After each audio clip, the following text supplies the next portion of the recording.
your birth certificates and how we are slaves to a system and how they have trapped us into this system.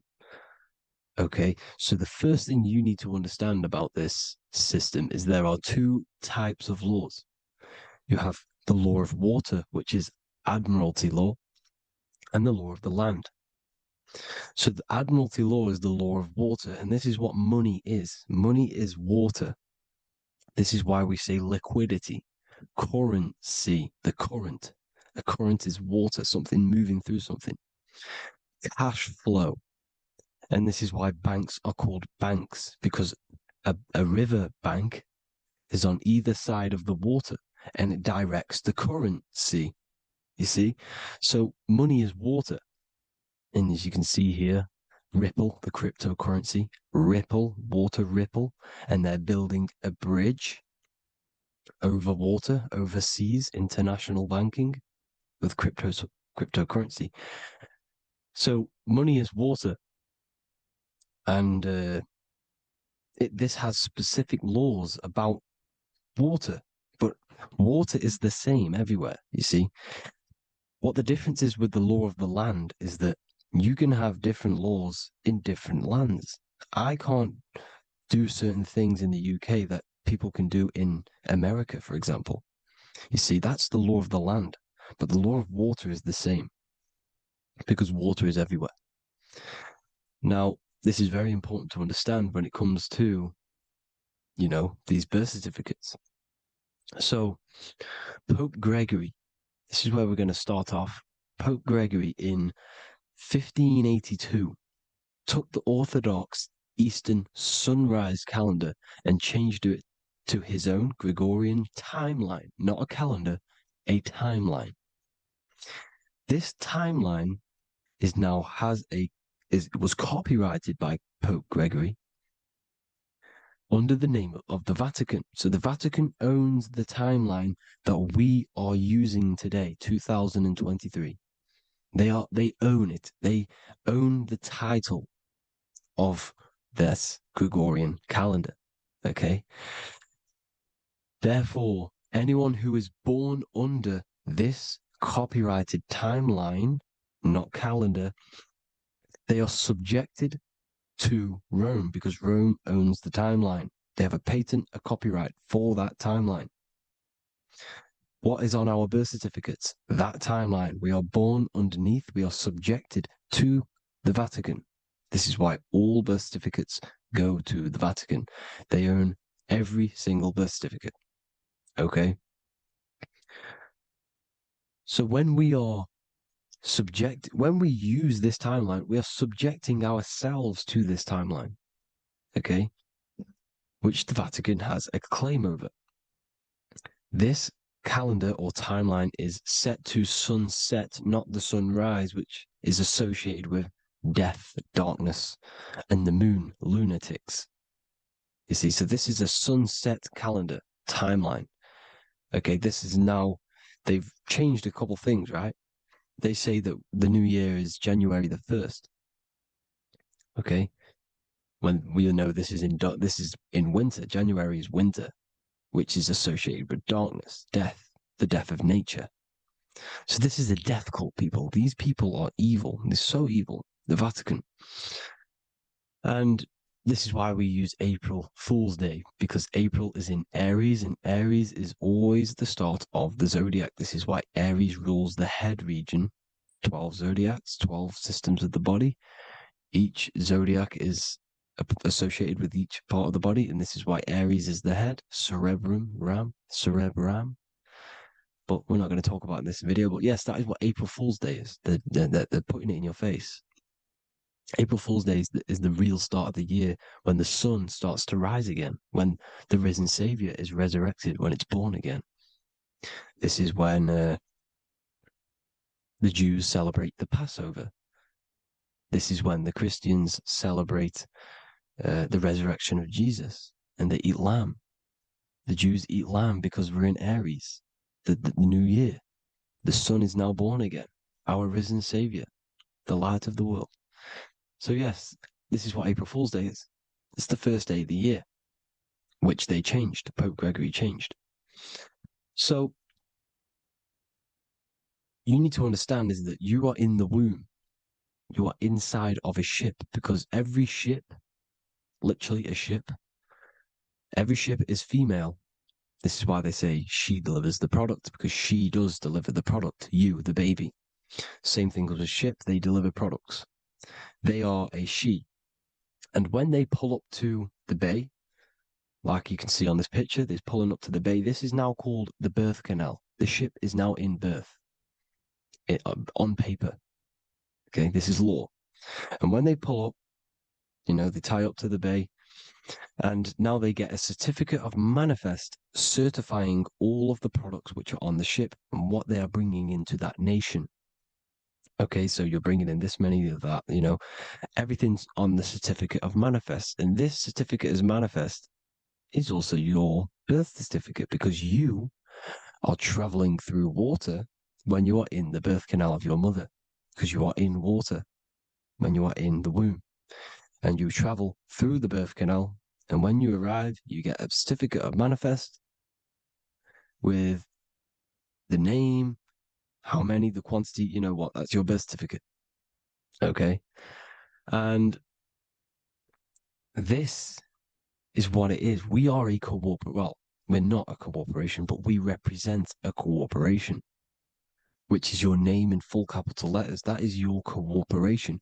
You cannot physically tax a body, but you can tax a corporation. This is why we get charged. This is why we get taxed, because it all goes down to the corporation which our name represents, which we are subjecting ourselves to.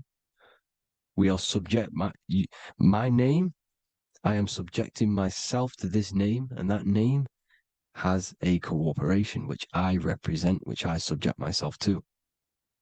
You see, this is how we are attached to this straw man, this character that they have built on paper. So it's a character which is on paper. This is what we represent. So when the woman gives birth, she delivers the baby, and then she has another substance. Now I'm going to break down how they attach this name to us, how they do it. Okay. Our mother is carrying us the product in the womb, the water. And it goes, for example, it goes from the United Kingdom into a state-owned, corporate, federal-owned hospital, which is government-owned. She does not declare the package when she enters the building. Aha, so keep that in mind.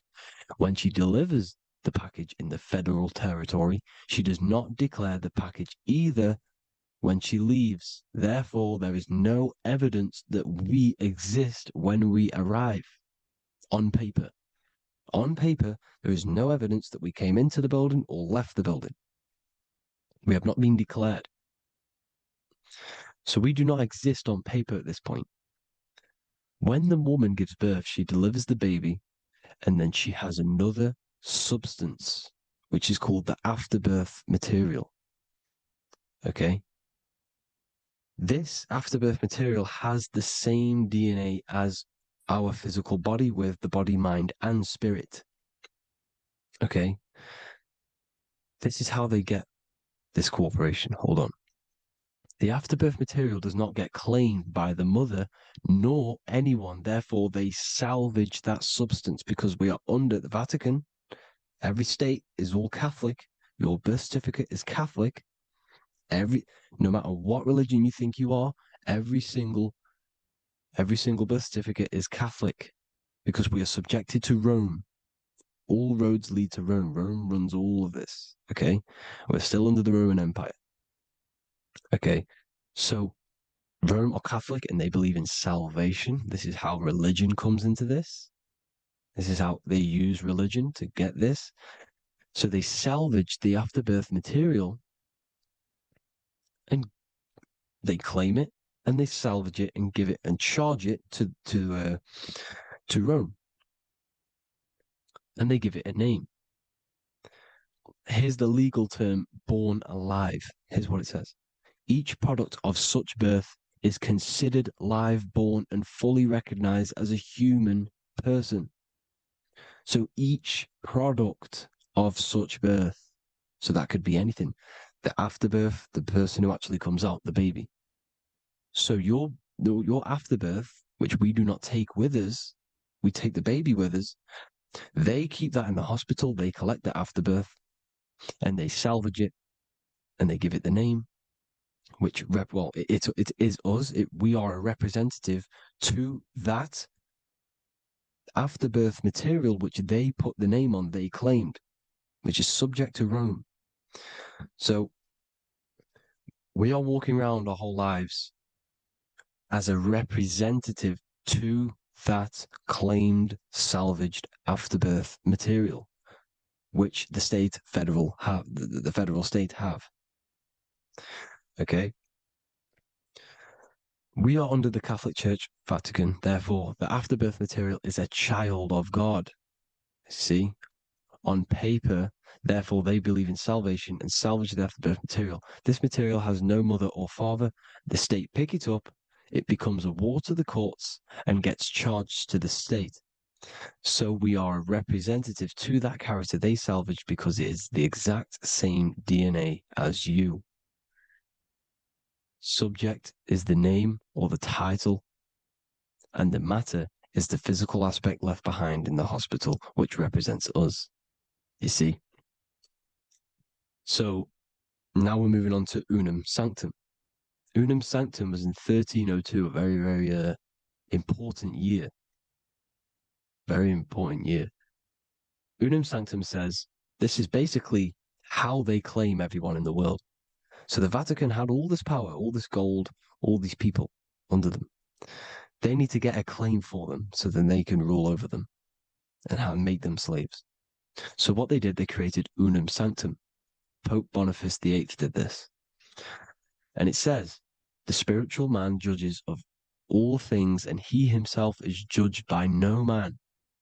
The spiritual man, keep that in mind, unless he invent like Manichaeus, two beginnings, which is false and judged by heretical, since according to the testimony of Moses, it is not in the beginnings, but in the beginning that God created heaven and earth.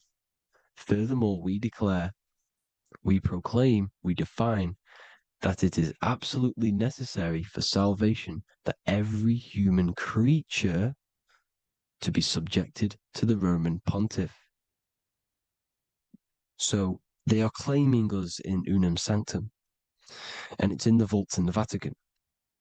They will put a spell on it because they are sorcerers, they are magicians.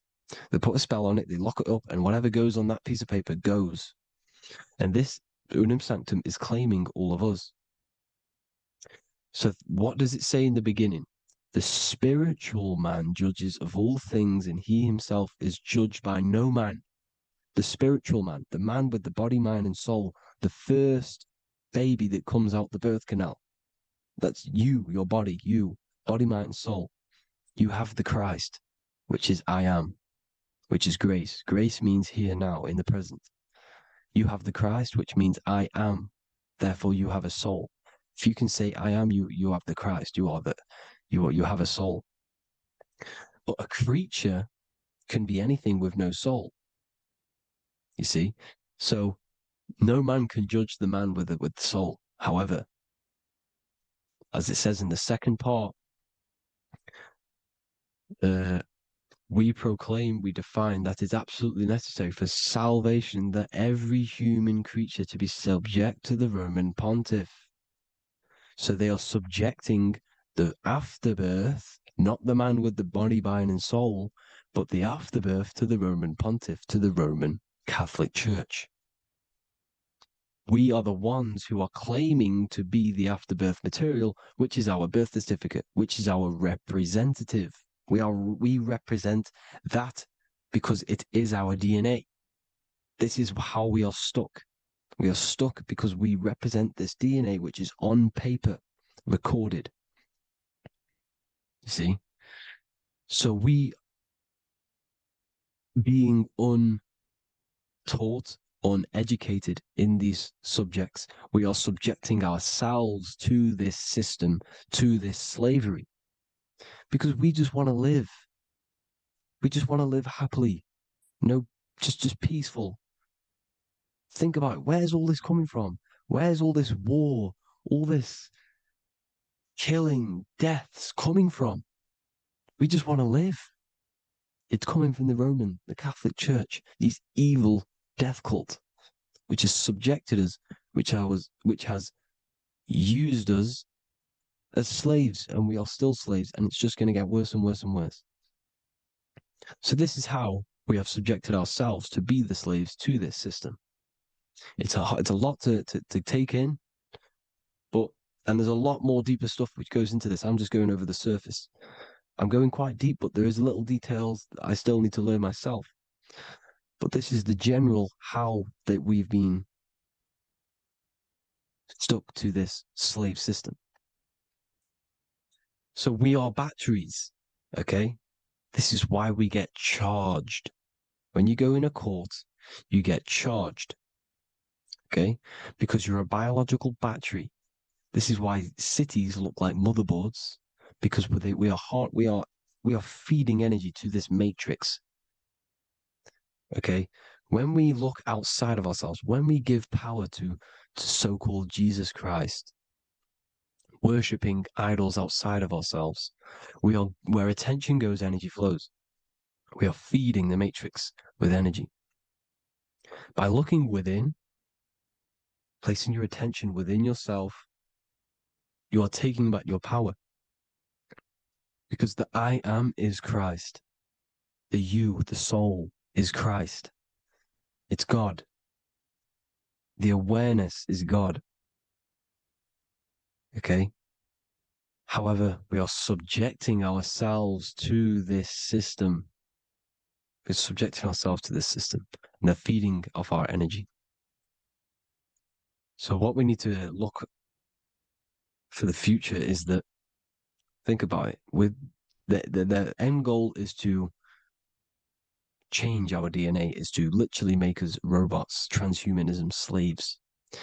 This is why we have smart cars, smartphones, smart watches, smart meters, smart cities. And all of this is going to be connected by the smart grid, which is 5G. This is why 5G is rolling out. 5G is going to connect all of these technologies to one. It's like a big net system. And you know why they're doing this? It's because all of this is going to be connected through AI, through this 5G, and that 5G is going to be controlled by the elites. So you say anything wrong, you do something wrong, you say the wrong thing online, they'll turn off your car, they'll turn off your phone, they'll turn off your smartwatch, they'll turn off your TV, because it's all going to be connected and controlled by the smart grid. And this is what the Great Reset is, people. But they're going to trap us inside of these 15-minute smart cities so we can't leave the area, because they're going to use climate change as a tool to enslave us to not travel because of so-called climate change and the fumes that we are putting into the air, which is all BS. They're doing this to push these new cities, to push all of it. But listen, they're trying to get inside of your body. The only way they can do that is to get you addicted and using this technology. First, they got on the body with the smartphone. Well, first of all, we use the technology. We get used to it with it in our hand. The next step for them was to get on the body, which is the Apple Watch, as you see down here. They have now successfully got onto the body. The next thing is to get inside of the body. This is the brain chip. You see how they've slowly lured their way in, slowly got you addicted to this technology, got you dependent on this technology. And what they're going to do is that they're going to mold society to be dependent on the brain chip. So in order, for example, if you want to go and pay for food, you're going to have to get a chip to pay for the food, because it's all going to be digital money. And that digital money will be connected to the chip, and you'll need the chip to pay for things. You see? So this is how they're slowly transhumanizing us. These phones, these apps, these things which are all we are which we are all using was created by Freemasons. Mason means traveler because they travel the depths of the mind. They understand human consciousness. They understand the brain. They understand the mind. By the deepest root cause, they understand it. This is what Masonry is. It's the occult. So these technologies is designed by these people.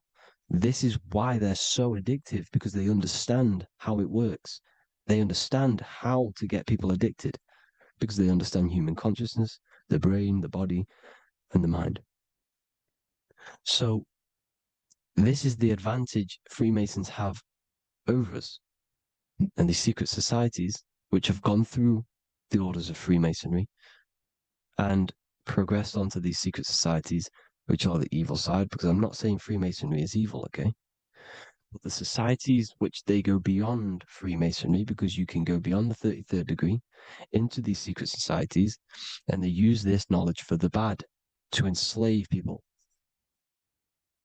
And this is what's going to happen. Transhumanism. So I hope you all learned some insight for today. Please do a bit more research on, the birth certificate and stuff like that, the straw man. And have an amazing day, people. Please like, comment, and subscribe. Peace.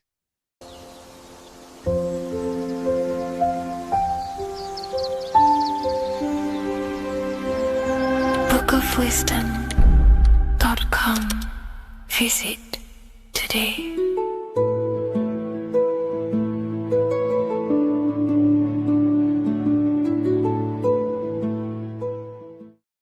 Welcome to Revival of Wisdom.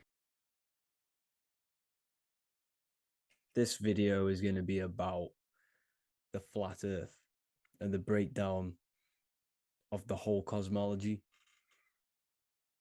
We're going to be digging very deep. I've got a lot of pictures and images to show you, and a lot of dots to connect.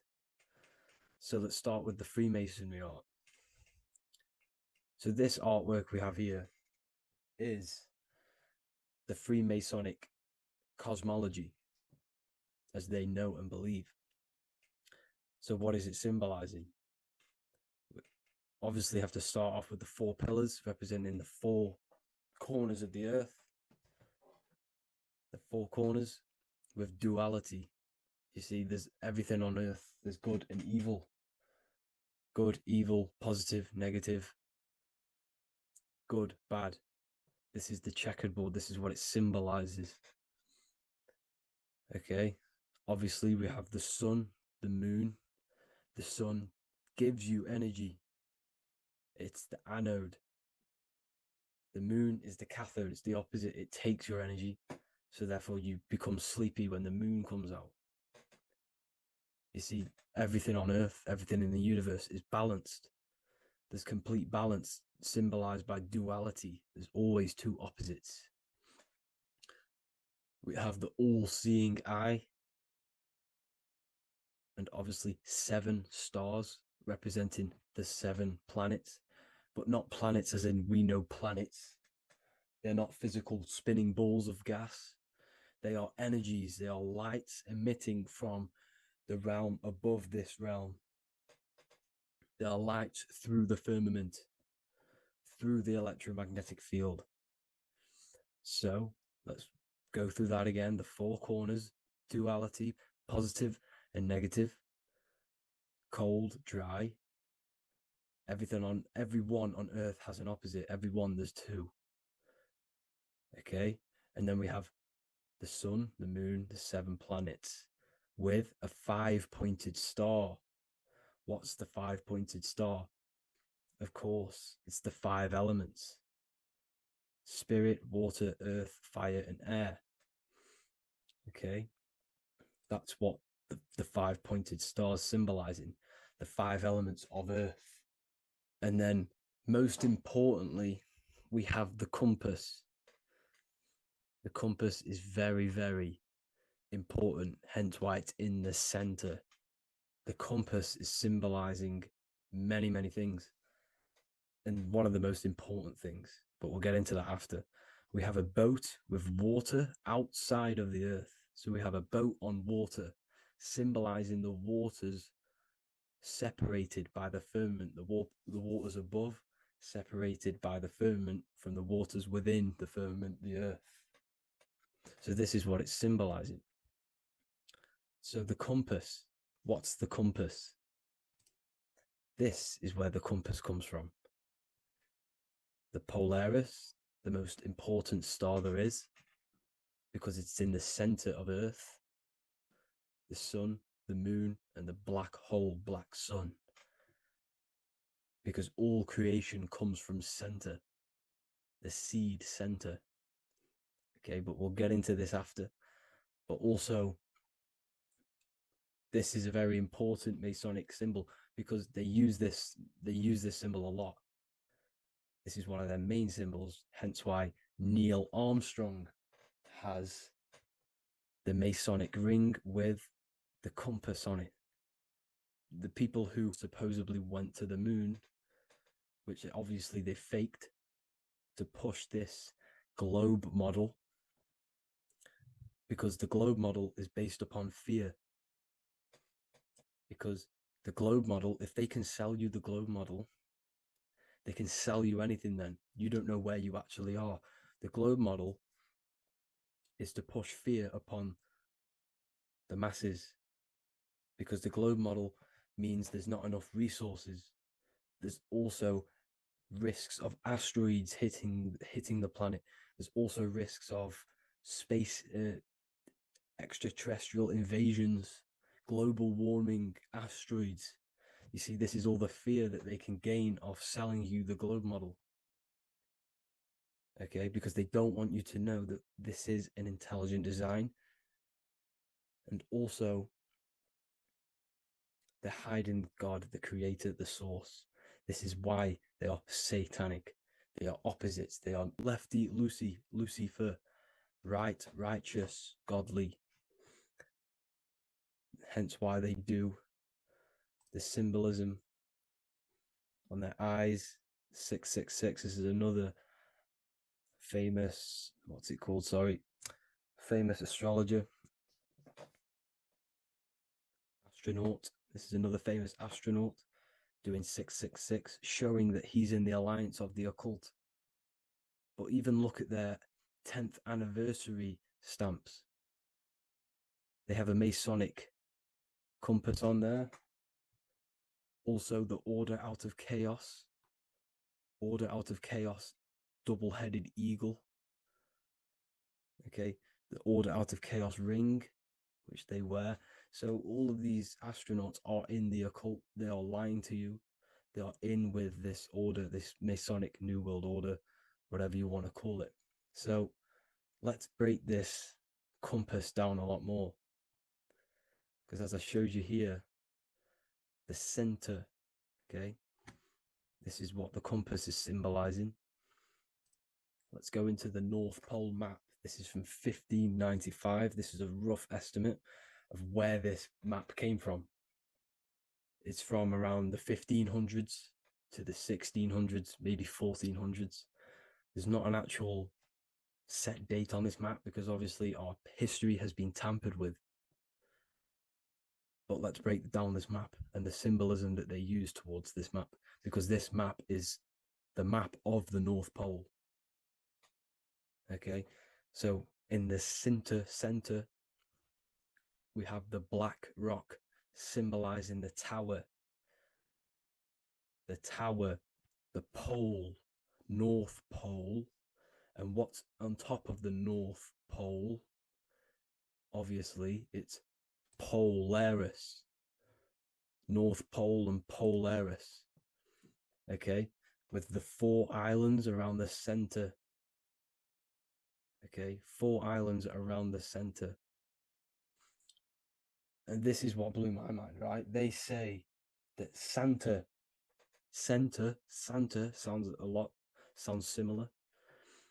And if you look at this pole that's pointing to the North Pole, you see this line here.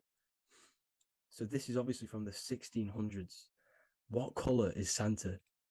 He's red and white, just like this map pointing to the center is red and white, and Santa comes from the North Pole. So it's not a coincidence that they use red and white. They're mocking this map because obviously they took over after the 1500s, 1600s. They took over around the 1800s. So they're mocking this map with Santa coming from the North Pole with this red and white line to the North Pole. Notice the 4 islands, okay, like windows, their symbol. They obviously, in the occult, they're part of the New World Order, is symbolizing these 4 islands with the blue behind it for the water. Okay, so this is another occult logo. They're symbolizing this center because the center is so important. Okay, we'll get into that. Also, we have the Mayan cosmology. This is the Mayan cosmology. This is what they created. This is their artwork, with also 4 major lands around the center. You see this 4 with green in between them all. 4 major lands with the underworld. You see this underworld is also symbolized by the Masons with the coffin of the skull and bones, the deceased, the dead.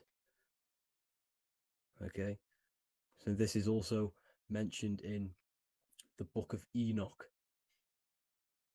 Okay, and it's called Sheol. Sheol, the underworld. Okay, and in the book of Enoch, it says all spirits of the dead go to these hollow places, that they are wait until their appointed time of judgment. And it also says in the book of Enoch, there are 4 hollow places underneath. 4 as above, so below, representing the 4 islands. As above, so below. That's where that could link in. Okay. The book of Enoch is very important because it was found in a cave thousands of years ago and has a lot of truths about this realm and about this world we live in. So let's go back to the Mayan cosmology. So the ancient cosmology, they all must have had some sort of communication. They must all be at peace with each other, because all of their cosmologies link together. See, the Greek, Babylonian, Indian, Celtic. Okay, they're all linked in together. They all knew that they were in an enclosed system with an underworld and obviously a firmament. Okay, so this is what they all knew. They all must have had some sort of communication. They were a lot more advanced than us. They knew the center of the realm. Okay, and obviously the United Nations flag also symbolizes their center. You see how it has like a grid with a circle around the center. It's symbolizing that center of the realm, because that center of Earth is so important. The United Nations flag, all have it. See, some different ones all have that circle around the center. Because the center is the seed. All things come from a center. So the torus field is so important because it is the spark of life. It's the building blocks of the universe, this creation. Because all things have a torus field. Just like an apple with what's in the center of an apple, a seed.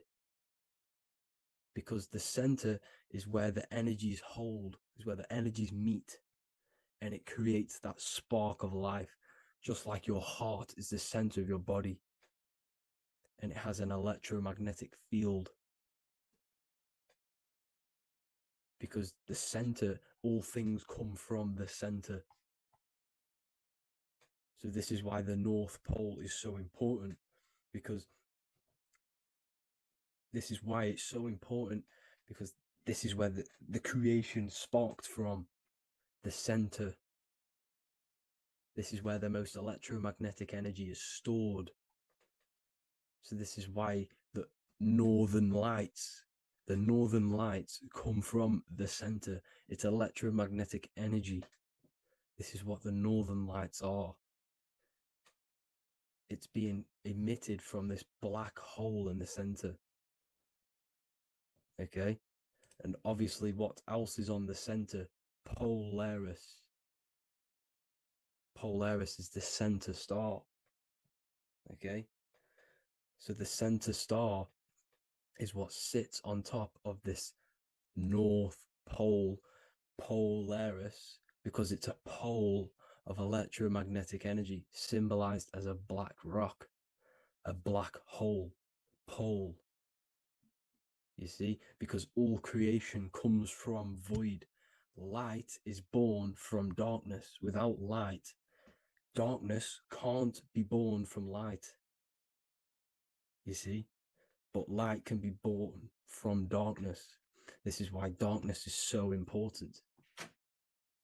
And this is why there's a black hole in the center of our realm, like the black sun. The black sun, the Polaris star, the North Star.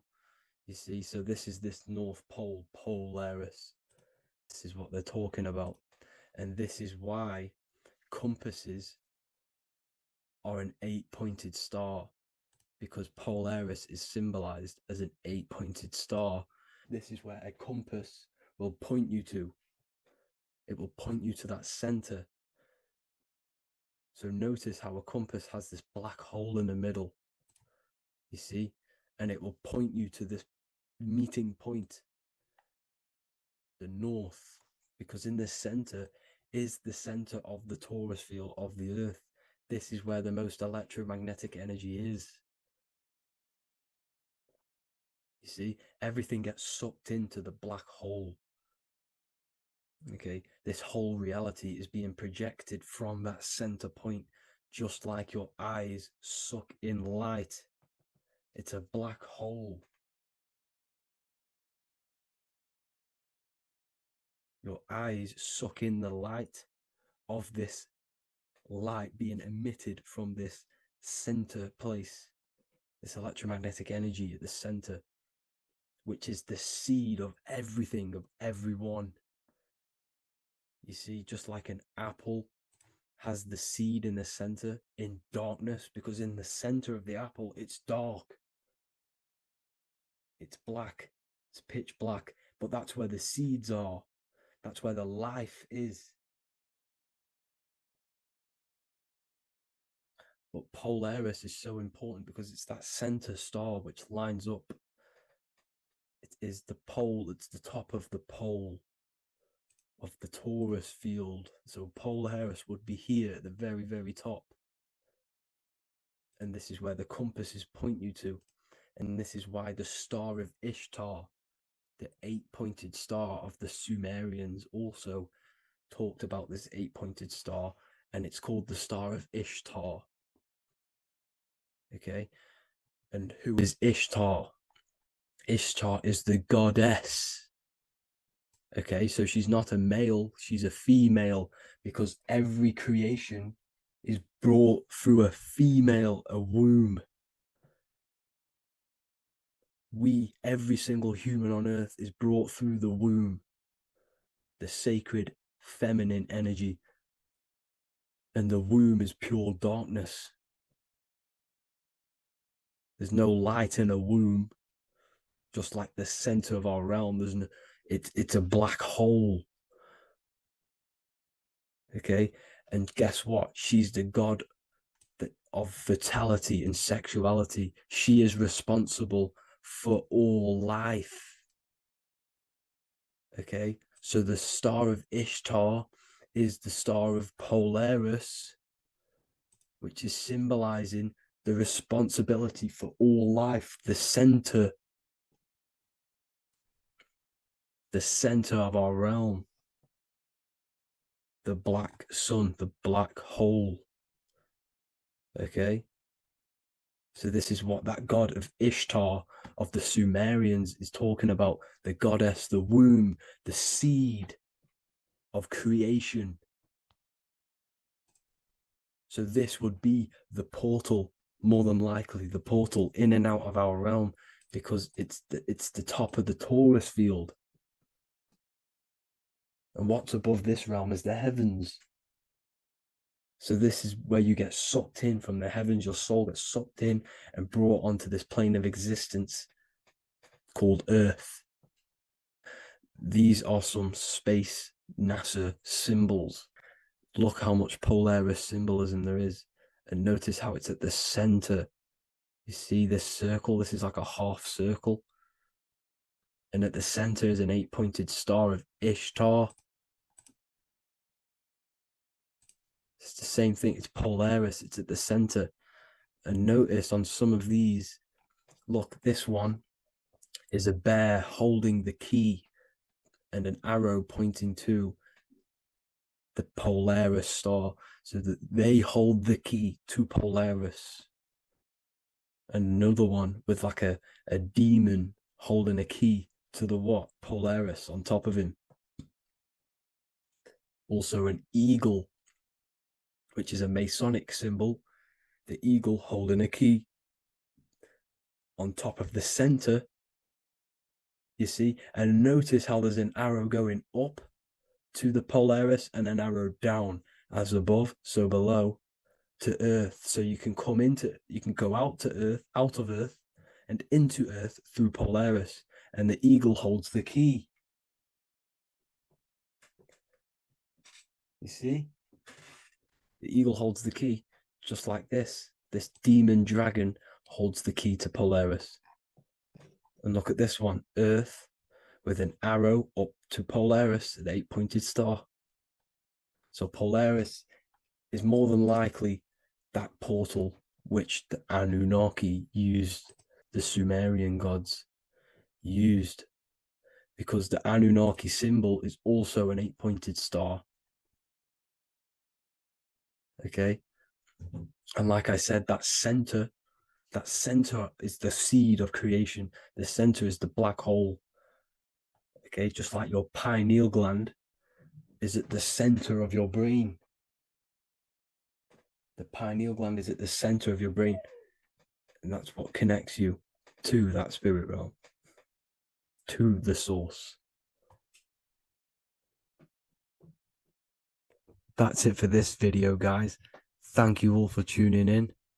I hope you all learned something today. Please leave a like, a comment, and please subscribe to the channel for more content. God bless you all.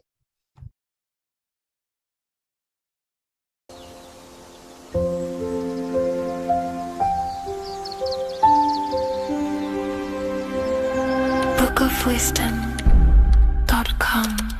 Visit today.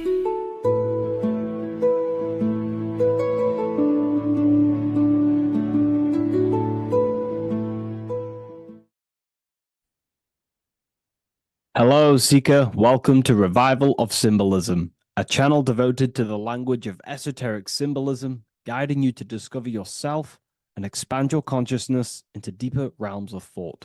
I'm Harry B. Joseph, also known as Revival of Wisdom, and today we're going to be discussing this particular piece of artwork of the eye and the checkerboard together, and the esoteric teachings behind the veils of these symbols. So the first thing we must look at is, of course, the eye. The eye being a symbol of consciousness. The eye is the inner witness inside of ourself. This eye is referring to the internal eye of perception inside of our mind. The mind that gives us the ability to perceive and to understand things internally. This is also the eye we use to vision things through our internal vision, what we like to call imagination. The screen in our mind that allows thoughts to be projected into a particular form. So this eye is talking about the internal eye of perception inside every single individual and form of life. Dogs, cats, squirrels, humans.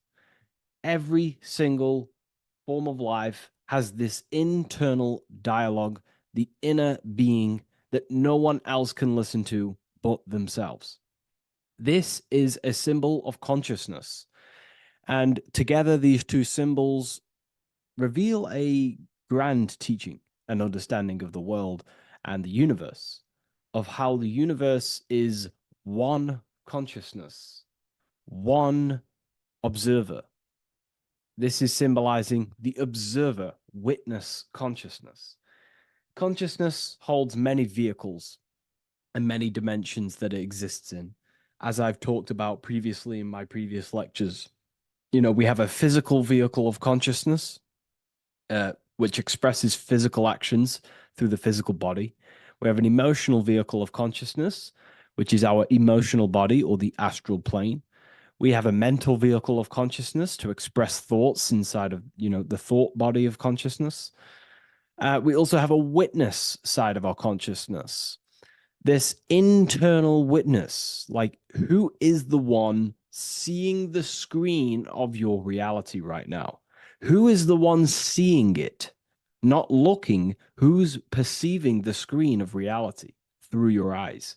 Well, that would be the inner witness. And that inner witness is also perceiving your thoughts. A lot of people become identified with their thoughts, and they let the changes, the ever coming, unfolding changes in their mind, world, become a part of who they are. And they get caught up in the world and the changes that happens to them. And a great teaching that I've come across this last year is to never identify with the ever-changing circumstances that happen in life. When things are tough, when things are bad, always remind yourself that you are the witness of your thoughts and you are the witness of this reality. You are the one witnessing your thoughts, emotions, and actions. You are the one behind them. So when things get tough, try not to get too indulged in these negative things. The I is the witness. Connect with the witness. And this is the same I that sees the screen of your reality, and it also sees the screen of your dreams. So this witness consciousness is transcending your physical day life and reality, and it's also witnessing your dreams. It's the same observer who's observing your reality now, but also observing your dreams. So this witness consciousness transcends all forms of bodies of consciousness. It is essentially the highest aspect of ourselves. And it is literally the thought voice, the inner thinker, because you are not the external body. You are not the being outside your mind. You are the being inside your mind who is actively thinking. I like to call what you are, what we are as consciousness is consciousness in action. We are the thinking inner thinker, the inner being. And it's about becoming into contact with that inner being again to unveil who we truly are. If we sit back and truly have a thinking session of, closing your eyes and going inside yourself, and you ask yourself, who am I truly? Who am I beyond all of my beliefs, memories, my body? Who am I beyond that? And it will lead you to the inner voice, the inner dialogue. But again, you are not the voice. You are the one hearing the voice. You are the silent, invisible one, the one behind the veil. So this is ultimately what the I is representing. It is representing the inner self shining, looking down upon the earth, upon duality, right? But this also reveals a great teaching as well, is that consciousness is universal. It is not something uh, solely given to you. It is universal. It is a part of a greater whole. Consciousness is personal and also impersonal. We have our personal sense of self.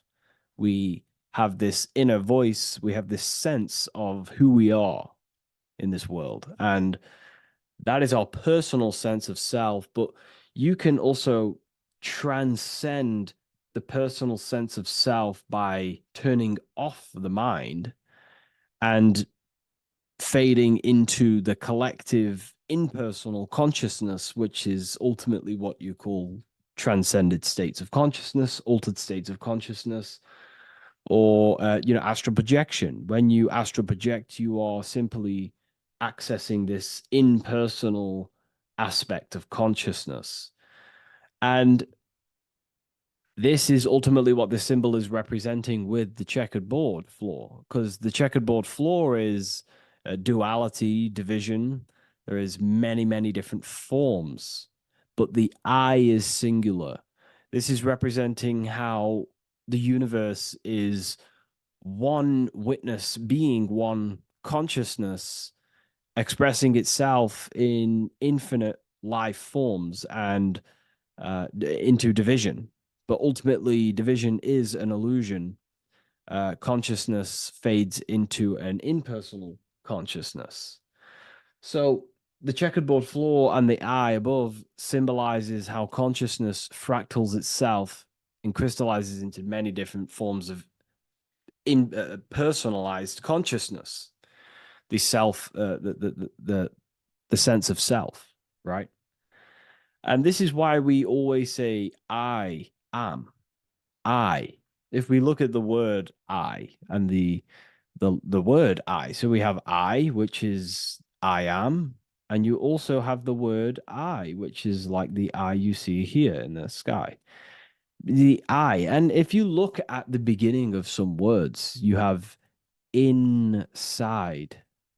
You also have internal, intelligence, all things to do with the inner self. Most words begin with an I, which is, I find, is a great connection because it's referring to the inner intelligence, the inner being, the inner sense of self. So the universe is essentially one being expressed in many different forms. That's also found in the word universe, uni, coming from the root word unite, meaning oneness, unification, united, and verse being a verse of a song, because we're all playing the song of consciousness, which is an ever unfolding song, an unfolding vibration, an unfolding creation. So this is simply representing how consciousness fractals itself into many different forms. And when we identify with our self consciousness, our sense of self, we no longer realize that we're a part of a greater whole. We're part of a unified field of consciousness. And there is only actually one true being in the universe, and that is the inner witness. And that inner witness is inside of every living form. And in order to truly process that, it takes a lot. You have to disintegrate who you truly think you were before you wake up to this universal truth.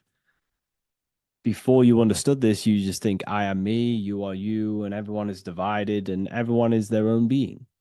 When in fact, we're all not. We're all one consciousness expressing itself infinitely.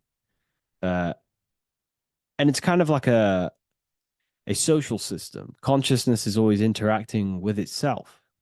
When you interact with someone else, you're interacting with yourself. It's a very mind-boggling concept to truly understand. But again, in order to truly understand this, you have to let go of who you thought you were. And when you do no longer identify with your personal consciousness and you identify with the witness consciousness, you become unified with the whole, with the greater, with the collective consciousness.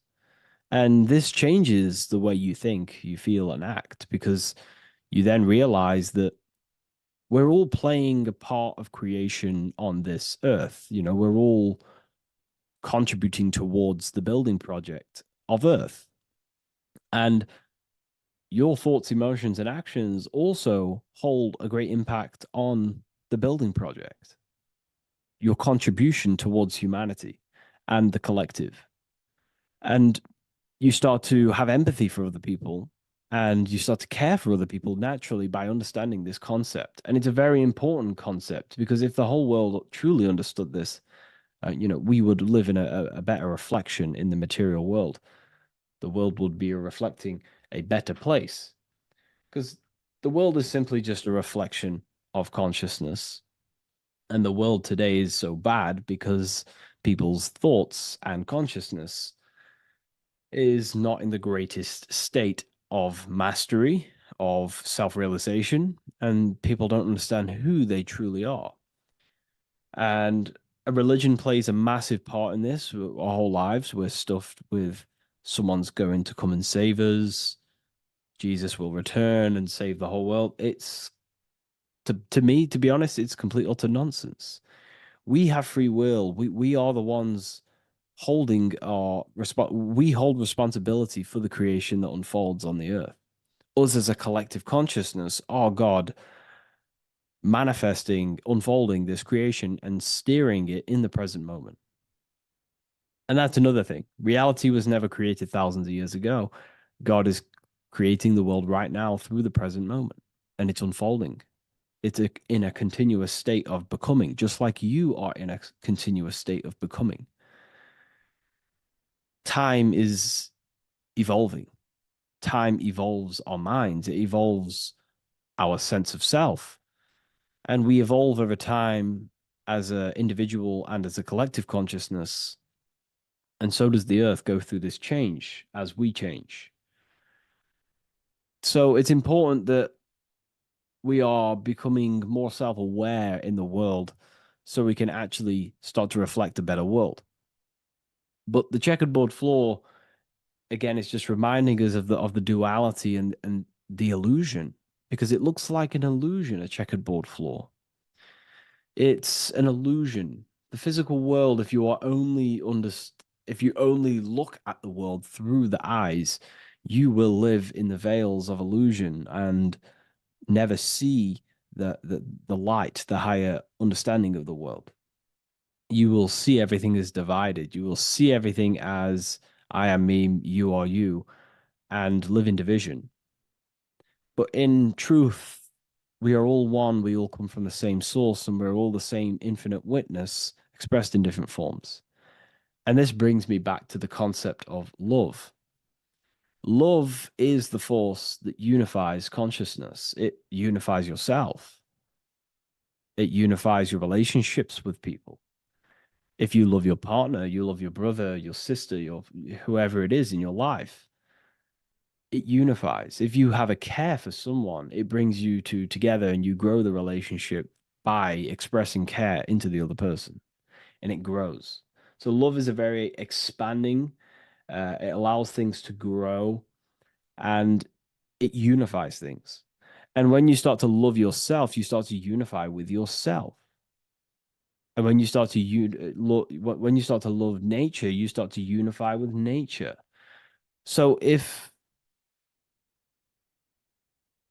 we understood this, the world would be a better place. And love is the force that unifies the collective consciousness. If we truly hold love for ourselves, for others, other individuals, nature, then the world will become more unified. It unifies consciousness. This is the force of love. It's a very, very powerful, powerful force. And I do truly believe and come to understand now that love is the reason of all creation, which is the generative principle.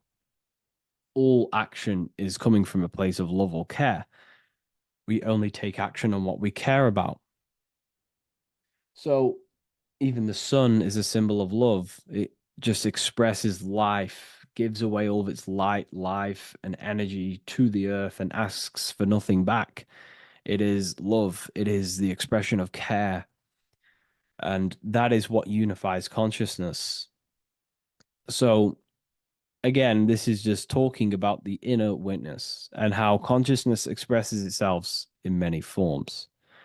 And the checkerboard floor also transcends that idea that I've just described of how it's consciousness divided in many forms. It also represents a state of an individual's mind. The checkerboard floor is symbolic of being divided, you versus me thinking, walking down the street and thinking everyone's a threat. It also represents their thoughts, emotions, and actions not being aligned, not being unified. Their thought, emotion, action are scattered, and they're not creating things consciously. It also represents many, many different personalities in our minds, the divided personas and personalities in our mind that we have. And the eye represents the unification of that. It's about unifying our mind pretty much to not have all of these different characters and sides to ourselves and actually being a whole mind, uh, becoming conscious of the unconscious aspects of ourselves and transmuting them. And when we become conscious of something, we then hold the power to change it. If we have an unconscious part of ourselves, we never truly realize it, we don't change it, and that unconscious thing can actually seek to control our thoughts, emotions, and actions from that place of the unconscious mind. So ultimately, that's what darkness to light represents. Darkness symbolizing things we are unaware of, because when something is in dark, you cannot see it. Most people are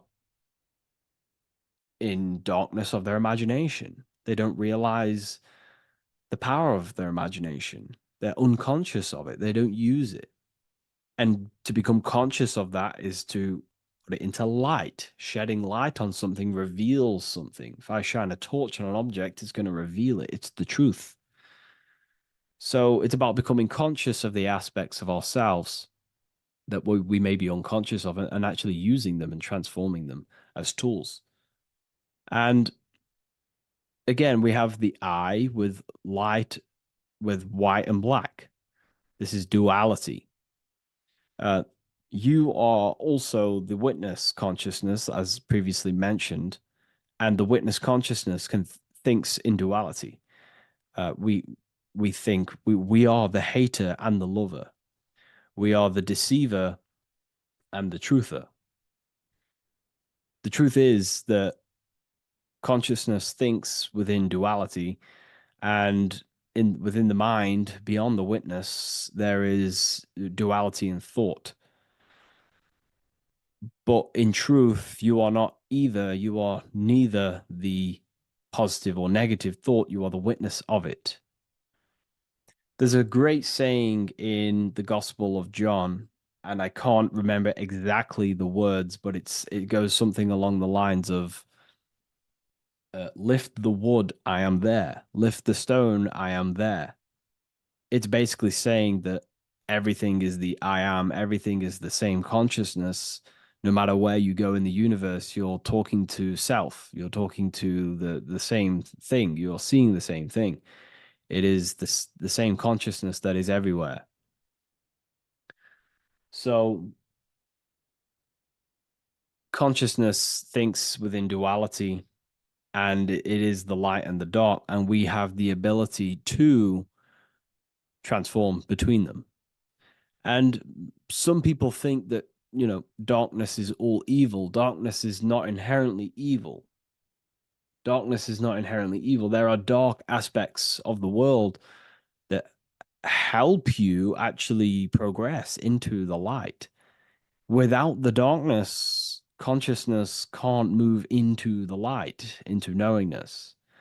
Without bad, there is no evil. They are needed. Both of them are needed. So, in order to understand the light, you have to understand darkness. And there are some forces of some forces of darkness in the universe that are purposely there to cause certain things to then push you and activate the good or the light.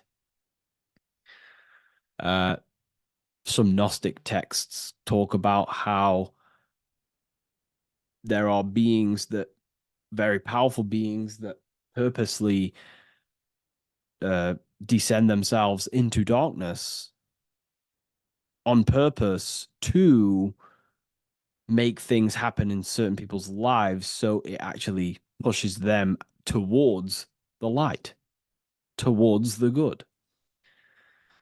So, you know, this is ultimately what the whole allegory of Satan is. You know, Satan was created by God, and Satan is necessary, which is symbolic of darkness.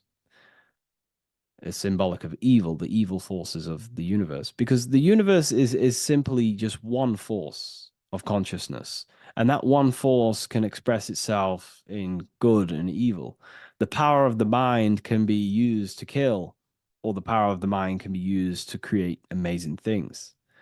So there is only one force in the universe, symbolized by the one eye, the one force of consciousness, and that one force can be used for light and dark, which is the checkered board. It's also symbolic of the checkered board being on the ground, symbolizing the earth, which is base awareness, duality thinking, base consciousness, stuck in division consciousness. And the one eye symbolizes unification of the mind, a balanced internal perception. We're rising from the ground to the sky, symbolizing from heavy to the light, from darkness to light. The eye is also symbolizing perception, what we perceive. And this is ultimately the end goal of all occult and esoteric research, is to gain more light, to gain a higher perception of the self, to gain a higher eye, a higher perception. That's why the eye is always raised above, symbolizing you're chasing the eye, you're chasing a higher perception of yourself and reality and the universe. It also reveals the teachings of the eye that is always watching you. There is an eye always watching you, and then that eye is the laws that governs consciousness. Consciousness, or your mind, is governed by certain laws that your mind cannot escape, such as cause and effect, vibration, mentalism, correspondence, rhythm. The 8 universal principles that pretty much crystallize consciousness into a reality. Your mind cannot escape the law of cause and effect. That force is too powerful to escape. Therefore, this is the eye watching you. This is the eye that has governance over you. It is the laws. But then again, on a negative context of the eye can then become a symbol of surveillance. Hence why certain organizations and companies in the world use the symbol of the eye, symbolizing surveillance, gaining, manipulation and surveillance over humanity and certain things and data. So there's light and dark of every symbol. It's just depending on how you use it. But ultimately, that is the teachings of the checkered board and the eye in the sky. If you wish to learn more about yourself, because that is the only thing that matters in the world, learning about yourself. The only thing you take with you after death is the knowledge that you hold in your mind. You can't take your car, you can't take your possessions, you can't take your money. The only thing you take is your consciousness, your level of mastery, and the things you know. With that being said, I'll see you inside Ethereal University if you decide to join, and I'll see you in the next video.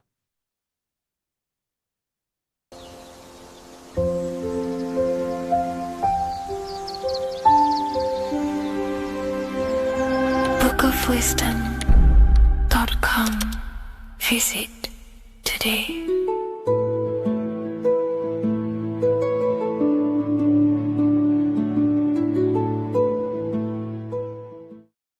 Watching pornography makes you see people as objects. It does a lot of psychological damage to the human mind. And if you truly want to progress in life, your spiritual journey, mastery, whatever it is, mastering your sexual urges is essential to become powerful, successful, and become the best version of yourself. And there are some occult practices that I used to help master this urge. They're not really techniques, they're more mindsets, which will definitely help you overcome your urges. So if you want to quit pornography today, this is the way forward that I used to create this version of myself. Before we go into the tactics, we must understand that whatever we do in darkness comes into light some way or another. If you watch pornography, you know you have a problem, you keep this to yourself. We all naturally do. These things are private, and what we do in our private time molds our subconscious mind, and we keep it away from people. But whatever we do in darkness always comes to light. If you're doing things you don't want others to see, such as watching pornography, it will come out through a subconscious force. It will come out in your eye contact. You won't really be able to make eye contact with the person you're attracted to. It comes out in your energy, your aura, your presence, your confidence. All of this plays a role in molding your consciousness. And especially women can pick this up so easily. Females are more subconscious, males are more conscious. Females speak indirectly, males should speak directly. If a woman is hungry, they will say, "I'm hungry." "Are you hungry?" But a male will say, "Let's go get some food." You have to see the underlying subconscious messages in women because they speak in more of a subconscious language. Men speak in a direct language. And maybe even men will pick this up. If you want to be taken seriously in the business world or your career, whatever it is, this is essential for your body language and your personal power. So you must master your sexual urges. Releasing your sexual energy, your sexual fluids, removes the life in your eyes. A lot of people get dark bags underneath their eyes. I used to have them years and years ago. My eyes were always half shut. There was no life in my eyes. But as you purify yourself, the life and the energy comes back into your glaring eyes. The first tactic on mastering your sexual urges is understanding that thoughts produce emotions. Whatever we think about inside of our mental body directly corresponds to what we feel in our emotional body. What we see here is a piece of alchemical artwork showing you the light of the mind shining down into the heart. This represents the mental body with the clouds. This represents the human heart, the emotional body of consciousness. What we think about, if we think about sex, or if we watch things that are stimulating to us on Instagram, TikTok, that thought goes into the mind and the feeling gets then produced in the heart and the body becomes aroused. What we think inside of our brain becomes emotional energy in our heart. As above, so below. And what becomes in our heart is what we take action on. We take action on emotion. Human action, human behavior pretty much comes down to what we feel. We only act on what we care about or what we love. If you love that feeling of watching pornography, that is the reason why you're taking the action. So keeping this in mind at all times is very important in your journey of self-mastery. What you think is what you feel, and what you feel is what you act upon. Remove stimulations that can possibly produce that thought of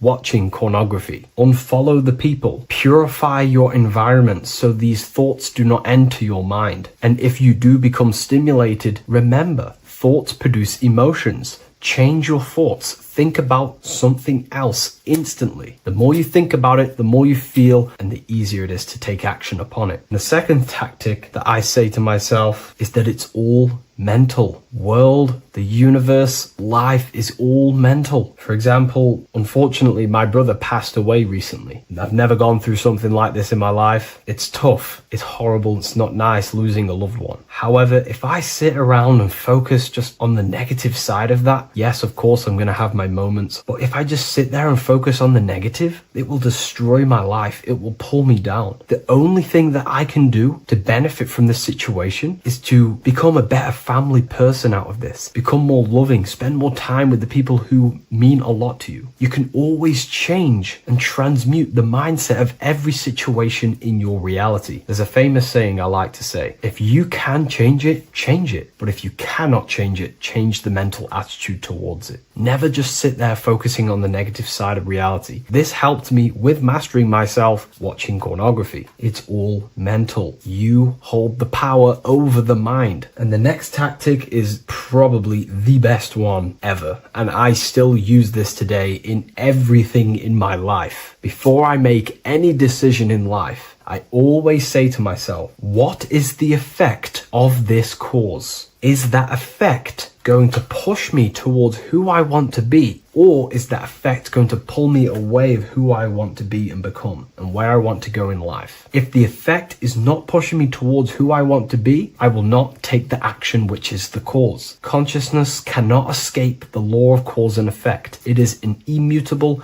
inchangeable law that is governing your consciousness and your mind. You have to keep this law in mind because it is the law that is creating and crystallizing your reality. Any decision you make, what is the effect of this cause? The law of cause and effect is a force that you cannot escape. So you have to work with this law and become conscious of the law. So before you do take the action, what is the effect? Is watching pornography going to push me towards who I want to be and where I want to go? If it's not, do not take the action. That's where willpower comes in. You can do little exercises for willpower, meditation for 30 minutes of not thinking. You can do rituals that strengthen the connection to your mind with your willpower. At the end of the day, the willpower is the most essential force in the consciousness. Another thing is remove any music that talks about it. Even the words will be producing thoughts in your mind. What you feed your consciousness is ultimately what you project back outwards. Don't listen to the rap music. Don't listen to any music that talks about it. Try and remove this from your environment. These tips that I've given you don't just work in quitting pornography. These work in every aspect of your life, and they will dramatically change your life if you become conscious of them and actively use your mind. Don't fall under the spell of becoming unconscious. Never act unconsciously. Never think unconsciously. Never feel unconsciously. Stay on top of your mind. Be the observing eye in your mind. Never fall unconscious. Of course, we all need to sleep, but I mean in the waking times. And this is why learning about yourself or consciousness is essential for every aspect of life. Business, your career, money, whatever it is. Whatever you're doing in your life comes down to understanding human consciousness. And that's why I wrote these books, so you understand yourself, so you gain your understanding of the functions of your own mind, body, emotions, and how you are creating reality. That's why I wrote the book of symbolism, because symbols are not just symbols. These symbols represent forces and aspects of the human psyche themselves, and they are veils, they are keys that help you remember and become conscious of what has fallen unconscious in your mind. We're simply just becoming conscious of what we are unconscious of and becoming conscious of them and using these powers. You want to take your life to the next level? Feel free to get the book of symbolism. I'll leave a link in the description. Take care, everyone.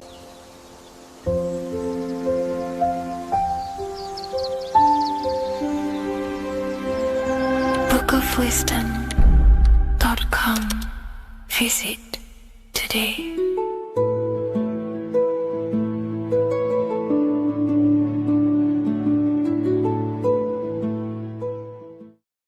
The Freemasonic square and compass is not just a symbol that represents Freemasonry, a lodge, or a secret society. It is a symbol of gaining your own personal power. Now, in this video, I'm going to be breaking down this symbol in the most detail I can possibly go into. Most people live in a state of illusion. They live their life impulsively, acting based on their five senses, tasting. They want to feel a certain thing like an orgasm, or they're basically just slaves to external things and their five senses, which leads to a very dark path where you'll never actually become a conscious creator and you'll never actually be internally happy. The Freemasonic square and compass reveals some deep wisdom about this. Now let me break this down. If you want to gain your personal power, listen up. The Freemasonic square and compass is a compass which is used to create circles. Now, if you notice something about the circle, they have no beginning, no end. You can't tell where it begins and ends. It's eternal, which means this represents consciousness. Now, if you don't know what consciousness is, if you close your eyes, you have an internal world. You have thoughts, emotion, visualization. This is all consciousness, spiritual. Then we have the square. The square creates squares or lines, which represents matter. It has a beginning and an end. You can quite see where the beginning of the end is, right? So we can even link this to Leonardo da Vinci, the Vitruvian Man. We see the man in the square with the circle. The circle is the eternal consciousness, and the man is the square, limited to the physical world. But consciousness is not limited. That's why it's outside the square. This is eternal. The body is mortal. The body will die. Consciousness will never die. If we look even closer at the symbol, we notice in this particular symbol, we have the compass overlapping the square. This is very, very symbolic. This represents spirit over matter, also known as mind over matter, consciousness over matter, the circle over the square. Like I mentioned earlier, most people are slaves to their senses. They go through their day and all they do is chase validation and feelings. They eat all day to feel good, which means they're slaves to their taste. They're slaves to their feeling. They masturbate, which means they're a slave to orgasms and external things. They're literally being governed by the external world controlling their internal world. They're literally living life on autopilot. And don't get me wrong, I was guilty of this too. We're all guilty of this when we join this world because we're not taught this sacred knowledge. Until you actually stop and recognize this, you'll be living life on autopilot, literally not even living. You'll be running off subconscious programs, seeking external validation and being ruled by these five senses. The square underneath the compass represents consciousness on top of matter, which means the internal world is controlling the external world. It is the mind controlling matter and not matter manipulating the mind. In the occult and esoteric world, it's very important that you are conscious of every action that you are taking in your day-to-day life. Never act subconsciously. Always be conscious. What are you thinking? What are you acting? What are you giving your attention? All of this is contributing towards creating because you are a creator. Consciousness is a creative force. You need to make sure that the compass is on top of the square, that your inner world is controlling the outer world and not the outer world controlling the inner. As I've mentioned in many videos before, the internal world of consciousness is what's producing the external world. Your life is just a result of every thought and emotion that you felt in the past. Everything you own, everything you possess, your friends are all reflections of your consciousness. They're all reflections of what you are thinking about. When you change your thinking, your external world starts to rearrange itself. On a basic level, this symbol represents the combination of spirit and matter. You are a spiritual being and a material being. You are heaven, the sky, and earth, the ground. You are heaven and earth, spirit and matter infused into one. You are a bridge between the divine and the earthly worlds. And you can bring down these higher realms of consciousness, thought, imagination, and emotions into a physical, tangible reality. To do this consciously, we need to make sure the external world is not manipulating the inner world. Because if your internal world is being controlled by external circumstances, for example, you have a circumstance happen in your reality, an emotion triggers inside of you, and that emotion is a command to create more of that. And the thoughts that you think are creating more of that negativity. So it's a constant cycle of negative manifestation if you let the external world control your internal world of consciousness. So we need to make sure the compass is on top of the square, that the internal world are commands and not reactions to create your external reality. And not only just to create, but to actually enjoy life. If we let the external world bother our internal world, this means that we have some sort of mental or emotional attachment to the external world. We need to detach from the external world. Why do I say that? Because it's temporary. It's an illusion. We are going to die one day, and none of this will matter. You need to understand that everything in this world is temporary. You have to be with okay, with losing things, losing family, losing things in this world, because it's guaranteed to be temporary. We need to make sure the internal world is order and not chaos, commands and not reactions. Now, at the back of the Book of Wisdom, Volume 2, the book that I've wrote here, I go over the different meanings of the different arrangements of the square and compass. Sometimes we see the square overlapping the compass, which is the opposite of what we've just broken down.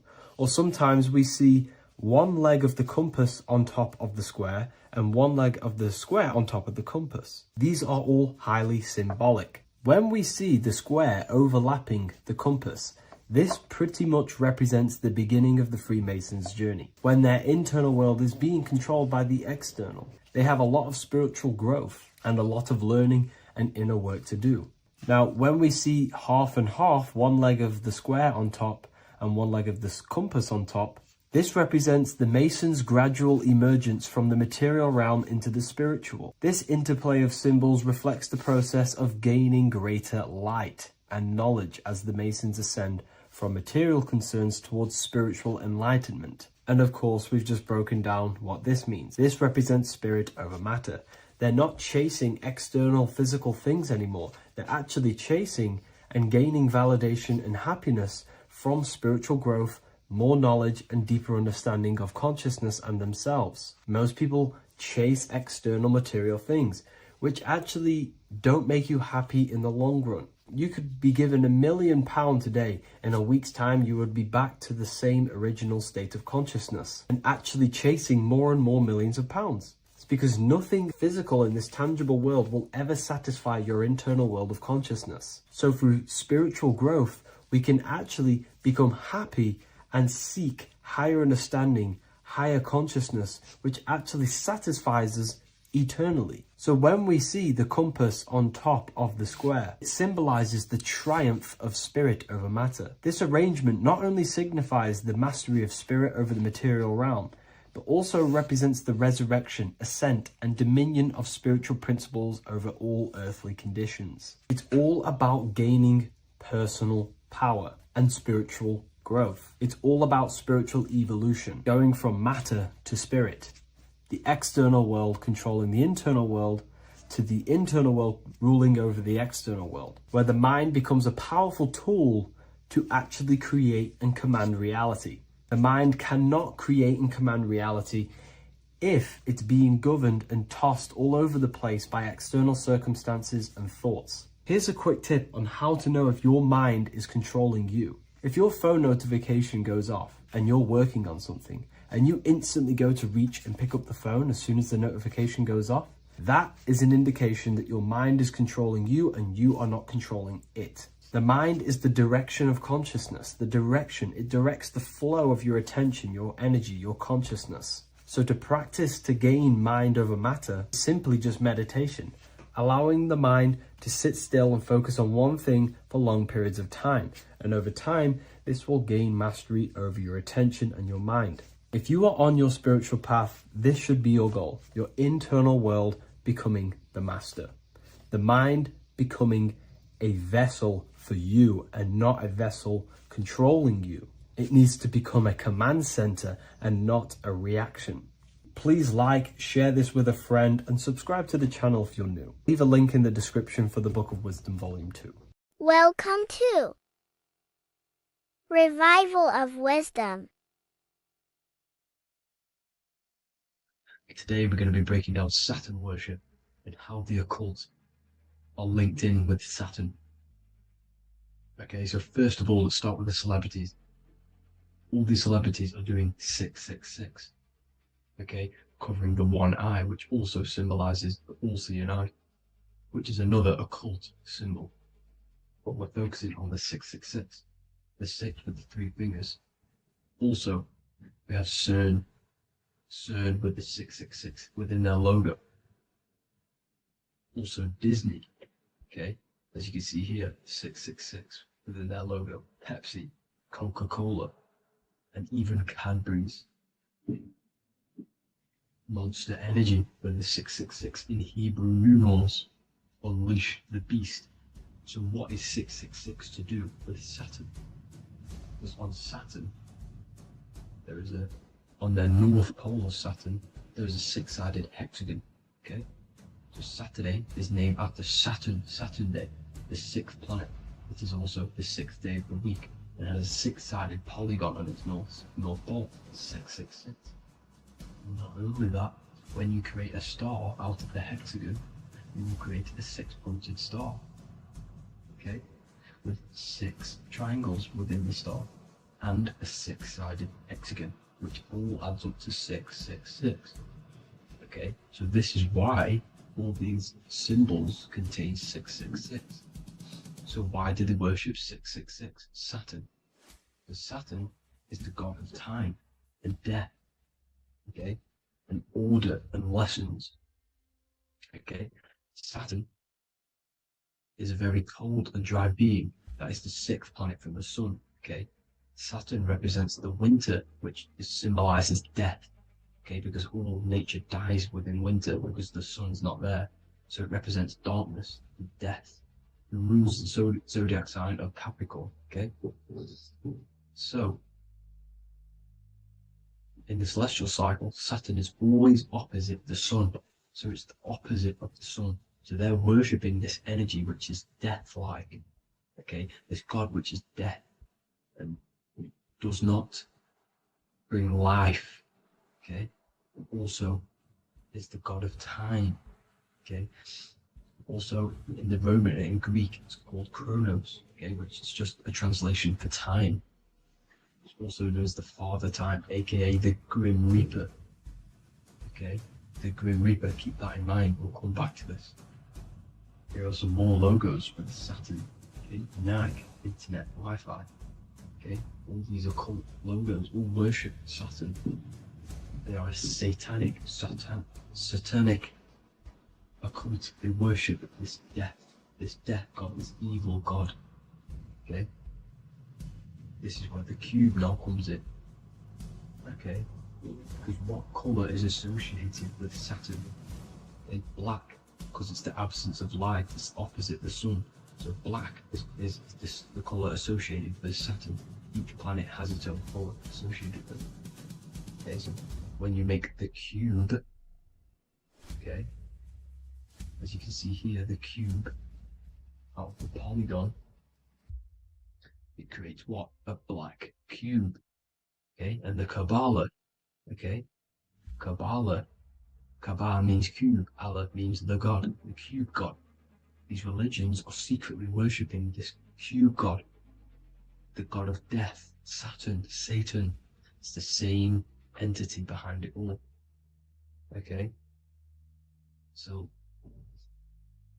also we have these black cubes in Australia, Denmark, all around the world, these black cubes, because this occult is worldwide.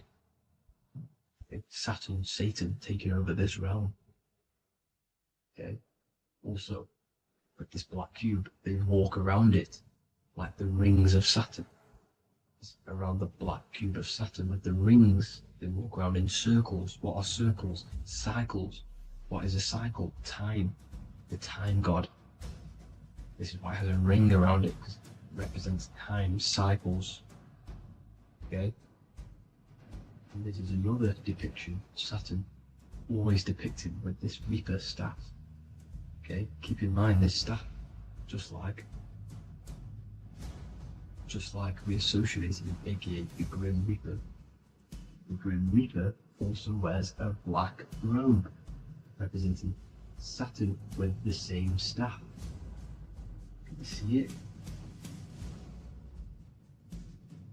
This is where it comes in. Okay, the same thing, look, the same staff with the black robe, black representing Saturn, the god of death. Okay, the Grim Reaper, Satan. Okay, also when you graduate from university, what do? You wear a cube on your head, a black cube with a black robe. This is Saturn worship. See, this is how Saturn, Satan, has tricked the world into worshipping him, not God, the sun, which represents God. So what is a corona? Because a corona is a crown, a circle, okay? A set of concentric circles of light seen around a luminous body. So Saturn. So this is why they used to worship Saturn by wearing crowns in ancient days, and we still do to this day. The king or queen has a crown, a corona. Also, corona, the drink. Corona adds up to 666, just like Saturn is 666. But like you see in the corona, you see the staff. You see this staff, just like the staff of Saturn, the Saturn god, like the Grim Reaper, with the black robe and the staff, just like the Saturn god. What is the Grim Reaper?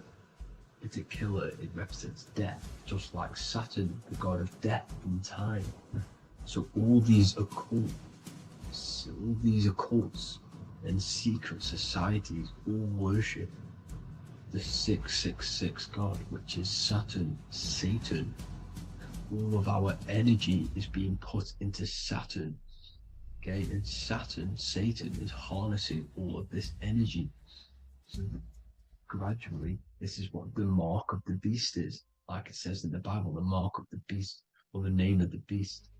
Here is wisdom. Let it know that you have to understand and count the number of the beast, for it is 6. It is the number 6 of a man, and is 600, 3 score is 6, 666. So this is what the mark of the beast is. They are going to eventually put green chips, just like Neuralink, which is what Elon Musk is pushing. Okay, so this chip is the mark of the beast, and it's going to be implanted to our hands or brains. Okay, and they will manipulate our consciousness, and it will manipulate our DNA, and it will directly connect us to AI, and AI is linked in with Saturn, Satan, as the demons and the people who rule this world are in love with AI. They want to connect humans to AI. And this will control our consciousness completely and give all of our energy back to Saturn, Satan, this deity that they all worship. Just like when you get married, you wear a wedding ring, the rings of Saturn, over the finger, which represents the sun. So you're basically seeing Saturn over the sun. The sun is the son of God. It represents the sun, represents God. So you are putting Saturn over the sun. So thank you guys all for tuning in. I'm going to leave you guys here. Please leave a like, comment some topics that you want me to talk about. And please subscribe for more amazing content. God bless.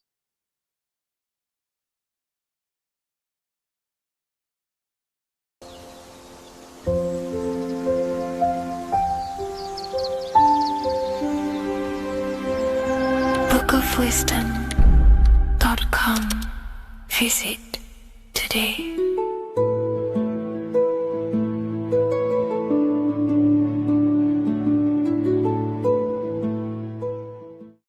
What is good, YouTube? Today we're going to be talking about the astral plane and how the cosmology fits into the astral plane. Okay, so first let's go over the astral plane and go over the different layers of reality so that you can understand reality more. You are a multi-dimensional being. You are not in these, you are in all of these realities at the same time. They all interweave into one big reality. But there are different planes. They are different vibrational dimensions. There are different dimensions of reality. The mind is the root cause of reality. We're living in the mind of God. Everything is being thought into existence from the root cause, from the universal mind. This is why the ancient Egyptians said, all is mind. We're living in the mind of God. And we are a microcosm of this mind. This is why we all have the same mind. This mind is the world of thoughts. Now, this world of thoughts is just the thought alone. For example, it is the thought of a chair. But then when you start to imagine this chair and you start to mentally see the chair, you're now manifesting the thought, the singular thought, into some sort of form. So now you're imagining the chair. You're imagining the form of this chair, which is then manifesting into the astral plane. The astral plane is the world of thought forms manifesting. So when you are imagining something, you are seeing into the astral plane. Okay? Your third eye, it is an eye because it sees the astral plane. It is seeing the other side through imagination, through dreaming. Well, we'll go over dreaming later. So the thought of a chair is a singular thought. The imagination of the chair is the manifestation of the chair. And in the astral plane, it's basically the world of all the chairs that could ever exist. So you're thinking of the chair as a singular thought, which is the mental plane. The astral plane is the imagination of that chair, is the thought, the manifestation of it. Depending on the vibrational state of the thought will depend what level of the astral plane it will go to. For example, if you're thinking about a chair to torture someone on it, it's going to go on the lower astral plane. Or if you're thinking and imagining happy things, it's going to go to the higher astral plane.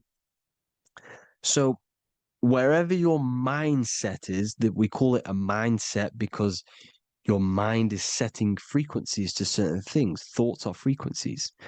And a mindset is setting your frequency, setting your mind to a certain frequency. So when you set your mind to a certain frequency and you imagine something in that frequency, you're going to match everything in the astral plane that are on that similar frequency, just like you would in the physical world. Because we're all in these worlds right now as we speak, but we can't see them with the two physical eyes. We can feel it though. When you're around someone and you've just met a new person, for example, you can feel their vibration. And if you're not on a similar vibrational match, you will not get along with that person. Or you just won't not get along, but you won't connect with that person because you're on two opposing frequencies, not matching. And this is something you can't see, you can only feel because it's the astral plane. It exists within the astral plane. Everything in the astral plane is made out of vibrations. So if you do astral project, and if you already know how to astral project, you will see beings and people and things that are on the same frequency as you. This is why before you astral project, you need to sort your vibration out before you astral project, because you are projecting your consciousness into this. It's the mind. The mind is the bridge. It can move between realities. You are a observer. You are a observing soul which observes different realities. And the mind is the bridge between all of these different realities. The mind can choose. If you want to project into the astral, you set your mind to it, you can. Okay? So let's not get off track. The lower astral plane is where demons are. The higher astral plane is where heavenly beings are. Heaven and hell are kind of a real thing. The etheric plane is a powerful substance, the ether, the fifth element that they don't tell us about. If you type in on Google the 5 elements, they will try to remove it with wood or metal because they don't want you knowing about the ether.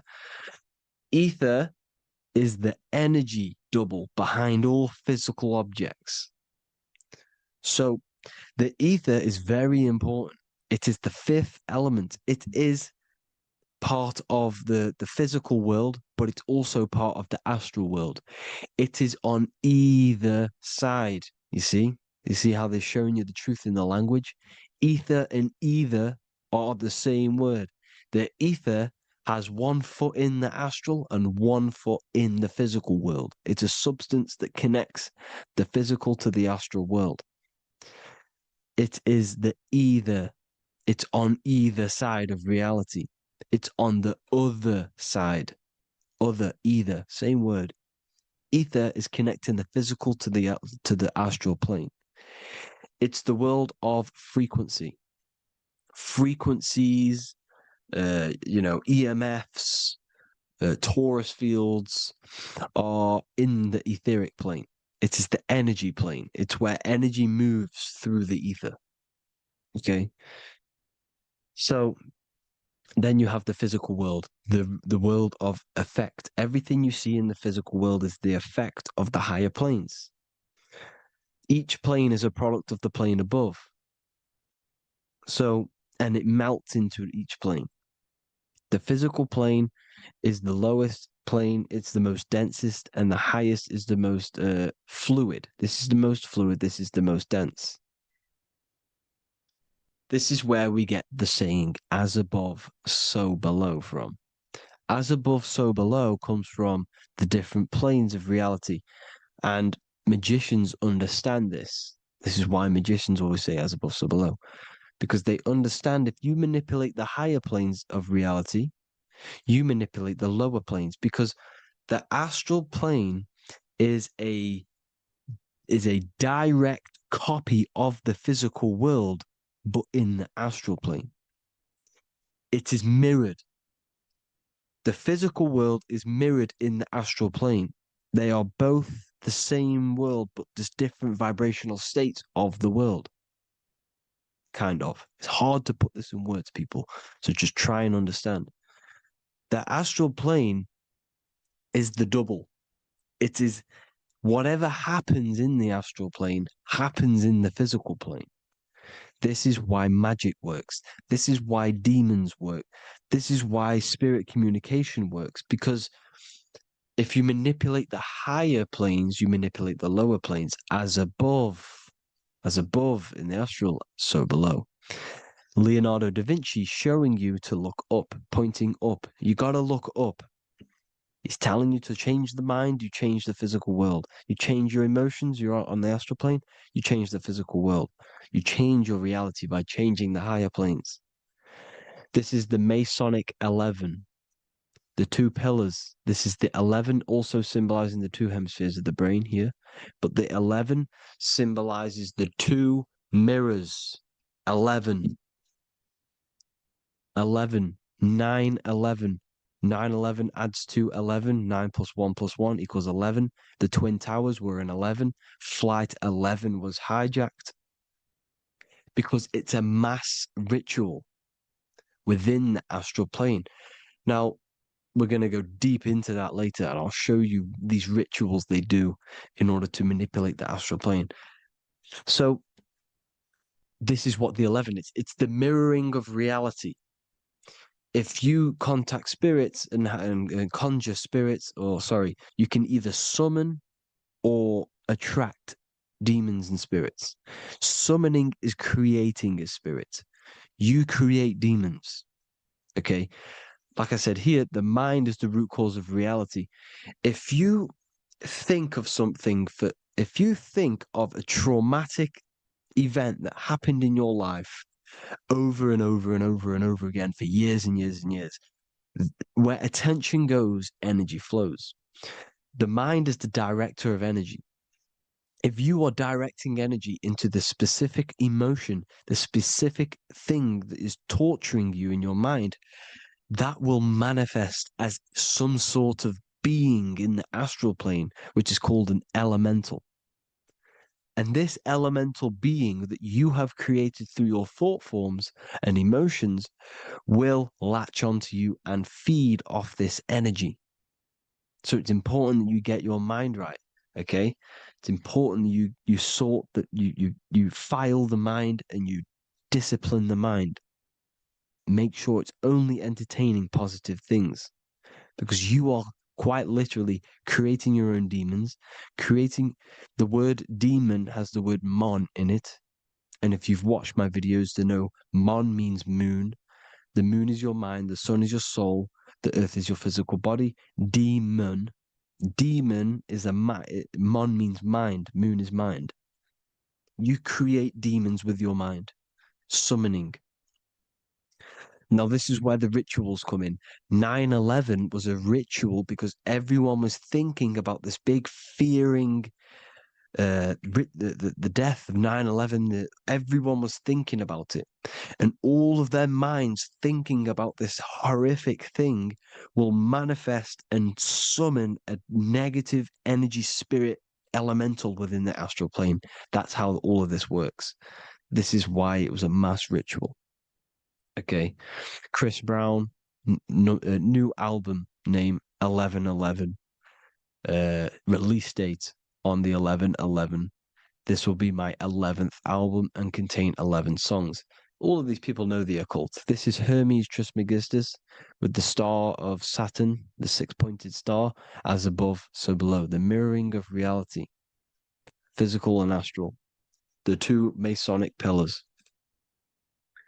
So as above, so below. What's above us? The stars. The stars are connected to the astral plane. This is why we call them stargates. When we dream, we are experiencing these different realities. And what are stars? They tell in the Bible, it says Genesis 1:14. And God said, "Let there be lights in the firmament of the heaven to divide the day from the night, and let them be for signs." Signs translates to things to come. Why things to come? The stars tell the future. Why? And why do we say as above, so below? As above us is the astral plane and the etheric plane. As above, so below. Whatever happens in the stars happens on Earth. The stars are connected to the astral plane. Above us is the astral plane. We are a star in a physical body. This is why we say Mr., sister, stir equals star. The E and the A are interchangeable. We are stars, and the stars are the start of our incarnation. We start in the stars, same root word, and we descend through the seven energies, which are our seven chakras. Then we enter the heart of the soul system. The heart rearranged spells earth. And this is the true cosmology. Here's the Masonic cosmology. This is Masonic now. Here's the firmament. Let there be a firmament in the midst of the waters to divide the waters from above, from the waters that below. Genesis 1:6. The firmament, firmament comes from the word firma, Latin, I'm pretty sure, which means firm. When something is firm, meaning it's stable, it does not move, it is firm. The firmament is firm. So, is the firmament Genesis 1:6. What does it say?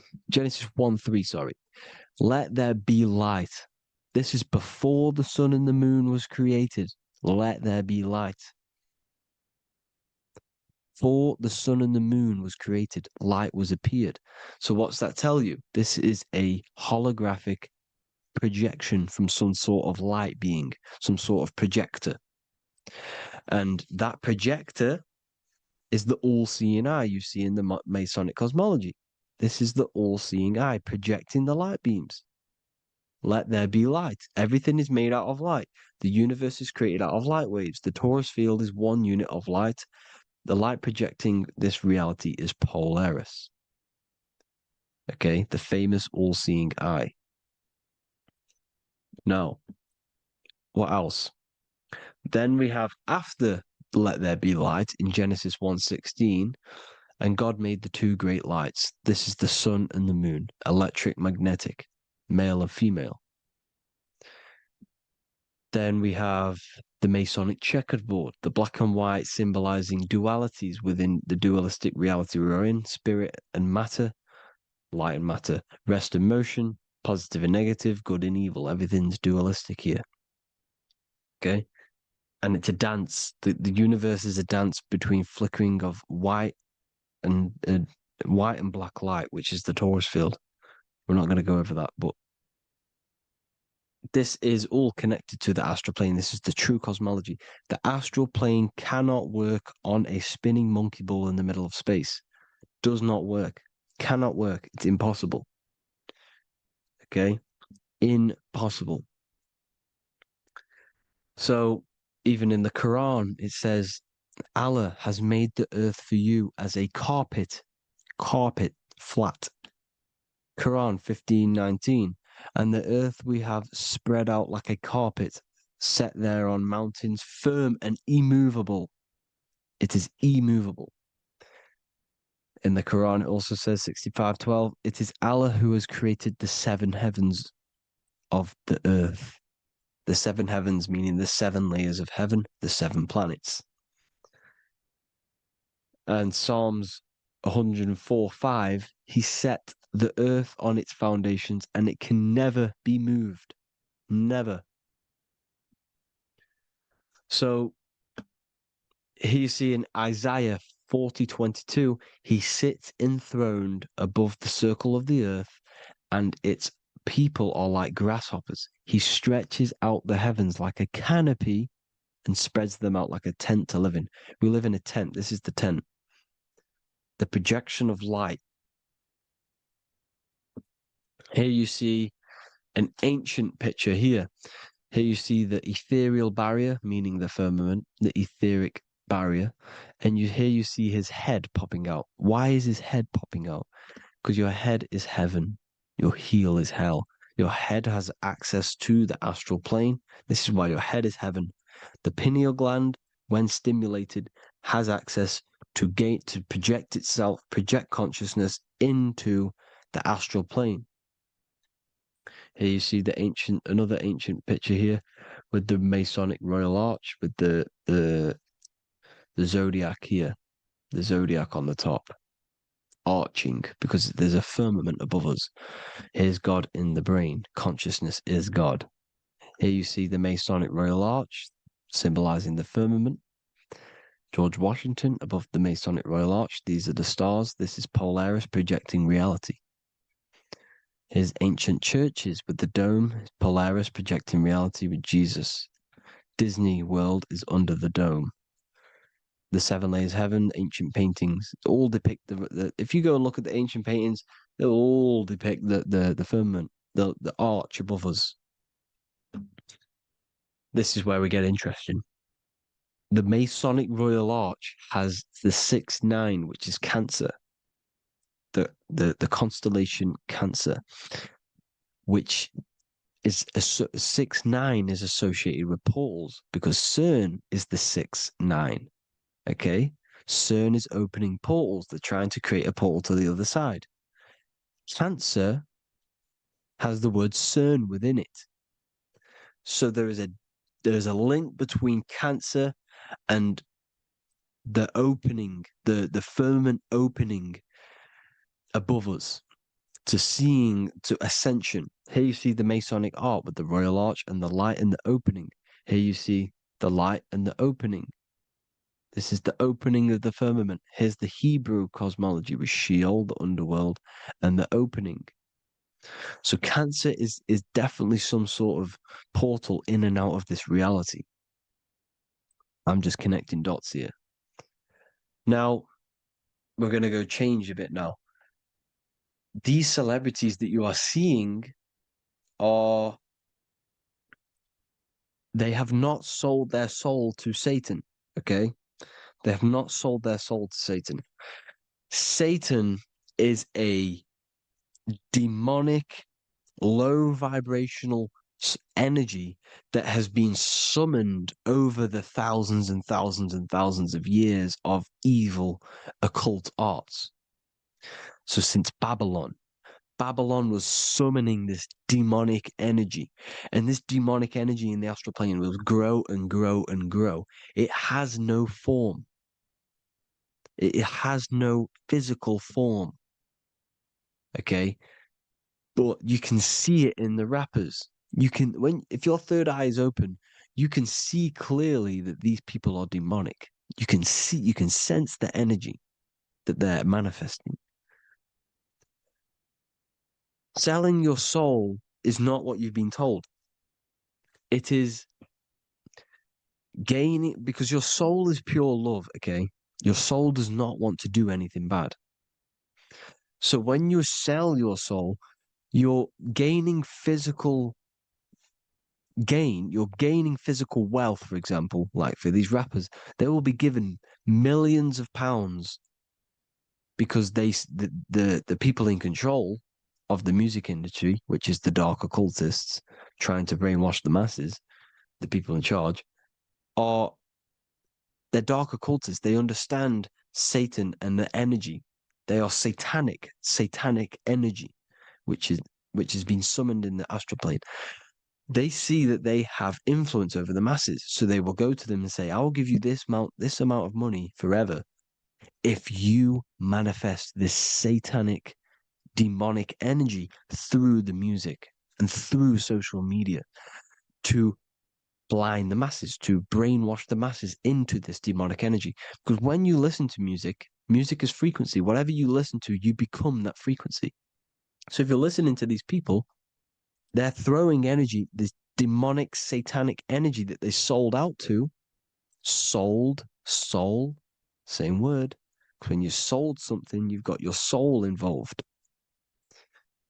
They have exchanged money, physical gain, so that they manifest this satanic energy within the astral plane and through the music, through the videos, through social media to keep us in this vibrational frequency, in this low state of consciousness. This is what it actually is. It's not, you're not selling your soul to some sort of devil. This satanic energy has no physical form it is formless in the astral plane. It's a summoned energy. Now, the root chakra is red. This is why the devil is red, because it symbolizes the animal nature of man. When you are operating off your root chakra, you will kill, you will fight, you will do anything to survive, because it's all about survival mode in the root chakra. They want you keeping in that fighting mode, that surviving mode, so that you are manifesting this low vibrational frequency, this satanic energy, this demonic red energy. This is why the devil is red. And the devil has a tail with the red arrow pointing down because it symbolizes your light body. This is your Merkaba. Your Merkaba is your light body. Mer equals light, Ka equals spirit, Ba equals body.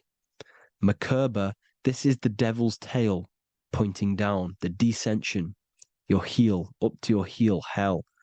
Ascension to heaven, head. You see, this is the all-seeing eye with the illumination coming off it, your head, when you're illuminated. The Merkaba is your celestial sphere to portray different planes of reality. It is the vehicle of ascension. It's your light body. It's in the word Kabbalah, Kabbalah, Ka, spirit, Ba, body, La, light. Same thing, Kabbalah, Merkaba. Same thing. It's all about the light body. This light body sees different realities. So when you see the goat in the music industry, it's this satanic summoned energy that's been summoning for thousands of years within the astral plane.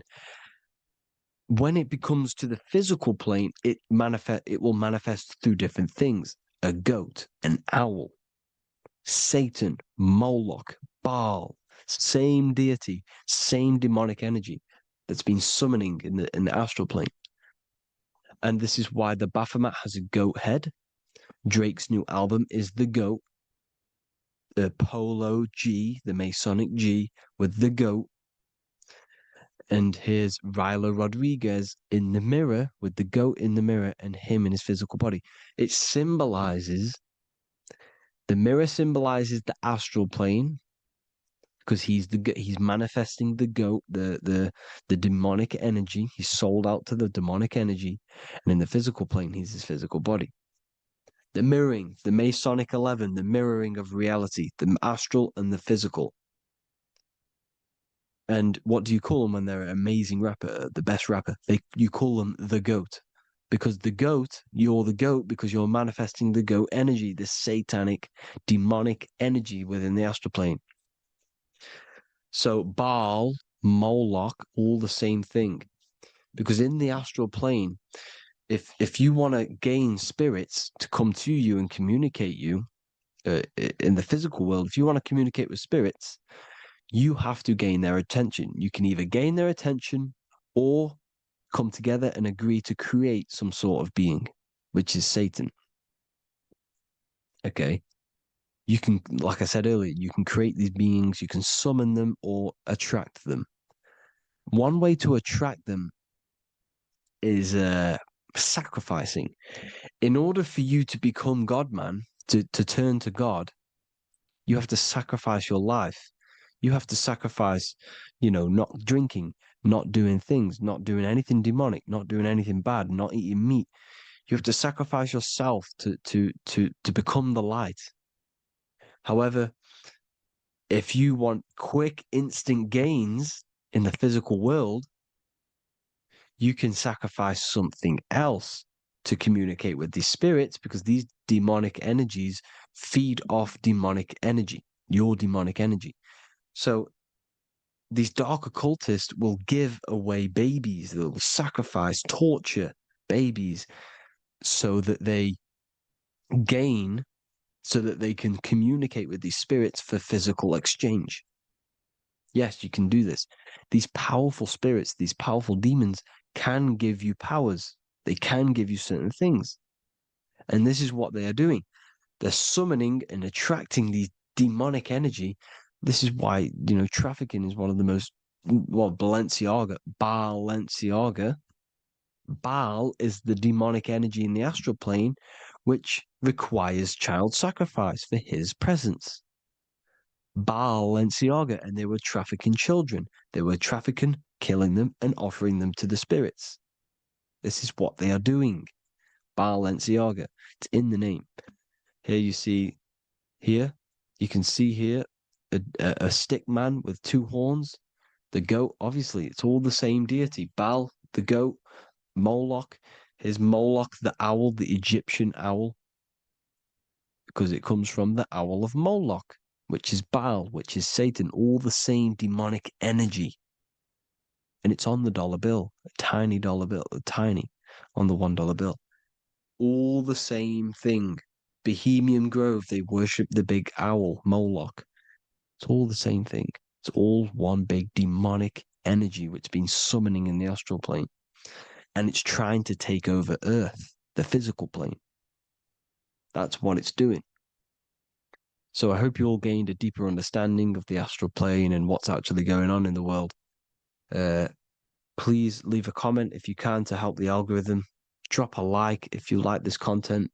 And hope you all learned something today. And God bless you all. Thank you all.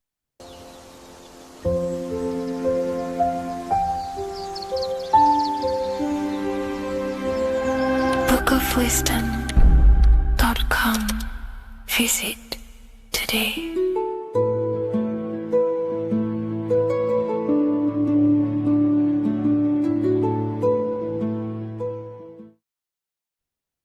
As above, so below. This is one of the most crucial teachings within esotericism, occultism, or what we like to call it today, spirituality. I don't like calling it spirituality because it's not spirituality. I teach human consciousness. I teach the science of you and your consciousness alone and your being. And in order to fully understand you and this world around you, you must understand this number one principle of as above, so below. There is many misconceptions of this, and there is many simple teachings of this. But I'm going to break it down today from the most simplest to the most complex, and you will see the connections between all things. This is the most important lesson you could ever learn, and I'm going to teach it you today. So what you must understand is with the term as above, so below, it applies with everything you see in this world and about yourself. We have something called the macro, which means the bigger scale. On the bigger scale, we have the whole earth. If we look down from the sky on top of rivers, this is what we see. We see this tree pattern. Then on a smaller scale, we see trees have the same pattern. Then we look even closer. We're going smaller and smaller into the leaves of the tree. We see the same pattern. Then we go even more micro into the human brain and look at the human brain cells, and we see the same pattern. This is proof this is a fractal universe, and everything is in the micro is reflected in the macro. As above, so below. As within, so without. On the macro is a reflection of the micro. So now that you understand this, we can go a bit further. A yearly cycle of spring, summer, fall, winter is a macro. A micro is a daily cycle. So a day is a mini year. The summer is the midday. Autumn is the evening. Night is the winter. And spring is the morning. This is a macro, a reflection.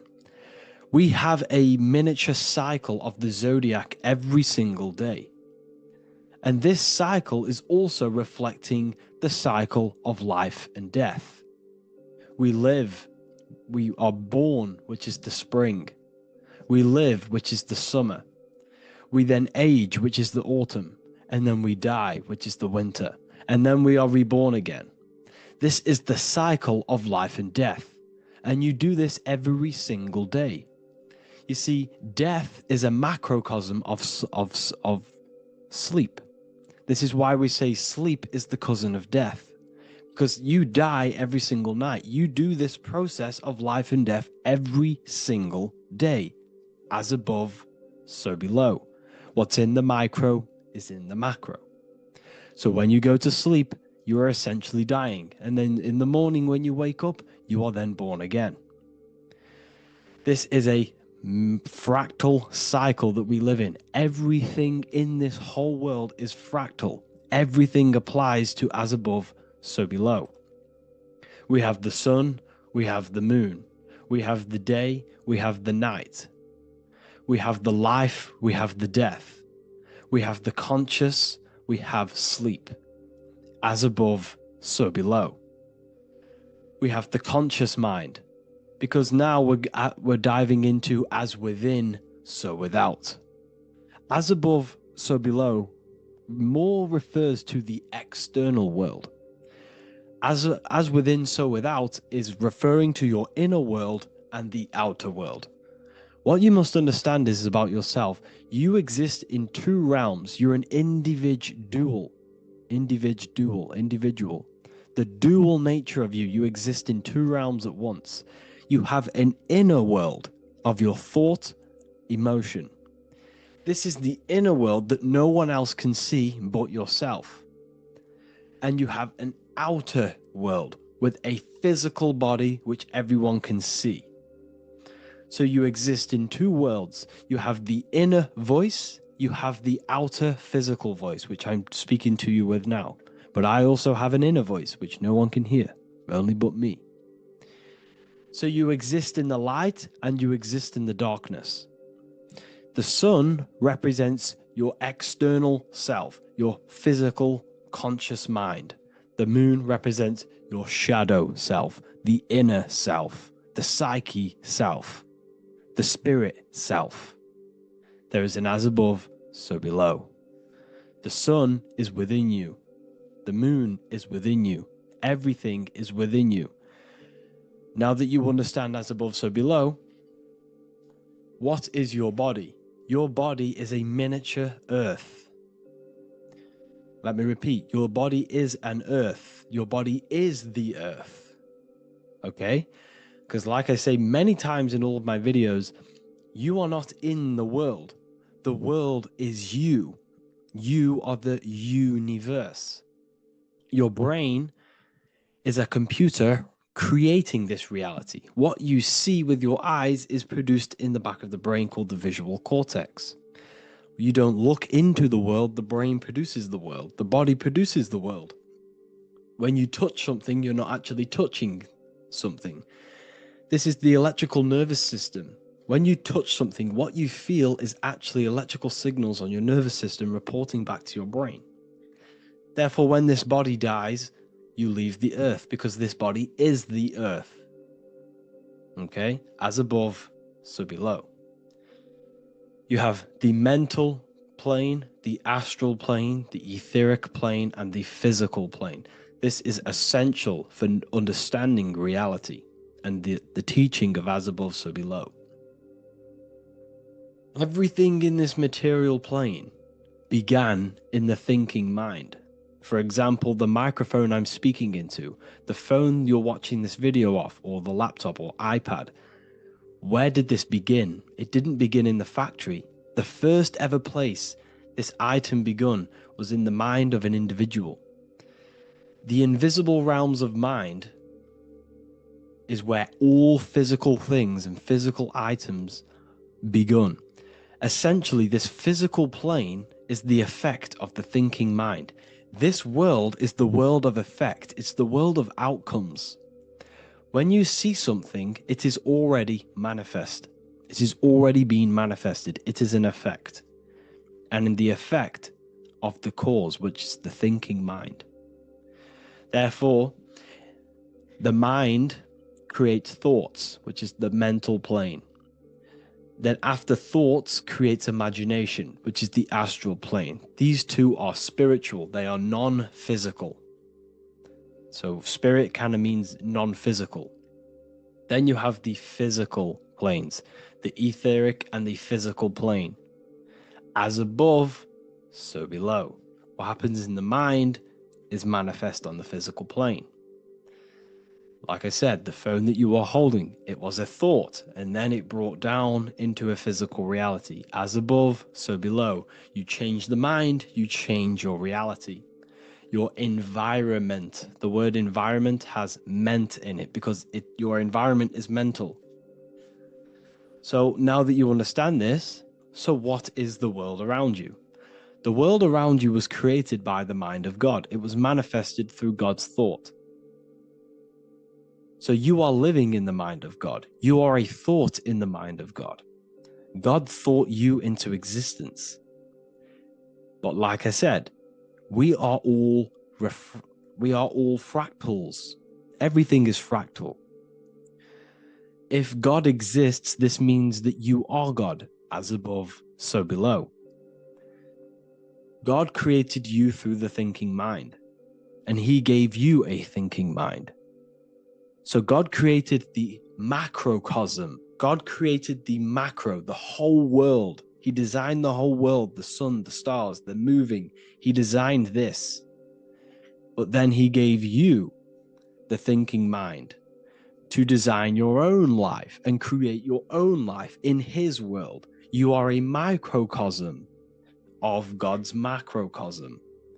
Just like God thought you into existence and the whole world into existence, you are a microcosm thinking your world, your reality into existence.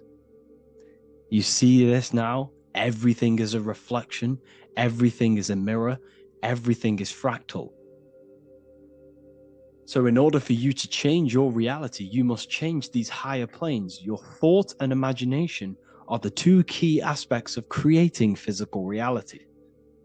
Every object you see around you was begun in these higher planes of the non-physical, and they were brought out of spirit into physical matter through the thinking mind and physical action. So now we're going to get a bit deeper. The brain is not the mind. Now that you understand, we have spirit and matter. As above, so below. You have a non-physical side of reality and a physical side of reality.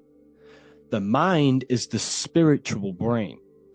The brain is a physical manifestation, a physical effect of the mind.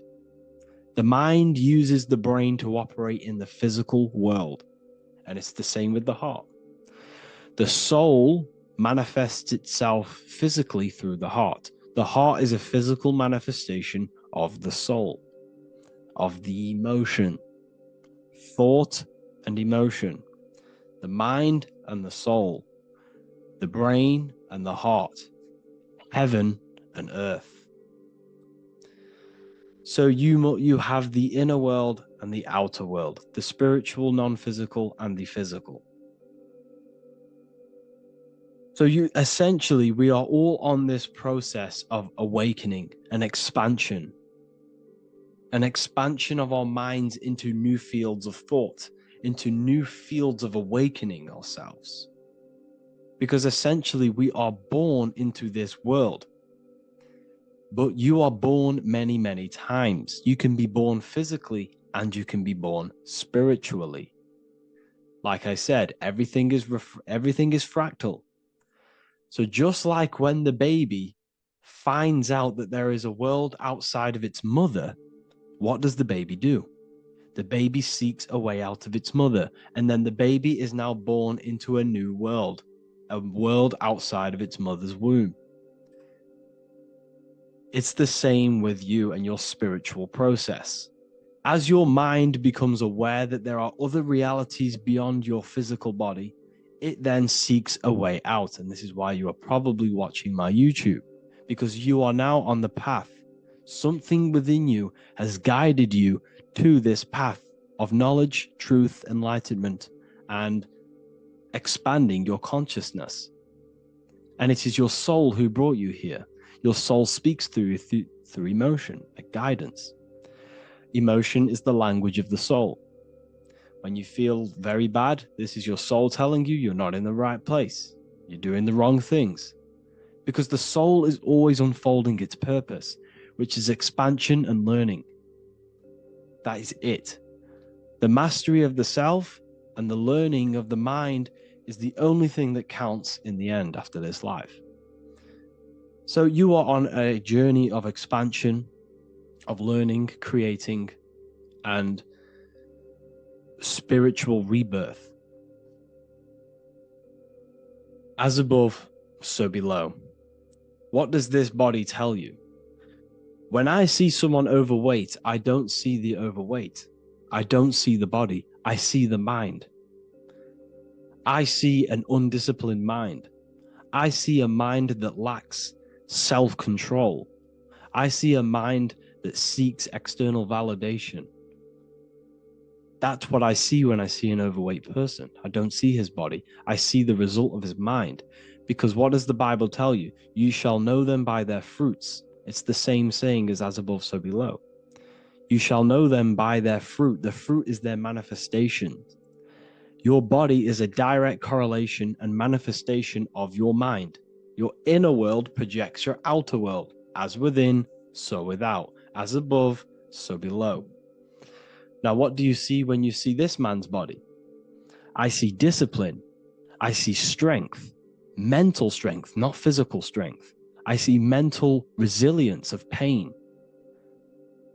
Because all of this man's mental energy has been manifested physically within his muscle.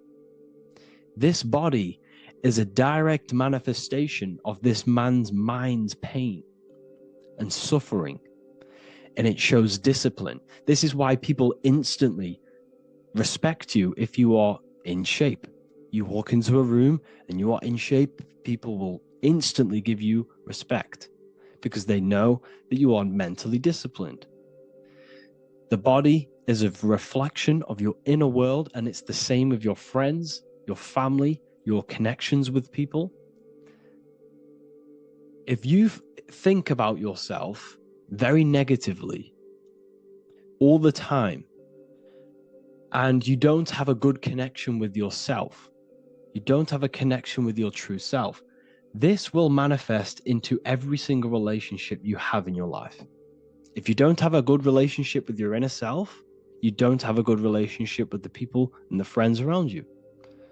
Because as within, so without. If you think negative about yourself, you will only pick up the negative in other people. If I think very highly of myself and I think very happy and good things about myself, I will then see the good things in other people. Because it's as above, so below. As the inner world is, so is the outer world. It's the same with your life circumstances. Your life is a direct correlation of every thought you thought in the past. If you possess millions of pounds, millions of dollars, this is because you have thought this into physical reality. You live the life you are deserved. You live the life that you manifest through your thoughts. If you live a very poor life, this is a reflection of your mind. This is a reflection of what you have thought into physical existence. Because like I said, everything begins in the mind. As above, so below. And this is even present within the body. So where is the head? The head is at the very top of the body. And where does all manifestation begin? In the mind. That's where the mind is, in the head. And then the thoughts we think travel down the body into the heart, which is the emotion. Every thought we think is in the emotion. Every thought we think creates an emotion. This emotion then drives the action. Where does the action come from? The feet, because the feet move our body. We move with our feet to take action. Our hands. You see, so the body is even a micro reflection. I can't even say it. Reflection of the order of manifestation. This blew my mind when I figured this out. You see, the head, the thoughts begin here. This is the beginning of all manifestation. Then it comes down to the heart. This is the emotion. Then you take the action. The thought and emotion then sparks the action, which is taken with the hands and the feet. And where's the lowest point on the body? The feet, and that's touching the physical earth. So the head is where the thought is, the non-physical, and the lowest point on the body, which is touching the physical earth. So the head represents spirit, the feet represent matter, spirit and matter. Your room, if I walk into your room and I see a messy room, I don't see the room, I see a messy mind. The room is a reflection of the mind. If you have a messy room, this is your mind. It's an externalization of your unsorted mind, undisciplined mind.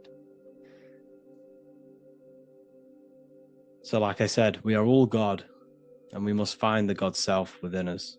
And I teach all of this inside the Book of Wisdom, Volume 2. This is not just a book, this is a revolution.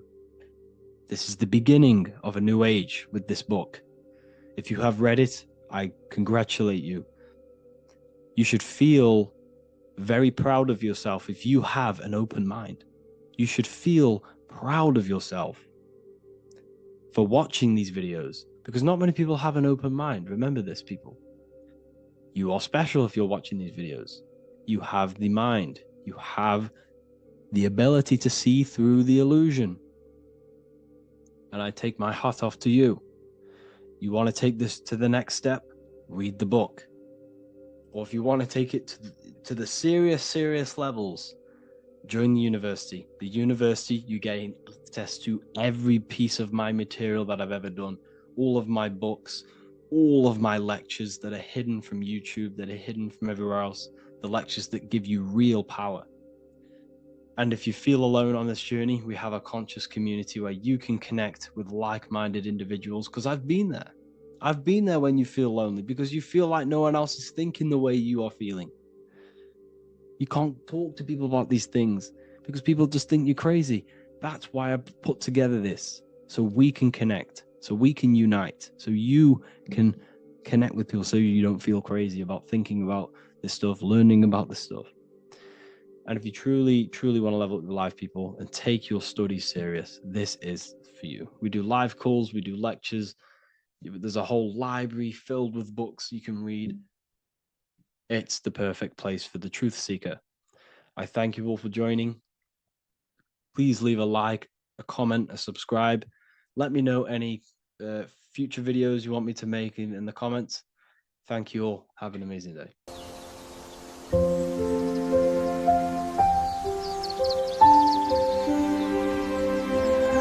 bookofwisdom.com. Visit today.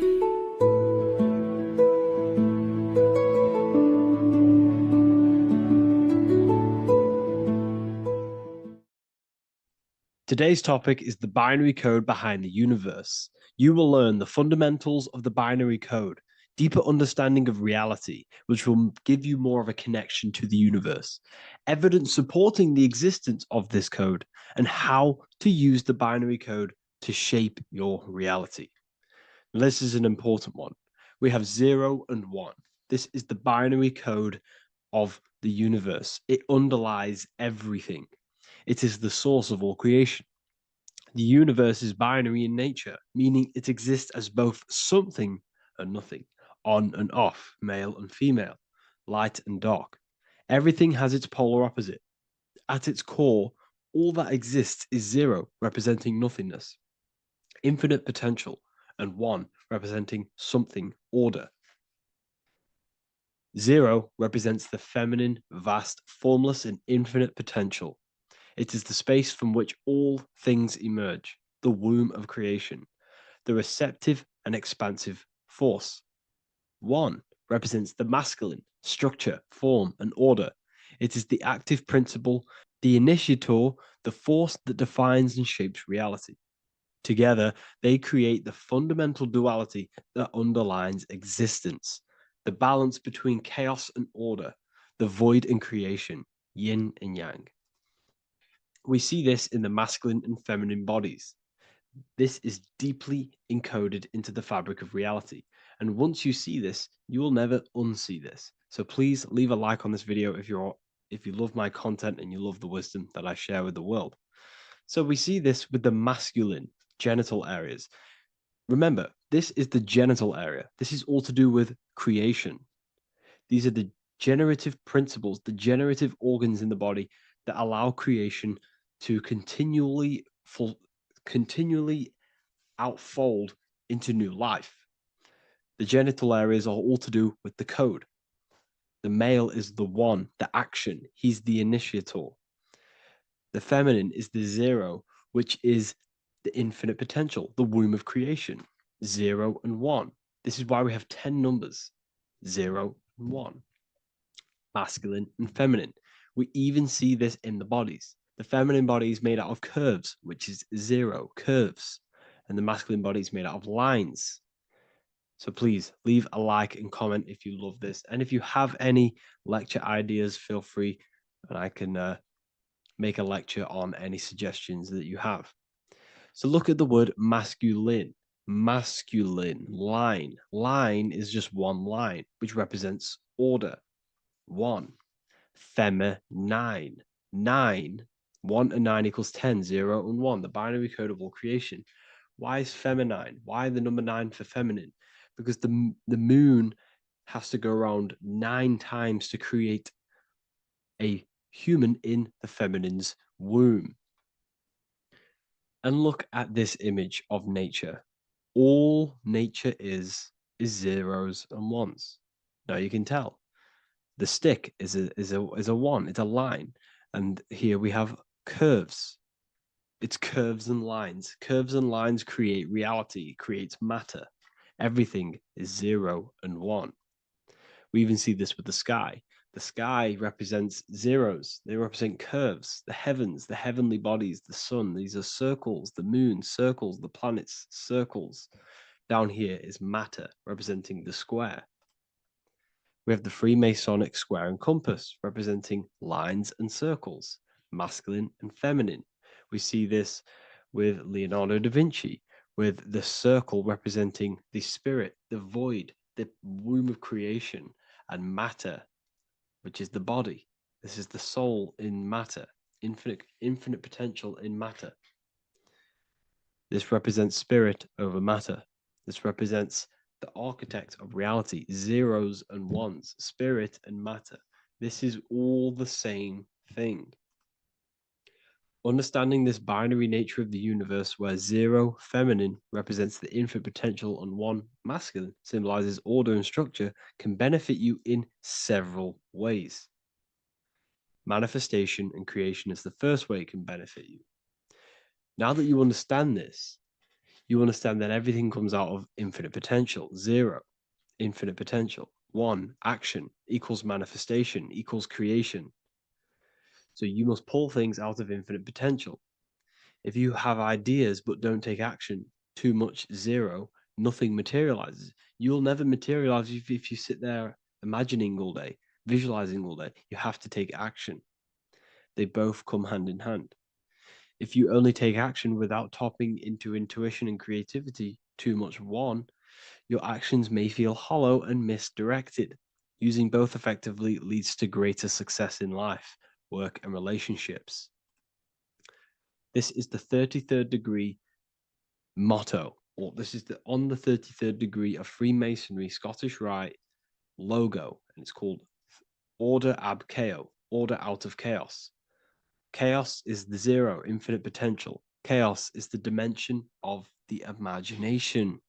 This is where this all ties in now. Imagination is the dimension of infinite potential, pure potential, formless creativity, and the realm of infinite possibilities. It is the void, the unmanifested energy that contains all that could ever be. That is the imagination. The imagination is the dimension that you are connected to, and you can pull any idea out of and materialize it into a reality. Matter, on the other hand, is order brought out of the imagination, chaos. It is when raw potential is structured, defined, and crystallized into form. This is the fundamental principle of order out of chaos, the process of turning the unseen into the seen, the abstract into the concrete, the dream into reality. That's why we say dreams into reality. Dreams are in the imagination, infinite potential, and the human mind is connected to higher dimensions of consciousness, which we can pull ideas, things out of, and materialize it into our lives. Whether that's good or bad, that's completely up to you. But we have access to higher dimensions beyond the physical plane.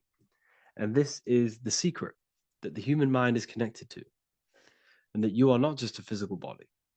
Okay? The universe itself was born from chaos. Before form, there was only energy and potential. Our minds function the same way. The mind is a microcosm of the universe. Our thoughts exist in an infinite field of possibility, but they only become real when we take action and give them form. If your inner world is filled with chaotic thoughts and impulsive emotions and negativity, then creating order within is essential for balance, clarity, and growth. What do I mean? Order out of chaos, 0 and 1. All creation comes out of infinite potential. The mind, the imagination, is the infinite potential. The material world is the order. It's the effect. Therefore, if your material world has chaos, if your room is messy, if your body is out of shape, if you do not look after yourself, everything in the physical world is just a reflection of what's going on inside of you, what's going on inside of you. So if you have a messy room in a messy house, this reflects as a messy mind, a chaotic mind, and we must create order in our mind. So this applies to all realms of your life. This applies with your mind, it applies with your emotions, it applies with your manifestation, it applies with the physical world, with the masculine and feminine. 0 and 1 is heaven and earth. It's everything. It's duality. It's on and off. It's everything. So it applies to all realms of your life. Okay. So in order for this to benefit our lives, we must, one, have awareness and observe the chaos. Step back and observe your thoughts and emotions without reacting to them. Recognize that you are not your thoughts. You are the observer of them. You are the soul. You are in between them. You are the midpoint between the left and the right, the 0 and the 1. You are the soul. Journaling or meditation can help you identify patterns and negativity and impulsivity. So it's important that we recognize these patterns, we recognize the chaos within us, and we transmute it. 2, implement structure, mental discipline, mindful practices, meditation, breath work, and slowing down your reactions. Cognitive reframing, replace destructive thoughts with constructive ones. This is so important. For every negative thought that you place attention to, place your attention onto 5 more positive. Never think about something that you don't want to manifest, because whatever you're placing attention on inside that mental field of consciousness, you're giving attention to, which then can manifest into your action, and that will materialize into your world. Routine and ritual. Create daily habits that anchor you. Morning routines, exercise, or creative outlets bring stability. We must master the inner world of thought and emotion. We must bring chaos into order. In order to create anything in your life, you're turning chaos into order. Order out of chaos. You're turning 0 into 1. This is the binary code. All things underlie it. 0 and 1. So it's so important that we master our minds, we master our emotions, we master our inner world so we can produce effect in the outer world. We cannot create consciously and effectively if we have chaotic thoughts and impulsive emotions. So I hope this has made more clarity to you so you can implement this into your life. I know I haven't given you much strategic things to implement into your life, but now that you have a better understanding of how this world is pulled out of infinite potential, you can use that. Everything in your life is pulled out of your imagination. Every text you send, everything you think of, oh, I'm going to do this later, that is your imagination thinking about the future. So you just have to do this on a mass scale to create something big in your reality. So I hope this gives you a better understanding of how the universe works and has benefited your life. If you have any comments or any suggestions or how this video made you feel, let me know in the comment section. I would really appreciate it. And I'll see you all inside of the Symbolism Masterclass on March the 8th.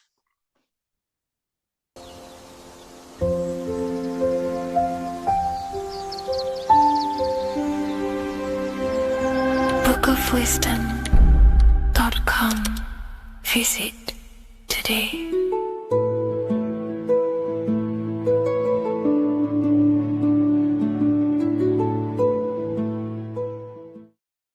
Welcome back everyone to another video.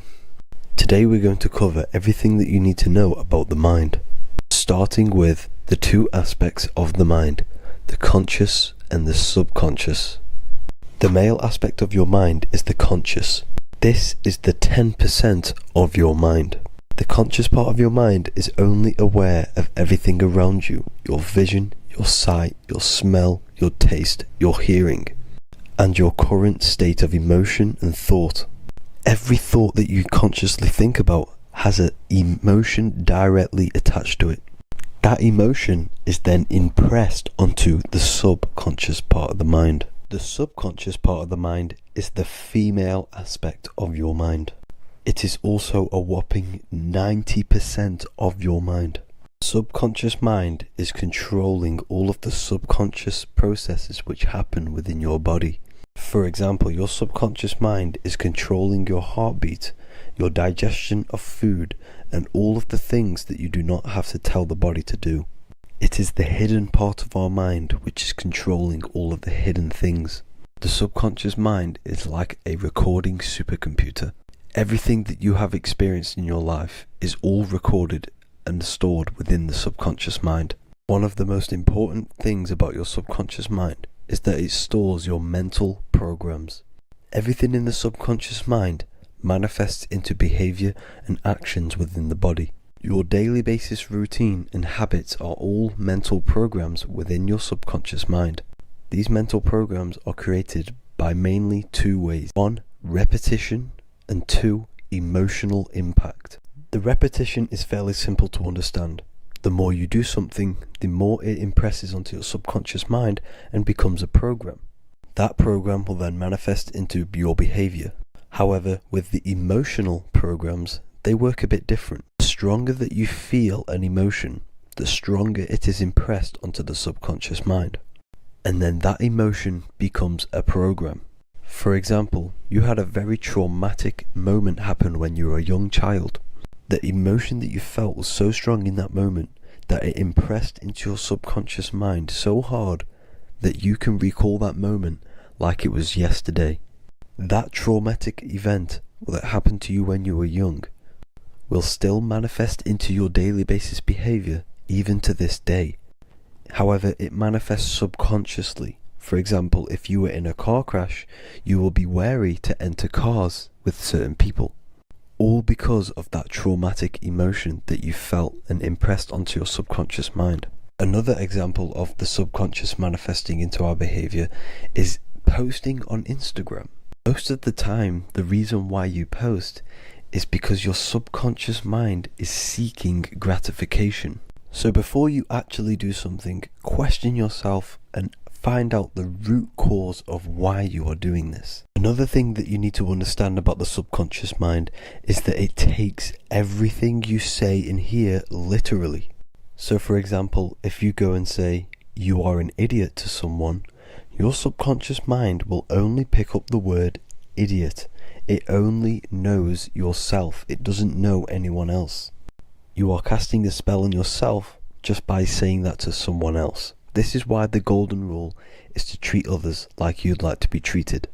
Now, you can rewrite these programs which are already in your subconscious mind. However, it does take consistency. You have to change these programs which have been running for years. And by changing these programs, you change your behavior, because these programs manifest into your behavior.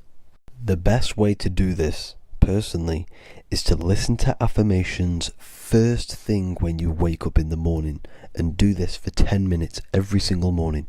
Then at night time, you want to think and feel that you are becoming the reality that you desire. The more that you feel this reality, the more it will become a program and impress your subconscious mind.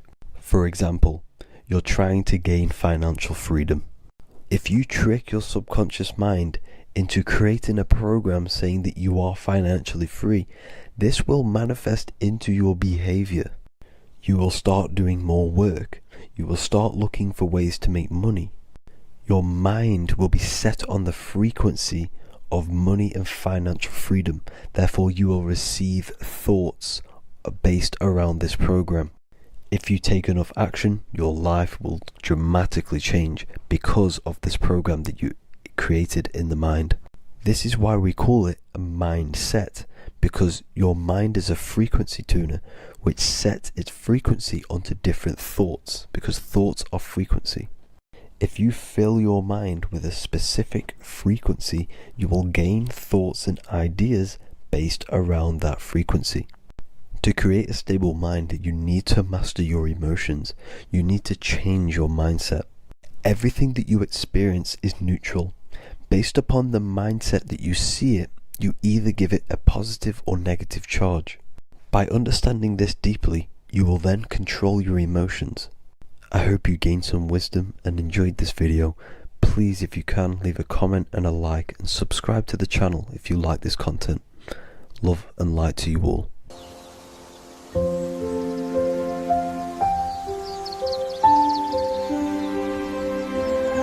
bookofwisdom.com. Visit today.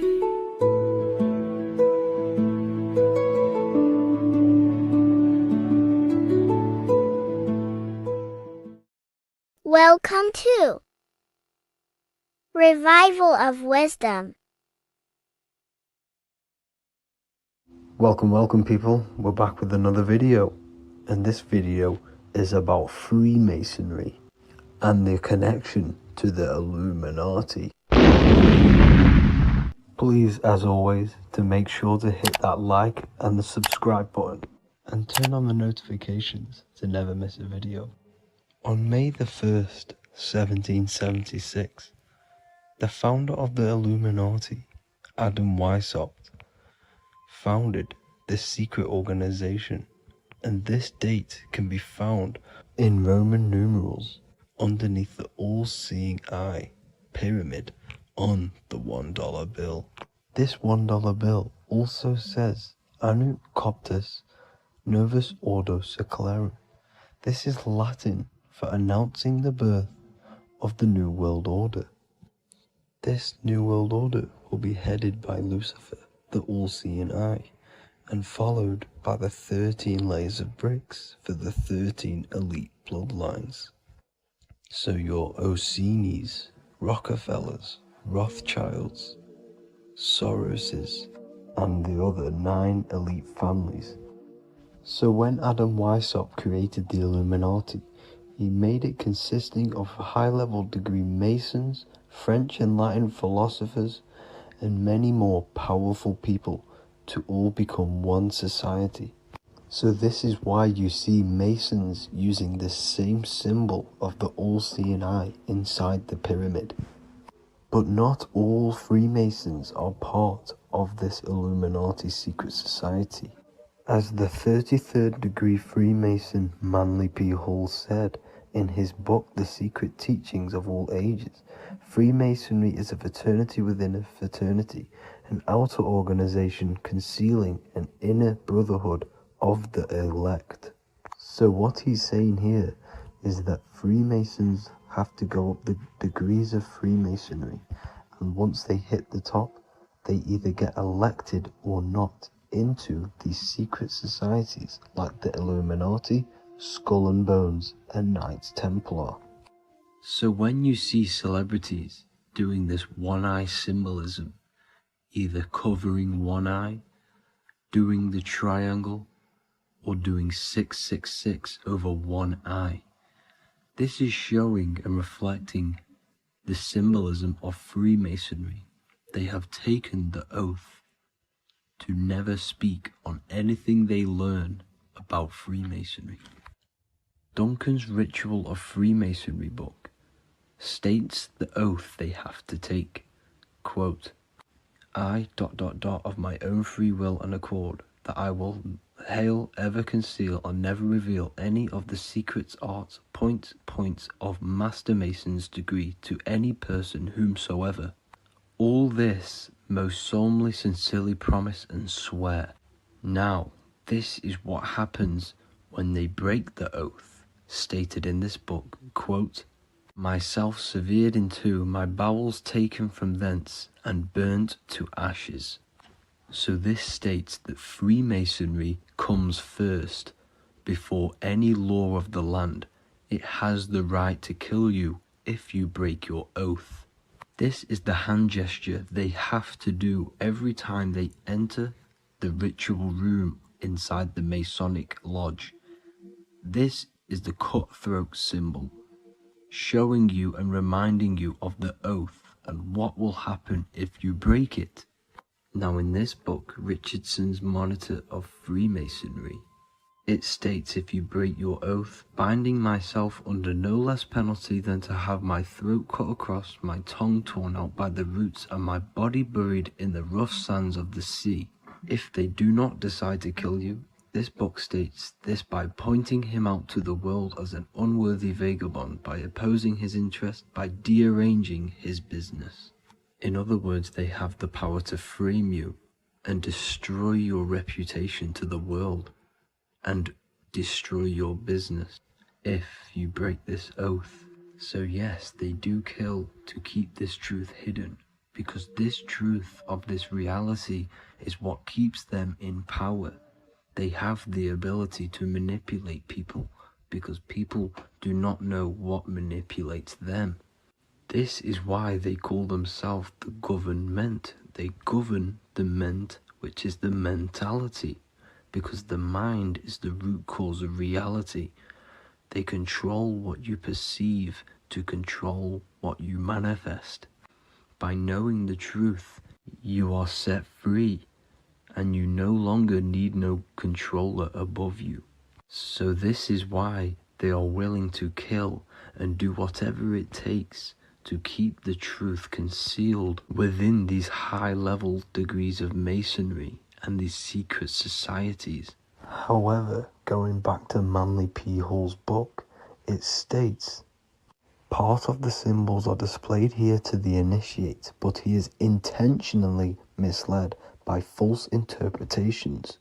So this is saying even Freemasons are intentionally misled and told lies to conceal the truth, to make sure the truth is hidden in the high degrees of masonry. So that's it for this video, guys. Thank you all for tapping in. please leave a like and a subscribe. God bless.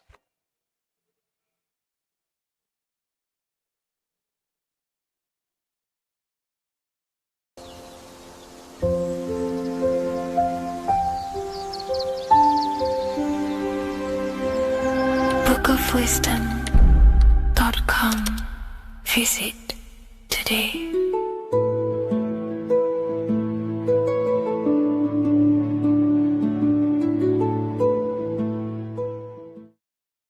So depression doesn't actually exist, and in this video I'm going to show you how depression is actually a choice. And I'm going to give you some solutions on how to deal with it. And this is probably going to change your life forever just by doing this alone. Okay, so the first thing you need to understand about depression is that it exists in your conscious mind. It exists in your thinking mind. So what is inside your thinking mind? You have your body, your name, your reputation, your trauma, your memories, your family, your worries, your interests, your bills, your passion, dislikes, goals, right? Most people identify their lives with this. They identify their lives with their thinking mind. They think they're their name, their job, their reputation, their memories. But this is not who you actually are. Who you actually are is the observer of that. What happens if you stop thinking? What is left? You're left with unconditioned consciousness. You're left with the self, which is what we refer to as I. We are the consciousness, not the thinking consciousness. You are not these labels. You are not your thoughts. You are not your job, your name, your reputation. Okay? And the reason why I'm telling you this is because it's very important, is that we are something beyond this body, beyond this name, beyond our thoughts. We are the consciousness. So depression exists inside of the thinking mind, the conscious mind. Okay? So if you want to get rid of depression, you must learn how to escape the thinking mind. And not only just escape, but that's step one. In meditation, you do meditations, right? We sit still and we have to learn how to control the mind and turn off the thoughts. And when we turn off the thoughts, depression goes out the window because there's no thought present in your mental field of consciousness to be depressed. Okay? You must understand, who is the one suffering from the negative thoughts? Who is the one suffering? Your mind is not suffering because the mind is producing the thoughts. Your body's not suffering from the negative thoughts. You are suffering. And who is you? You are a soul. You are that feeling. You are that person beyond the thoughts, beyond the feelings, beyond that. You are the one experiencing. You are that. Meditation gives us the ability to turn off the thinking mind. This allows us to escape our thoughts. Okay? And it gives us, over a long period of time after meditation, you'll be able to turn this switch. And this switch will be able to turn off your thoughts. And by doing this, we will be able to control our conscious mind directly by the hand. So when you notice yourself gaining them negative thoughts, we can then turn off the switch of turning off the conscious mind and rising to our authentic self and knowing the thoughts are just illusions. Now, let me tell you something that's very powerful. Most of your thoughts are coming from beliefs. Most of your feelings are coming from beliefs. So if you have a feeling of lack, this is coming from a belief that you don't have much. If you are feeling alone, this is coming from a belief that you are alone. So what we must do is restructure ourselves. We must restructure the subconscious mind. And we do this in many different ways. We can do this with meditation. We can do this with visualization, visualizing our desired reality as if we are living it. We can do this with affirmation. Now, a lot of people think, oh, I'm trying to speak something into existence with affirmation. No, you're not using vibration to try and change reality with what a lot of these new age people will teach you. Vibration, your words will not have much an impact on reality. That's the truth. But what they do have an impact on is reprogramming and recrafting and refining your mind. If you repeat, I am wealthy all day long, your subconscious mind, that word will be lingering inside your subconscious, and you will start to mold that into your conscious. You'll start to be consciously thinking about this. Most of your thoughts are coming from your subconscious. So if you want to get rid of depression, you got to figure out the trigger. What are you depressed about? What are you feeling? What are the beliefs that are making you feeling and thinking this way? And that's what you must restructure. You must restructure your subconscious mind through visualization, meditation, and affirmation. You do these all the time. You do these every single day, and you will slowly, if not surely, restructure your subconscious mind. While by doing the practice of meditation, you'll gain the off switch as well. Sometimes depression comes from not living in your authentic self. You're not doing the things that your soul is telling you to do. We all know what we should be doing at all times. I don't care what you have on. We all know we should be doing something. We all know that we have there's a higher aspect of our mind that tells us, oh, we need to be doing this, but I'm actually sat here on my phone. Oh, I shouldn't be eating this, but I'm doing it anyway. There's always that higher voice. And that is the voice that has to be connected to. And when your body's not acting out the voice of the soul, then the soul becomes sadder, and suffers more and more and more. There has to be a connection between the soul, the mind, and the body. They have to work in unity. Okay? So I hope this video helps with depression, with whatever you're going through mentally.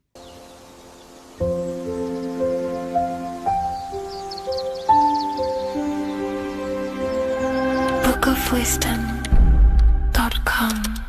Visit today.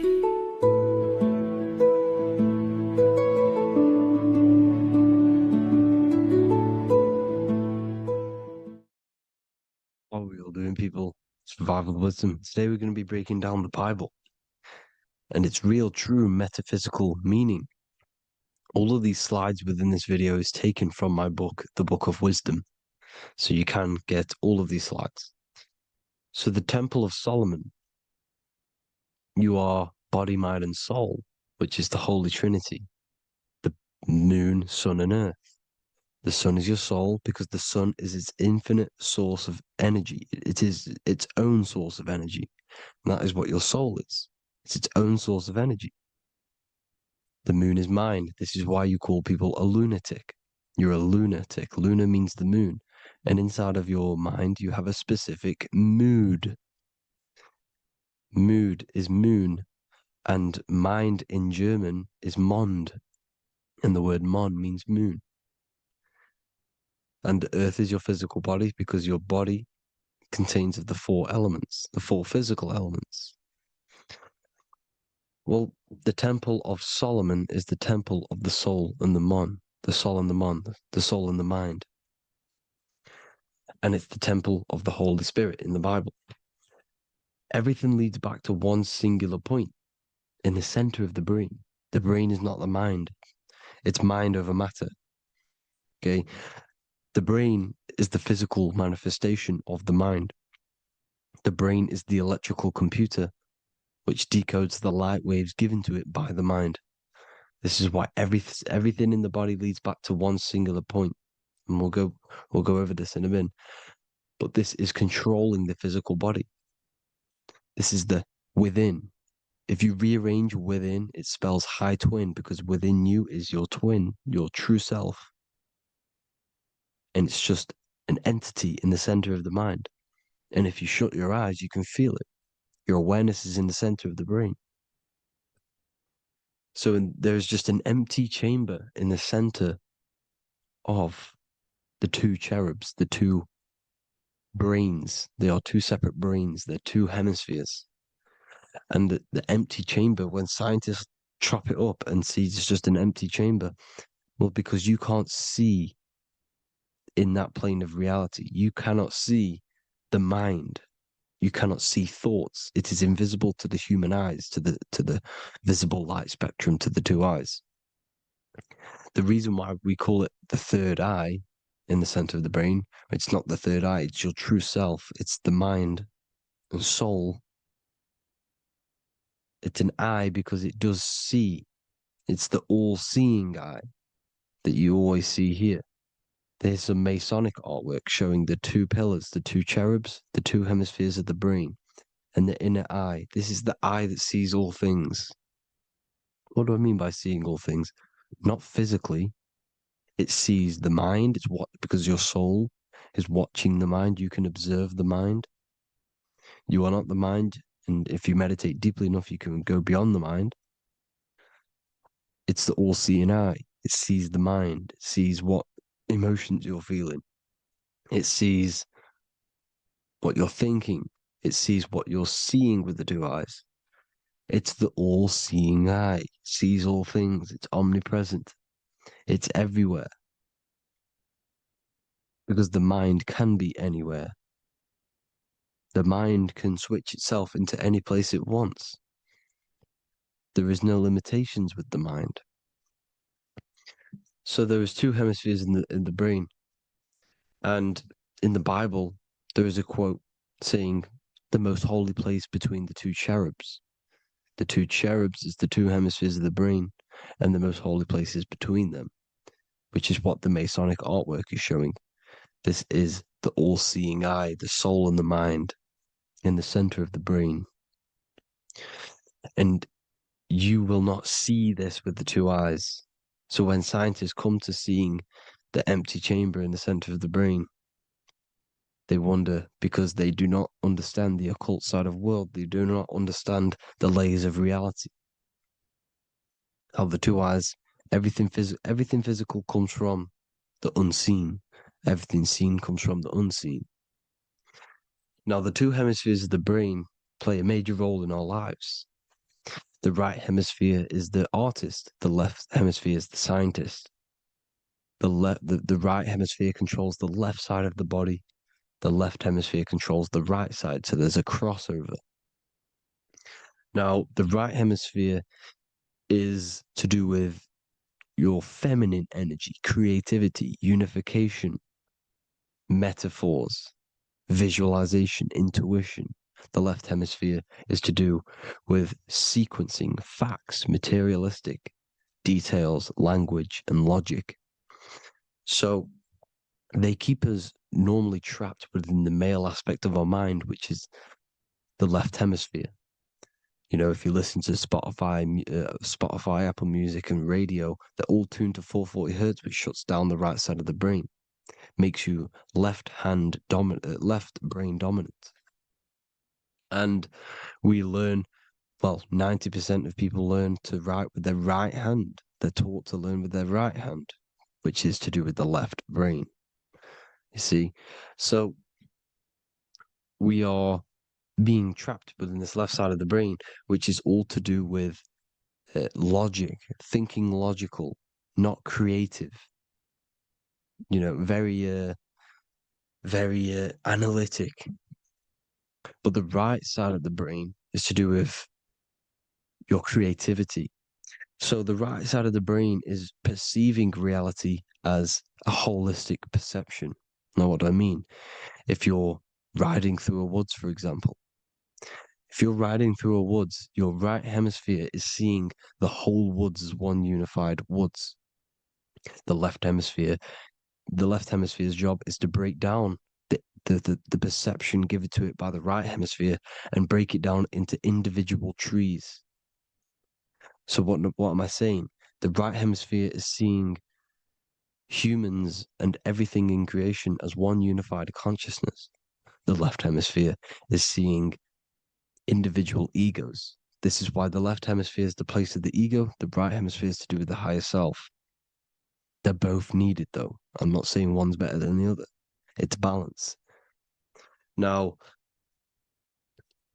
they don't want you to see the unified picture, perception of creation. They want you to think everything is individual, everything doesn't come from the one, because all things come from the one. And we experience the two in this reality, dualism. In order to understand the one, we have to experience the two to advance. So, anyways, let's get away from the two hemispheres.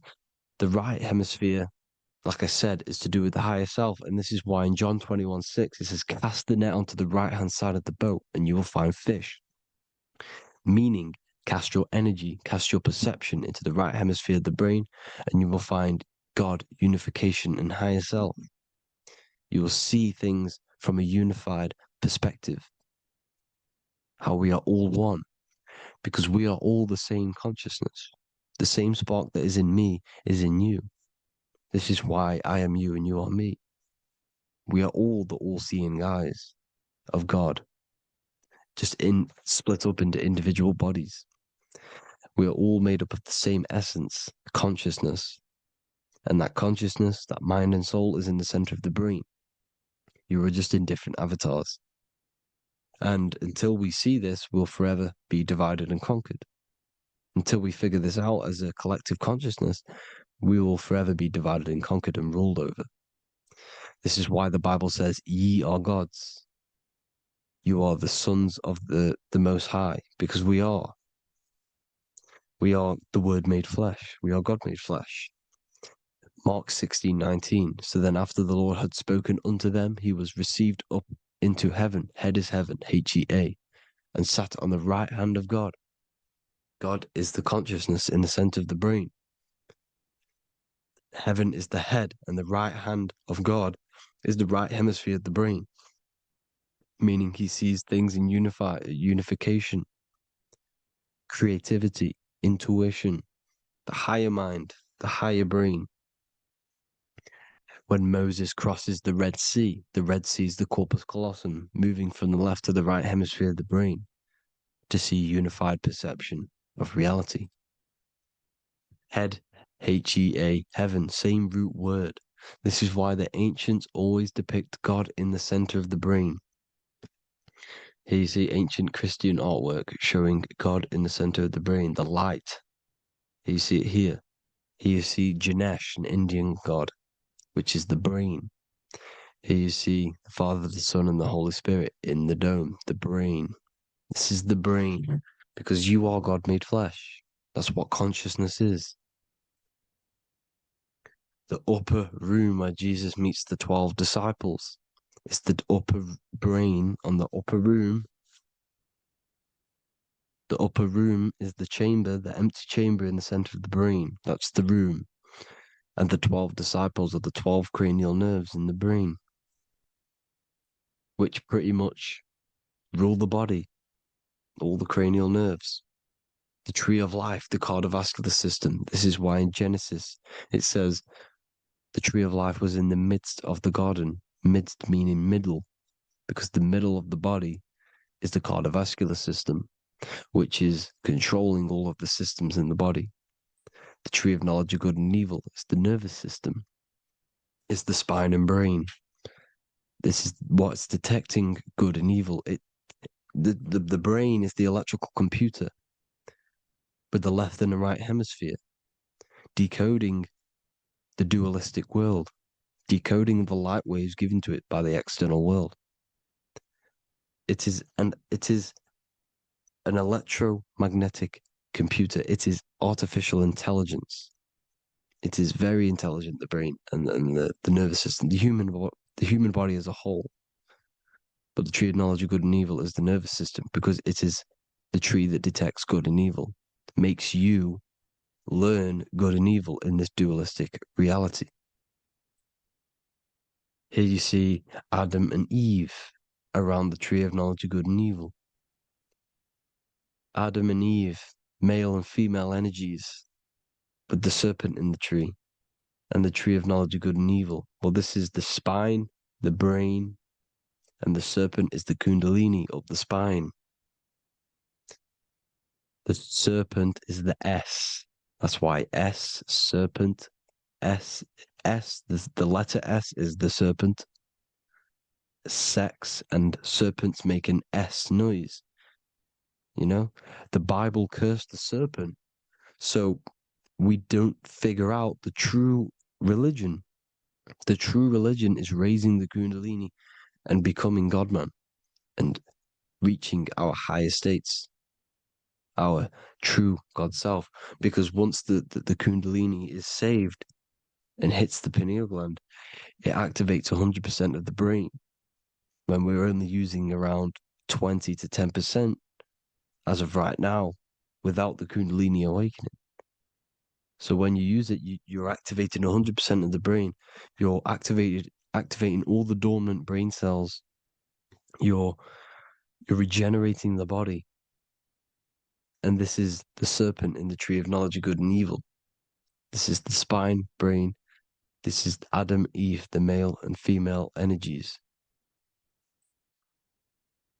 The light of the body is the eye. Therefore, if thine eye be single, thy whole body should be full of light. Matthew 6:22. This is the single eye in the center of the brain. It is not the pineal gland. It is what's inside the pineal gland. You have to go beyond the physical world, and there are no words to describe things that are not physical, metaphysics. And the whole body should be full of light. Well, this light is the same pyramid that you see. You are the pyramid with the all-seeing eye on top. This is why the ancients built the pyramids with the stairs in the middle symbolizing the spine, because once you open all the chakras and balance them and raise the Kundalini, you activate all of the brain, which gives enlightenment. The word enlight in ment. Ment means mind, light in the mind. Enlighten the mind. And this is enlightenment. We are the temple. And Jacob called the name of the place Peniel, for I have seen God face to face. Within spells high twin. Within you is the God self, which you need to manifest into the external world. And he's seen God in Peniel, the consciousness. He's seen his true self, consciousness in the pineal gland. Genesis 28:10, Jacob's ladder. Jacob, he took a rock there and laid his head on it to sleep. Jacob had a dream. He dreamed there was a ladder that was on the ground and reached up into heaven. Head is heaven. The rock he fell asleep on is the sacrum bone, because he's symbolizing the oil that comes down the spine, hits the sacrum bone and rests there, falls asleep, and it looks up and it sees the ladder to heaven. Because when you raise this oil, you become God man. You become God in heaven. You can leave the body at will. Do you not know that your body is the temple, that your body is the temple of the Holy Spirit? Corinthians 16:19-20. Or do you not know that your body is the temple of the Holy Spirit within you? Your body is the temple of the Holy Spirit, the soul and the mind within the center of the brain, the temple of Solomon, temple of the soul and the mind. Romans 8:10. Christ is in you. It's not external. When you give where attention goes, energy flows. When you give your energy to external things, your attention, your worship to external things, you're giving energy, meaning it's draining you, and you're feeding something within the astral plane, a mental thought within the astral plane. So with you realizing that the Christ is in you, that you don't have to worship anything outside of you, this means that you're internalizing your energy. You're not giving your energy, because where attention goes, energy flows, which means you become more present. You become healthier, because you're not giving off all of your special electromagnetic energy that's charging you. This is why the religions run by the Vatican is all external. They're exoteric. Exoteric means external teachings. The esoteric is the internal, the hidden teachings. In Psalms 82, I have said, ye are gods, and all of you are children of the Most High, because we are the Most High, split up into individual bodies. That's what consciousness is. Consciousness is the Most High, and we have to raise ourselves to the Most High. Brahma, Vishnu, Shiva, the Father, the Son, and the Holy Spirit. Why is it always a trio? It's a trio because it symbolizes us, the soul, mind, and body. The mind is the bridge for the soul to be in the body. What is the soul? It's the life force. It's the watcher. It's the all-seeing eye. The soul sees into different realities, and it gives life to the body of every reality it goes in. This is why you always see light around the all-seeing eye, because it is the energy, the life force, the light, life, L-I. Life is light. And it's the eye because it sees into the different realities. It sees into the dream world. When you're going to sleep at night and you dream, it's not a dream. It's another reality. You're a multi-dimensional creature. We live in a multiverse. There's infinite amount of views. And there is a version of you which is the highest self in a reality somewhere. And this eye has the ability to switch realities, which is exactly what astral travel is. Astral travel is the ability to switch reality beyond the 3D construct of this world. The Father, the Son, and the Holy Spirit, Brahma, Vishnu, Shiva. Brahma, the soul, inhabits different bodies. This is why they have different heads. Vishnu, the mind, symbolizing gnosis, meaning knowledge. This is the serpent. The serpent symbolized knowledge. Shiva, the body. The Father, the Son, and the Holy Spirit. The bird, the soul, because the bird symbolizes the soul. This is why you have here the Egyptians showing you the soul leaving the body. Here you see here with the twin head, the same head, and it's a bird. This is the soul self. This is the ego self. The Egyptians knew this. They knew all of this. Of course they did. Now the whole story of Jesus is all metaphorical for the process which goes on within your body. Your neck and head is the holy grail which the sun and the moon creates. Sorry, the sun and the moon creates the fluid within the holy grail, the brain, the skull. And the moon creates the milk. Sorry, the moon makes the milk. The sun makes the honey, the land flowing with milk and honey in the Bible. The land flowing with milk and honey is the center of the brain in the Holy Grail. Here you see the Masonic artwork showing you the sun and the moon creating the fluid in the spine.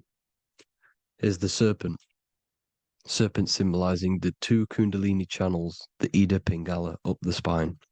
Here's the furnace raising the Kundalini, raising the oil, heating it up and rising it to the crown. You see?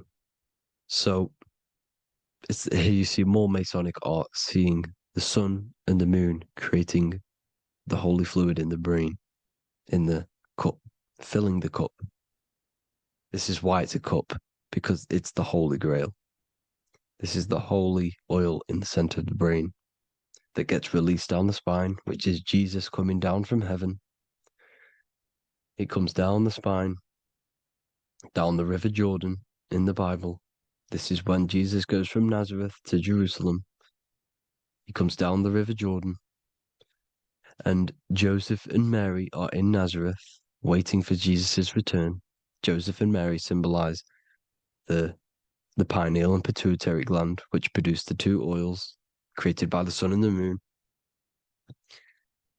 And he returns. When he returns, he gets crucified at 33, because the 33 vertebrae at the back of the spine, and it crosses the vagus nerve. The crucifixion of the oil past 33 vertebrae creates God-man, and it creates your higher self, and it activates 100% of the brain. And you turn into spirit, you turn to your spirit self. This is why Jesus dies. He didn't physically die, it metaphorically dies, and becomes his higher self. The ego self is left behind. It's the same with the whole story of Jesus.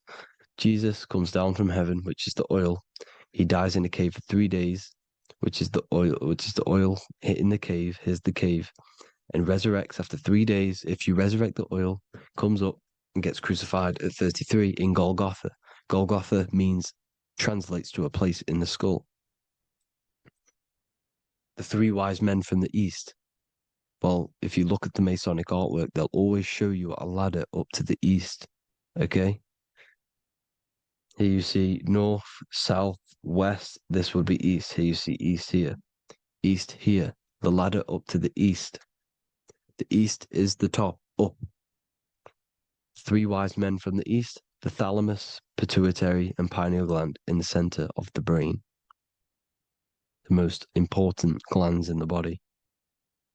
Here you see the Egyptians with the spine, the sun, and the 2 hemispheres of the brain. What did I say at the beginning? The sun is the soul. The sun is its own source of energy. It's the life force, which gives life to anything it inhabits. The soul is the same thing. That's why sun and soul mean the same thing. So, what I'm saying is consciousness is God. And this is why when it refers to as God in the Bible, it means your higher self, pretty much. And returning back to this higher self, because God is something that you need to manifest. Consciousness is God, and your body is a reflection of the creation by God. This is why everything in the body corresponds with the stars. The stars rule the body. We are an image of the stars. This body is an image of the whole of creation. Aries rules the head. This is the cerebrum, the ram in the brain. Here's the ram, Aries. And we have something called the cerebrum, Aries, the ram. This is the Lamb of God moving to the higher mind. Taurus, which is the lower brain and neck, the cerebellum, the bull Taurus, the lower mind, and the cerebrum and the cerebellum, the ram and the bull, is what makes you ramble on. Ramble meaning walking. The higher mind and the lower mind working together makes the body ramble. Ramble is what makes you walk along. Thank you to Santos Bonacci. Gemini, the 2 twins, rules the 2 arms, the hands, and the lungs. These are the 2 twins of the body. Sagittarius, the horse, which rules the hips. Hips means hippo. Hippo means horse. Hippopotamus means water horse. Hippo means horse, and this is why we call them hips, because horses have massive hips. Capricorn, the kneecaps. Pisces, the 2 fish, the 2 feet. Then they make us swim. We are an image of the stars, people. Well, the body is anyway. Consciousness is God, and the body is the image of the whole of creation. It's a reflection of the whole creation, as above, so below. 12 systems in the body, 12 cranial nerves for the 12 constellations, 12 cell salts. The body's made out of 12 cell salts. So, this is where it gets kind of deep. This is where we get deep. And he said Jesus was known as the fisher of man. And fisher of man, meaning man does not mean man as in the male. Man means mind. He's the fisher of minds. So the Bible is not patriarchal. It's not patriarchal. Man just means mind, pretty much. So the fisher of mind, man, because he was fishing minds out of this reality into the higher realities. He was teaching people how to leave the body when he walks on water. Walking on water is the physical, etheric, astral, and mental. These are the different planes of reality. The ether is the either, because the ether is the substance that's on either side, astral and physical. It's the 5th element, is ether. And the 5th element is the water. The same water at the beginning of the Bible when it says Let the firmament divide from the waters above from below. The water symbolizes the ether. It's the base of all physical matter. And the ether symbolized is known as the water. So when you're walking on water, you're walking on the ether, meaning you're leaving the physical body. So when Jesus walks on water and he's teaching Paul to walk on water, Paul becomes scared and falls back into the water. Well, when you astral travel and you become scared when you're projecting, you'll fall back into your body.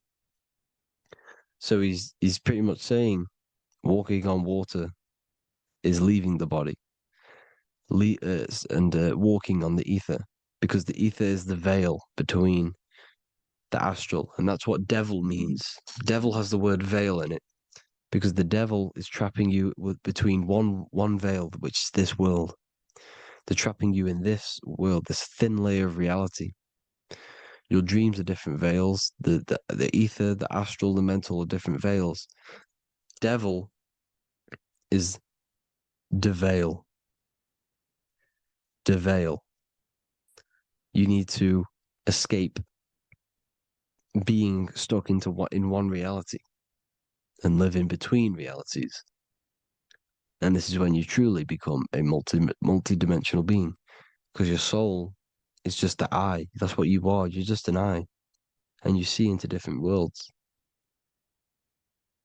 And it also, when Jesus means the fisher of man, the fisher of minds, I truly believe, because of my research, that there is other worlds. It's not just this one. There's higher worlds. There's an infinite amount of you, and you've been in them dreams you call dreams. Them dreams are other realities that you are in. That's why when you're there, you don't feel like you're in a dream. You feel like it's 100% real, because it is real. So this is why the ancients always depicted the many different heads, because there's many different versions of you. And this I, the soul, the watcher, is switching itself into different bodies at all times. Well, when you sleep, when you astral project. And this is what the ancients were doing. They understood the multiverse, and they could switch bodies at will. And this is what the 7 seals are in the Bible, also known as the 7 chakras. These are literally portals within us to these different worlds. We're in the heart at the moment. Earth, rearranged, spells heart, meaning middle. This is where good and evil exist. It's the middle point, the midpoint of realities. So, I hope you all enjoyed the video. All of this knowledge that I've give you in this video is inside of my book, the Book of Wisdom. The Book of Wisdom gets updated every single month with new pages. It's a one-time payment for a lifetime worth of research and knowledge by me. So if you do want to get it, the link will be in the description. But I hope you will gain some amazing insight. Please like, comment, and share to help the algorithm, and drop a subscription. And for more lectures, every 2 days, I drop lectures and knowledge within the Patreon. If you want to support the channel, join the Patreon. Everything's in the description, because we are not monetized on YouTube. Thank you all. Have an amazing day.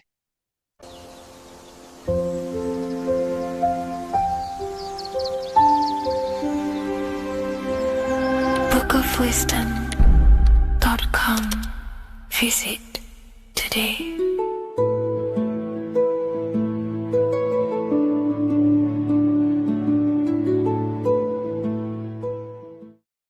Hello, Seeker.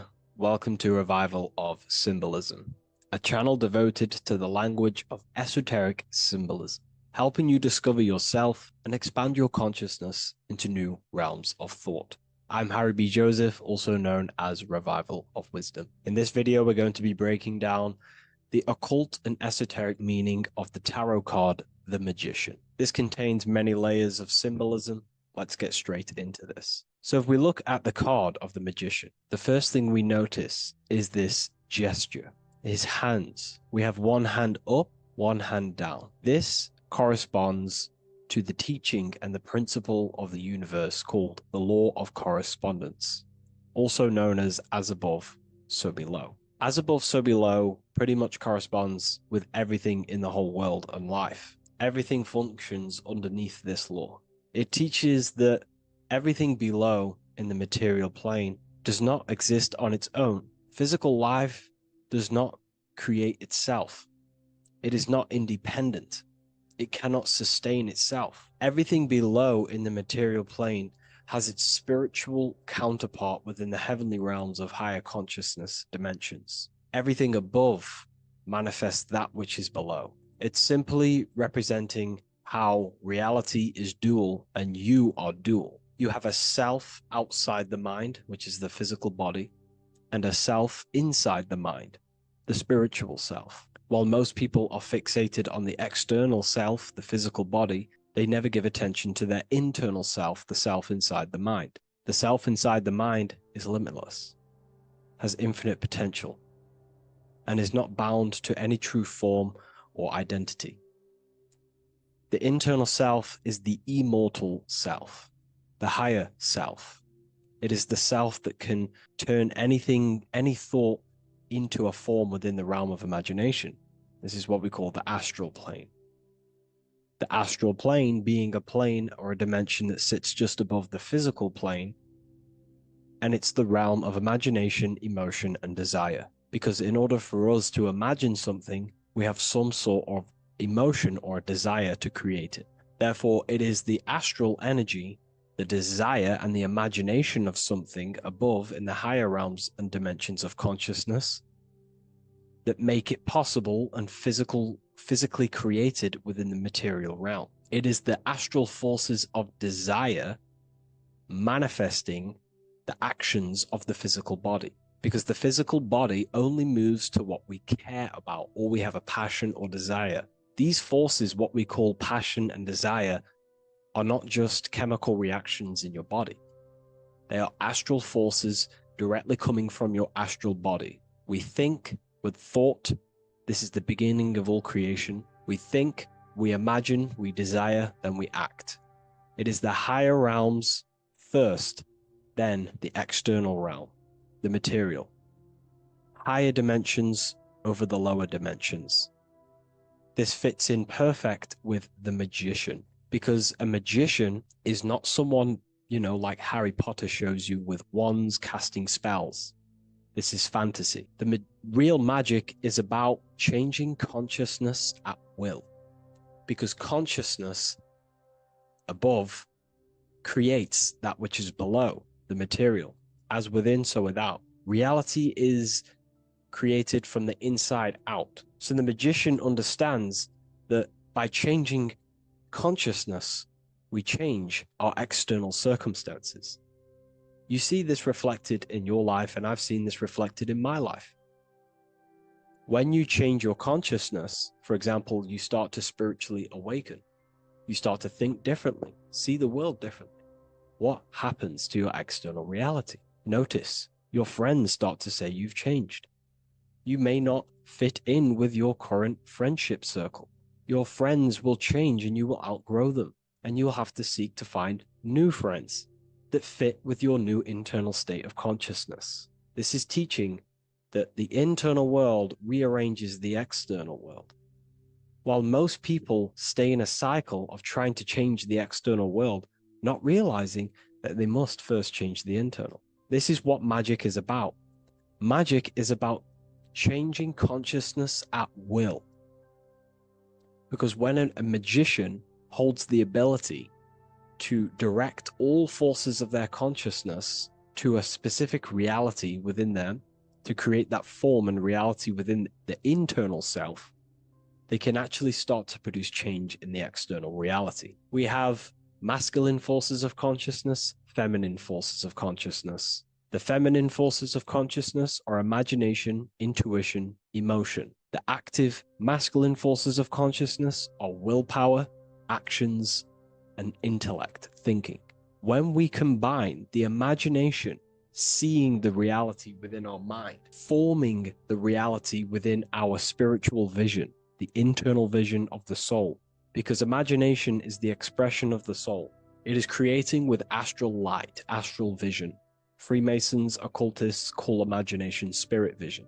When we see that reality with our spiritual vision, this is why we have to increase our ability to vividly see within our imagination or the astral plane.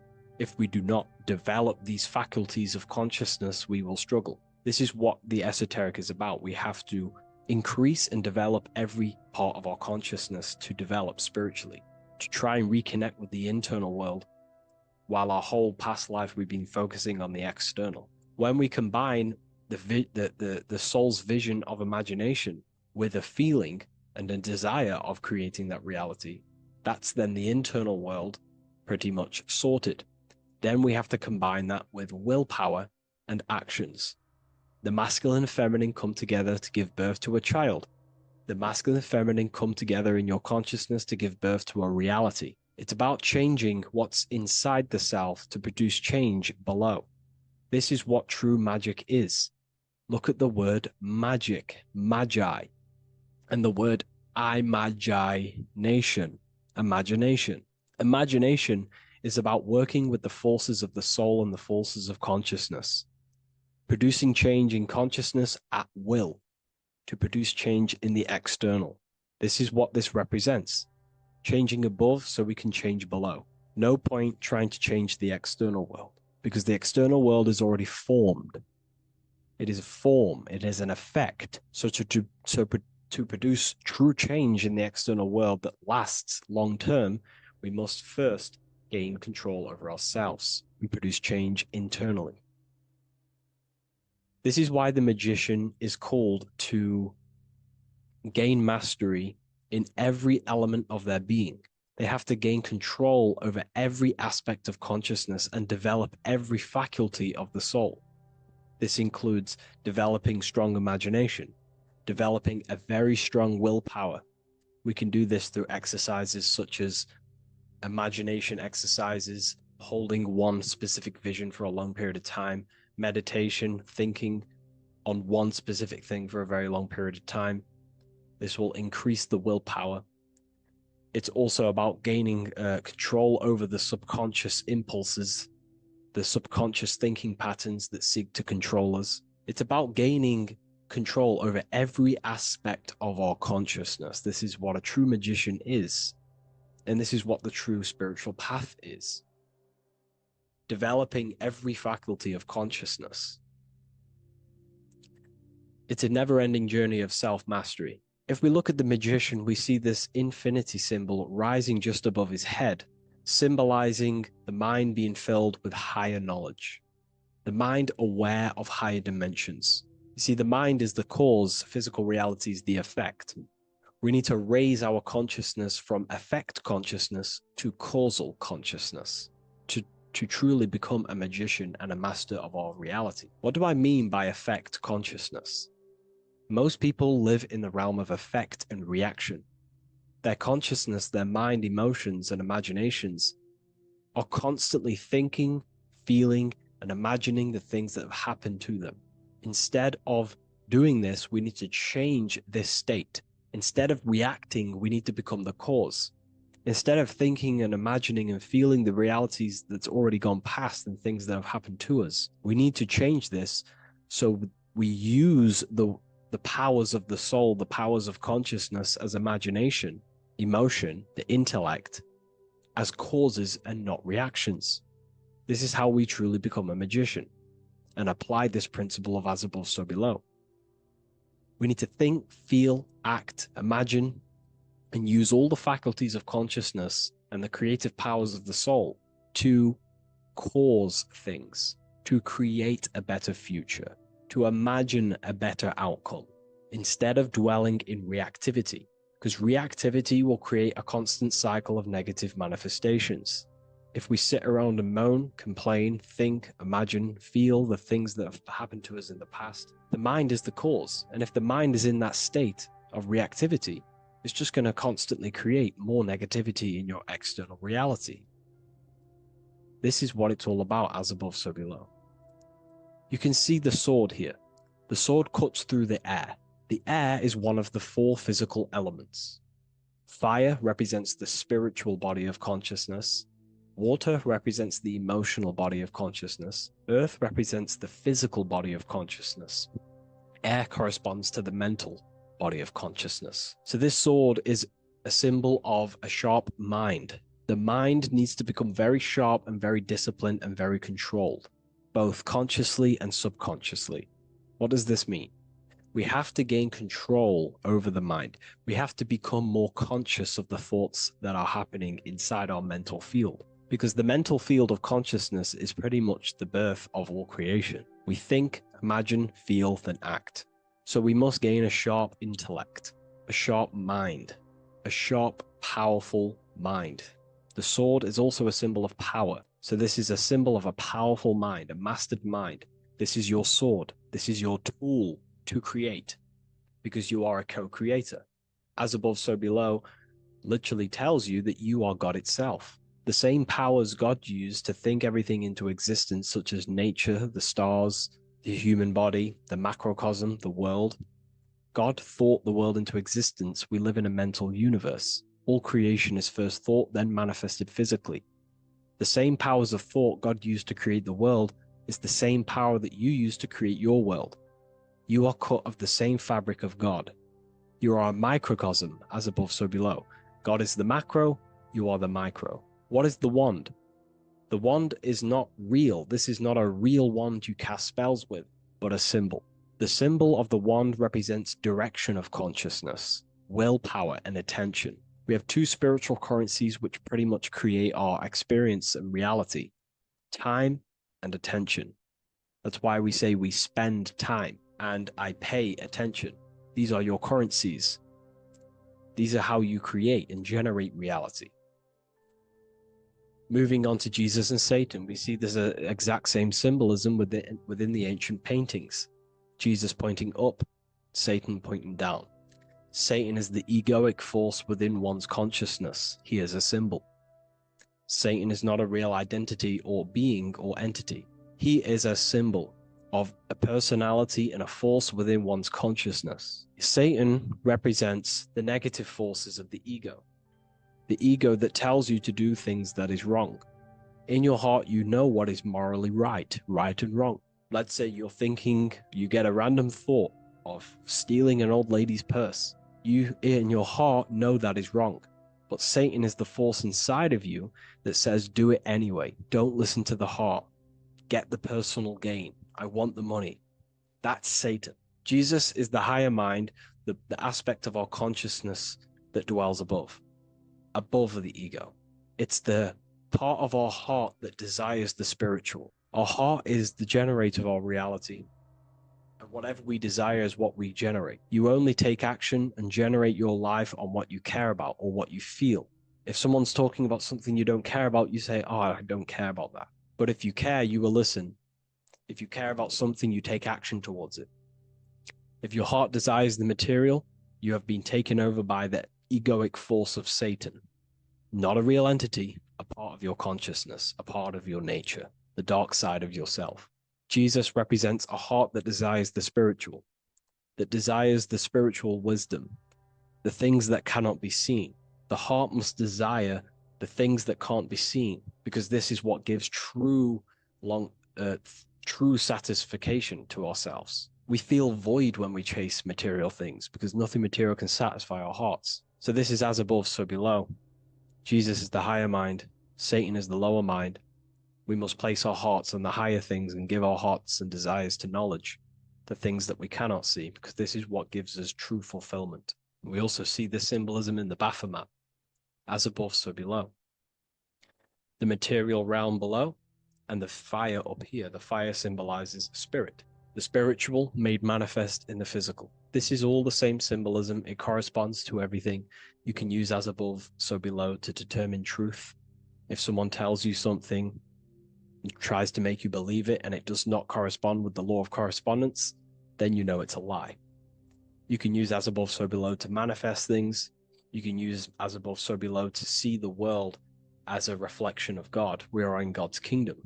This is God's world, and you are creating in the world through the same powers of God, thought. You are a small version of God, co-creating a world and reality in earth. You yourself are an earth. Your body's the earth. Your consciousness is God and heaven. So I hope this video helps. The occult goes deeper than you could possibly imagine. If you wish to go even deeper, join our community, Ethereal University. Please leave a like, share, comment on this video for more.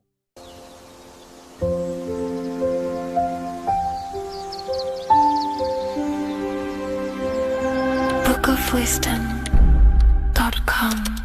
Visit today.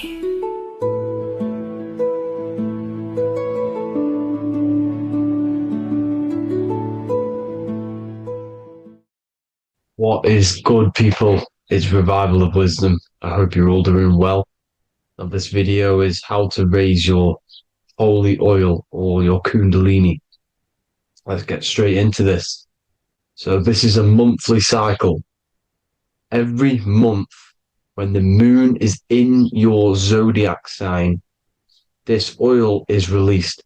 Now, the moon is in control of monthly cycles. For women, it's the menstrual cycle, and as well, this holy oil cycle. The moon changes sign every 2.5 days and passes through the zodiac signs in 27 days. So the moon tells the day, the sun tells the time, the stars tell the month. This reality is a massive clock, if you like to say. It's a cycle. Okay. The moon controls the night, emotions, water, fluids, and the mind. Okay. So this oil is produced in the claustrum. It's produced in the claustrum, which is here, right? This is where you get Santa Claus from. Now, the claustrum is at the center of the brain, and it is next to the pineal gland and the pituitary gland. Once it starts in the claustrum, this is the holy present. This is the present that Santa gives to us, Santa Claus. And it goes to the pituitary gland and the pineal gland. And what's connected to the pituitary gland and the pineal gland is the Ida and the Pingala. The Pingala is the pineal gland's nerve, which is the honey, which is the positive charge, electric. And the pituitary is the Ida nerve, which is the magnetic charge. This is the milk, the land flowing with milk and honey. This is the brain, the heaven, okay? And it travels down the spine using these two nerves, these electromagnetic charge. And this is what the ancients symbolized with the two serpents wrapped around the spinal cord, the Ida and the Pingala. And this travels down to the sacrum or the solar plexus. Okay. So once it's here, okay, the spine is an elongation of the brain. So the spine is pretty much the brain. It's an extension of it. And it's kind of a microcosm of how we descended from heaven to physical reality, to physical matter, which is our consciousness has done. Our consciousness has descended from heaven into physical matter. And this is a microcosm of it. Okay. So once we're in the sacrum bone, this holy oil, like I've just explained, this holy oil starts in the Santa Claustrum, goes down the chimney to the sacrum. This is the sacrum, the solar plexus, and drops the present off at the sacrum. Now, once we're at the sacrum, we need to raise our vibration to take this oil back up the spine. Okay. And the River Jordan symbolizes this in the Bible. King Herod wants to kill Jesus in Nazareth, which is here, this is the River Jordan, is Nazareth. He goes to be born in Bethlehem and then goes back up to Nazareth to Joseph and Mary. Joseph and Mary, the pineal gland and the pituitary gland.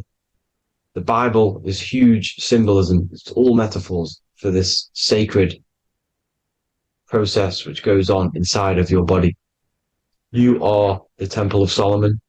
You are the Holy Land. The Holy Land is your brain. Once this oil is at the sacrum, you need to raise your vibration in order to take it back up. Once this oil has gone back up to the pineal gland, it activates the crystals which are wrapped around your pineal gland. Your pineal gland is this tiny little beam here. This is the claustrum. This is the pineal gland. And it's wrapped in crystals. And when this oil travels back up the spine by raising your vibration, back to the upper room where Jesus met the 12 disciples, or the 12 cranial nerves in the brain, and it activates and it turns on this pineal gland. And once it's turned on, it illuminates all the cells and the nerves in your brain and turns them all on and activates the higher God man, the God consciousness, Christ consciousness. And it regenerates the whole body. This is the secret to regeneration. It regenerates all the cells in the body. And this is how the ancients lived for thousands and thousands of years, as talked about in ancient texts. They lived for hundreds and thousands of years because they knew this secret. And this fluid, this brain fluid, the secretion, or the Christos in Greek, which means gold, because this is the alchemical process from turning lead to gold. Your body is the alchemical furnace. Now, the ancients knew about this center of the brain because they symboled it. This is the Eye of Ra, and it's the brain. And this is what's wrapped around our consciousness. Our consciousness isn't wrapped around the brain. The brain is built around the consciousness. We are the consciousness. You don't have a soul, you are the soul. Okay? Now, the head, heaven, hell, heel at the bottom of your foot, that's hell. Head is heaven and hell. Simple. Now, the pineal gland produces DMT, which is dimethyltryptamine, which is known as the spirit molecule. So, let's move on. Now, when this oil travels up, back, the spine, the chimney, it crucifies at the top, which is called the vagus nerve. So when it reaches here, the optic thalamus, it crosses and crucifies once it's raised back up. And this is why Jesus dies at 33. He was crucified at 33. Because you have 33 vertebrae on the back of the spine. And then it's crucified by the cross of the vagus nerve. When this oil crosses the vagus nerve, this is the crucifixion at 33. And it symbolizes the death of the physical consciousness.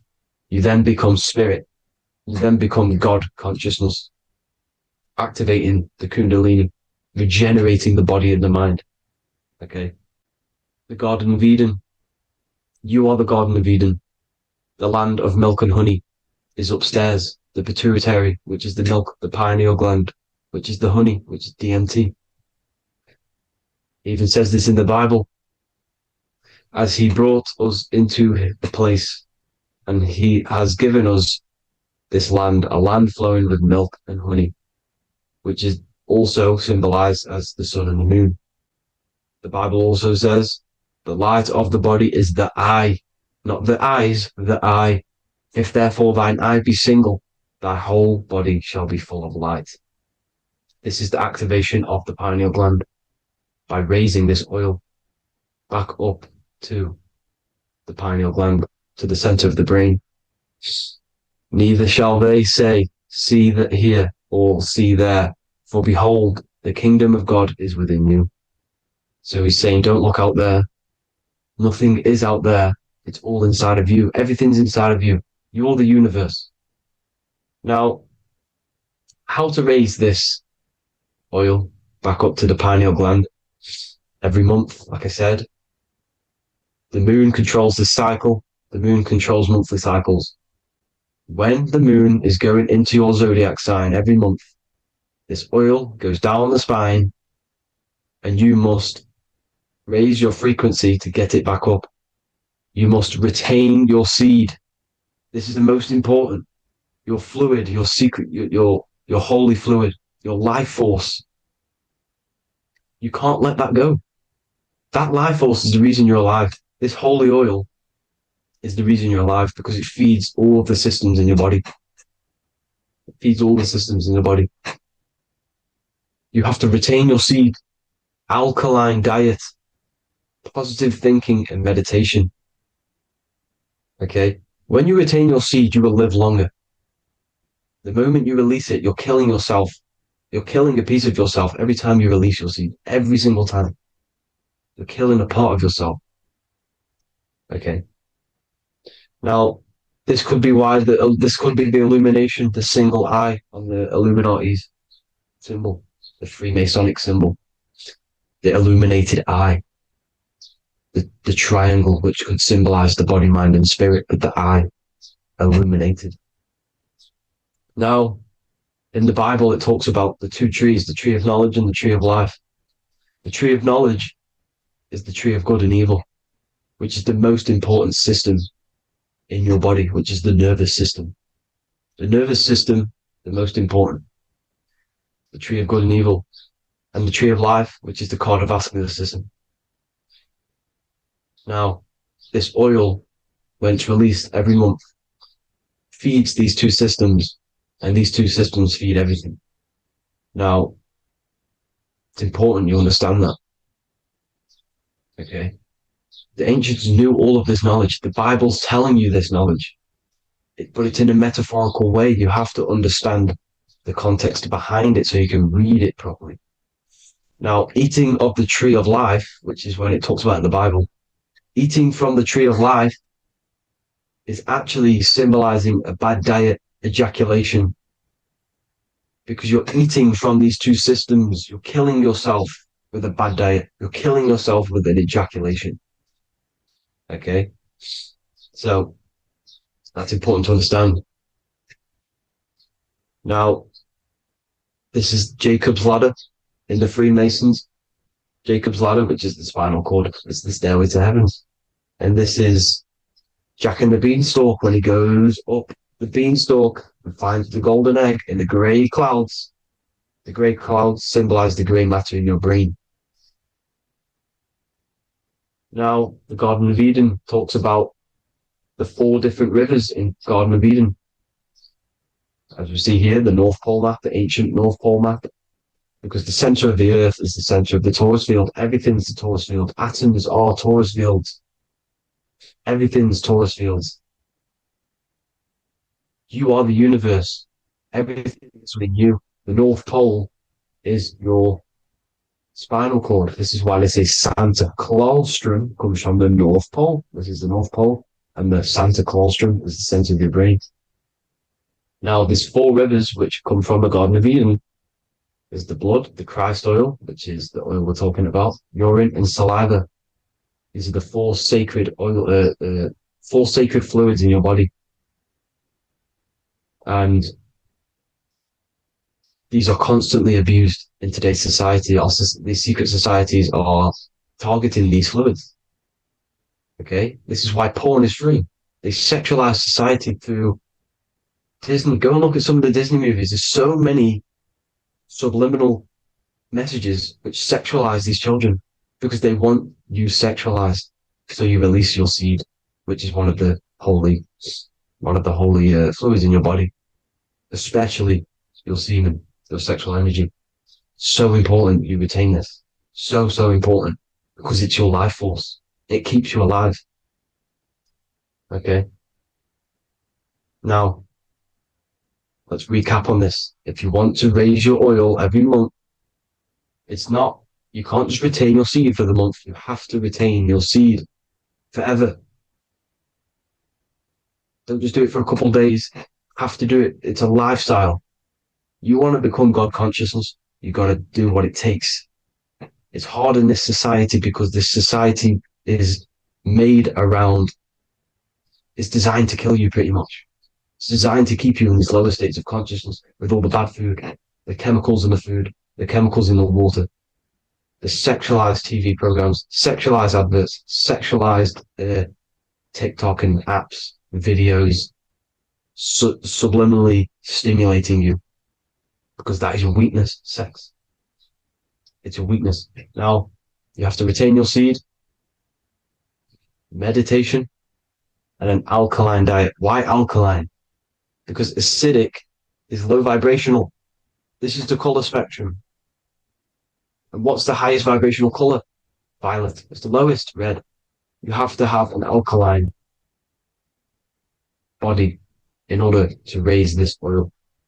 When you drink, when you have a bad diet, when you drink alcohol, when you smoke, this destroys the oil. It destroys the oil in your sacrum and it can't be raised again, can't be raised up. This is why it's so important. Without that oil, you don't live. That oil makes you live. It feeds everything in your body. It's crazy how we're not taught this. It's insane. But that is how you raise the oil, people. I hope you all gain some knowledge out of this video. And I hope this assists you on your journey, your spiritual journey.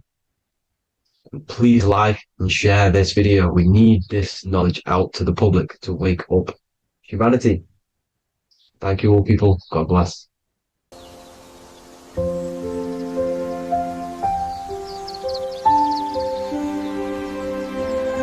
bookofwisdom.com.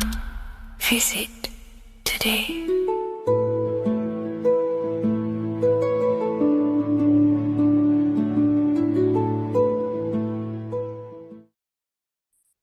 The Pope is supposedly opening 5 portals on Christmas Day.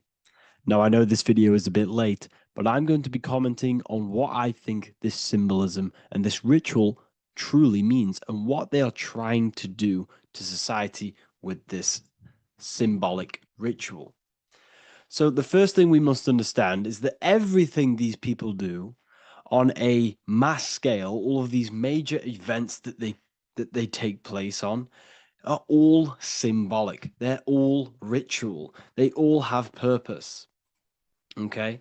So when we look at the locations of these 5 doors that are in Rome, we actually see the sigil of Lucifer when we connect the dots of all of the 5 door locations.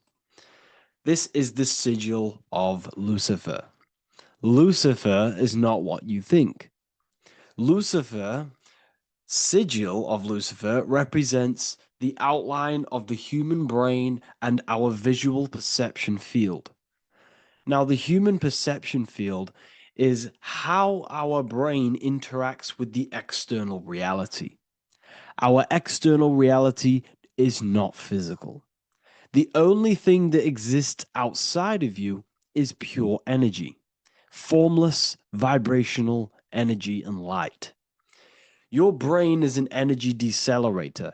Your brain decelerates this light, this energy, into a material reality or perception that you can interact with. You don't look into the external world. The energy, the light, enters the eye retinas, goes through the optic nerve, and travels to the back of the brain called the visual cortex. And the visual cortex is what shapes your visual screen. Now, if you are seeing the screen, this means that you are not the body, you are not the brain, you are the perception observing the screen that you are seeing. You are the eye behind that, you are the person behind that. So, what this is actually symbolizing is perception. This is a symbol of perception, of perceiving the material plane, of how spirit interacts with matter. Now, what's Lucifer? Now, the word Lucifer means the light bearer. He's known as the light bearer. The word Lucifer originates in Latin. Luci means light, and fur means to bring. It's the light bringer. The eyes, the visual perception of the light bringer to your reality. You see, everything outside of you is light. You are made of light. The word hue man means light. Hue means color, which is a form of light. And man means manifest. We're light manifested into material form. Every single one of us is Lucifer. When we fall for the material world, the external world, is an illusion. It is the false world. It can elude you. It can make you fall in love with the material things, material pleasures, lust, money, fame. These things make you fall. This is the fall of Lucifer. This is the mythological story. This is the symbolism behind Lucifer. It's you. Are you falling for material pleasure because you are a divine spiritual being from the higher planes, not from this plane? Now, if you let your divine being fall for this material plane and fall for the evil that can take place in this plane, then you are Lucifer. It represents the false light, the false reality. This symbol, the sigil of Lucifer, it symbolizes the interplay between light, consciousness, and the perceptual experience of the physical reality. The external world is truly internal. What we visually perceive is essentially light waves carrying information, which then gets processed by our brain, the central computer of our nervous system. Okay? So, how many doors are open? 5 doors. So 5 is the number of perception as well. 5 fingers on each hand, 5 points on the human body, 5 toes on each foot. We have 5 senses. 1, 2, 3, and 4, they're spiritual numbers. 6, 7, 8, and 9, they're material numbers. 5's the gateway. 5 is the middle bridge of how our spiritual self interacts with the physical self, how spirit interacts with matter. So this ritual is symbolic of perception. This is maybe bringing in a new perception. A new event will happen after this, a new perception of the world. Or personally, I think this ritual was to obviously shape the collective consciousness, because your reality is an externalization of your inner consciousness. It's simply just a mirror. Your material life, your material world outside of you is simply a mirror reflecting with mathematical and geometric precision of your internal consciousness. Your consciousness is creating and causing the effect called reality, physical reality. Your life is a result of every thought you thought in the past. Therefore, with that being said, everyone who perceives this ritual of, the Pope's opening 5 spiritual portals, who's letting in demonic energy into the world, they're going to let demonic energies and demonic spirits all in the world. Well, what if I told you the only portal they're opening is a portal in your own mind for negativity? By you believing in negative forces coming into the world and going to possess everyone, that's opening up your own mind. The collective spiritual community has been brainwashed in thinking there's going to be demonic energy. Therefore, what will happen? There will be demonic energy. Not because the Pope opened up a portal to the demonic energy, it's because everyone opened up their own minds to the demonic energy. Therefore, we as a collective consciousness shape the external world on a macrocosm scale. For example, the microcosm is your personal life. Your personal life. You have created it through consciousness. Your belief system is just externalized in your world. But on a collective scale, we all believe in money, for example. And because we all believe in money and we believe that this piece of paper holds value in our minds, okay, in the mental plane, this has an effect on the physical plane by shaping the physical plane by being ruled by this belief on a macrocosm scale. Yes, I know that money doesn't exist. It's just a belief in my mind. But that doesn't have an effect because the collective consciousness believes that money has effect, has power. When it doesn't, it's just a piece of paper with a belief behind it. If the collective consciousness stopped stopped believing in money, then the collective consciousness would have broke the spell and we would have no longer had a material plane ruled by money. You see, our beliefs is ruling and shaping our physical plane. This physical world outside of you is truly just an effect of the mind, an effect of our consciousness, our inner world. So I believe this ritual was done to change our perception, to make us think the Pope is bringing this spiritual energy and negative forces into the world. And it's just simply us creating the negativity in the world by believing in this, by thinking this. Remember, they have the power to send messages into millions of people's minds through media. And then messages are then believed, and that belief is shaping our world. What have I told you? That the New World Order is not manifested by the elite, it's manifested by you and us. We're all manifesting the New World Order. They can't manifest it. We can, because we are the ones believing it. We believe it. It is reality. It shapes our own prison. We're all shaping our own prison by believing in the prison, by believing in money. So this ritual was all to do with perception, creating a new perception, creating fear in our minds to, of course, distract us from what's really going on. This is all a ritual to implant messages in your own mind. So I hope you all understand this video, and I hope you all gain some insight, and I'll see you inside the university.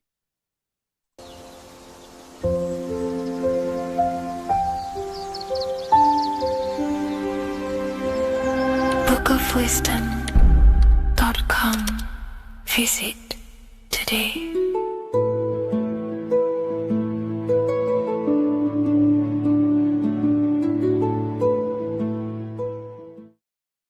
In this video, we're going to be talking about the evolution of consciousness. You are born human, however, you possess consciousness, which is the awareness behind your being, the awareness behind your thoughts, the experiencer behind your five senses, the experiencer, the observer behind your thought, emotions, and senses.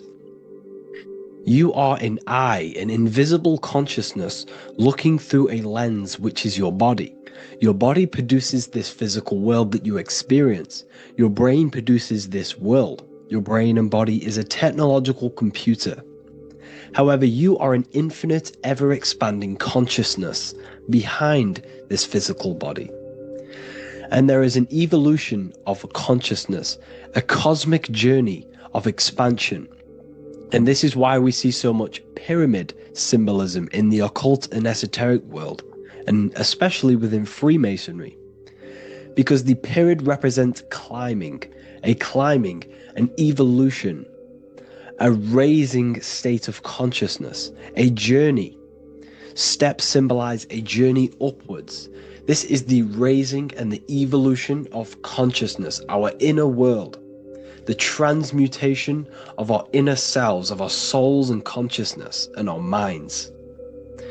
So when we see this pyramid, we're seeing a evolution, a way up to source consciousness. And the eye in the pyramid represents your source consciousness. It represents illumination. It represents divine guidance through this evolution of consciousness. This is why we see the ladder. Consciousness is ever expanding on an infinite journey of evolution. Each individual is a part of this cosmic process, contributing towards the ongoing expansion of both mind and awareness. As we evolve, we collectively explore deeper levels of existence, expanding the boundaries of thought and consciousness. The mind has the ability to expand infinitely into new realms of thought, into new dimensions of mind. The mind cannot be filled up. It is not a physical substance. The body can be filled up because it is a physical thing, but you cannot fill the mind. Therefore, the mind is constantly expanding, ever expanding into new fields of thought. So what we see in Freemasonry, the ladder, is again a journey, an elevation of consciousness. When we are born with an infant consciousness, and as we gain older, we gain an adult consciousness. Our inner world, our inner mind, and our emotional intellect changes and evolves. We are significantly different from when we were very young as an infant. It's because our consciousness evolutes, it changes, it alters like water. So, just like this evolution of your own consciousness as growing up, there is consciousness of beings existing in cycles beyond our own. And their consciousness is unimaginably different from ours. They operate on a higher level of understanding and knowing, experiencing reality in ways that transcend our current comprehension. Our minds right now cannot comprehend the highest states of consciousness. There are entities, there are beings beyond our own, existing in higher dimensions of consciousness that we cannot comprehend because they have expanded. They are on a further way up the ladder of consciousness. However, we are all on the same journey. None of us can take the same journey. There is one ultimate goal, reaching source consciousness. However, this is always ever expanding. However, we are all on a different journey. There is one truth, one source, one goal. However, there are billions in different ways of reaching it, and we are all on these different paths to source consciousness, to this ladder, this evolution of universal evolution. Okay? Their awareness is attuned to new dimensions of existence, reflecting a more advanced stage in the cosmic journey of consciousness evolution. So when you take DMT, you are shot into these higher realms of consciousness where you meet these beings who look similar to these images. They are not speaking to you physically. They don't speak to you three-dimensionally through vibration and words. They speak to you mentally. If you have done DMT, then you know this. And if you have met these beings, then you know this. You might have even met some of these types of beings on mushrooms or any psychedelic drugs. Because ultimately, when you take these mind-altering substances, it's altering your consciousness. It's merging your consciousness with the spirit of that substance. And you are essentially attuning your mind to higher dimensions of consciousness. That's why we say we're getting high when we take these substances. Therefore, when you meet these beings on DMT, you are essentially meeting beings who are attuned to higher dimensions of consciousness, and they speak to you mentally. They speak to you telepathically through thought, because the universe is mental. Everything exists within the mind. The way you are now, your physical existence, is a state of mind.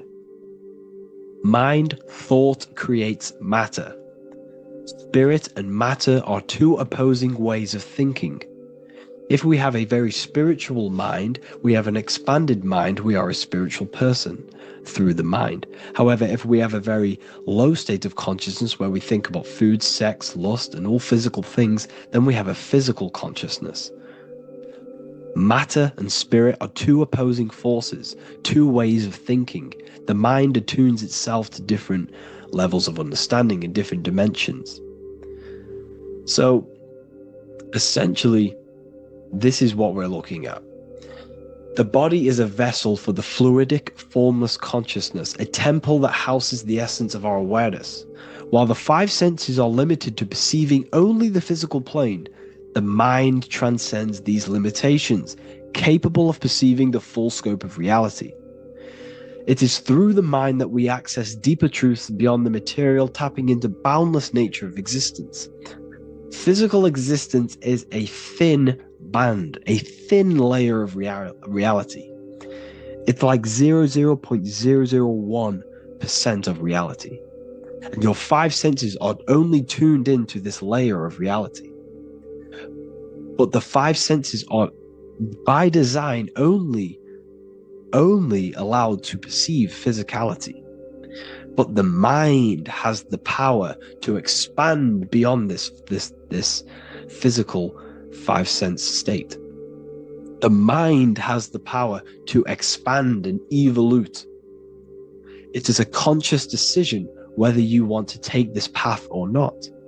You can stay in a three-dimensional way of thinking, or you can expand your consciousness from within. It's not an external journey. There is no God going to save you. You must save yourself. Therefore, behind every single one of these eyes is the same source consciousness. However, we are all different cells in a different journey. The organs in your body, the cells in your body are all alive. They all possess same consciousness, universal consciousness. However, we are all on a different journey of evolution. As above, so below. As the baby is in the mother's womb, when the baby becomes conscious, there is a world outside of its mother. What does it do?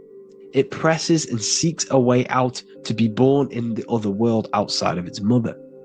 It is the same with your consciousness, your mind. When your mind becomes aware that there is realities beyond the immediate surroundings, it seeks a way out. And this is exactly what I'm doing to you now. I am now expanding your mind and telling you there is other ways of reality. There is other dimensions of consciousness which you can access through inner transmutation, through different ways of thinking, spiritualism, and meditating and connecting with yourself and detaching from external things. We can upgrade our consciousness.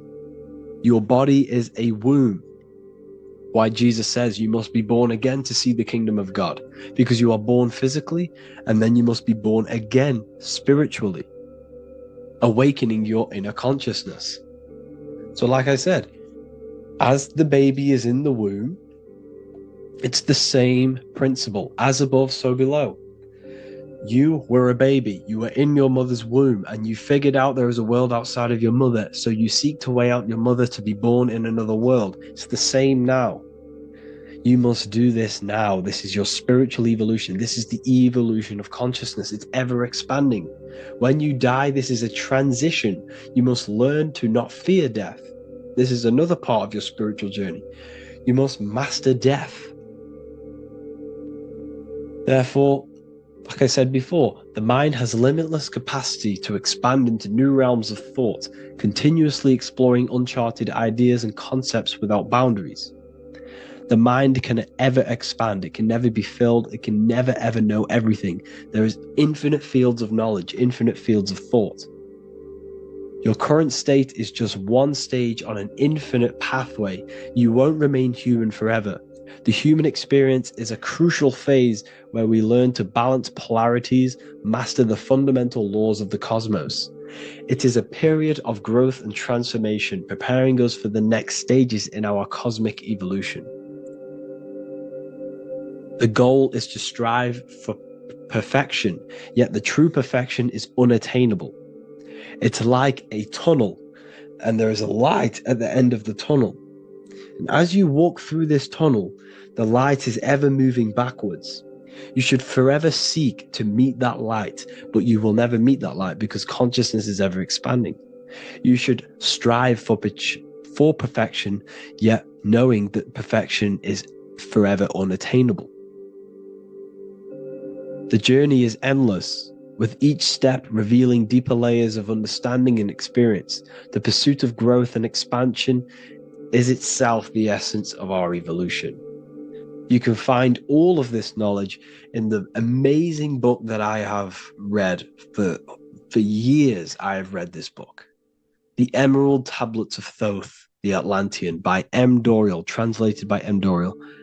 I'm telling you now, this book, now that I've told you this, you have some context on the book. The whole book is about evolution of consciousness. He's talking about higher dimensions beings. He's talking about how you can transcend this physical plane. It is truly the most amazing book you will probably read. One of the best spiritual texts you'll see. It's hard to understand, so you must read it over and over again. And the more your mind progresses, like for me, I read this every couple months. And the more I learn about consciousness, the more I expand my own consciousness.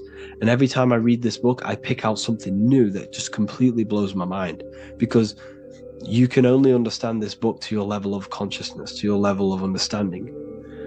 So now that I've told you all this information, go and read this book and it will absolutely blow your mind. And so will the Book of Wisdom Volume 2, which is now available. I released it the other day. I'm just going to read a page out now. This page is called Spirit and Matter. The Earth is not merely a dense, lifeless rock drifting through space. It possesses spirit, a living essence that animates its form. But what do we mean by spirit? Spirit in esoteric terms refers to the energy, the life force, animating the principles infused in matter. So essentially, what this page is talking about is how everything has spirit, consciousness within it. You are the middle, you are spirit and matter. You have the ability to expand your mind to the God self and raise above our animal instinct, our material self, and know the divine and expand. Animals cannot do this. Animals are not self-aware. Humans possess self-awareness. We can observe our consciousness. We can say, why do I exist? We can look in the mirror and know that we need growth. And this is what Anunnaki means. Anu means above. Anu was the supreme god of the sky, which is a metaphor. He represents spirit above, heaven. Anu came down to earth and married Ki, the goddess of the earth, which represents matter. It's a myth, it's an allegory. Anu married Ki and gave birth to the Anunnaki. Spirit came down and infused with matter and gave birth to the human, which is you. You are spirit infused in matter, Anu and Ki, Anunnaki. You are the Anunnaki. And this is just one of the teachings in my book. Honestly, this book is absolutely amazing. If you truly, truly want to expand your consciousness, give this book a read. And obviously, if you're inside the university, I give you this book for free. A paperback version. If you join the university, follow the steps inside of the general chat, you'll be able to download this book. Sorry, not download it. Order a paperback for free. All you have to do is pay for the shipping. You'll also gain amazing knowledge inside of my library, where your mind will just be overblown with the amount of esoteric books. There's over 45 rare occult books, plus you get a PDF of the Volume 1 and Human Health Guide. You get reoccurring updates where I expand on symbolism, occultism, where you will just feel absolutely amazing once you understand esotericism in yourself. You'll also learn how to create the dream reality that you want with the Manifestation Mastery course, where I teach you how your consciousness creates reality. You'll have a real lectures where I post lectures on symbolism, occultism, esotericism. There's a conscious community and live calls and Q&A where you can ask me questions and I'll answer your questions. I just want to say thank you to everyone who has joined the university. Thank you for even liking and watching this video. Any support I just appreciate every single one of you. Please, if you can, leave a comment and a like on this video and let me know any videos you want me to make in the future. And I will start uploading a lot more to the YouTube. So yeah, thank you all for tuning in today. Have an amazing day.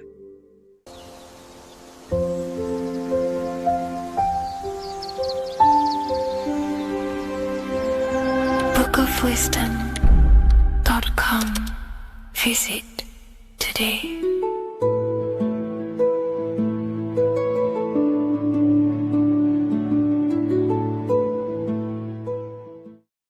Welcome to Revival of Wisdom. Welcome people, we're back with another video. Please make sure to hit that like button, subscribe, and turn on notifications to never miss a video. The Earth is a giant torus field consisting of a positive and a negative pole. The Sun being the cathode with a positive charge and the Moon being the anode with a negative charge. This is why the Sun rules over the day, giving you lots of energy, and the Moon taking your energy from you, making you go to sleep. Now, the plane that we live on is called the plane of inertia, and at the center of this plane of inertia is the North Pole. This is where the two electromagnetical energies meet. Now, this is where the most electromagnetic energy is stored. This is why all compasses will point north, because it's the most magnetic place in this reality. So the Sun and the Moon is spinning around this center point, which is stirring the ether of this reality and making everything move in circles, meaning this is a cycle. Everything's recycling itself. It's an organic simulation. The ancients also knew about this sacred land at the center of this reality, known as the North Pole. As you can see on this map from the 1500s of the North Pole, you can see 4 islands around this center black rock. Ancient civilizations like the Mayans, the Buddhists, and ancient Chinese also depict these 4 islands. The endless symbology of these sacred lands at the center has been going on for thousands of years. These sort of secrets are now kept by the elites, but as always they have to show the truth in plain sight, and this is what they are doing with the Windows symbol and also the Wizard of Oz. Now in the Wizard of Oz, as you can see, there's something called Munchkin Land. Munchkins are these unusually short people. Then on the ancient 1500s map it says Pygmy, and then the Pygmy people in mythology are also these unusually short people. Just like Santa and his elves, they come from the North Pole, and elves are these unusually short people. These stories that we are told about Santa and Munchkins are putting truth in plain sight about this sacred land. This sacred land at the center of the earth is where the aurora borealis comes from and is being emitted from this black hole in the center, also known as the black sun. The aurora borealis is the earth's aura, hence why it has the word aura inside of it. It is the life-giving essence to all life within this realm. As this dualistic reality we live in consists of both physical and spiritual, the black sun is like our sun for the spirit. It's our spiritual umbilical cord, connecting us to the spirit realm. And the rising sun is the opposite. It's our sun for our physical 666 carbon suits, known as our human body, our physical aspect. As it states in the 40,000-year-old emerald tablets, deep in Earth's heart lies the flower, the source of the spirit. The flower of life is as thine own place of spirit, and streams through the earth as thine flows through thy form, giving off life to the earth and its children.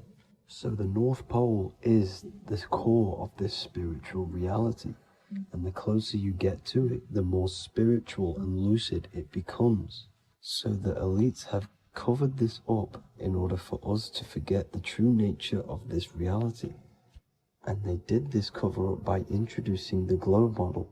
Nicholas Copernicus was around in the 1400s, and he introduced the globe model. As you can see, he is a Freemason. He depicts himself with a globe and a Masonic compass in all of his paintings and portraits.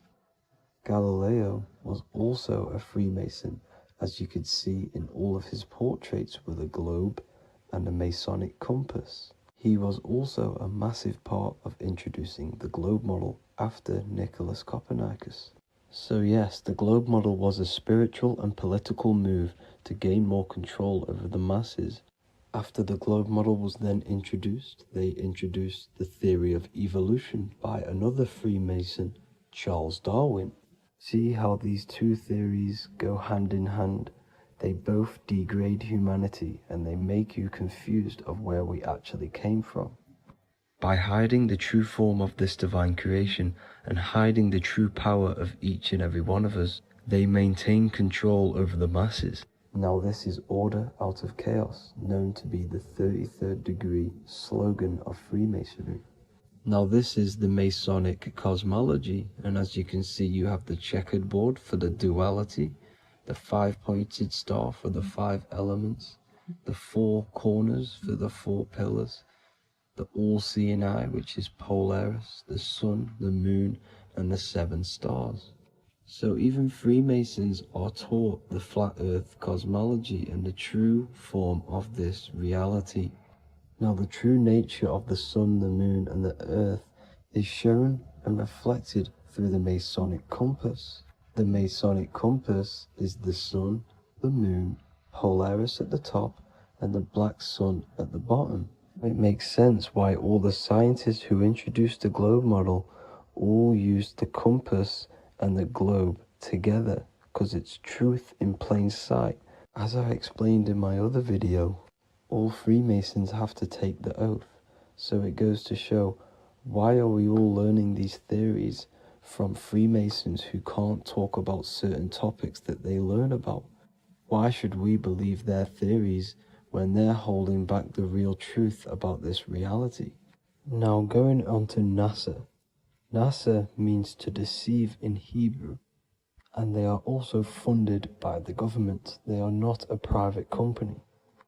The old owner of NASA, Werner von Braun, on his grave has the Bible verse Psalms 91. The heavens declare the glory of God, and the firmament showeth his handiwork. Now why would the owner of NASA put this on his grave? Seems a bit suspicious to me, alongside with the NASA astronauts are all Freemasons. And not to mention the countless mistakes they've made on their live videos in space stations, the moon landing, and the CGI footage of the Earth, which is obviously photoshopped. Just by tricking the masses that they live on a spinning ball, the elites gain the perception of the masses. Not only does it hide the divine creation we're inside of, it hides the divine spark within you. It hides the creator, the source. And by believing in space and we live on a spinning ball, it makes people come to the interpretation of that we are a coincidence and we do not have any purpose. And of course this is false. When you come to realization that we are all a divine creation and we can create our own divine life in this reality, life becomes more sacred and you start to enjoy little things. The elites want you to believe everything exists only in the 5 senses. They want you constantly looking outside of yourself because they know that will keep you on lower states of consciousness. Now this brings me to our next point. By tricking the masses into the heliocentric model, the elites started to advertise aliens in the movies, in cartoons and magazines in the late 1940s. Now this is subconsciously programming us about aliens and extraterrestrial threats, which then they can use to their advantage. And this is something called Project Bluebeam. They are more than likely going to fake an alien invasion to push this 2040 agenda, which is for one government and one ruling currency. That's it for this video, guys and girls. Hope you all enjoyed. Please make sure to leave a like and a comment. God bless you all.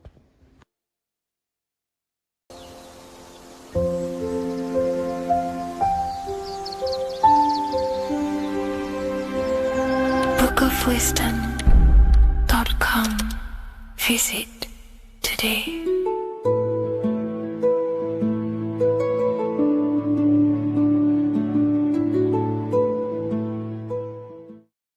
Before you call the Baphomet evil, make sure that you watch this video until the end so you gain a full understanding on what the Baphomet truly is. No, I am not a Satanist. I am simply an esoteric and occult researcher. I've been looking into symbolism for a very long time, and I can reassure you that this symbol does not represent the devil, does not represent any negative figure. It's a very deep occult esoteric symbol. What we first need to understand about the Baphomet, it is indeed a symbol. Every symbol we see around us is neutral. The pentagram, the Baphomet, is neutral. It depends how you use it, whether it is used in a good or bad way. Everything is neutral. It's your mind's perception that gives it a positive or a negative charge. First of all, let's break down the Baphomet symbol. Let's look very closely at the Baphomet. We have clearly the 4 physical elements corresponding to the Baphomet.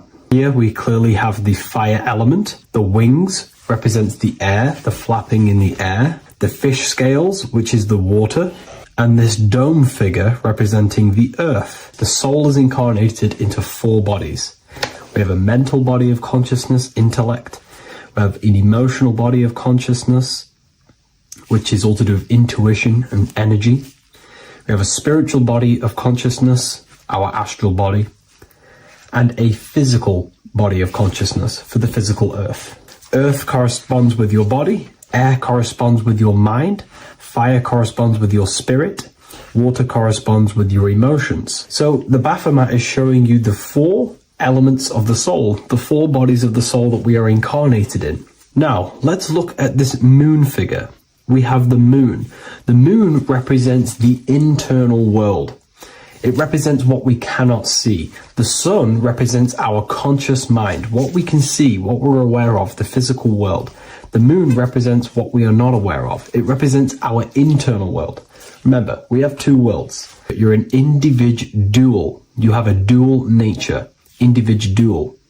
You have an internal world. When you close your eyes, you have an internal voice, an internal world of thought and emotion, and an external world of this material body. The moon represents the internal. The moon on top represents the moon controlling the mind, represents the inner world controlling you. Now, this is very symbolic in the occult world. If the inner world is controlling you, then you have no control over reality. This is the devil horns. You know the devil horns? The moon crescent? This represents you are the devil. You're being controlled by your thoughts, by your emotions, by your psyche. Then we have the moon below, which represents control over the inner world. We have control over our thoughts, our emotions, our impulses. So you're either being controlled by thought and emotions, or you're controlling them and having self-mastery. In alchemy, we always see this symbol of the man or woman on top of the moon, representing emotional control and self-mastery of the internal world. The journey of the occultist is to gain full mastery over their consciousness. They want to be conscious of every single thought that enters their mental field of consciousness. We get over 7,000 thoughts a day. It is possible to achieve a certain level of mastery where you are conscious of every single thought that enters your mind. This is one of the end goals of self-mastery and occultism, as this gains your personal power. When one achieves this, they are then able to direct the mind in one place and one place only, becoming more effective in manifestation and creation, because we are microcosms of the divine. We are creators. This is the gesture of as above, so below. The inner world and the outer world are mirrors of each other. The inner produces the outer. Your physical life circumstances are a result of every thought you thought in the past. The inner projects the outer. If you want to produce a change in the outside world, you got to produce change in the inner world of consciousness first. As above, so below. As within, so without. This corresponds with absolutely everything in the universe. Now we have the goat head, which represents the animal self. This represents the lower carnal mind. Lower carnal mind, which is earthbound, because a goat is on the ground. It's not a bird, it's on the ground. It represents the lower self, the beastie nature, the one that tells us to hate, to steal, to eat all the time, to consume. It's the beast within us, the beastie side of our consciousness. It has a human body resembling this. The human in the beastie nature, or we have the spiritual nature, the higher self. In essence, this symbol of the Baphomet represents the higher and the lower self of human consciousness. It represents the higher and the lower. To conclude all of this, the Baphomet is a symbol that represents the 2 paths that one can take. We can take the beastie path and become an instinctual animal, our body, or we can take the divine path of reaching our higher self. It is a symbol that represents the higher and lower self and the 4 different bodies of consciousness. In essence, this does not represent Satan or the devil. The devil represents the lower aspect of our human psyche. The war between Jesus and Satan is symbolic and allegorical for the war that happens within our mental field of consciousness. The internal war between good thoughts and bad thoughts, positive emotions and negative emotions. It is the constant war inside the battlefield of your own mind. Jesus, Satan are symbols, characters that are symbolic of aspects of your own consciousness, because the universe is mental. The only thing that truly exists is your mind. Therefore, all of these ancient spiritual texts like the Bible, the Bhagavad Gita, the Quran are all symbolic of what's happening inside of our mental body. It is the inner chaos that can destroy our life, or when we create structure and restructure our inner world, we can live a peaceful life. If you are struggling from the internal world and you want to gain mastery of yourself while learning the occult secrets, join Ethereal University, a community of like-minded individuals who are all striving for the best versions of themselves. We host live calls and we have an abundance of lectures that you can watch. Or check out the Book of Wisdom. This is volume 2. I'll leave all the links in the description. Have an amazing day.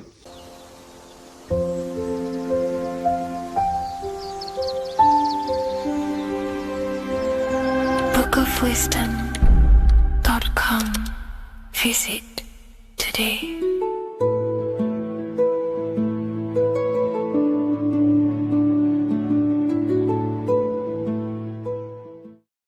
The scariest thing about having your first out-of-body experience and leaving your body is the realization that you have after. You realize everything you've been told about yourself, reality, the earth, what you're doing here on earth is a complete, utter lie. Your self-belief of what reality is and what you are is completely shattered. You now fully understand that you are more than your physical body that you inhabit. My first out-of-body experience happened a few years ago, but before all of that, I remember being a child, going to bed and closing my eyes, and I remember as a child feeling like I was floating above my body and moving. And maybe subconsciously this has led me into knowing intuitively that there is more to reality, and I've gone down this path of esotericism, occultism, consciousness. Maybe that has led me to this, I don't know, but I've always had this subconscious intuition in my mind that there's more to reality than what we've been told. And maybe it came from having these experiences as a child. And I'm pretty sure some people in the comments will also have that experience, feeling like you're floating when you close your eyes in bed as a child. I remember this very vividly. But a few years ago, I had my first out-of-body experience, and it completely shattered everything. And it confirmed to me that I am eternal, and there is so much more to the self, to consciousness. I then realized after my first out-of-body experience that our self is not just here in the physical dimension, it's existing in every dimension there is in the universe. However, our mind is focused primarily on this physical time space. When your mind is totally giving its attention and time to this particular time space, it locks in the mind or consciousness into that particular body of consciousness, such as the physical body, right? But for example, let's say you have a daydream and your full focus isn't in the present moment and your environment that you're in physically. Your mind kind of wanders off into a daydream, what we like to call it. That again is shifting time space. Your consciousness is 40% here in the physical plane because your body's there, but then the other 60% is in this daydream, this imagination. So you're shifting time space, and what an out-of-body experience does is allow your mind to reduce that attention to the physical body and access attention to this altered body or dimension of consciousness. So I'm going to give you the story of my first out-of-body experience, because I know when I was researching this, I was always looking for personal stories about someone's out-of-body experience, and there's not many out there, to be honest with you. Well, based off my research, I couldn't find many. You find a few, but I'm going to give you my experience of my first out-of-body experience that happened a few years ago. It was early in the morning. I kept on waking up and falling asleep to my alarms. I went back to sleep after waking up for like the third time in the morning. When I fell back to sleep, that is when I had my out-of-body experience. It's also good to mention that I have been listening before that about podcasts, books about our out-of-body experiences, astral projection, and things along them lines. So this was stored in my subconscious, this topic. And I had a desire in my heart to actually experience this for myself. Long story short, I went back to sleep early in the morning because I kept on waking up, and it began with this tingling sensation, a high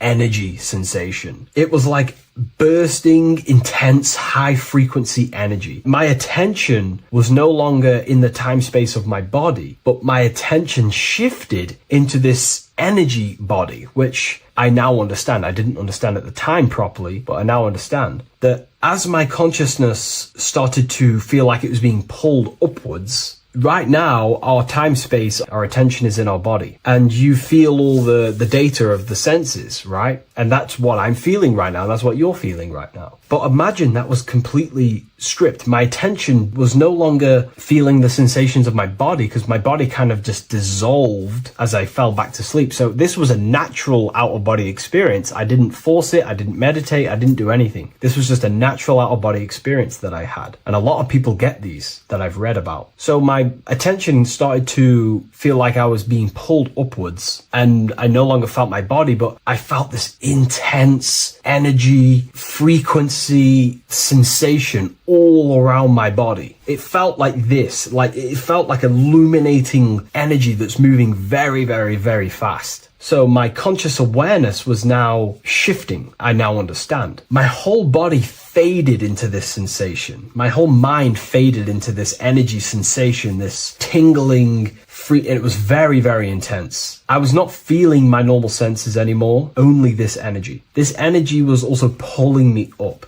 The more I was lifted up, the more intense the frequency became. So think of it like just a frequency resonator, how it just goes up and down, up and down. But then imagine the frequency resonator just going higher and higher and higher frequencies, and it was just getting more and more and more intense. The energy was moving faster. This tingling was faster and faster and faster as I was being pulled up. Part of my mind began to fear this. My arms and legs grew very tense. I started to tense up because at this moment in time of the experience, I was very vaguely conscious. I was half there, half not. And as I was being pulled up, my physical body started to tense. And this is again when I started to feel my body again. But then I remembered what I heard out of body experiences is that you have to submit to the process. If you try and force an out-of-body experience, it will never happen, because an out-of-body experience is not truly out of body. What we're trying to do is trying to find a needle in a haystack. If you're trying to find a needle in a haystack, you don't go rummaging through the haystack to find the needle. What you do is you burn the haystack and then the needle reveals itself. It's the same with an out-of-body experience. We dissolve the senses of the body, so the body falls asleep, but the mind stays awake. As soon as I let go of this fear and I let go of the tensations in my body,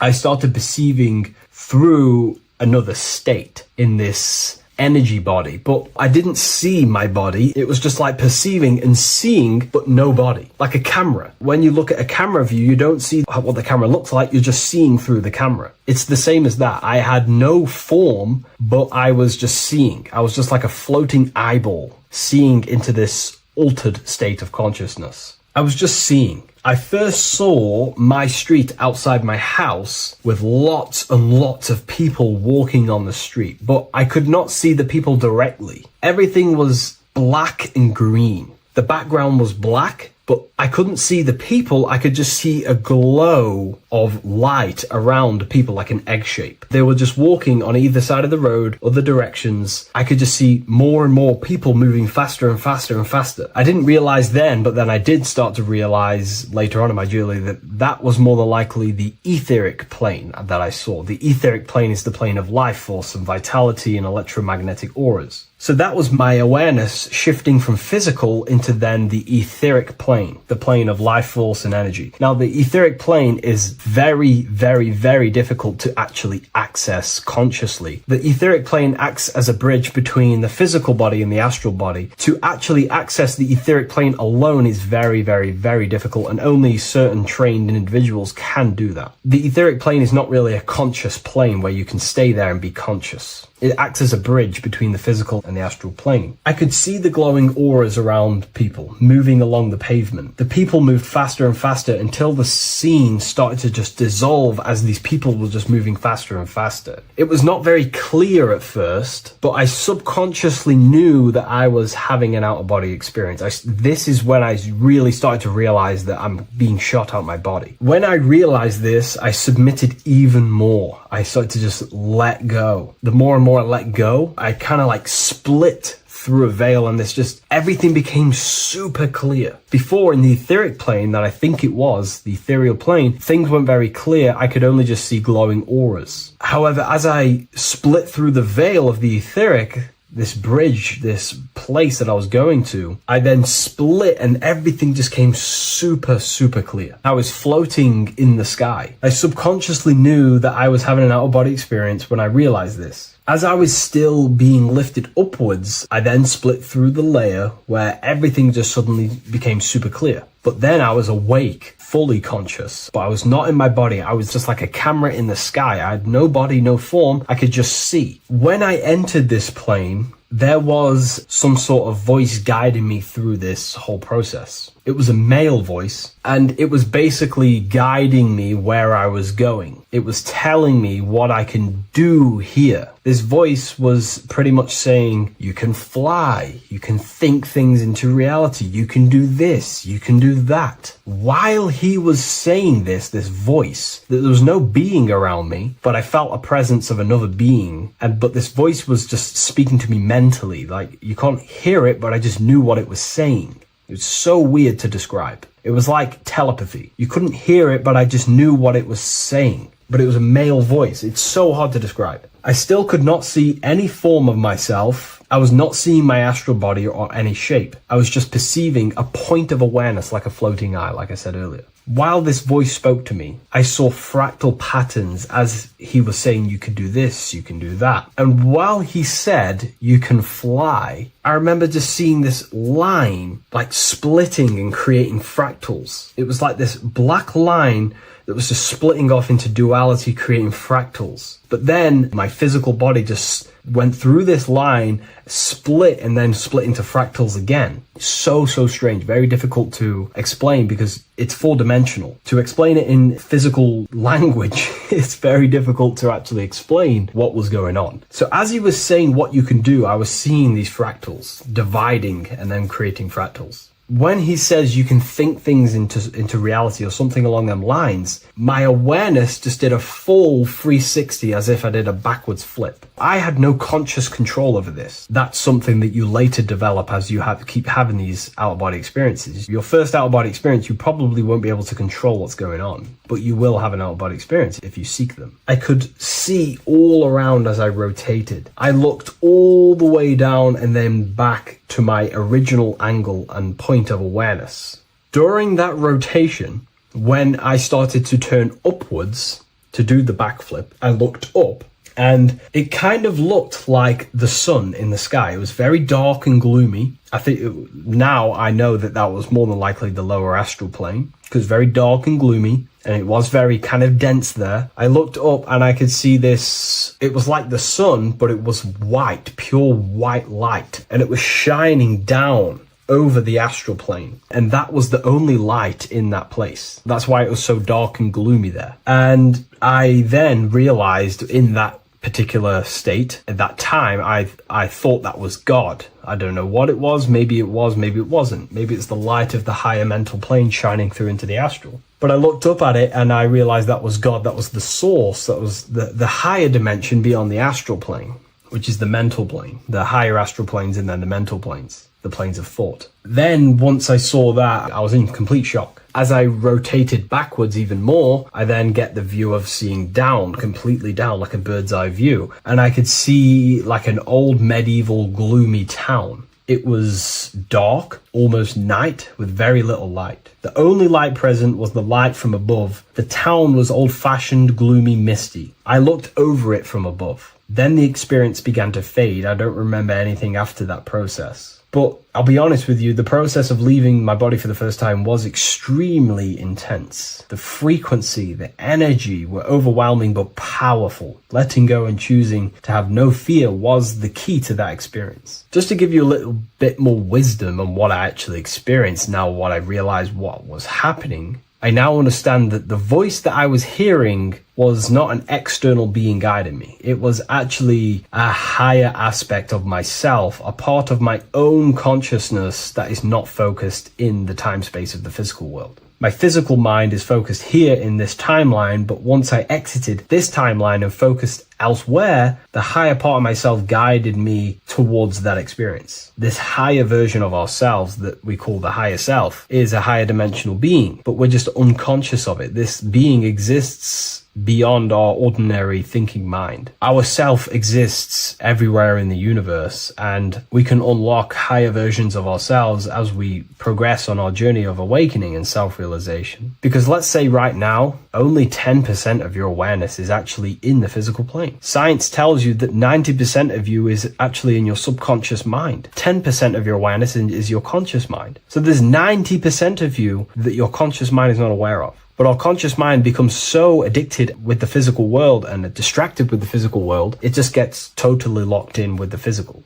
And we never pay attention to the hidden aspects of ourselves, the unconscious aspects of ourselves. And that's why everyone in the esoteric and occult space talks about gnosis, seeking knowledge of self. Gnosis is not knowledge, it's knowledge of self obtained through direct experience. So gnosis is about rediscovering who you truly are. And another bit of wisdom that I could give you from this is that the observer is the same observer that is observing this video right now. You're watching this video, but who is the one seeing the screen? Who is the one seeing the screen of your reality, of what you call life? There is an inner witness consciousness within you who experiences and observes your thoughts, emotions, and actions, experiences and observes the screen you call reality. And that witness also witnesses your dreams. When you shift your awareness from your time space of this body into your dreams, that same witness is witnessing your dreams. So when you meditate, connecting with this witness aspect of our consciousness really does help to excel the process of having an out-of-body experience. Because a lot of people have out-of-body experiences, but they don't understand what's actually going on. They don't understand the nature of it. But it's all mental. You move mentally in that dimension. You create mentally in that dimension. The same that you do in this dimension, but just on a quicker scale, because things manifest in the astral plane instantly as soon as you think of it. Just like the screen in your mind, you think of something, you have a screen of an object in your imagination. That plane, it manifests instantly, but down here, it takes a longer time for things to manifest and condense. Once you understand that thought rules the universe, thought is the creative force of the universe, you start to understand,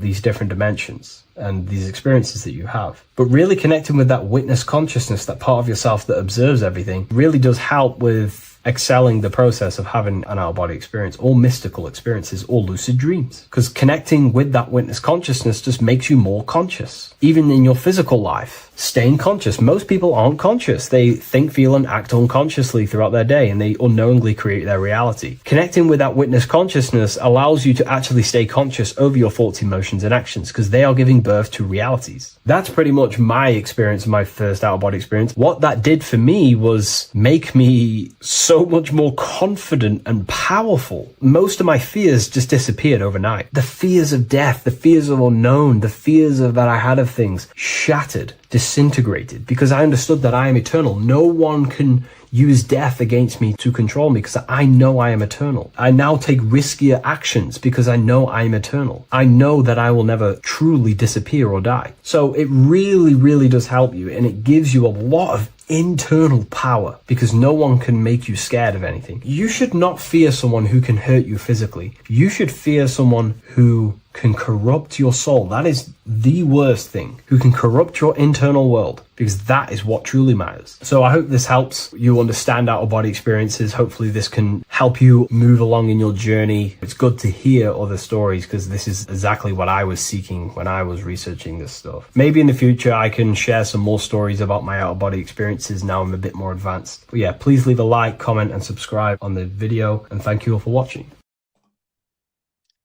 So this is known as the bag of the gods. This symbolism is widely known, but no one knows what it truly symbolizes. We see this in ancient Sumerian artwork. We see this in the Mayans' artwork. We always see this bag with the gods. What does this actually represent? Okay, so the bag itself represents carrying. Carrying what? It represents information. It represents knowledge. Your mind is the carrier of the information. So this is why in his left hand, he carries the bag. And the right hand has the pine cone. This represents carrying of information. Why is it a bag? A bag can be passed on to someone else. The information can be taught to someone else. This is the information of activation of the pineal gland or higher consciousness of humans. Because as humans, we all possess an animal nature, the nature that tells us to eat, to steal, to gain material wealth, to survive, to hate. This is our animal self. This is our animal behavior. But we also have a divine nature of consciousness, which we have access to, the higher planes of consciousness, the planes that manipulate this material world and create all things in this material world. The human mind has access to. The animal does not. The animal has no idea he exists. The animal has no inner dialogue, but humans have the inner dialogue. Humans can create infinitely. We can expand our minds infinitely into new realms of thought. So we have this higher divine nature and a lower nature. This bag of the gods is basically just representing the knowledge they possess of higher consciousness, of the higher aspect of life. Okay? Which is the activation of the pineal. The pine cone. The pine cone is in his right hand. The right represents wisdom. The left represents intellect, knowledge. Knowledge and wisdom are two separate things. Wisdom is applied knowledge. It's a feminine aspect. Knowledge is just gained information that you know, which is masculine. So in his right hand, he holds the pine cone. The pine cone can be opened and shut. The shut pine cone represents the asleep human being, the human being that exists in his lower nature, that just basically survives, lives on eating, consumption, material lust, living in chaos with his emotions, living in a place of hell. This is the animal nature. Then we have the awakened human, the one who has consciousness of himself, the one who looks within himself, the one who knows there is more to him when he looks in the mirror. He is far more than just the physical body. He is a divine spiritual being, a divine being who has limitless potential of creation into the material plane. So this represents the awakened. This represents the asleep. This is why he carries the pine cone in his right hand. It represents applied knowledge. This is the information. This is the intellect he possesses. And this is the applied knowledge of the awakening, of activation of the pineal gland. Because remember, the pineal gland is not your consciousness. The pine, pin, pineals, the same root word. Pine cones were always symbolizing the state of consciousness one was living in, whether he was asleep or awake. We see this at the Vatican. We see the pine cone over the two pillars. This is the two pillars of Freemasonry, and the dome. This is the Royal Arch of Freemasonry. This represents your head. This is the two pillars, the two hemispheres, and the pine cone in the middle, which is the pineal gland. What is the pineal gland? The pineal gland is not your consciousness. It is not the third eye, and it is not the mind. It's not the mind's eye. The pineal gland is a radio receiver. This is your body. Your body is an antenna.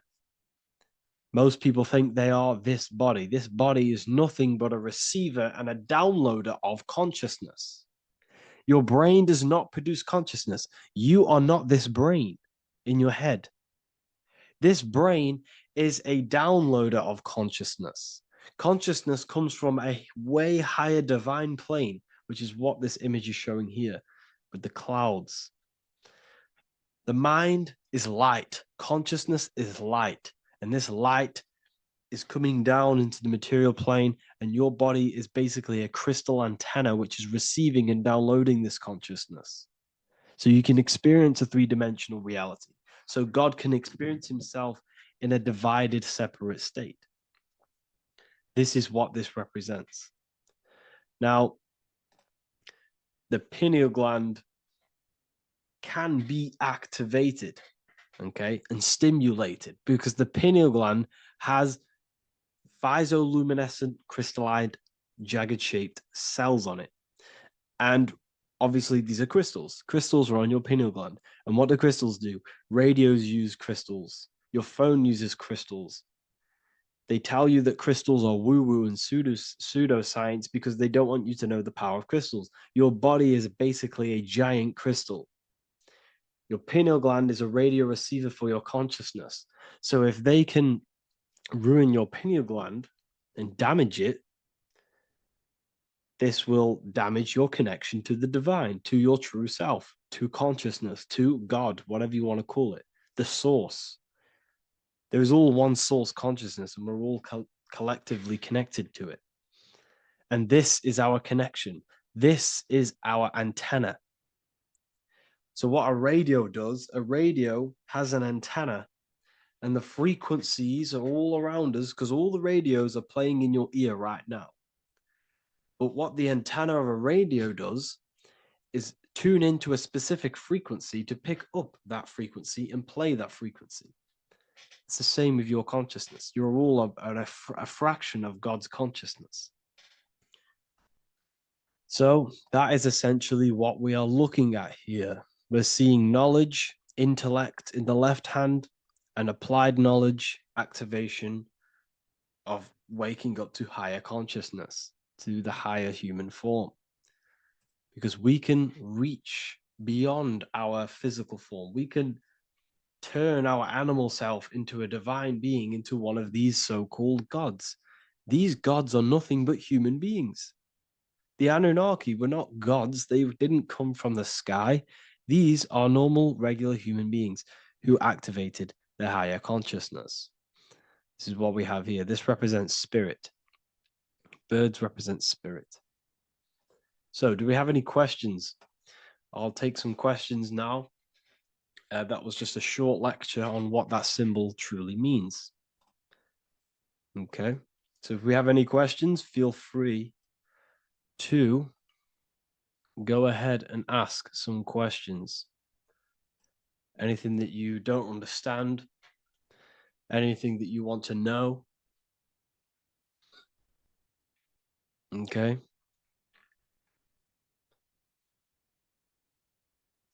So base reality would be where source resides. Yes, the base reality is your consciousness. Are these lectures available in the university? There's a whole section, basically inside the university, there's a whole section with like over 30 long form lectures like this. So the base reality is where the source resides. Yes, the base reality is your inner world, your consciousness. That is the only thing that exists. Your outer world is just an effect of your consciousness. Your consciousness, everything that has gone on within the mind and emotion is pushed outwards into your reality. You have thought and felt your way into your external circumstances. Your life is a direct correlation of every thought you thought in the past. Therefore, your inner world of consciousness is creating and molding your outer world.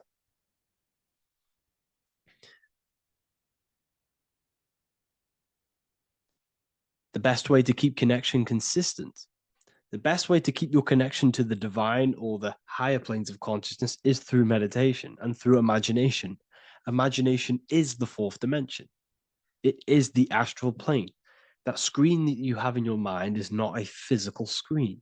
That is the divine plane of the astral. And this is essentially where all objects of this material world comes from. The phone that you are holding, the laptop you're watching this on, whatever you're doing, every single object you see in your room that you are in right now began inside of the plane of imagination. This is not a physical plane. This is a metaphysical plane that you have access to. And you have the ability to bring down this plane into physical form. That's what we call manifestation. That's what the ancients called magic. This is what we now call in science metaphysics. It's all the same thing. So yes, you all have access to the divine planes. Unlike animals, this is why humans are so advanced.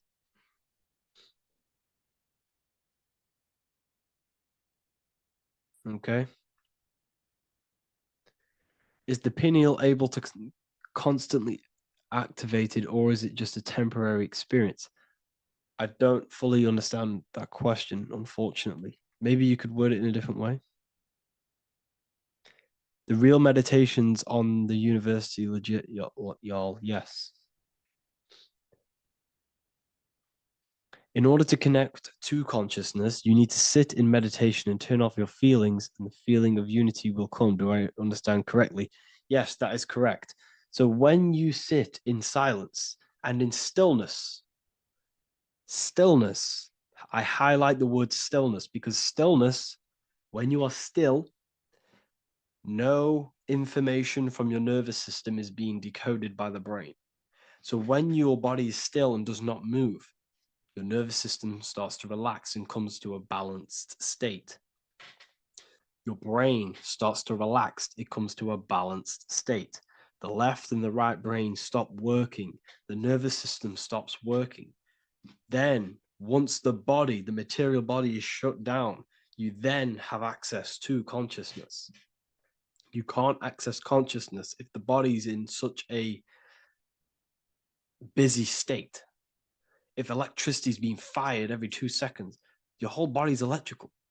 When you move your foot, that's electricity being fired from the brain to the foot instantly through the nervous system. The brain, your whole body is a technological machine.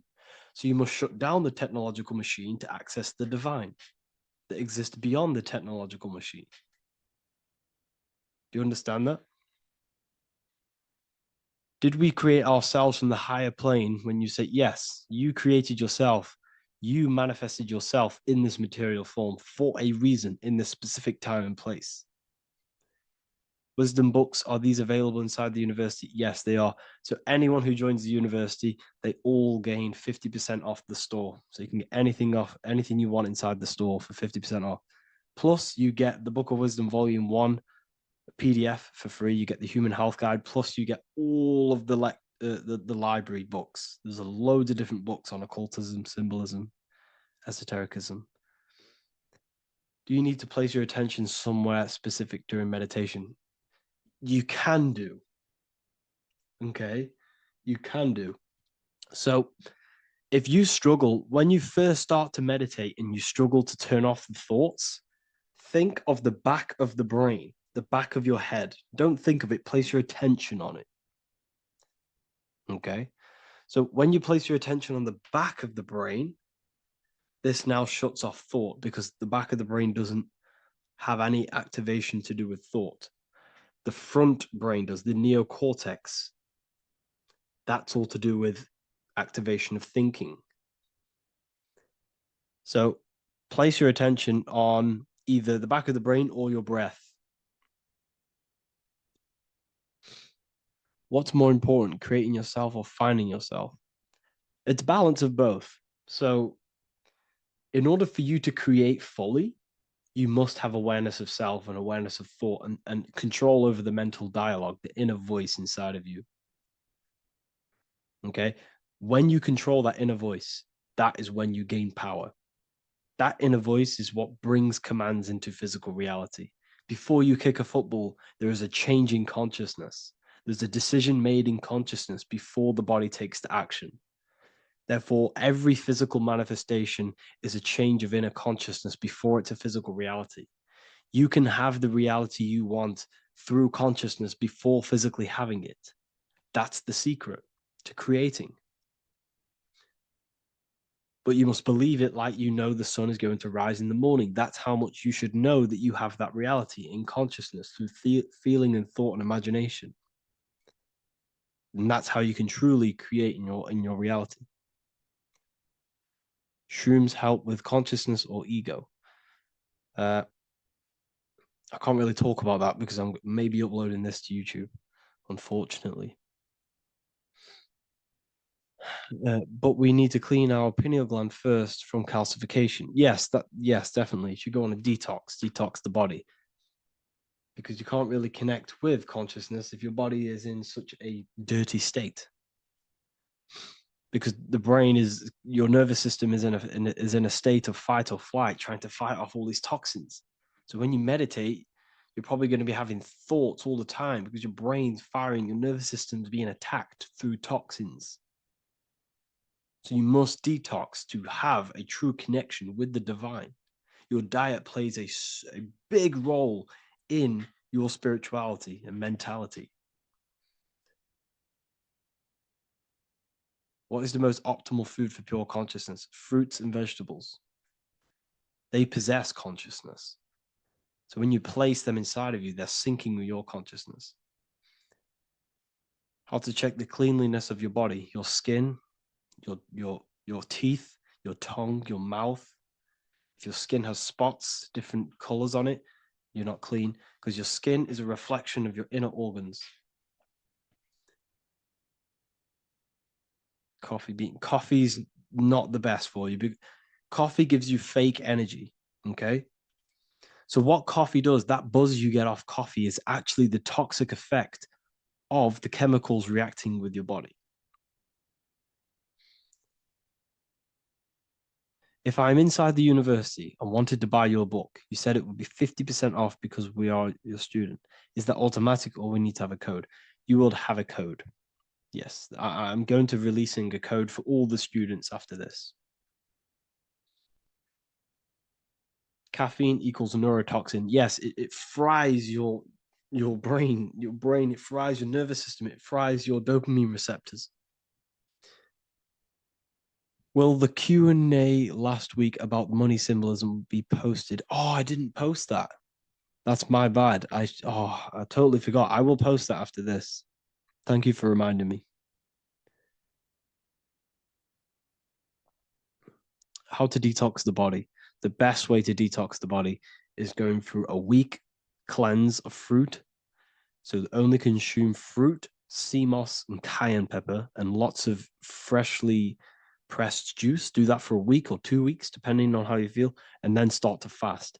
You will lose weight, but you're not losing weight, you're losing impurities. It's good to do this every couple months, to just go on a raw fruit diet, cleanse the body, push everything out, and then start to fast while, consuming sea moss and having lots of freshly squeezed juices. What is an alternative for coffee? Something with high energy levels. Okay. We're not taught the most simplest thing about the human body. It is an electromagnetic machine. It's electrical. It runs off electricity. The only energy you need is electricity, and that is found in fruits, vegetables. If you want energy, drink pure, fresh, pressed juice. That will give you more energy, more electricity than coffee. Can we cleanse ourselves through oil pulling? Do you recommend it? I do oil pulling every day with coconut oil in my mouth. Celery juice is a good one, very good one. Yeah, celery juice.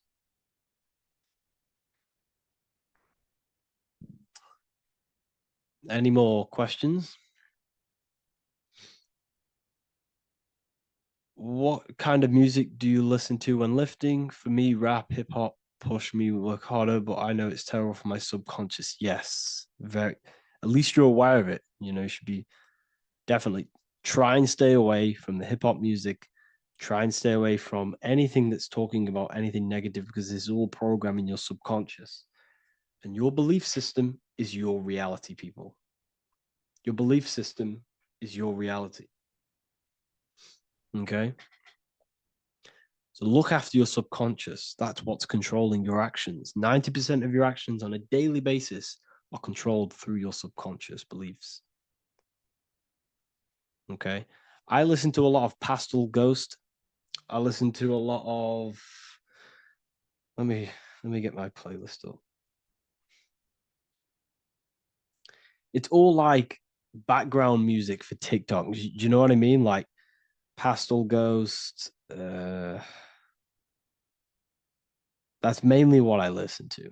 That sort of music. I don't know what it's kind of called. I don't know what that genre is called. Does anyone know what that genre is actually called? Because there's not much words in it. The reason I listen to it is because there's not much words in it. And, it helps the subconscious. And I just love that music.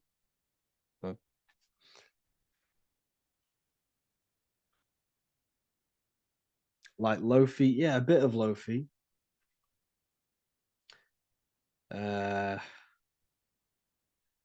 Most people won't even know this type of music.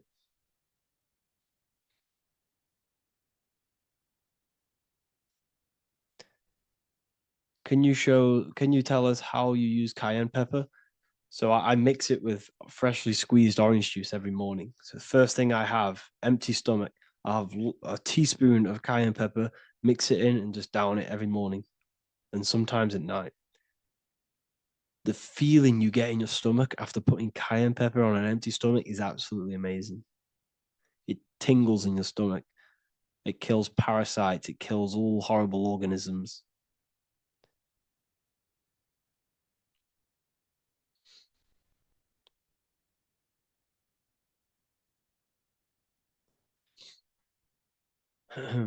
Mix it with hot water. Yes, hot water and key lime water. That I bet that's powerful. If you mixed warm water with key lime with cayenne pepper in first thing in the morning, I can imagine how powerful that is. I've never done that, but I'm going to try that.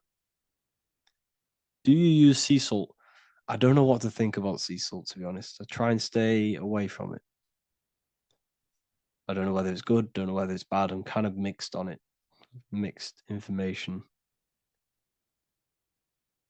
I've heard people have benefits. I've heard other people say stay away from it. So I don't know. I just stay away from it. I'm not too sure on it.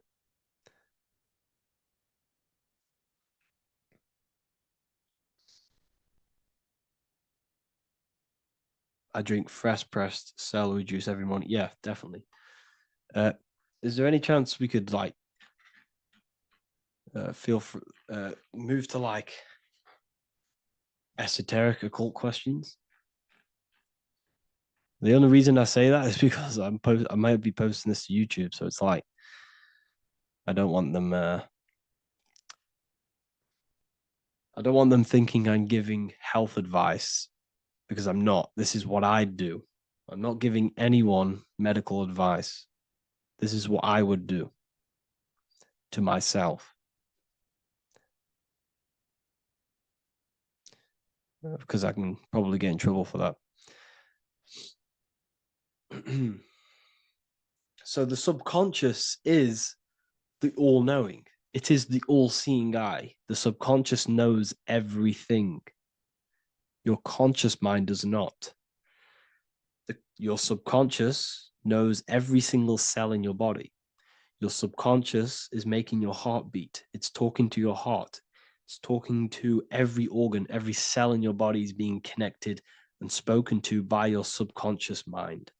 It is the all-knowing. The subconscious has access to the astral plane, imagination, the fourth dimension.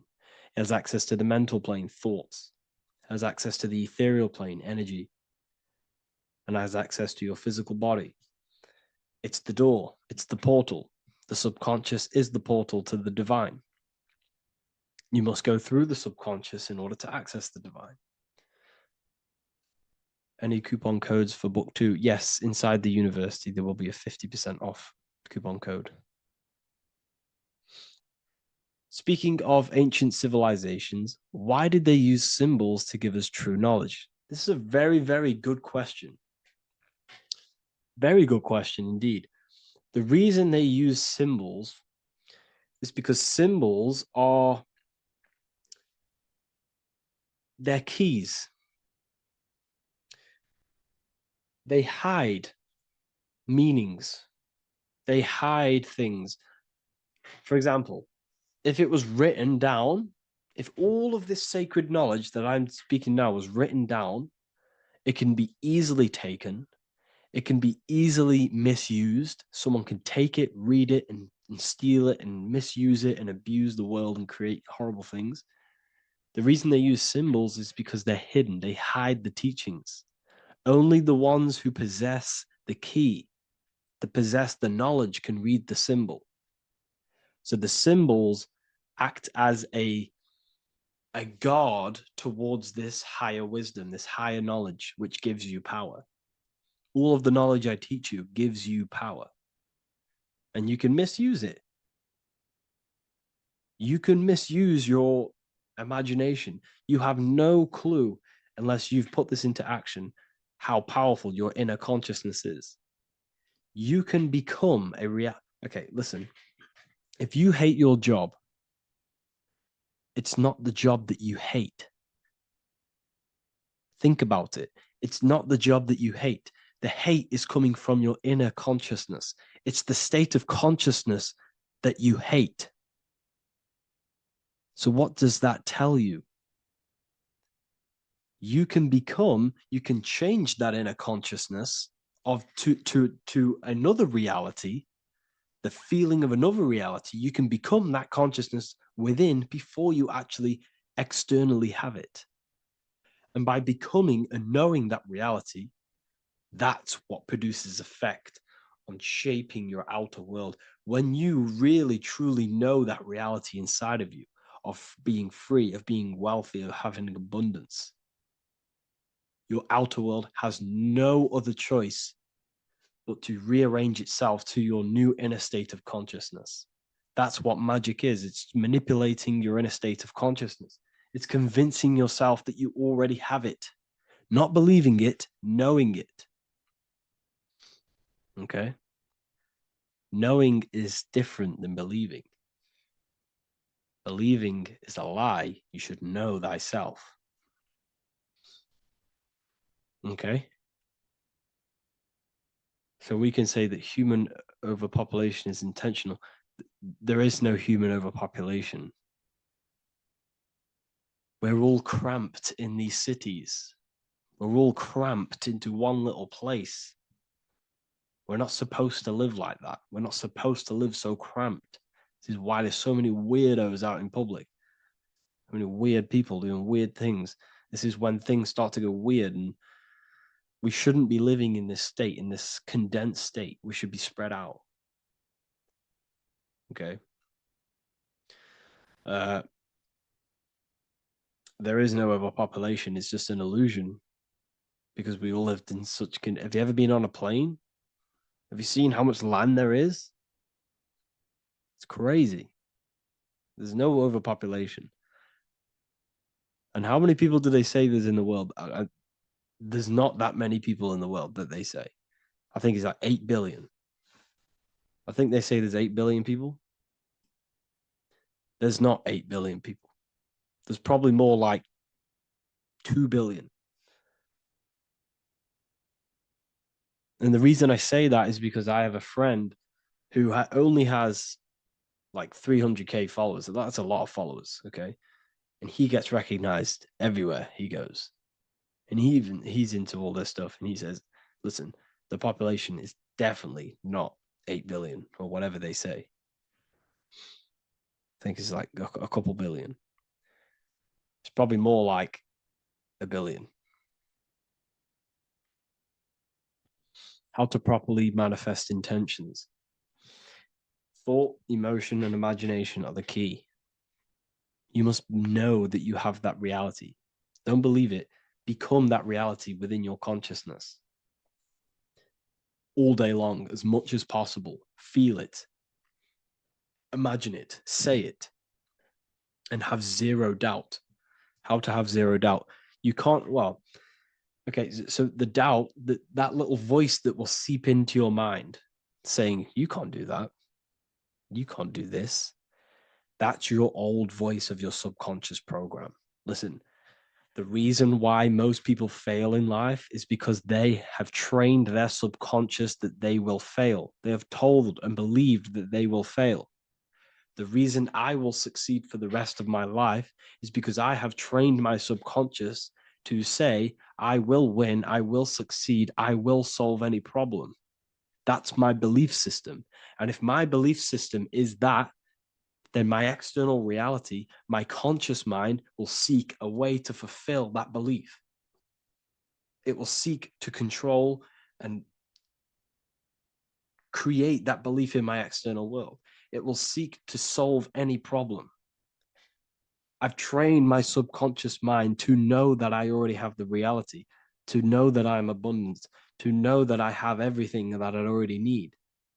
Therefore, if any problem comes, I can sort it straight away. But most people have a different belief. It's not your fault. We've been kind of manipulated and told this, that they will fail, that they can't do anything, that it's too hard. And that basically casts a spell on the conscious mind, where your conscious mind is just like, no, I can't do that, because of this subconscious belief that you hold. So you must reprogram your subconscious that you can do it, that you will solve any problem, and that you are abundant. That's the reason why successful people succeed. It's because they have a complete different mind state, a complete different belief system in their subconscious.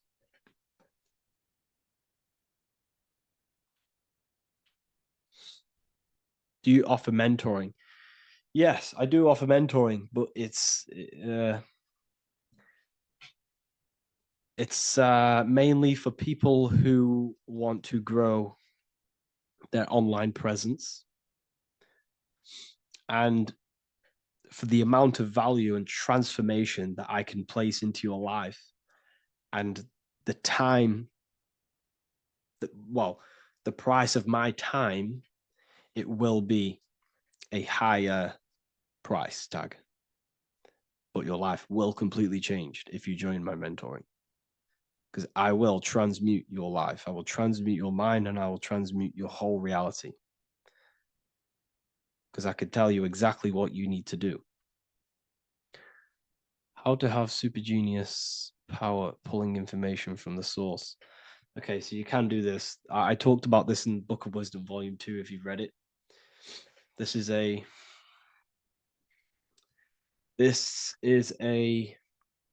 technique that Albert Einstein used. This is a technique that Thomas Edison used. This is a technique that all of the ancient geniuses have used.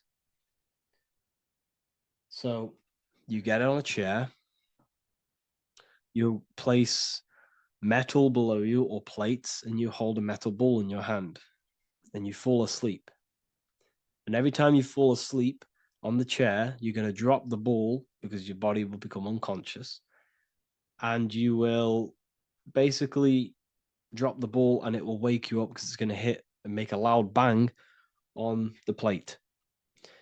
And every time you go to sleep, basically what this is actually doing is shifting your consciousness from conscious into the subconscious. So from physical into the astral, your consciousness is shifting between these two planes. And as you do this, you can bring down great ideas from these higher planes. So when you fall asleep, have an intention. And when you fall asleep, you'll drop the ball. And when you wake back up, you'll have an idea, and you got to write it down.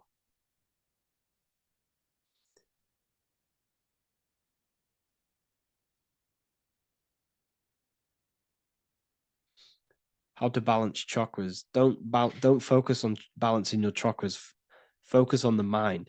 The mind is the cause of the chakras being blocked. If you have a blocked throat chakra, this is a problem in your mind, not the chakra. You see, the chakras are a result of the mind. You transmute the mind, you can transmute the chakras and cleanse them.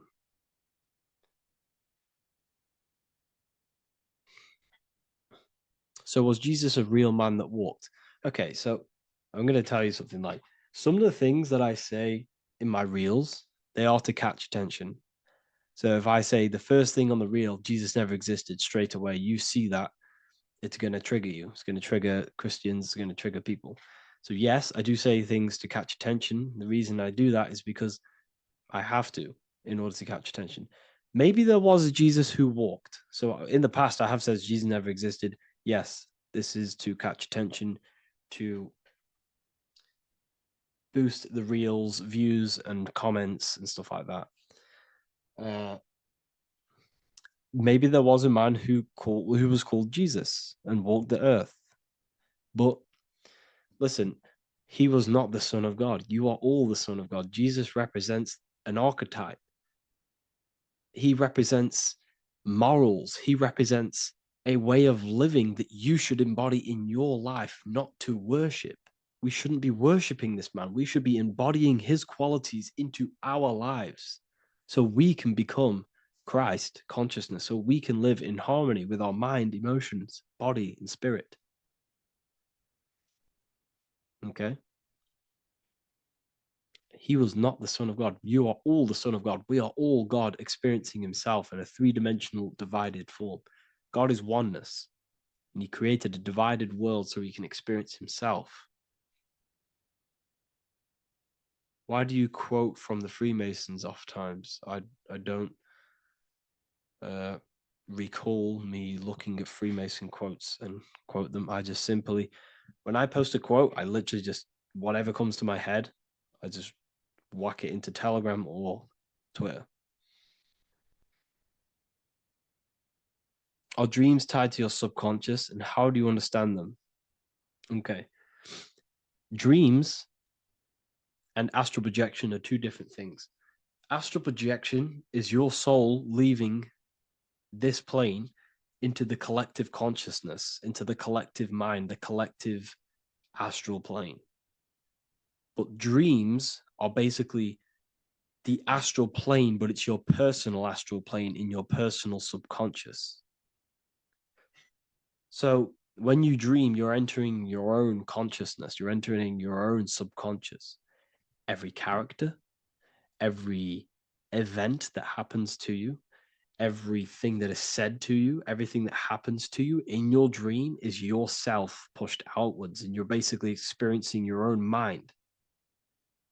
If something scary comes up in your dream, this is your belief, this is something in the back of your mind materializing and coming to you and showing itself to you. So in order to understand your dreams, it's basically suppressed emotions, suppressed thoughts, all lingering in your subconscious materialized. Okay. A few months ago, I'd have concurrent dreams of getting in a car crash that lasted for months. Then one day out of nowhere, I got into a really bad accident, and that low-key bugged me out. I didn't know if my mind was trying to warn me or what. You can explain that. Okay. If you are having dreams about having a car crash, this is a belief. Okay, so let me tell you something. Let's say you're a drug dealer, okay? And you live in fear every single day of the police coming to you. This dealer every day is worried, he's scared, and he lives in fear of the police getting him. He was believing it. This fear, this emotion he was feeling on a regular basis, repetition, and the emotion is basically impressing your subconscious. It's impressed his subconscious that deeply that he now believes it. It's now become a belief. So one day the dealer gets caught and he goes, prison. Let me tell you something. He placed himself there because he created a program, a belief in his subconscious of the police. And his external reality is now in a prison cell. But that prison cell is just an external manifestation of the prison cell of fear he installed in his subconscious mind. The four walls he's now trapped in is just basically an externalization of his own belief system that he created through consciousness, through the subconscious. If you embedded your belief that you will be in a car crash, you will be in a car crash. He placed himself there. He materialized that reality through the thought, through the emotion, through the belief. He put himself there. You see? So if you were having dreams, this was maybe, it could have been anything. You could have watched a program when you were a child about a car crash, and that maybe scared you. Or you saw a car crash when you were very young, and that scared you, and that impressed your subconscious. Then you had a dream about it. Then you started to believe it. And then one day, bang, it happens. That's the power of the subconscious mind. It holds control over you. It holds control over every aspect of your reality, of your being. So, I hope you all enjoyed this live. I'll see you all inside Ethereal University. I'll be posting another lecture this week. And yeah, let me hold on.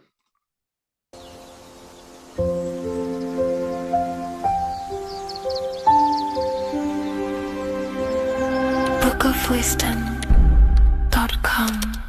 Visit today.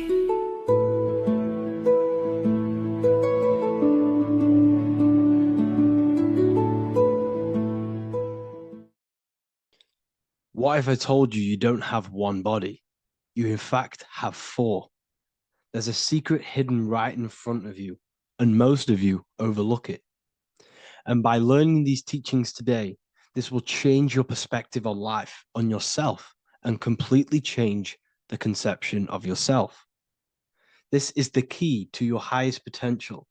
If you stay with me today, you will find secrets about yourself that will change your life. But I warn you, once you step this path of esoteric knowledge, there's no going back. Once you see, you can't unsee.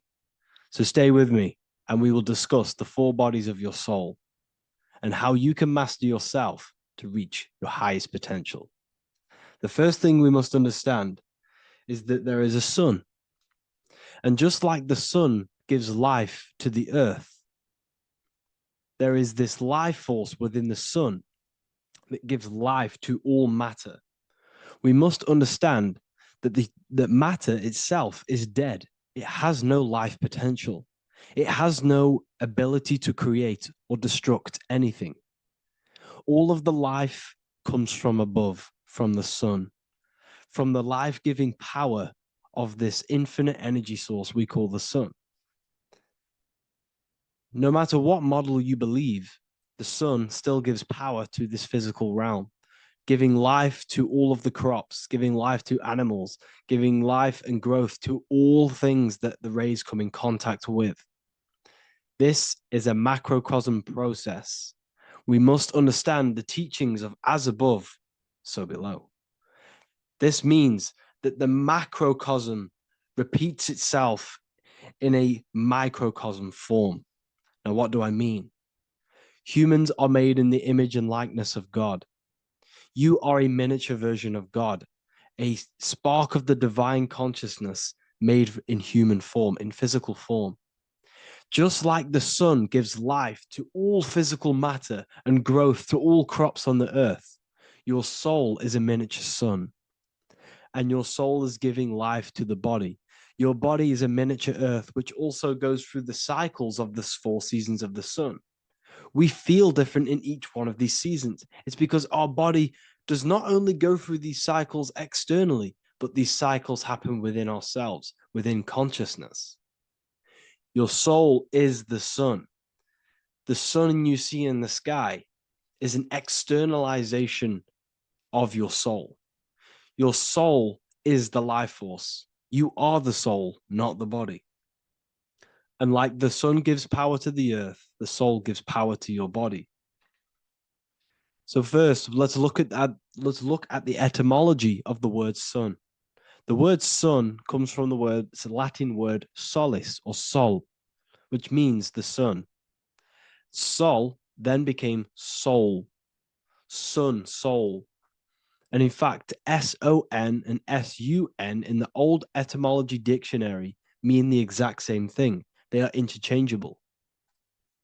So when we look at the symbol of the sun, we look at a circle and a cross, which represent the four aspects of the sun, the four seasons of the sun: summer, winter, spring, and autumn. These are the four states of the sun. Like we said, this is why we get this symbol. You have the four states of the sun, which represent the four bodies of the soul. Now, this is where we get deep. Like I said, the sun you see in the sky is a macrocosm of your soul, an externalization of your soul. Just like your sun has four seasons, the four seasons within us are the four bodies. Our soul is incarnated and split into four sections. We have a mind, we have a physical body, emotions, and spirit. These are all interchangeable and they are all linked. In ancient alchemy, we have the exact same symbolism of the four stages of alchemy. But in this case, they're symbolized as the four elements: earth, water, air, fire. In this ancient alchemical symbol, we have the pentagram with the top one representing the soul, ether. Our soul then has the four bodies with the human here. We have the man, the eagle, the bull, and the lion. We see this on the tarot card, the Wheel of Fortune. The man, the eagle, the bull, the lion. We see this in Matthew, Mark, Luke, and John. The lion, the bull, the man, and the eagle. We see this with depictions of Jesus.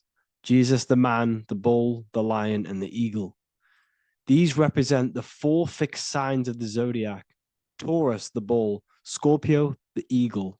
Scorpio was symbolized as an eagle. It's an ancient symbol. Now it's been changed to a scorpion, of course. Leo, the lion; Aquarius, the man. These represent the four fixed signs, which are four different elements. Taurus is an earth sign. Scorpio, a water sign. Leo, a fire sign. Aquarius, an air sign. Taurus is the earth. As above, so below. The earth is the physical body. Leo is fire. Fire is the spirit. Scorpio is water, which is the emotions. Aquarius is the mind, which is an air symbol. Air is the mind. That's why we call people airheads. Okay? So what we're actually looking at here are the four aspects of our soul. We have the sun in the middle and the four bodies of the soul. This is what Jesus is symbolizing. Jesus represents you. God made flesh with the four aspects of the soul. The four gospels are all depicting Jesus in four different ways according to the different body of consciousness. The Wheel of Fortune are representing the four bodies of the soul. This represents the four bodies. Now, how are they four bodies? They are four dimensions of consciousness. The mind is not made of the same substance of the emotion. The emotion is not made of the same substance of the physical body. The spirit is not made of the same substance as the physical body also. They exist in four dimensions of consciousness. They are four bodies of our soul. And the most important teaching here is what I'm actually getting to, is the powerful one. This is what gives you power. Most of us live in chaos. Our mind is thinking of doing something. Our emotions are feeling something else. Our body is lusting and wanting to do something else. And our spirit's energy is completely off. Most people live in unbalance. None of these four bodies are working together. This is why we produce chaos in our lives. When these bodies are in balance, are not working together. So in alchemy, they symbolize the four elements, which are the four bodies of consciousness. These are the furnaces with the fire. They represent transmutation of each body. We have to sync these bodies. We have to sync the mind with our emotions, and our emotions with our actions, the physical body, and with our spirit. These four key bodies need to be in line in order for us to create consciously in our life. Because each one of us is a creator, a miniature version of God, creating our own earth, creating our own material reality. And in order for us to create consciously and with effect and power, we must have these bodies unified so that we can create consciously and not create chaos. So this is very, very important. And this is a secret teaching found in all ancient societies. But this is what the hidden symbolism of astrology actually is. The sun is our soul, and the 12 zodiacs are 12 aspects of our soul. And we have the 4 aspects of the 4 main bodies.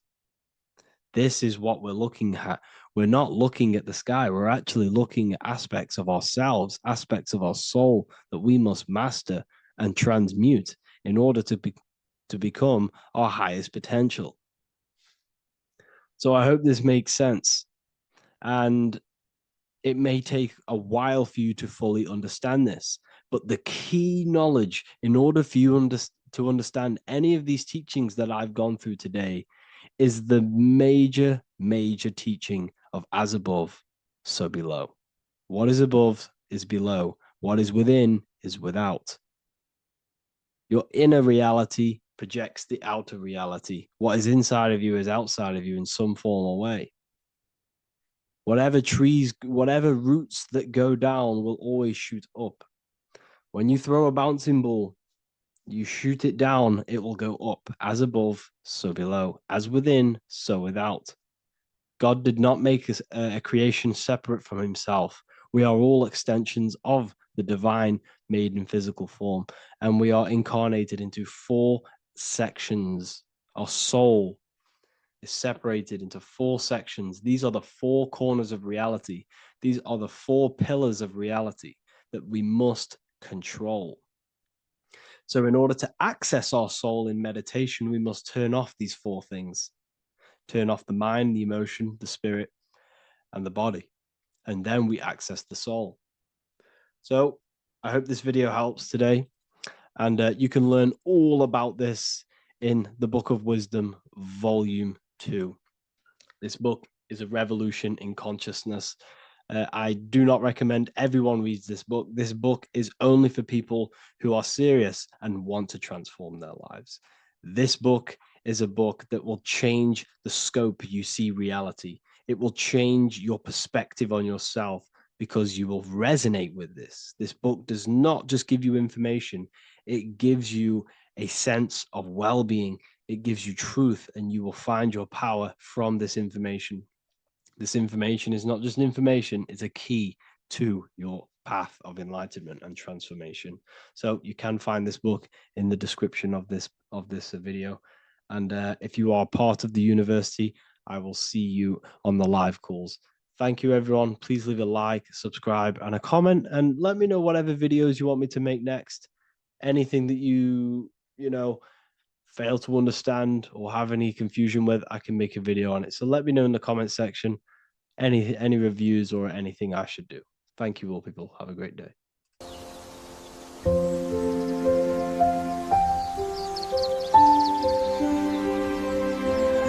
bookofwisdom.com. Visit today.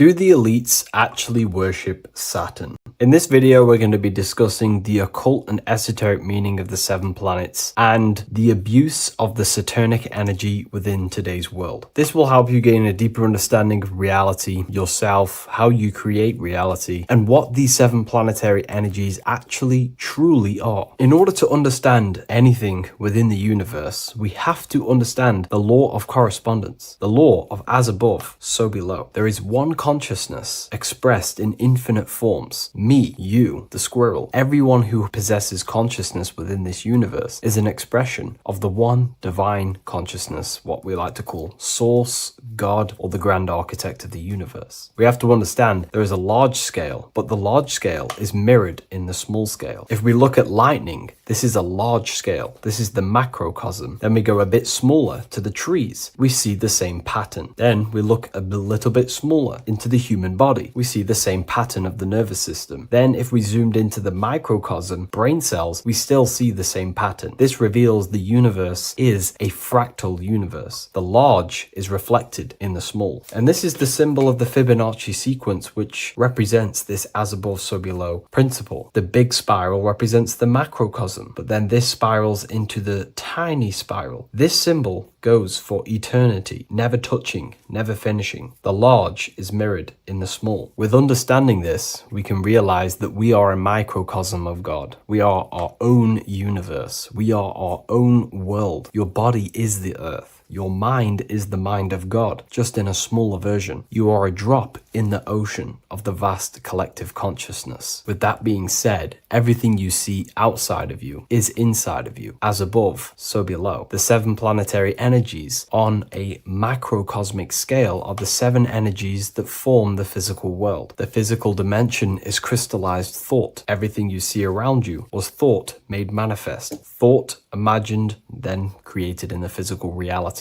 Therefore, these 7 planetary energies are 7 astral forces that create and weave the material existence. For example, if we look at a tree has 7 categories of consciousness, 7 creational forces that create the tree. This is the reason why we have 7 days of creation in the Bible. This is the reason why we have 7 days of the week for the 7 planetary energies. Monday is for the moon, Mars is for Tuesday, Mercury for Wednesday, Jupiter for Thursday, which is Thor. Thor is Jupiter. Venus for Friday, Saturn day for Saturn, Sunday for the sun. This is also the reason why we have 7 major energy centers within the body. The 7 life forces that flow through the body to give physical existence to the physical form. Man is a microcosm of the universe. With that being said, if we look at a tree is nature, and nature is the macrocosm, the creation of God's mind. And if we look at the tree, we can see 7 creational categories that go into create the tree. For example, the stem of the tree, the trunk, represents the sun. The root system, the base of the tree, where the tree grows out of, is Saturn. If we look at the fruit of the tree, that represents Jupiter. The smell, the look, the colors of the tree, that's Venus. How the tree communicates with other trees through the root system is Mercury, the intellect, the intelligence, the communication. The leaves of the tree is the moon. The defense mechanism of the tree, how it defends itself from infections and other territories, is Mars. So we can see all physical matter, all physical creation demands these 7 categories of consciousness, these 7 planetary forces. But again, that is the macrocosmic scale. The macrocosm is reflected in the microcosm, which means you have access to these forces, these 7 planetary energies, and you use them to create anything in reality. You've been using them maybe unconsciously your whole life. For example, this book that I've created, the Book of Wisdom Volume 2, you can find it in the bio if you're interested in reading it. It has the 7 planetary forces that go into this tree, into this book. I used the sun, which is my passion and my drive to take actions. I used Mercury, which is my intellect, my thinking, my communication. I used Venus, the layout, the look of the book. I use Mars, my defense of my work, my trademark, my copyright. I use Saturn. Saturn is my time, my discipline, my attention. I use Jupiter, which is the why, the reason why I created it. I used the moon, which is my care. My care is the generative force. Whatever you create in your reality is because you care. You care about keeping a house above your head. Therefore, you go to work and earn money. Care is the driving force to create anything in reality. What you see right now watching this video is because you care about watching this video. If you lose care about watching the video, you will turn it off and continue to do something else. All creation demands these 7 forces, hence why we have here a midsection. Sometimes we see the symbol of the earth, which is a circle and a cross in the middle, because these 7 forces create earth. But again, this video is specifically aimed to Saturn. We're going to be discussing Saturn's Saturnic energy because there is a lot of misunderstanding in today's world. And I'm going to give my perspective and my research on the energy of Saturn and how we use it and how it's being abused in today's world. Saturn externally, because remember, we have an external world, an internal world, a macro and a micro. Saturn externally in the material plane governs the foundational and enduring aspects of existence, such as the roots of plants, the bones of our body, even the insects that dwell beneath the ground. It represents the dull, hard, unyielding forces of life, symbolizing structure, limitation, and conditioning. Under Saturn's influence, things become rigid, bound by the god of time, bound by restriction and boundaries. In Roman mythology, Saturn is revered as the god of time, ruling over the cycles, beginnings, and endings. This connection with this emphasizes Saturn's role in marking the passages of life, aging, and inevitable constraints we all face. Internally, inside yourself, the microcosm. Internally, Saturn embodies the conditioning within our own consciousness. When Saturnian aspects of consciousness dominates, we become overly rigid, fixated, restricted in our thinking and actions. For example, Saturn's influence is strongly felt in today's world, where many people's minds are confined to societal norms and conditioned responses. The pervasive control Saturnian energy can lead to the sense of limitation, as people become trapped within structure imposed by society and power structures. However, we have to remember that limitation, there is dark and light. Limitation is not bad. This is why Saturn is connected to the god Satan. They are the same being. It's something that restricts, holds back, and keeps you limited, conditions and limits consciousness to its lower power. Saturn is a great teacher, guiding us through difficult life lessons that ultimately lead to growth and expansion and power. Although Saturn's energy is harsh and often challenging, it helps us to develop resilience, discipline, and wisdom. Yet in modern age, this energy has overpowered the minds of the masses, fostering excessive rigidity and limitation. Instead of being ruled by Saturn's constraints, we should seek to embrace more freedom, love, joy, balancing Saturn's lessons with openness and fluidity in our life. So like I said, Saturn rules law. Anything that is limiting or holding back, something that is a restriction or a wall. This is why we see judges wear black robes. The color black is associated with Saturn because Saturn rules over the nighttime and the winter time. Capricorn, they wear black robes. A graduate also wears a black robe with a black square cap on its head because black is associated with Saturn, restriction, limitation. University graduates wear this. Personally, not to offend anyone, these educational systems that we have in today's world are not here to give you power, to find you the power of consciousness or yourself. They are simply to restrict you, to keep the mind limited in a certain belief system. That's not to say the things in university are completely useless, but what I'm saying is it is a conditioning by the educational system. And if we actually look at the top of the hat, it's a square over a circle. And in Freemasonry, we see the compass on top of the square. In Freemasonry, we see the square underneath the compass on top of the square. The square creates squares and the compass creates circles. So this is symbolizing the square, which is matter, the circle, which is spirit, matter over spirit when it needs to be spirit over matter. This is a symbol of conditioning, limiting the mind into being being locked in the five senses and base consciousness. Saturn's energy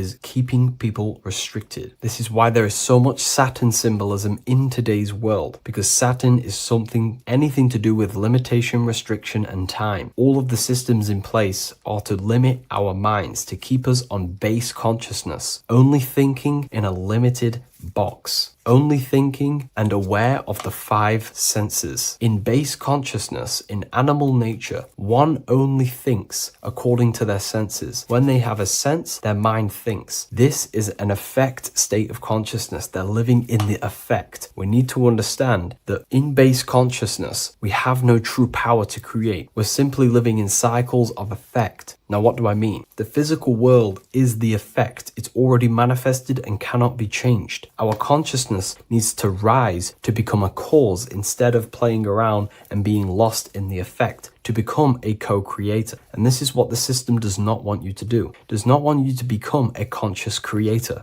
So they keep you in base consciousness, not giving you the awareness that you are literally a god creating a world right now. You are a world and you are shaping the world. Our consciousness needs to be mastered, controlled, and then we can become a conscious creator instead of running around in the world of illusion and effect. As above, so below. What happens in the mind happens in reality. We do not want to be matter over spirit, which means the external world over the internal world. We need the internal world to rule over the external. Saturn symbolism can be symbolized as a black cube. The cube symbolizes this physical world because everything has 6 sides. We can move forward, backward, left, right, up, and down. We are in this cube. This is why we say think outside the box. Thinking outside the box means to become a cause and not an effect. The mind needs to be a cause, an instruction center, and not just thoughts that are reinforcing the effect and lost in the effects of the material world. Instead of reacting, we need to become a commander. This is a symbol of conditioning and the physical plane. Black is dull, lifeless. The physical world is lifeless. It has no power to create. It has no power to do anything. It is simply a projection and an effect. You,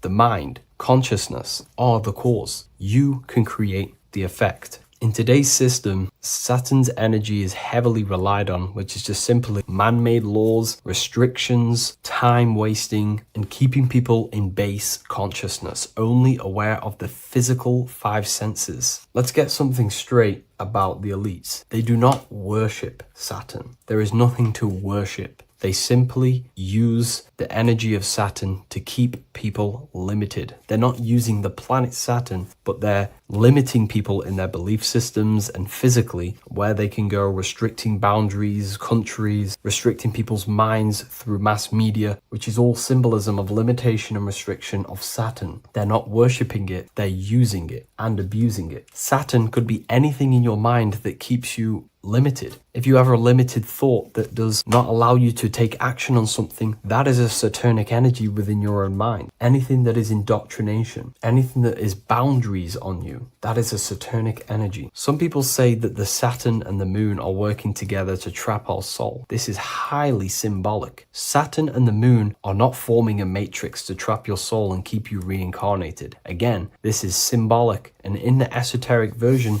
and understanding of this, we can see that they do have a relationship. The moon is our subconscious mind, and Saturn is restriction. If we have restrictions and belief systems in our subconscious mind that keep the soul locked and trapped only in these 5 bases, these 5 senses, then we will think and condition ourselves that we are only the physical body and never actually free ourselves from the material world and ascend. Saturn and the moon are not working together, but these are highly linked. By limiting the subconscious, we keep people stuck in base awareness, keeping them locked in the world of effect, never becoming a conscious creator. We have 2 spiritual currencies, time and attention. These are the 2 currencies that we spend. We spend time or pay attention. These are the 2 spiritual currencies that pretty much create our reality. And the system aims to hijack these 2 currencies from you, to limit you, to dominate you. so you do not become a conscious creator. So again, no one worships Saturn. It's simply just a symbol of limitation and restriction. Limitation has good and bad. Limitation can make us learn, overcome, become strong, disciplined, but when it's abused, it can keep people locked in base consciousness and stuck in their lower nature, never figuring out how powerful they are. You hold the power to shape a world. That's how powerful you are, to turn thoughts into physical existence. I'll see you in the next video. Please leave a like, comment, and a subscribe. Greetings everyone, it's Revival of Wisdom. I facilitate human enlightenment through occult and esoteric teachings. I hope this video expands your mind into a new field of thought. In this video, we're going to be discovering the true esoteric meaning of the 7 planetary energies. So let's jump straight into this. In order to fully understand this, you must understand that esoteric teaching is as above, so below, and as within, so without. Our inner world is mirrored into our external material reality. We have a physical voice, which you are hearing right now, and I also have an inner voice, which no one else can hear. The inner world is invisible, and the external world is visible. In other words, the inner world is the spiritual world, and the outer world is the material world. The inner world of ourselves reflects and projects our outer world, which means everything in our external reality is a somewhat reflection of our internal self. You are made in the image and likeness of God. You yourself are the universe experiencing itself in a 3-dimensional physical form. The Newtonian science has programmed you to believe that you are a physical being inside of a physical universe. They did this to limit your mind to only believing there is a physical universe and that you are separate from the universe or God. But you yourself are the divine essence of the universe, experiencing itself in a physical plane, which means everything you see is inside of you, including the stars, the planets, and the elements. As above, so below. As within, so without. An example of this is the 4 physical elements: fire, earth, water, and air. In the external world, these are physical elements. In our internal world, they represent the 4 bodies of consciousness. We have 4 different bodies. We have a material body, we have a spiritual body, an emotional body, and a mental body. The mind is not made out of the same substance as the body. The emotions is not made out of the same substance of the mind and the body.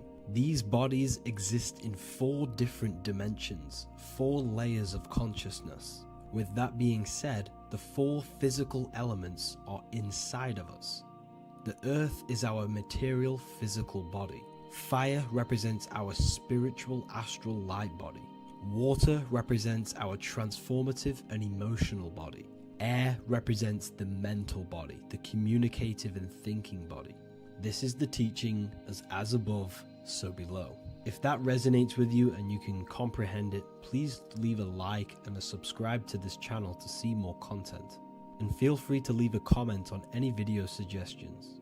Okay, so now we've gone over the 4 physical elements and how they correspond with your inner world of consciousness. This is going to make it easier for you to understand what the planets actually are. The planets are a bit more in-depth and more detailed aspects of our consciousness. The 4 physical elements are generic, but the 7 planets go deeper. They are deeper aspects of ourselves. On a macrocosmic scale, the 7 planets rule the material realm. Every object, every animal, every plant, every stone, everything we see in this plane is governed and created under one of the 7 planets. I don't really like calling them planets. They are energies. They are spiritual forces that drive things into existence. An example of this is if we look at a tree. The roots of the tree are governed by Saturn. The stem of the tree is governed by the sun. The leaves of the tree are governed by the moon. Any offspring or fruit of the tree is governed by Jupiter. Any defense mechanisms of the tree is governed by Mars. The communication and networking of the tree is governed by Mercury. The smell and the look of the tree is governed by Venus. Everything we see in this material plane is governed by one of these specific energies. Everything material has a spiritual force that brings it into physical existence. This is the reason why we have 7 days of creation in the Bible. The 7 days of the week, all governed by the planetary energies. Monday is moon day for the moon. Mars governs Tuesday. Mercury is Wednesday. Jupiter is Thursday. Venus is Friday. Saturn is Saturn day. And Sunday is for the sun. This is the reason why there are so many sevens in this physical plane. 7 days of the week, the 7 colors, the 7 chakras, the 7 diatonic musical notes, the 7 lamps on the Jewish candlestick, the G inside of the Masonic square and compass. G is the 7th letter. Now let's go a little bit deeper into every planetary energy. Saturn in the external material plane governs the foundational and enduring aspects of existence, such as roots of plants, the bones of our body, and even the insects that dwell beneath the ground. Saturn represents the dull, hard, and unyielding forces of life, symbolizing structure, limitation, and conditioning. Under Saturn's influence, things become rigid, bound by restrictions and boundaries. This is the reason why Saturn is known as Father Time, because Saturn rules anything that is a restriction and a limitation, which is time. The whole of this material plane is governed by time.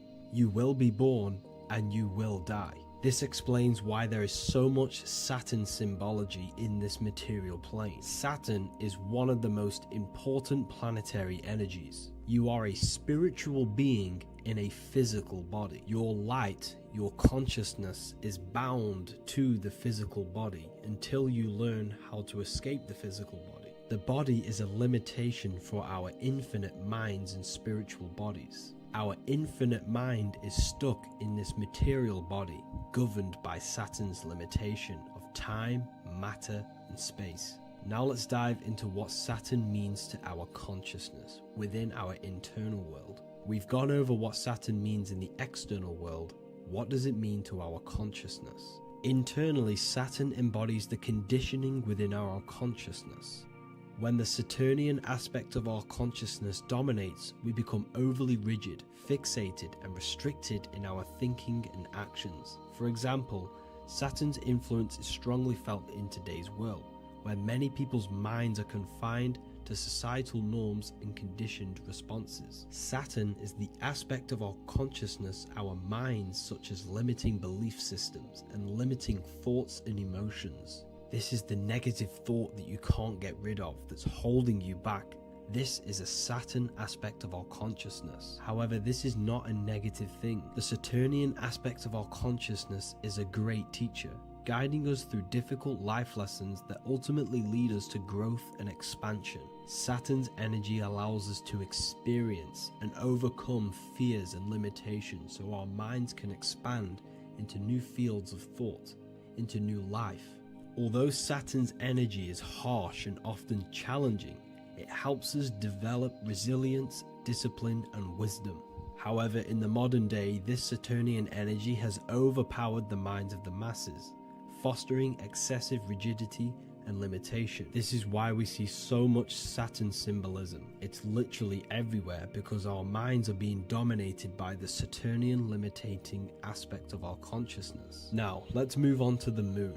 The moon, or lunar energy, in the external material macrocosm plane governs the elements of water, influencing the natural cycles such as the ocean tides, which rise and fall in harmony with the moon's phases. Beyond water, the moon also guides instinctual behaviors such as animal migrations.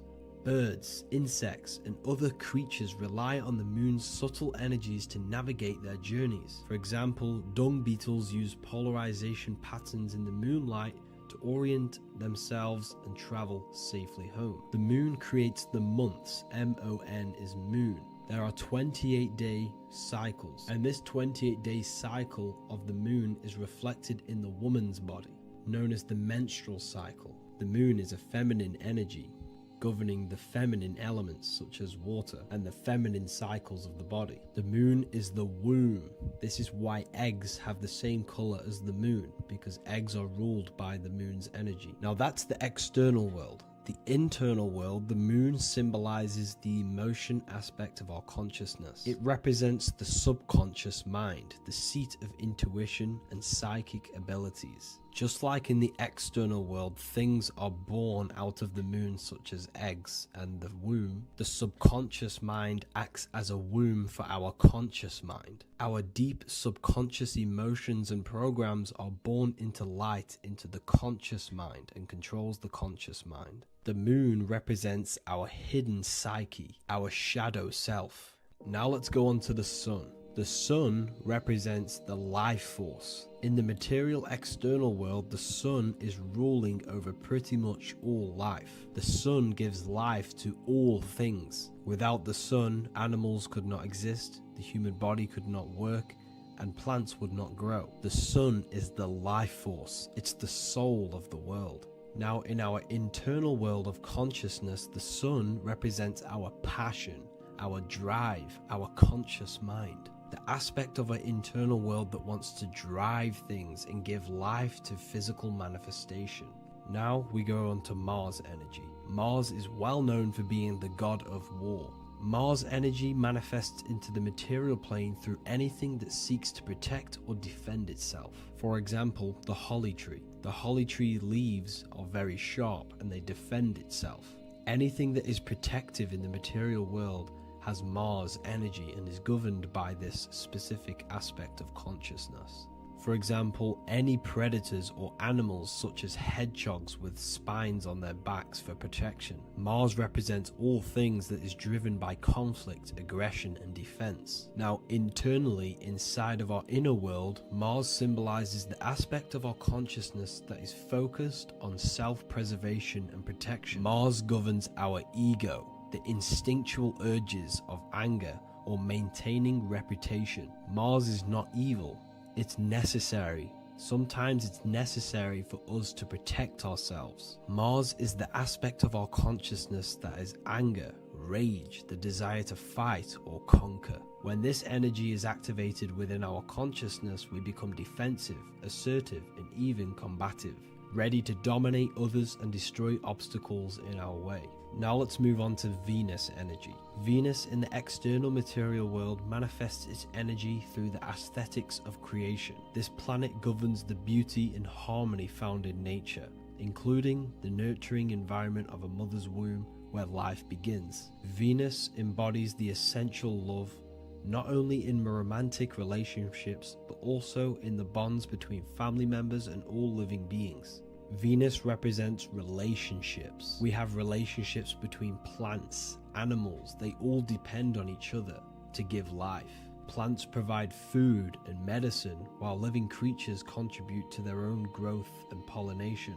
Internally, Venus represents the aspect of our consciousness that yearns for relationships and connections with others. This is an aspect of our consciousness that encourages to care for our physical appearance and embracing beauty. Aesthetics play a role in our interactions and self-expression. This is why there is a beauty brand called Venus. Now let's move to Jupiter energy. Jupiter in the material plane manifests its energy as forces of fortune, abundance, and wealth. This energy manifests itself as plants, as fruits that we can consume and eat in abundance. Anything that is nourishing and cultivated by the earth for humanity and animals. Jupiter embodies the giving energy that provides for and sustains life, fostering growth and ensuring that resources are available to all. Its influence is seen in the natural cycles of abundance, where fruits must grow and ripen before they are enjoyed, symbolizing the importance of effort and patience.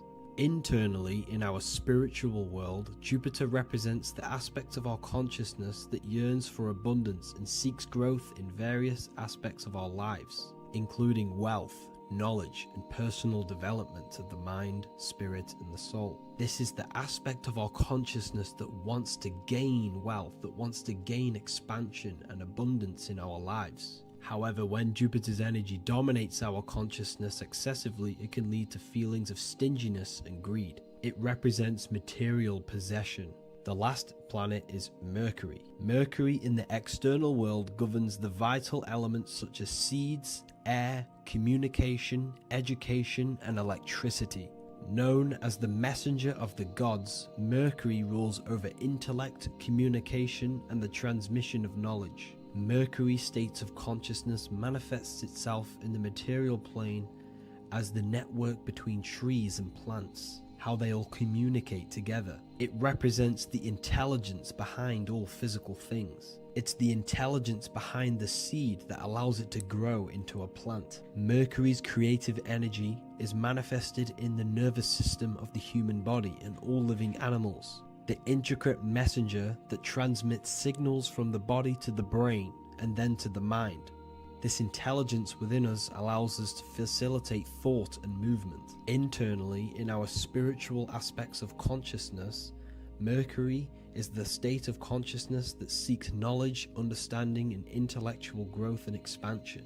This part of us is curious, eager to learn, and driven to communicate ideas and information. It represents our mental body. The Roman god Mercury is often depicting flying because this symbolizes the air. Air represents our mental body. When the Mercury aspect of our consciousness dominates, we become highly intellectual, constantly seeking information, analyzing situation, and communicating our ideas. While this can enhance our understanding and ability to interact with the world, an excess of Mercury's influence can lead to overthinking, excessive analysis, and focus on intellect over emotions or intuition.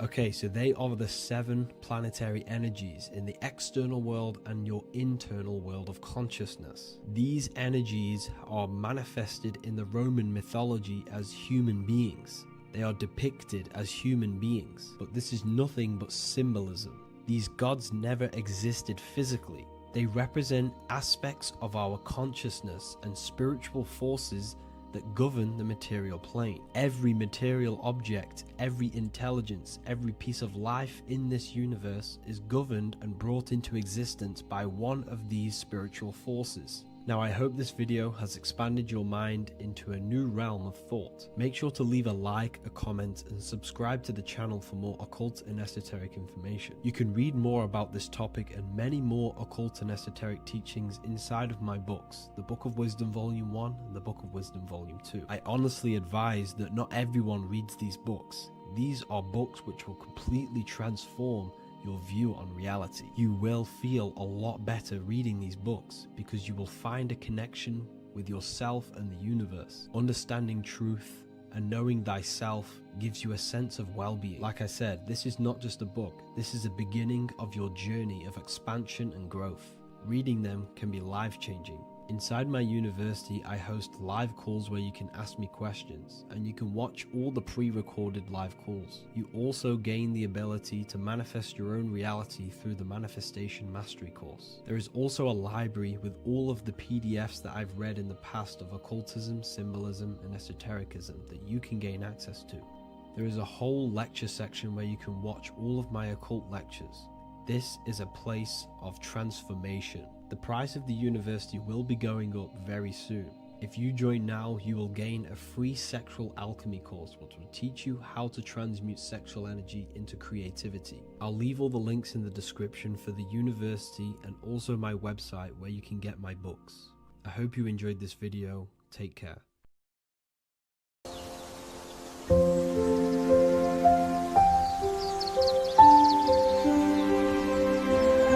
bookofwisdom.com. Visit today.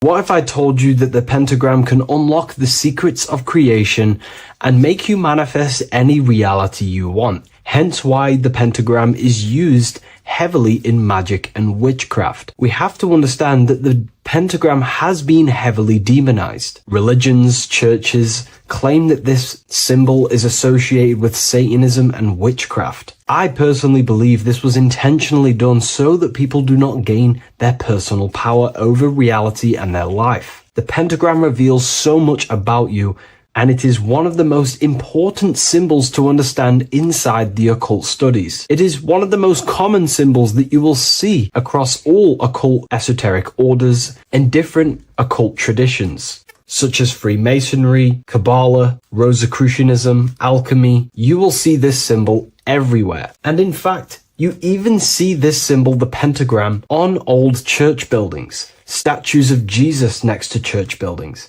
You will see this symbol used by Christianity itself, which is very contradicting about the church. But I'm not here to tell you to think anything. You can simply take this information with a pinch of salt and see if it benefits you. The pentagram used by the early Christians was said to symbolize the 5 wounds of Jesus on the cross. But this goes much deeper in an esoteric explanation. The pentagram ultimately represents the 5 elements of creation. All creation falls within these 5 elements. We have spirit on the very top, then you have air, water, earth, fire. This is the correct placement and order of the elements. Air is always on the left, water is always on the top right, earth very bottom left, fire bottom right, and spirit placed on the tip point of the pentagram. It's a 5-pointed star drawn with one continuous line. But this actually reveals much deeper things, and we're going to be going into how to use this symbol for magic and creating your reality towards the end of this video. But now we're going to give you a basic understanding of the pentagram. It's showing you the 4 physical elements symbolized as triangles and spirit symbolized as a circle. The 4 physical elements are made out of the base element, spirit, or what the ancients call ether. Ether is the underlying base of all physical matter. This is the substance that animates physical matter with life force. All physical matter has its origin in the etheric substance, or spirit, what we want to call it. It is simply the life force that animates the physical thing. However, if we go deeper onto this symbol, it also represents something personal to the individual who wears this symbol. If you wear this symbol, you're basically saying you're putting your divine nature over your material nature. Your divine self is in control of your material self. You put your spiritual needs before your physical desires and needs. Hence why the spirit is on top, looking down over the 4 physical elements. The circle is continuous, one line, eternal, no beginning, no end. The triangle has beginning and end and points. You can see the beginning and the end when you draw it. On a deeper level, this is pretty much showing the process that symbolizes the structure of the macrocosm, the universe itself, showing how the invisible spiritual planes condense and crystallize into the visible physical world, spirit turning into physical reality. But if you wear this symbol, you're basically saying, I put my divine nature over my material nature, showing that your spiritual nature rules over your earthly existence. You put your spiritual needs first. If you see this inverted, it is now the opposite, placing spirit on the bottom, basically saying, I desire the physical things over the spiritual. But what exactly is your spiritual nature?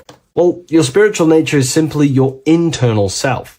You chase things that are immaterial, such as knowledge, love, experience, expansion, gnosis. These are the qualities of spiritual things that the spiritual person likes to chase and desire, instead of desiring the things that are temporary in the material world and never actually lead to fulfillment. True fulfillment is by chasing spiritual things. God, the nature of creation, the self, gnosis, knowledge. But if we go even deeper, this symbol ultimately represents how reality is created. Hence why this symbol is heavily used in Kabbalistic magic and so-called witchcraft. We are all magicians. Each one of us are creating reality. There are just certain ways you can actually create reality by becoming conscious of them. By becoming conscious of the elements and the qualities of the self that actually create your experience in your life in the present moment. If we look at the pentagram, we see that when you draw a pentagram, it is one continuous line. It is one expressed in 5. The order of the elements are very important. Spirit at the bottom, fire at the bottom right, and so on and so on. Because this is showing you the descent of the spiritual into the material, the invisible crystallizing into a material reality. As you can see when you start to draw the pentagram, you see spirit at the very top. You're descending down to fire.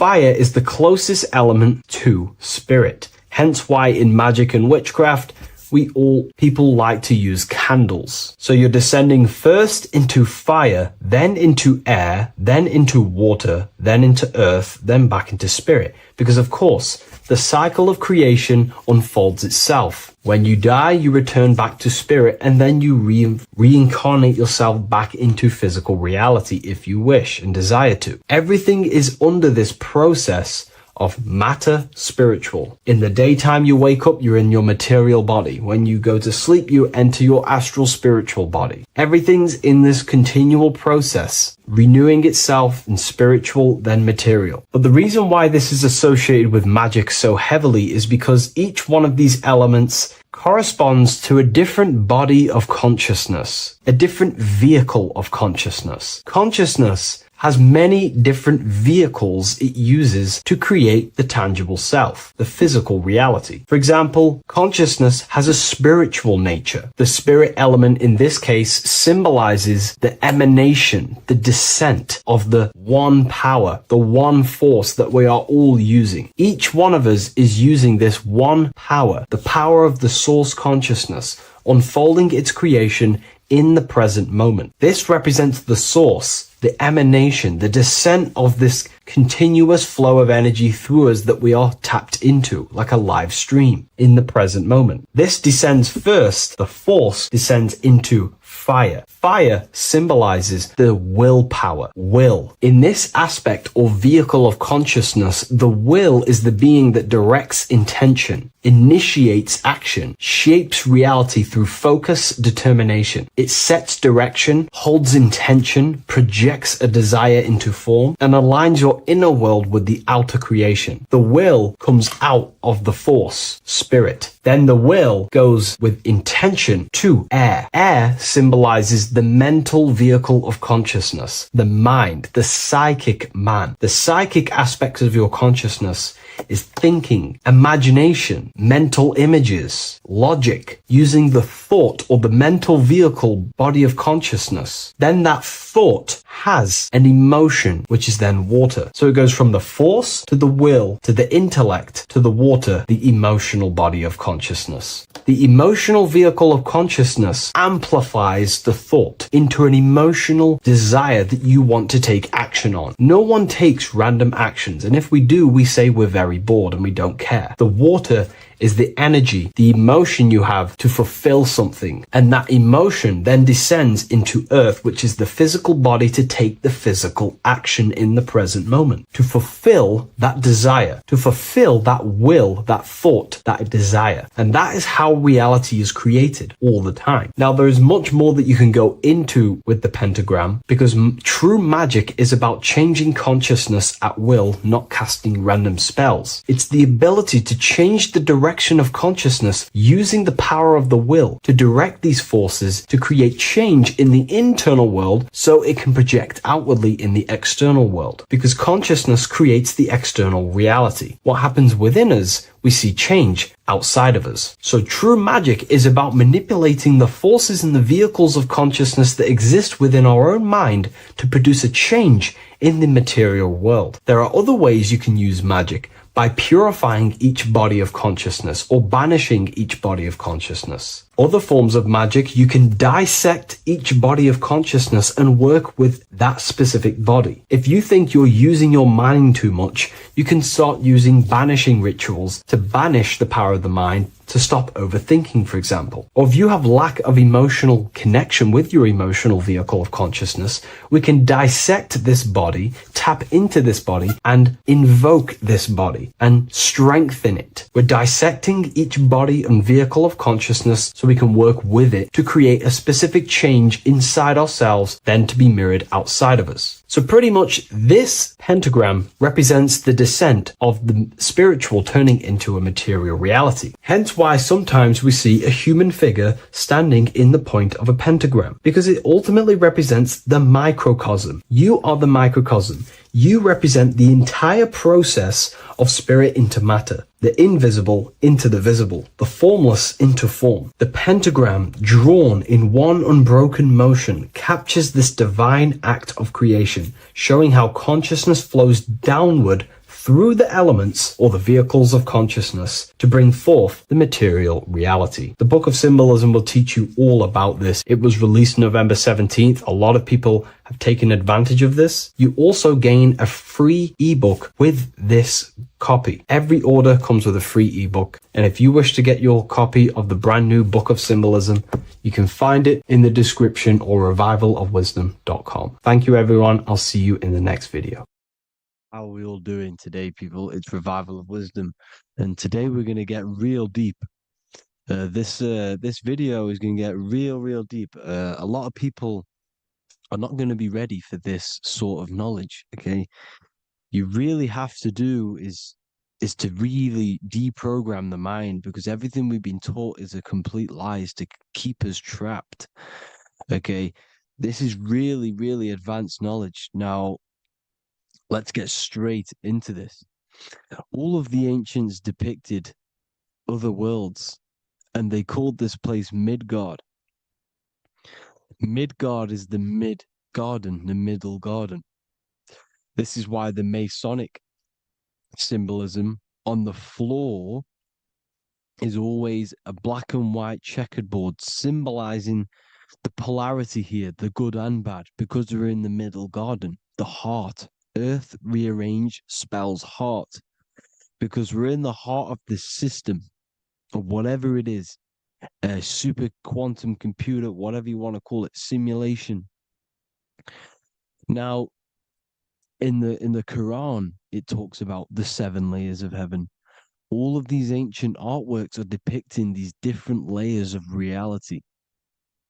Okay, and look at the Egyptians here with the boat outside of the firmament.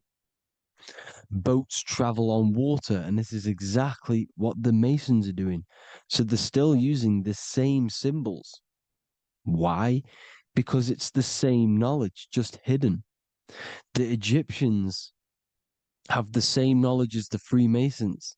It's just hidden. Now, this cosmology that they're showing here, which is probably made maybe 100 years ago, this painting or artwork, is the exact same as the one we see here, with the arch, the boat. You know, it's similar, because the boat is symbolizing traveling these other worlds, because the ether is also symbolized as water, because if you look up at the stars through a telescope, it looks like it's water. It's shining through water, because this ether, whatever this substance is outside of this world, was symbolized as water. Okay, and look at all these ancient depictions showing these different layers of reality. Now, we are being trapped within this 3D dimensional world, which is the cube, the Saturn cube, because there are 6 sides to everything in this world: front, back, left, right, up and down. 6, which is the cube, because we're in the Saturn's world. Okay, now, always been depicted as a tree of life, the tree of the universe has always been depicted as this tree. Because let's get a bit deeper. Now, the cosmology of this reality is the sun, the moon, and Polaris, always in the Masonic art. The sun, the moon, and Polaris, the all-seeing eye. If you go inside of the temples, of the Masonic temples, they always have this star in the middle, shining light beams. Okay, look here. The light beams coming from the big star in the middle, which is Polaris. This eye is God. It's God's light shining down from his abundance. Now, when you astral travel, you will see this big ball of light above you, and this big ball of light is God. But you cannot travel towards it until you are pure.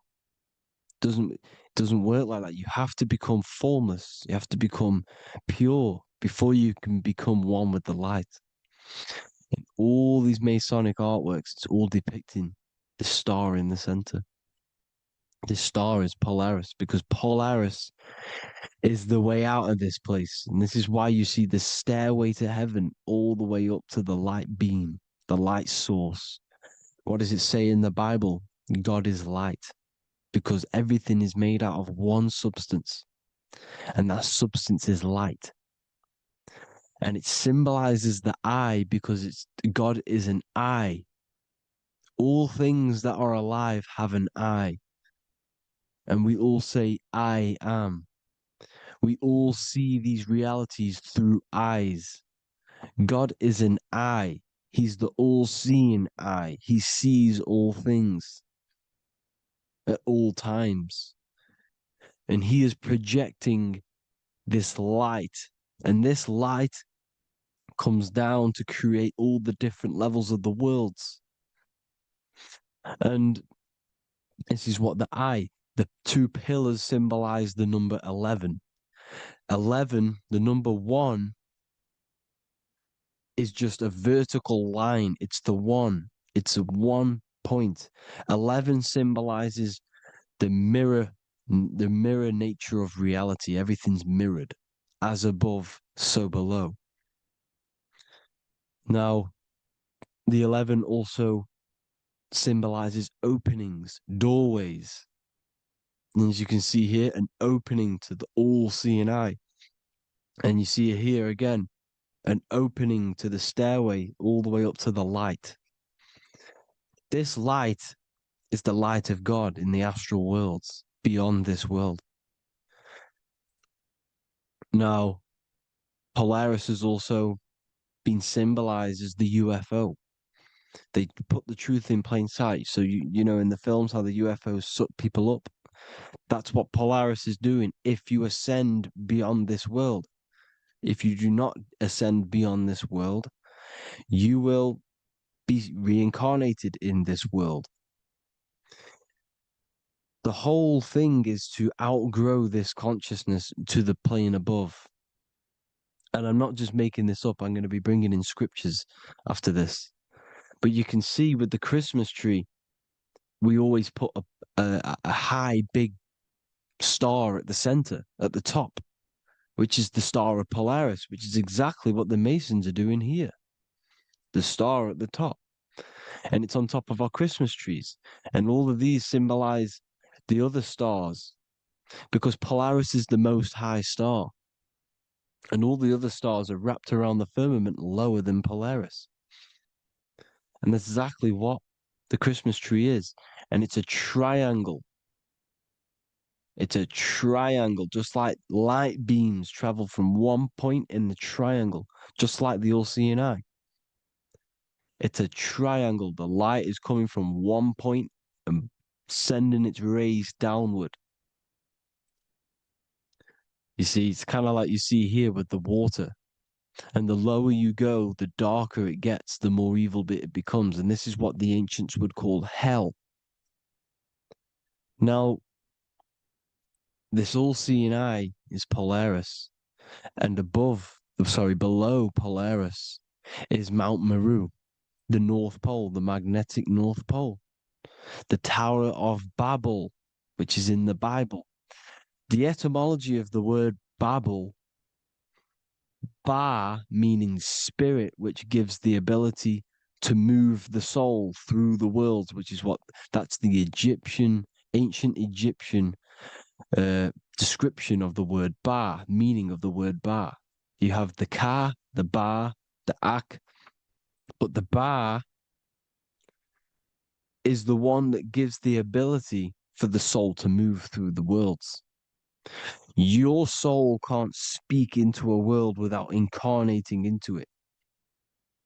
Now, the Tower of Babel symbolizes Mount Meru because it's the word Ba is the spirit which gives the ability for the soul to move through the worlds. The Tower of Babel is the magnetic North Pole, Mount Meru, which gives the ability to move through these different worlds. And you can see the ancient Tibetans always showing this depiction of these different worlds coming from the center. Because We have to ascend our consciousness. It's not about how good you are to reach heaven. It's about how you expand your consciousness, you expand your mind. So they teach now that you have to be good in order to reach to heaven.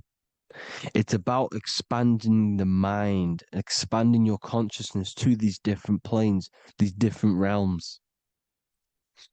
So that's what it's about. And Jesus was known as the fisher of man. Now, Jesus is a massive part of this. He was known as the fisher of man because he was fishing. He could have been fishing. He could have been one of these deities that had come down from these different higher realities and pull people up. So they would so they called Jesus the fisher of man. And he says unto them, follow me, and I will make you fishers of men. So these deities that we see in the past, like Buddha, Krishna, Hermes, Thoth, Jesus, could all be these entities who were coming down to pick up the minds that were worthy enough to see the higher planes of reality. And this is why they called him the fisher of man. Now, when Jesus walks on water, there is a parable with Paul. And he says, but Jesus immediately said unto them, take courage, it is I, don't be afraid. He's talking about astral travel here. He's talking about leaving the body. Because when you leave the body in astral travel to see these alternative realities, you can't be afraid because fear is a bondage, which is what the Emerald Tablets talks about. Lord, if it's you, Peter replied, tell me to come to you on the water. The water. Come, he said. And Peter got down from the boat, walked on the water, and came towards Jesus. But when he saw the wind, he was afraid and began to sink. When you become afraid in astral travel, you sink back into your body. Lord, save me. So this is talking about Jesus pulling people up into different realities. And you can see the fish is the symbol of Jesus. Is another symbol of Jesus, a fish. Because fish symbolize deep occult knowledge. Because fish travel the depths of the ocean. And they symbolize us because we are fish underneath the ethers. And Jesus was pulling people up. You see, so the Bible is a people today believe the Bible is a book telling you how to reach to heaven, how to become godly and reach heaven. But you've got to become the Jesus Christ to see these alternative realities. Now look at the Emerald Tablets is a massive part, and it speaks so much about these different realities. Look what it says here. This is in Emerald Tablet 3. Then in my heart grew a great longing to conquer the pathway that led to the stars, which is exactly what the Masons depict in all of their art. Look, the ladder to the stars. And then he goes on to say, years after years, I sought after wisdom, seeking new knowledge, following the way, until at last my soul, in great travail, broke from its bondage and bounded away, broke from the bondage of the body. Free was I from the bondage of earth men. Free from the body, I flashed through the night. The stars. The stars are a massive part in the astral world. Each star is a different reality. And the true astrology is the star that you came from. You came through a star to reach this, to reach here. There is a reason why you are here. There's a reason why you have the personality traits, because your soul came from a specific star. This is why we call them stargates, because they are gates in and out of this reality. And Polaris is the way out to the higher worlds. Now look, Far into space, my soul traveled freely into the infinite circles of light.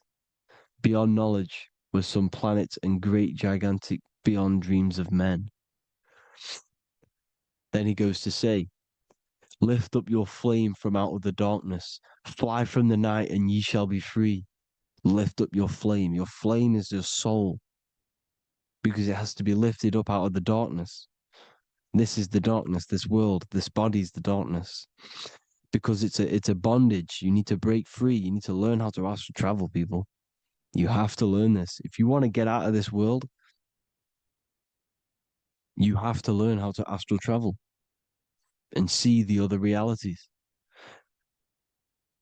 Traveled I through space-time, knowing my soul at last was set free, knowing that now I must pursue wisdom until at last I pass to a plane hidden from knowledge, known not to wisdom, extension beyond all that we know. So he's talking about he went to a place where we cannot even comprehend here, a place that is not even known to earthmen. He's telling you he's ascended out of this world to the planes that are beyond.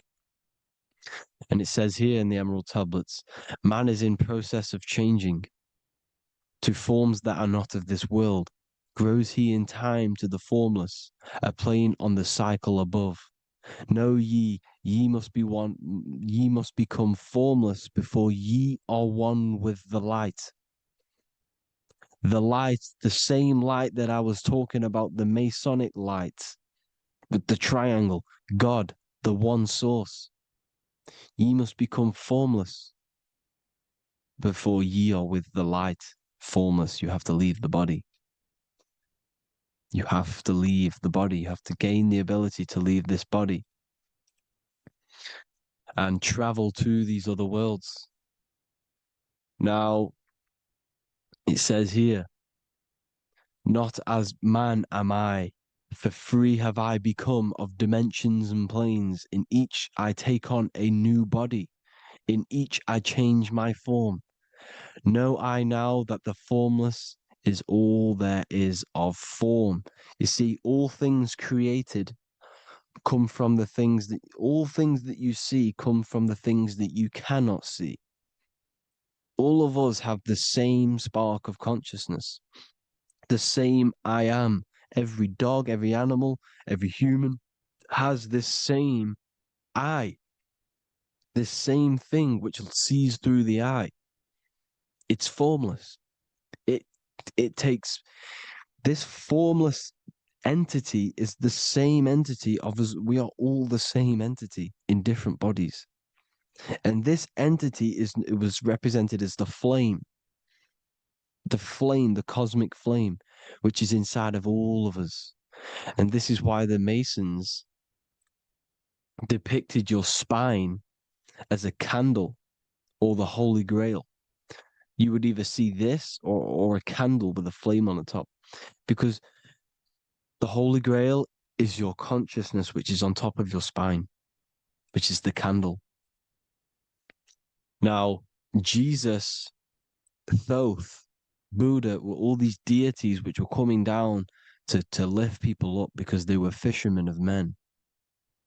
And he would lift you up to the higher worlds, out of this world, to the ones above. Now, Thoth, you can see him here, he's leading the way. He's holding someone and he's leading the way with knowledge and power. He was leading the way to other worlds, out of this world. There's no point trying to change this world. This world will stay the same. It will stay the same. You have to get out of this world. And that's what they're telling you. That's what they're keeping you from. They're keeping you stuck within this thin layer of reality. So what the Masons are doing, they have the ability to astral travel. They're living not stuck and bound to one reality, but living within the different layers of reality. And this is what Morpheus was doing in the Matrix. Morpheus was going into the Matrix to go and get Neo, which is exactly what Jesus was doing, pulling up people out of this world to the ones higher. And that's exactly what Morpheus is doing in The Matrix. If you haven't watched The Matrix, go and watch it. It will blow your mind. Everything I'm saying in this video, you will see it. Except that you don't need to use a machine to enter the Matrix. You just use your body. Well, you use your consciousness to leave this body. You see, Neo was also uploading himself into the simulation to pull people out of the simulation. And this is exactly what all of these gods were doing. The Fisher of Man. Look, he was pulling people up out of this reality with the knowledge. Now, Jesus was always depicted with the mushrooms. Look at all this mushroom art. Mushrooms were literally the origin of Christianity. You can see it everywhere. There's mushrooms in all of the ancient art. Every single one of these paintings you see here, there's mushrooms on them. Mushrooms have the ability to see alternative states of consciousness. Now, if you go and do them and you go to sleep, if you pop mushrooms, you go to sleep and you will wake up in another reality. You will wake up in another reality. Don't try it if you don't want to do it. But if you've got the heart to do it, do it. Eat them and go to sleep. You'll wake up in another reality. And Jesus was handing out mushrooms to the bright minds, to the minds that he wanted to fish out and pull up to the higher realities. He was giving them mushrooms to see themselves in an alternative state, in an alternative reality. This is why there was so much mushroom art, and it's not just ancient Christians; it's Sumerians, it's the Mayans, the Celtics, the Egyptians. All used mushrooms. All of them. Look at all this art. It's on stones. It's everywhere because mushrooms. See, everything in nature is a micro macro. Look at the form of a mushroom. It's literally your spine and brain. Because they alter your consciousness. Your body is just a radio receiver. Everything that you're experiencing is a program being ran by the central nervous system, and your consciousness is experiencing this program. These electrical impulses of the nervous system, because it's all feeding back to one point, which is the pineal gland. And this is the candle with the light on it. Type in Masonic candle and you'll see it. It's your spine with your spark of consciousness on top of the spine. And it's a mushroom because this sends you to alternative states of consciousness, alternative realities. Now, they were all doing this, the Egyptians, the Mayans. Now, there's more symbolism which goes into this. Look at the Christmas trees we use. The Christmas tree with the presents underneath them. Magic mushrooms grow under trees. And these are the presents under the trees that we symbolize today with Christmas. Santa's red and yellow for the red and yellow mushrooms. The same mushrooms Mario has to collect, and when he gets enough mushrooms, he levels up. And then what does he do when he go past the world? When you win that world in Mario, you go to another reality. You go inside of another world. It's truth in plain sight, and it's using mushrooms. It's using mushrooms. Everything, all of the characters in Mario, well, a lot of them are mushrooms. Look at this one. The presents, black, yellow, and red and white. Red and white mushrooms. And the bow on the top is the mushroom head. That's a bit of a reach, but you know, the symbolism never lies, is what you need to understand. And it's as above, so below. Now look at the Sumerians. The Sumerians were also multi-dimensional beings. Okay, look at how they have the double faces. They had 1 foot in this reality and 1 foot in another reality. And look at this one, a double-headed god inside of like a portal. You see? Because and look at these with the wings, the astral travel. Birds, ancient birds symbolize the soul, because the soul is a bird. It flies to different worlds. It flies around the cosmos.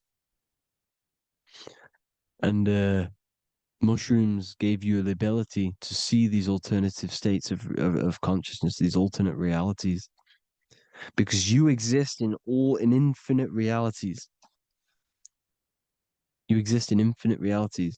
Now look at the 33rd degree Ordo Ab Chao badge. You get this badge when you become a 33rd degree Freemason, and it's a double-headed eagle. A double-headed eagle.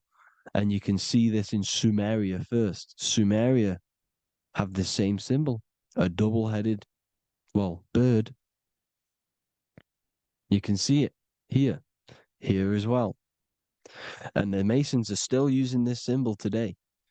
And when you become a 33rd degree, 33 vertebrae on the back of your spine, above the vertebrae is your consciousness, and it's a double-headed eagle. One reality in one. You become a multi-dimensional being in the 33rd degree. And I've heard many interviews of Masons say it becomes Luciferian. You see, they speak in code. These Masons can't tell you about what they learn about, but they will speak in code. They said it becomes Luciferian. The word Luciferian is lucid. The root word of Luciferian is lucid, and lucid is lucid dreaming, alternative realities, dream worlds. You become a god. Luciferian means you're becoming your own god, pretty much. Because you are becoming a multi-dimensional being living in between the different layers of reality at the 33rd degree of Freemasonry.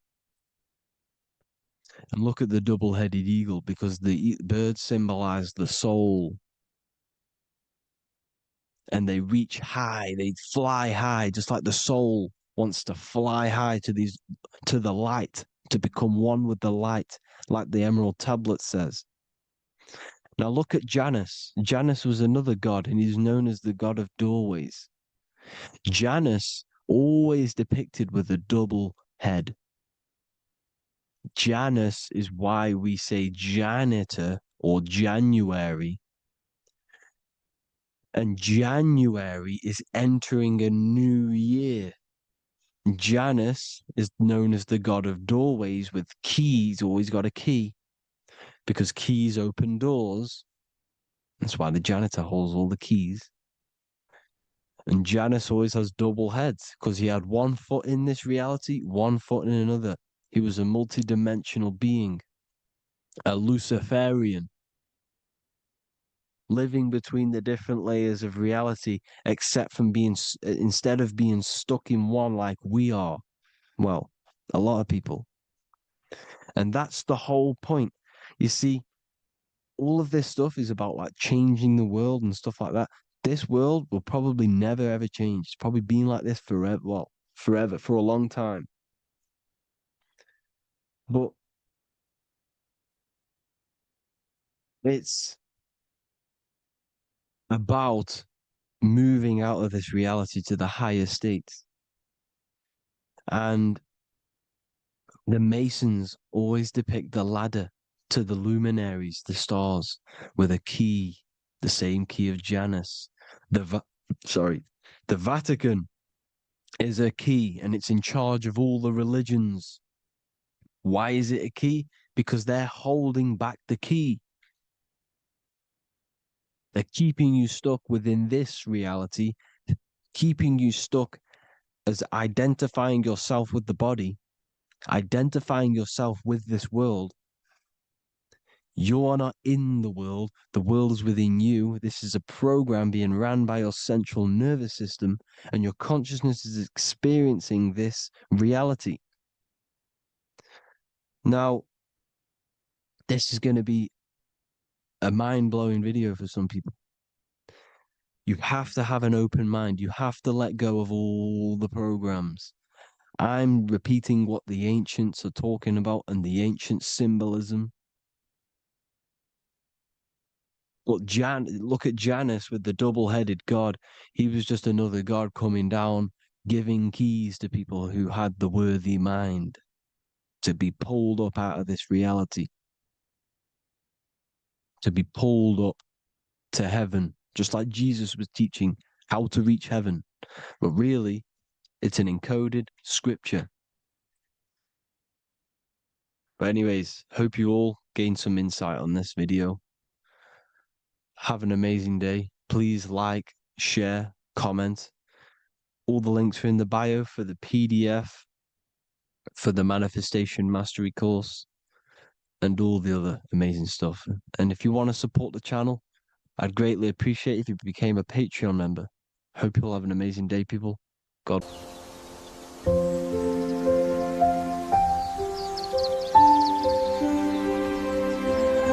bookofwisdom.com.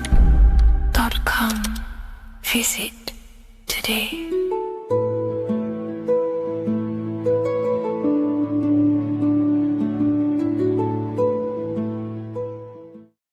666 is a code, and this code needs to be broken down to fully understand what 666 truly is. In an esoteric view of 666, it represents a state of consciousness, a way consciousness functions within the individual. Now, if we look at the Bible in Revelations, it says that the mark of the beast, 666, is going to be placed on the right hand or on the forehead of an individual. The forehead symbolizes the mind, while the hand represents action or behavior. The forehead represents a belief or a mindset, a way consciousness functions. Therefore, the mark of the beast is not something external. It is actually a way consciousness functions within the individual. But the code reveals the darkest secret about 666. 666 is 3 sixes. The number 6 in esotericism and occultism represents the cube, because the cube has 6 sides. And the physical dimension, everything has 6 sides. Up, down, back, forward, left, right. Everything is 6-sided in this 3-dimensional world. The body is the cube itself. It is the number 6. And the number 6 is the number before 7. 7 is a divine number. It represents divine perfection, as there are 7 functions and cognitions of the mind, 7 energy centers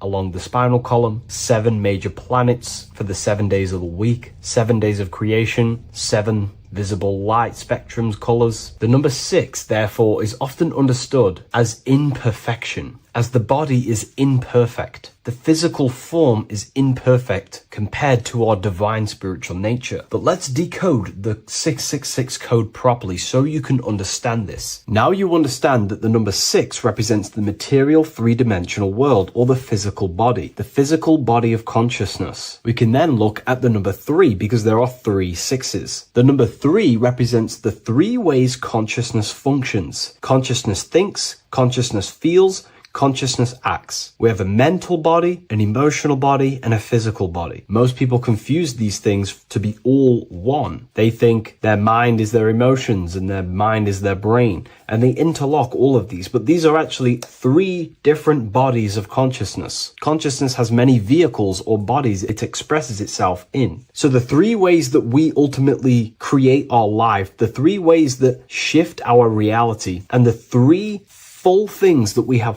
full control over are our thoughts, emotions, and actions. If you try and control anything else other than these 3 aspects of life and consciousness, you are then breaking natural law. If you try and control someone else, you are then breaking their will, their natural rights. These are the three things you have full control over: your mind, emotions, and your body. Therefore, the number 3 represents the 3 ways that you express consciousness in this life or reality. And the number 6 represents the material body. 666 is the mark of the beast. Therefore, the mark of the beast could be a state of consciousness where your thoughts, emotions, and actions are all directed towards the physical, material, 3-dimensional world, leaving no room for true spiritual connection with your higher self, no divine connection to the source or God, giving no attention to your true internal nature, to the self inside the mind. All of your thoughts, emotions, and actions are directed only for physical pleasures, for materialism, for status, for egoism, leaving no room for connection with the divine. And this is the mark of the beast. When people's minds become so obsessed with materialism, chasing desires for the material things, they disconnect themselves from their true internal nature. And we can see this today. People are becoming so obsessed with materialism, money, becoming rich, whatever it is, they're gradually losing connection with their internal self. They think that they are the body. They think that they are these 5 senses. But ask yourself, if I remove my thoughts, if I turn off my mind, who am I then? Because who most people think they are is a bunch of beliefs in their subconscious mind. Their name, their job, their reputation, their friends. If you remove the mind and no longer think, who are you then? The observer, the pure awareness, beyond the mind, the body, the emotions. That is your true nature. You are the internal thinker. And when that internal thinker becomes so attached to the external physical body and does everything in its power to think, feel, and act only towards the material things, you become disconnected to your true powers, to your divine nature, to literally God. If you don't want to become the mark of the beast, then have balance. Now, I'm not saying materialism is evil. Chasing material things is wrong. Not saying that at all. We all have a different views. But me personally, I like to have balance. Yes, I love reaching goals. Yes, I love living the best life possible for myself, materially. But I also make room for my internal world. I train my mind to have self-mastery of meditations. I try and lucid dream and astral project as much as I can. And I try and perfect my thought processes and my internal world as much as possible. So I live a truly balanced life between my inner self and my outer self, which is what these 2 pillars, Jachin and Boaz, represent: the inner and outer world. And the middle pillar in the middle represents the unity of the inner and outer world, living in balance. Or you see a person standing in between them, they represent the middle pillar, or a ladder. This is all symbolic of living in balance between the inner world of consciousness and the outer world of consciousness. Yes, this is Freemasonic artwork. You can learn a lot from their artwork and symbolism, but I hope this brings a bit more clarity about the number 666 and the mark of the beast. Please leave a like, comment, and subscribe to the YouTube channel if you want to see more. And one last thing, the Book of Symbolism has finally been accepted on Amazon, so you can now order this on Amazon in pretty much any country. Welcome to Revival of Wisdom. What is good, people? Is Revival of Wisdom. We're back with another video. Today we're going to be talking about the importance of Saturn and the occult.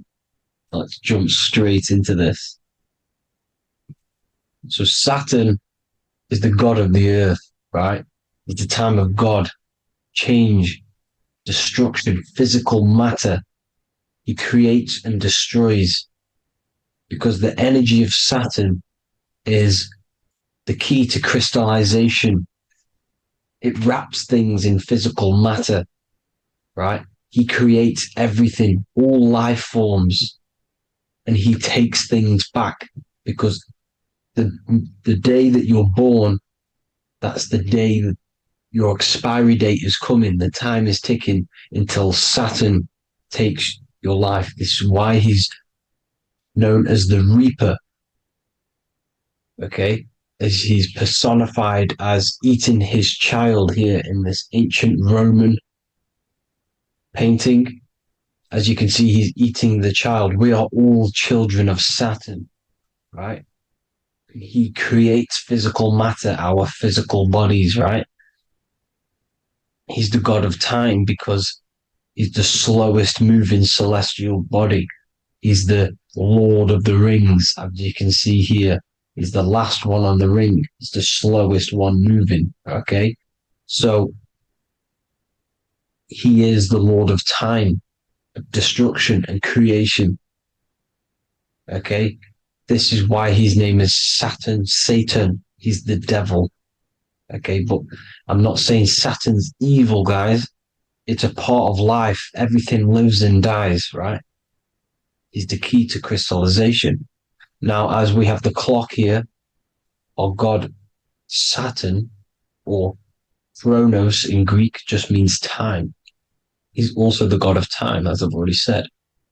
60 seconds in a minute, 60 minutes in an hour, 24 hours in a day. Add 2 plus 4 equals 6.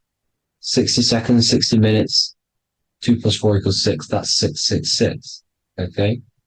And as you see on the clock, 6 take away 12 equals 6. 7 take away 1 equals 6. 9 take away 3 equals 6. 6 is the number of Saturn. It's associated with Saturn, right? He's the god of time, of justice.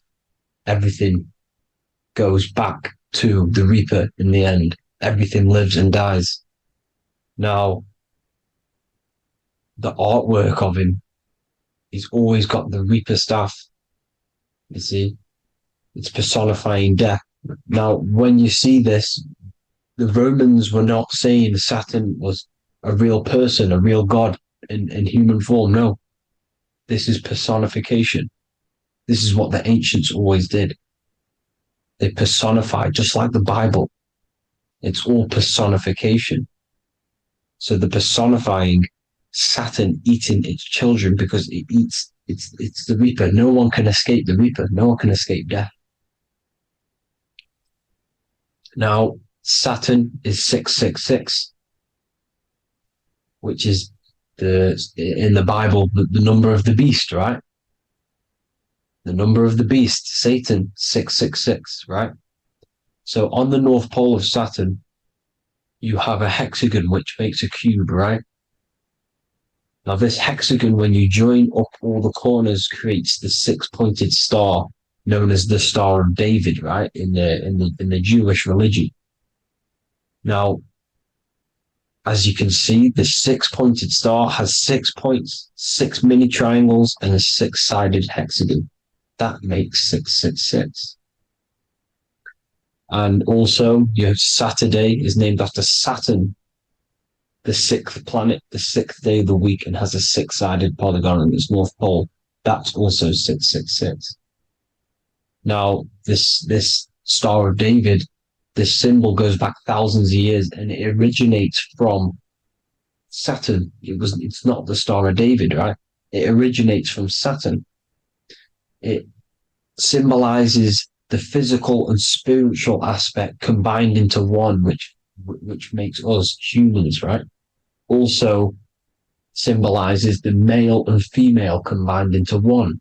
These two sacred energies create the human. We consist of both male and female energy, also known as the Seal of Solomon.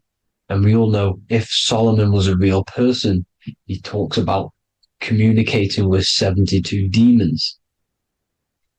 He could apparently in the text, he could communicate with 72 demons, and this is sorcery. This is black magic.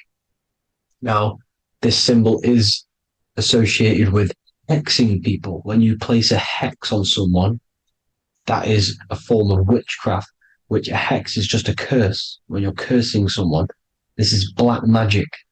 Now, the black magician would stand in the middle of the symbol and cast his spells onto other people. Now, this symbol is obviously on the $1 bill, twice on the $1 bill. And it's very, very ancient symbol. And it originates from Saturn. And let's keep going. So the cube.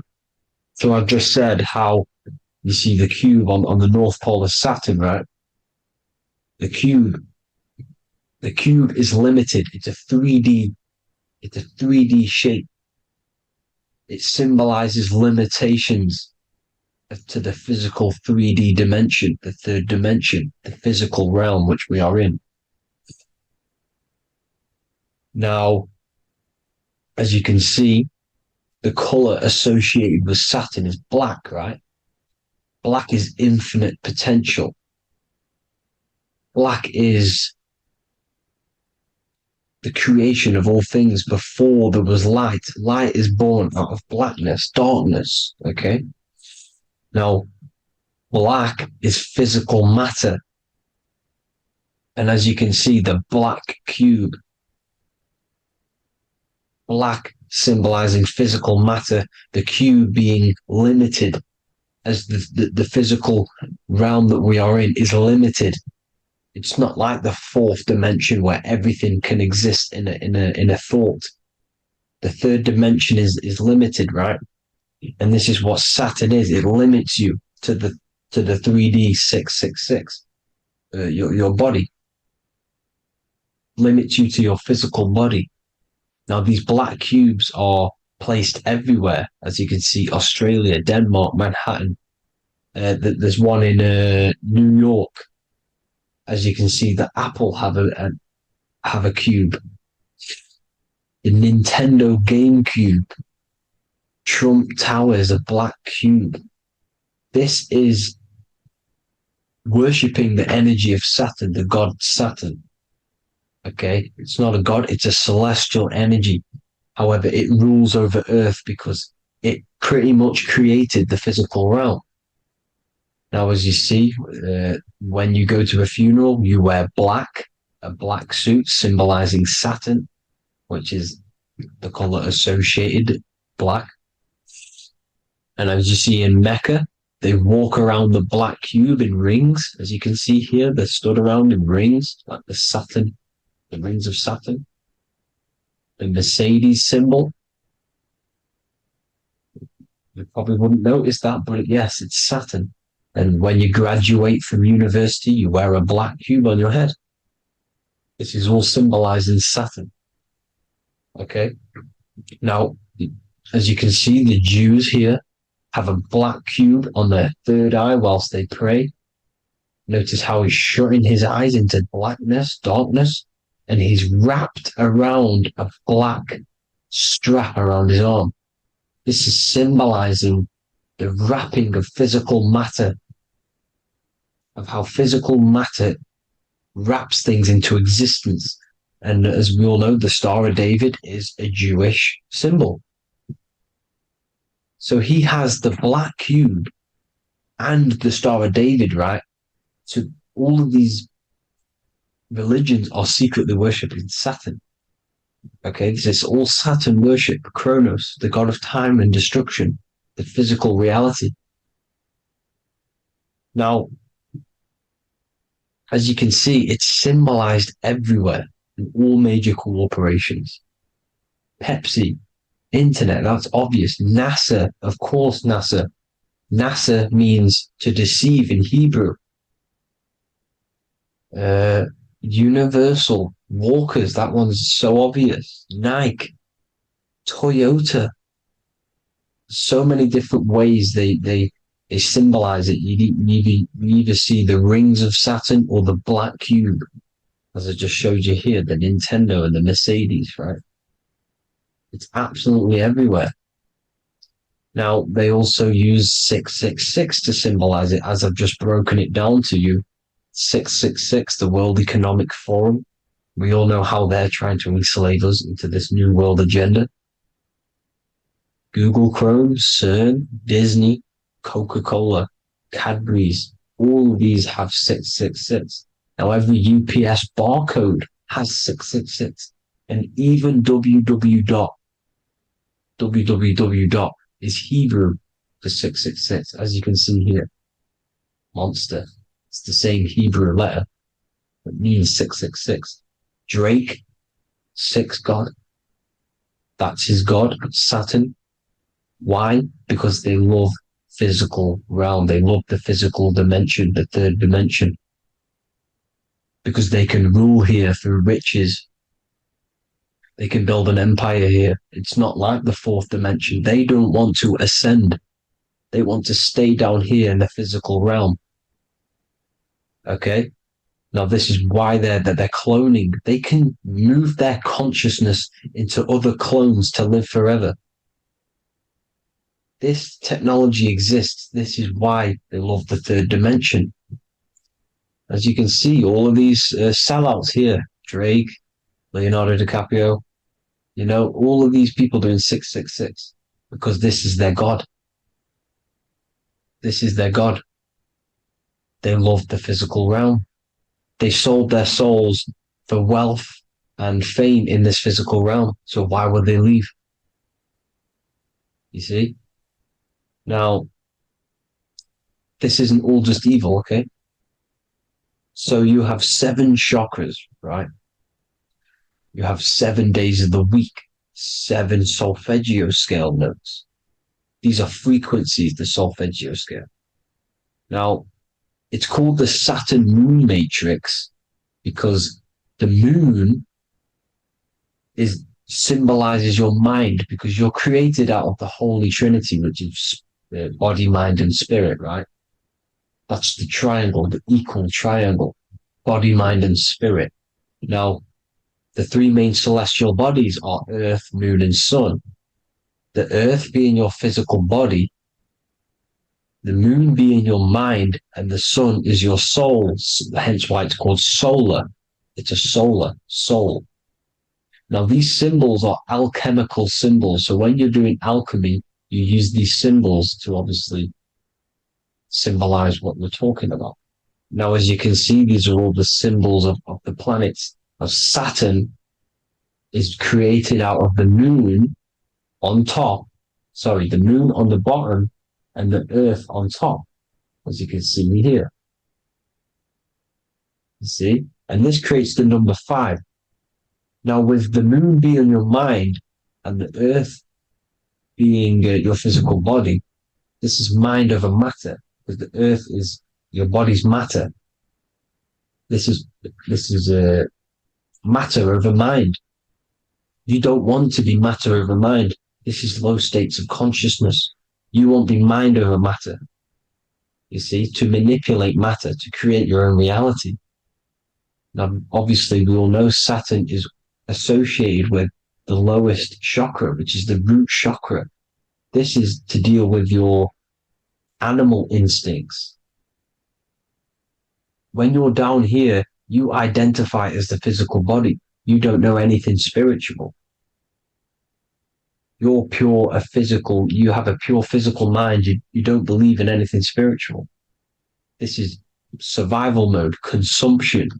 They want you trapped down here, which is matter over mind. They don't want you to create your own reality, which is mind over matter. You see? Now, that's what Jupiter is. Saturn is the moon on the bottom and the earth on top. But Jupiter is the moon on top with the earth on the bottom. That's mind over matter, you see? So these chakras are an ascension process from matter, physical matter to spiritual. This is the ascension. This is the stairway to heaven. This is Jacob's ladder. You see? Now, the number 5, which is obviously associated with Saturn as well, which create the symbol for Saturn, created the number 5. You have 5 senses, 5 elements, 5 physical elements. As we all know, Saturn crystallizes everything into physical matter out of the 4 elements. 5 fingers and toes, 5 points of man. Okay, the number 5 is the number of justice. Saturn holds things back. He restrains things from you, makes you learn the lesson. Now, 666 is not all evil. 666 is the atomic structure of the carbon atom. 6 protons, 6 electrons, 6 neutrons, right? We are carbon-based life forms. All life forms are based on the bonding properties of the element carbon. Because Saturn crystallizes everything into physical matter.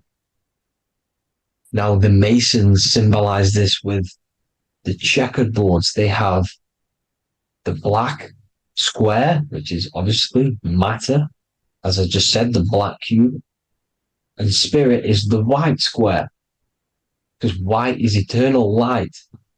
White and light, you see. Black is physical matter. Now, this is what we are. The point of our soul is to transmute from matter to spirit, but these are interchangeable. This is the constant cycle between spirit and matter, spirit and matter. High vibrational matter turns into spirit. Low vibrational spirit turns into physical matter. You see?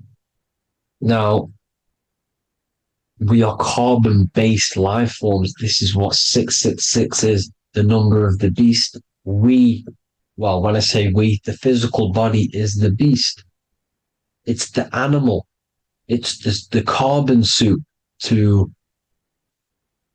operate in this physical dimension, in this physical realm. See? It's the vehicle used to operate in this physical realm. But your mind isn't from this physical realm, you see? The brain is the physical manifestation of the soul. Okay? So, as you can see here, the spine is an extension of the brain. Everything goes back to the brain. This is literally what your physical body is. You see, this is the nervous system, and everything reports back to the brain, and everything's controlled from this control center. And this spinal column, at the top of the spinal column, is your third eye, which is known as the pineal gland. And this is the seat of consciousness. It's the center of consciousness. That is your true self, pure consciousness. This body is just a physical body. This body is mortal. This body runs out, but your consciousness lives forever. They don't want you knowing this. This is why they keep you down here in your lower chakra. They want you to believe everything is just physical. They don't want you to believe in the spiritual side of reality. Because this way they can manipulate you, right?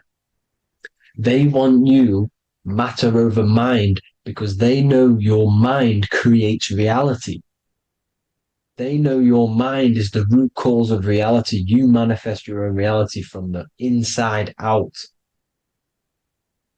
So this is why they control your perception of reality. They control your information in order to manifest their new world order.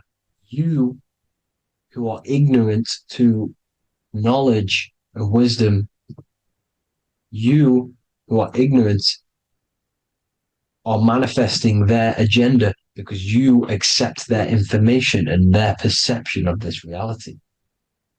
Now, this is why they tell you the globe model, the heliocentric model, to trap you into physical matter. Now, if you understood about this true form of this realm, you'd understand that there's a spiritual side behind everything. The spiritual side, something has to exist. The root cause of reality is higher planes of existence. It happens in the mind before it happens on the physical plane. You see? They don't want you knowing this. They want you matter over mind, which is the symbol for Saturn. Moon over Earth. The Holy Trinity.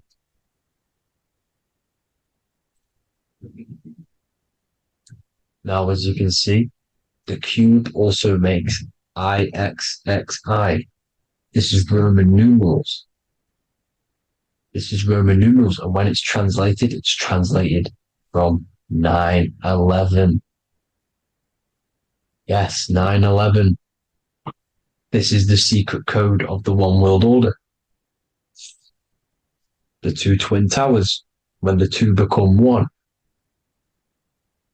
Okay, when the two become one, this is how you reach the higher states of consciousness, the physical and spiritual. Now, as you can see, the 9/11 memorial are two black cubes. It's 2 black cubes. This is all Saturn worship. Now, I'm not saying that Saturn is an evil celestial body, right?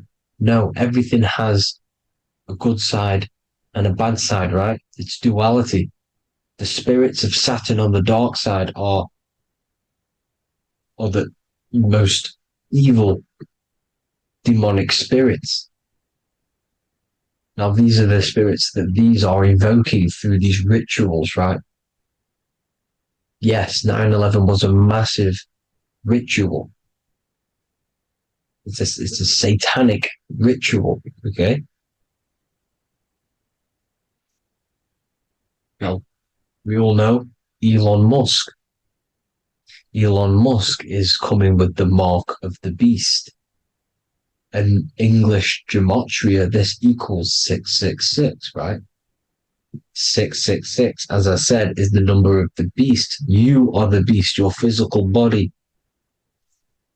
You see how the Bible twisted things up to make things more confusing, right? But it's there. You just have to have the knowledge to be able to read the Bible properly. As we all know, we had this virus. I'm not going to say the name because I'll get flagged. This virus adds up to 666 because this is all part of the New World Order. It's all part of keeping you in this physical dimension. Okay? Now, as you can see here, Novus Ordo Seclorum on the back of his shirt, on Elon Musk's shirt, this is also on the $1 bill, Novus Ordo Seclorum. This means New World Order. Yes, New World Order. This is on the back of Elon Musk's shirt. And as you can see here, he owns Neuralink, which is the brain chip which they're going to be putting into implanting this onto your brain. This is the New World Order to connect you and merge your consciousness with AI. Neuralink and Meta, he owns Meta as well, which is the metaverse. These are going to be linked in, hence why they have the same symbol, but just in a different format. It's the infinity symbol. And the infinity symbol comes from the torus field, as you can see here, your electromagnetic field from around your body. Now, the end goal is for this New World Order is to trap your consciousness inside of an alternative reality being projected from the metaverse. Because the metaverse will be the reality, Neuralink will be the brain chip inside of your brain, projecting your consciousness into an alternative reality while they harness your energy of your physical 666 body. Now, this stuff gets real deep, people. Now, this is the end goal of the New World Order, is to connect you with AI. This is why they're trapping you and keeping you in these lower states of consciousness in the Saturn-associated root chakra, so you don't find out about the spiritual side of reality. Because if you knew the truth of this reality, you wouldn't connect to AI. You see, you have the power within you to travel to other worlds, the astral plane, for example. You travel to different worlds when you are sleeping. Okay? They want you to know it's just a dream. However, their end goal is to trap your consciousness and feed off your energy, spiritually and physically. Okay? I don't know why these people are just pure evil. As I said, evil love bondage. They love the physical dimension. They don't want to ascend to other realms. These evil love the third dimension. This is why evil spirits will inhabit bodies, exorcisms, because they miss being in the physical realm. They miss it. Evil love bondage. So this is why they're cloning and putting their consciousness in clones to stay in this third dimension, to stay as further away from the source as possible.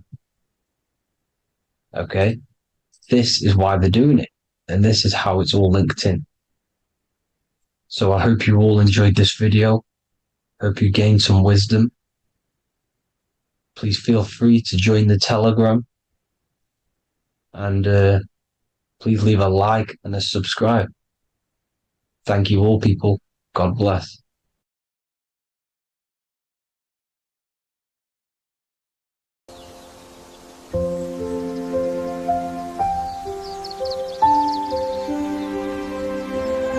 bookofwisdom.com.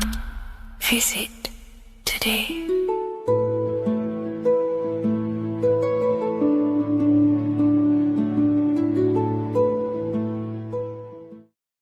There is a massive mystery around the Freemasonic G, and in this video we're going to be discussing it. Some people call it geometry, God, gnosis, genesis, generation, but in fact it's all of these things, and all of these things relate back to one concept that links them all. And in this video, you will be discovering this secret force, which pretty much creates everything in your reality, in your life, and has done unconsciously, whether you are aware of it or not. The Freemasonic G is the 7th letter in the English alphabet. This is important because the number 7 has many mysteries inside the esoteric and occult traditions. Some people say the number 7 represents the 7 colors of light, the 7 major planets, or the 7 musical tones, 7 days of creation. The number 7 is a massive mystery. But what we have to understand is that in the context of Masonry, Freemasonry is all about building the self. Every day we wake up, we are either building our prison of our mind or freedom of our mind. Everything inside of esoteric Freemasonry is about building the self and reconstructing our consciousness, our inner dialogue, the inner voice. We're transforming the mind from low awareness to high awareness. This is why Freemasonry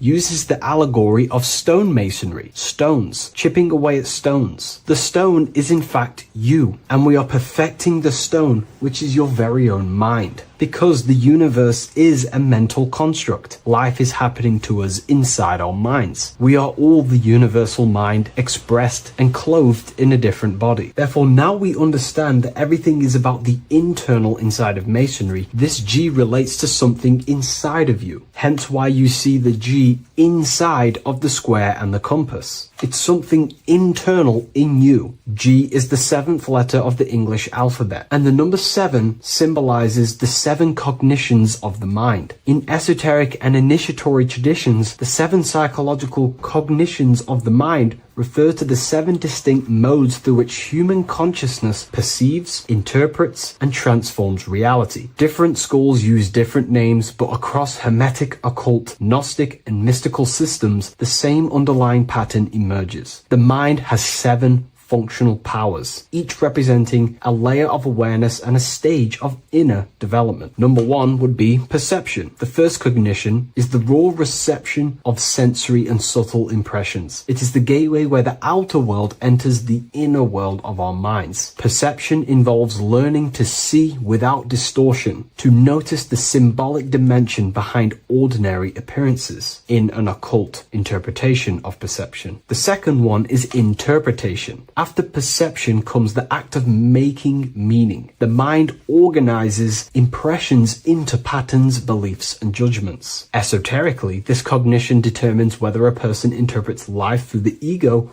or through the higher insight of their higher consciousness. The goal is to purify interpretations so that the intuition can speak through it, to clear our minds of the clutter, master it, and let our higher consciousness shine through it. Number 3 is the imagination. This is the creative faculty that produces images, symbols, and visions in the mind's eye. This is associated with the astral plane. We live in a mental universe of thought. Thought wraps itself inside of imagination. The thought alone has no true form, but then the thought wraps itself in a vehicle of consciousness, what we call imagination, and we give form to the thought. Imagination becomes active. Imagination becomes active imagination, the foundation for rituals, alchemy, meditation, and visionary insights inside of occult traditions. Working on your imagination is a key part on developing your consciousness, as it is literally the sight into the astral plane, your internal vision of the mind. The fourth cognition of the mind is emotion. Emotion is energetic response that gives intensity, direction, and magnetism to thoughts. Emotion fuels the magical will. Unrefined emotion binds us to lower impulses. Refined emotions become devotion, compassion, and the inner fire to transform thought into a tangible reality, to become a conscious creator. The fifth cognition is will, the faculty of intention, decision, and directed energy. Will is the power that aligns personality with the higher self. It is the driver of discipline, transformation, and the capacity to act consciously rather than react unconsciously. Most people walk through life as an unconscious zombie, living day to day, running off subconscious programmings, never actually using their conscious mind. We develop our will and try to align our will with the highest will possible so we can align our will with our higher mind. So the higher mind can manifest through us in the material plane. The sixth cognition of the mind is memory, the storehouse of experience, impressions, and archetypes. It shapes identity, determines how one repeats and transcends past patterns. Memory includes not only personal memory, but also a deep strata of the subconscious and the collective subconscious field, what we call the Akashic records. Memory is a massive quality that you must work on inside the Masonic system. You are required to remember certain rituals and certain things so that you can regurgitate them to pass on along the degrees. Based off my research, I myself personally am not a Mason. The seventh cognition of the mind is intuition, the highest cognition possible. It's direct knowing. It bypasses the linear reasoning and reveals truth as the inner illumination. Intuition is the voice of the soul. It is the guiding force, guiding our physical vehicle of consciousness through this physical experience, providing revelations, insights, and even sometimes gnosis and higher understandings.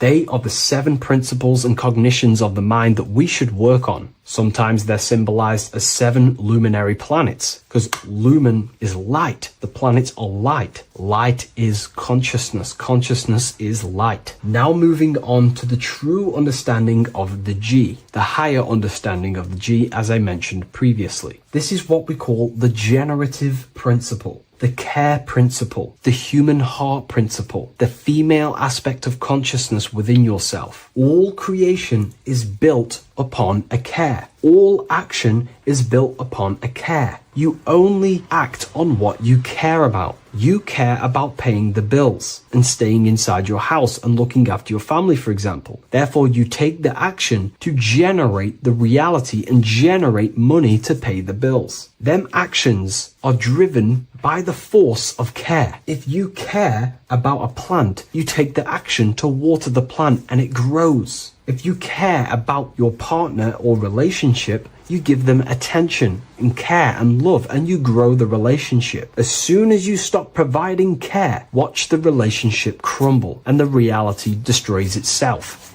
Care is the generative force of reality. This is the generative principle that generates your experience in this world. We are in a continual state of becoming. Each cause gives birth to an effect, and that effect gives birth to a new cause. The G is the generative principle that drives creation in the present moment. Reality is creating, unfolding in the present moment, and the G is the force inside of you that generates your experience. You're watching this YouTube video right now because you have a care in your heart for the information I have provided in the past, and you have a care about watching this video. As soon as you don't care, you take action to do something else with your time that you actually care about. The G is the generative force of the heart. It is the love energy. You only take action on what you love or care about. The whole world is built upon this principle. This is why we say money makes the world go round, because the whole world has a G or a care for money, and it's making everyone wake up in the morning, take actions, and make the world go round. It is the G, the care for that principle or money object to generate that reality. It is the force that drives you, hence why the G is sometimes surrounding with light rays, because it represents a force, emanation, something that is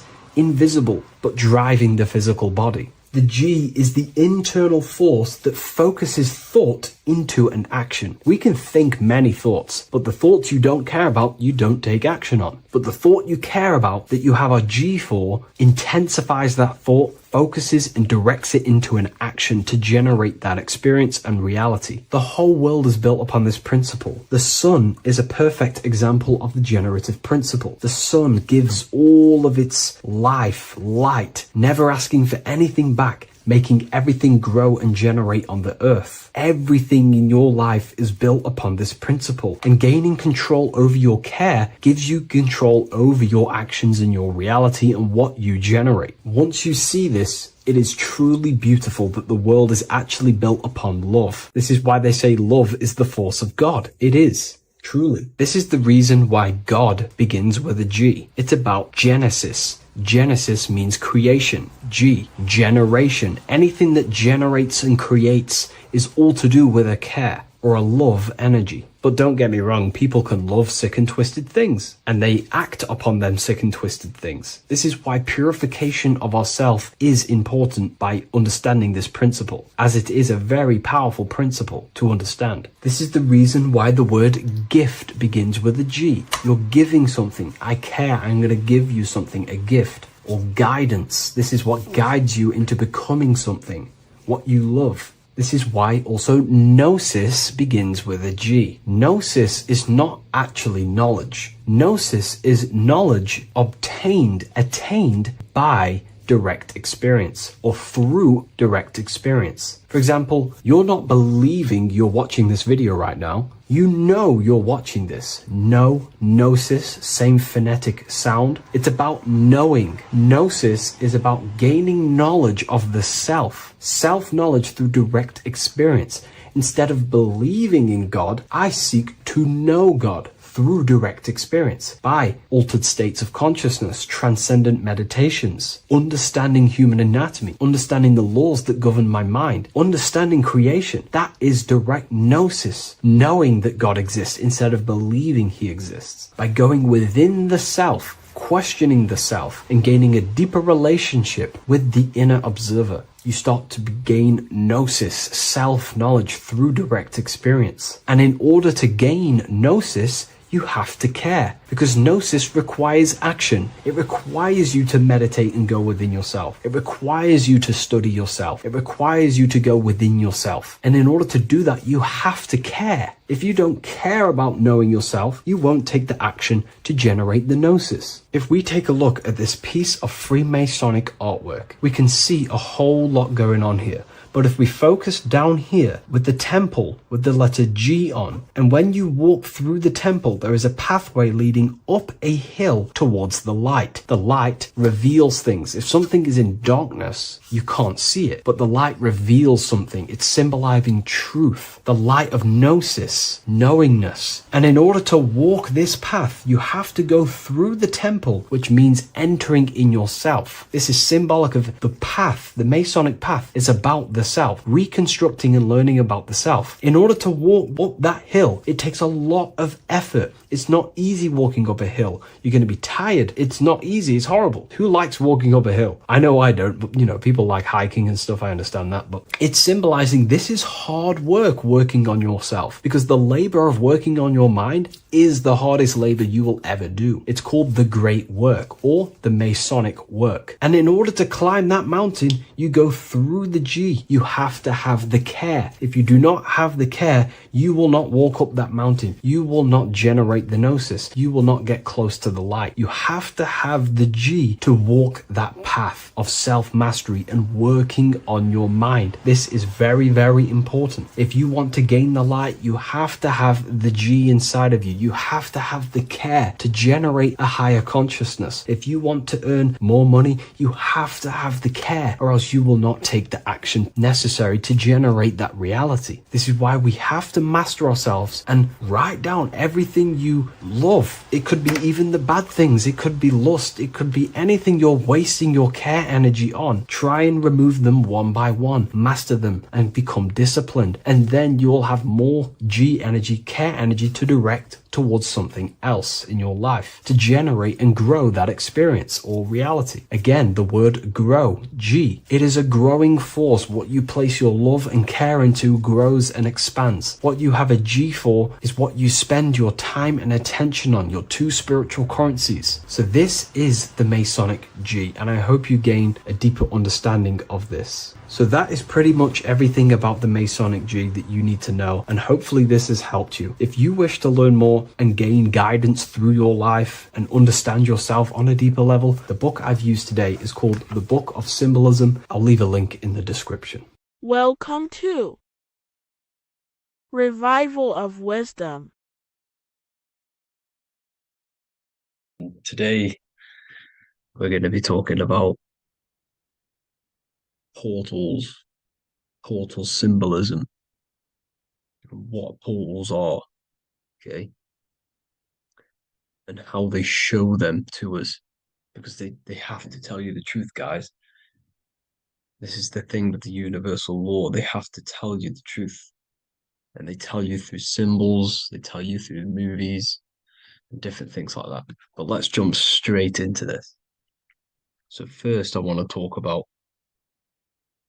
the Freemasonry symbols. Okay, so first we got, obviously this is some Freemasonry art, but notice how you've got the ladder with a key. Okay, so this is ladder symbolism with a key. So maybe this is talking about ascending. Okay, because look, because this is ascending into the heavens, because it's a ladder with humans going up it with a key. In order to ascend, you must have the key. Okay, so what else do we have with a key? Well, the Netflix show Lock and Key, which is all about portals and keys. Because what the keys do, they open doors, gateways. Okay, so what's interesting about this is that they've got this key here, which represents the Kundalini energy rising up the spine. Okay, but we'll come back to this. But it's that same portal key symbolism. We've also got the Vatican. The Vatican is in the shape of a key.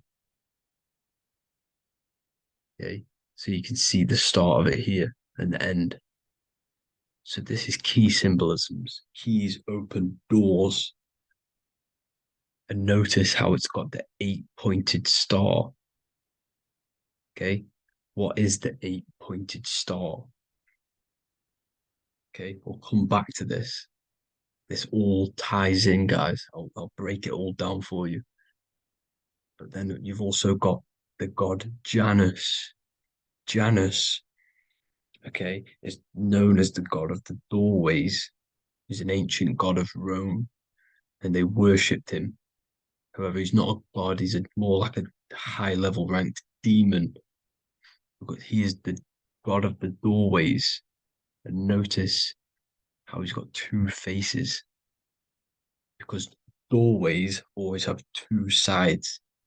You're going into somewhere, there's always two sides of a door. And he's always depicted with two sides of a face and a key. Because he holds the key to the doorways, to the portals, to other worlds and realms.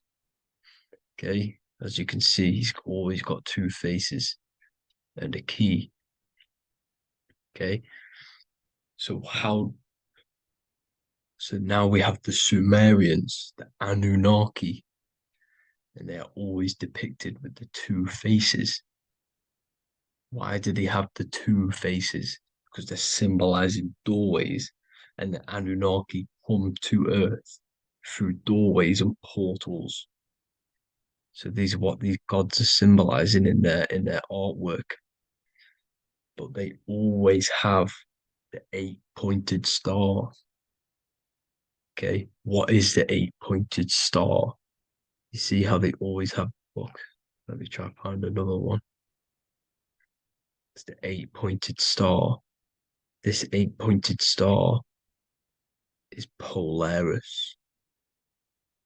Okay, Polaris, just like the Vatican has the eight-pointed star with a key.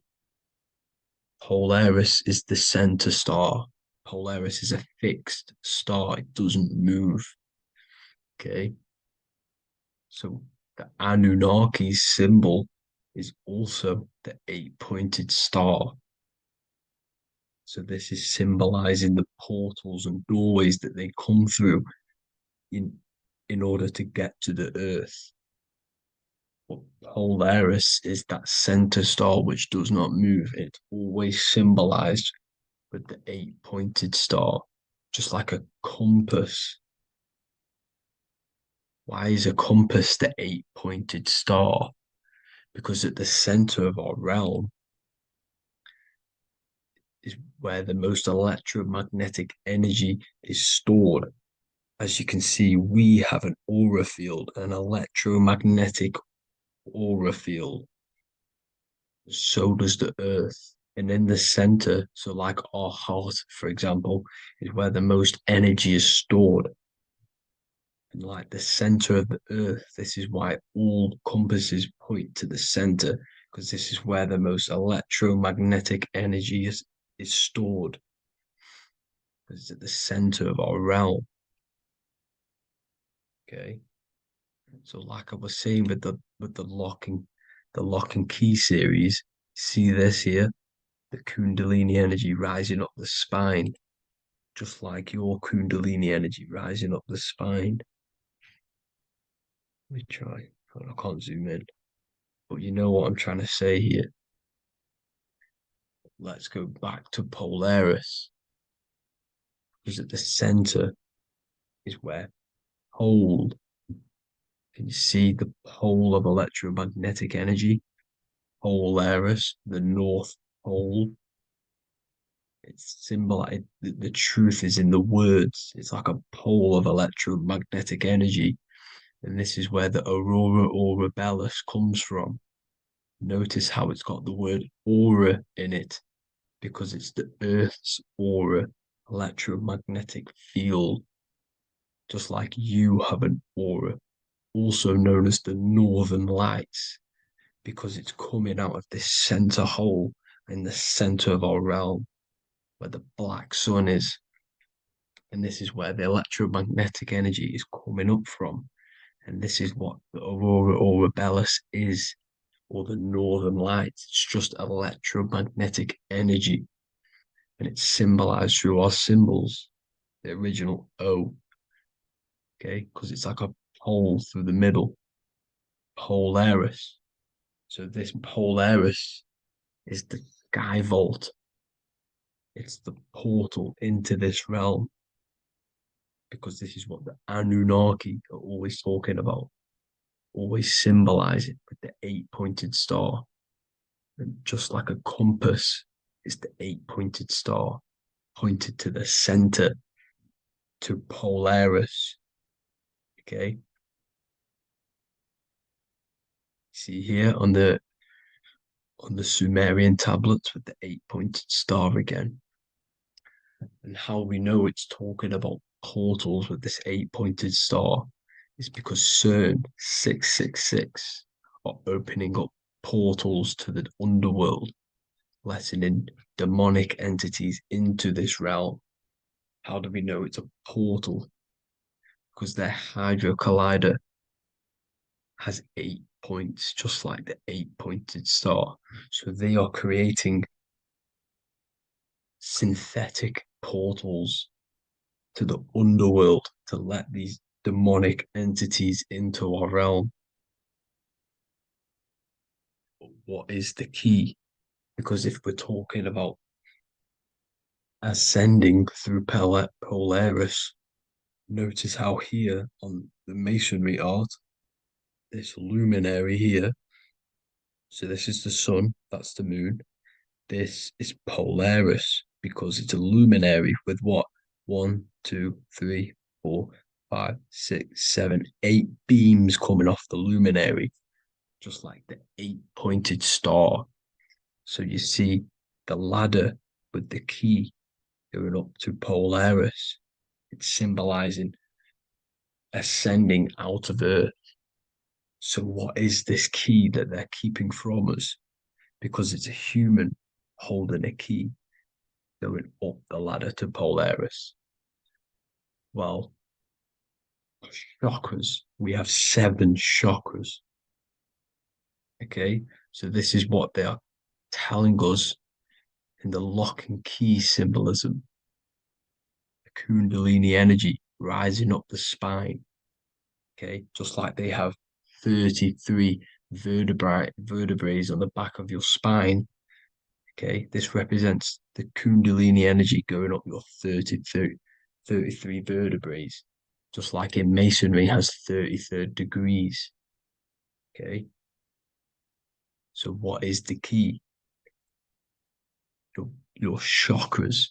Your chakras have to be unlocked. Okay, you have to unlock your chakras, and you can't unlock this one without going through this one. You have to go through them all. It's like a ladder, just like Jacob's ladder. You can't go from the bottom to the top.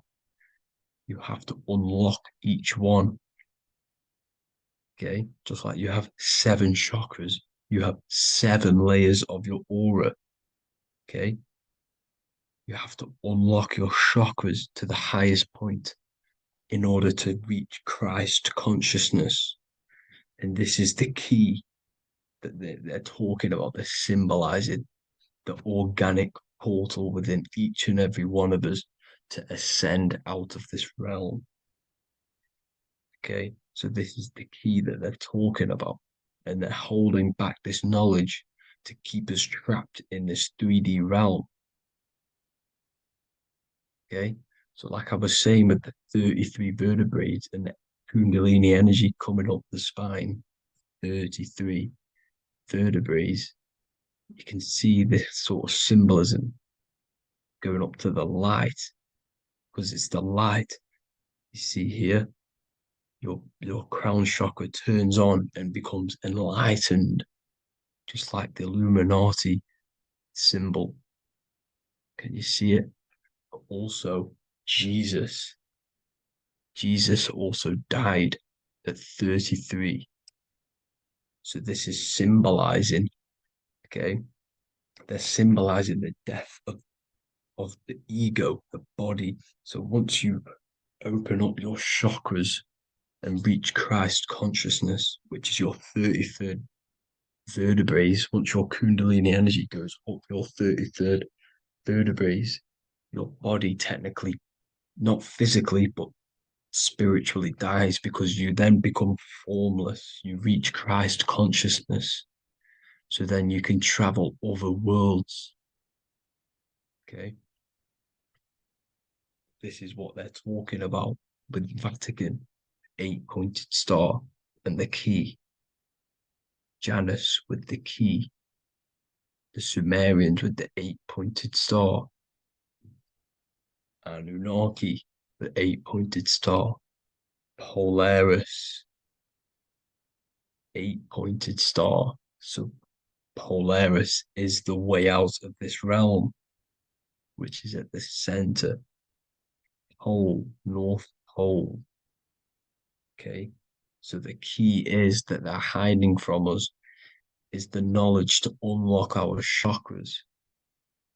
Okay, and without this knowledge that they keep from us is trapping our souls in this reality to keep reincarnating. Okay, well, thank you all for tuning in. I'm going to leave you all there. Make sure to leave a like and a comment in the in the comment section. Let me know some topics to talk about so I can break it down for you. God bless you all.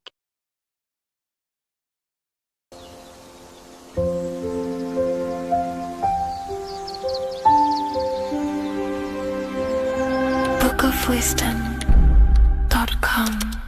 Visit today.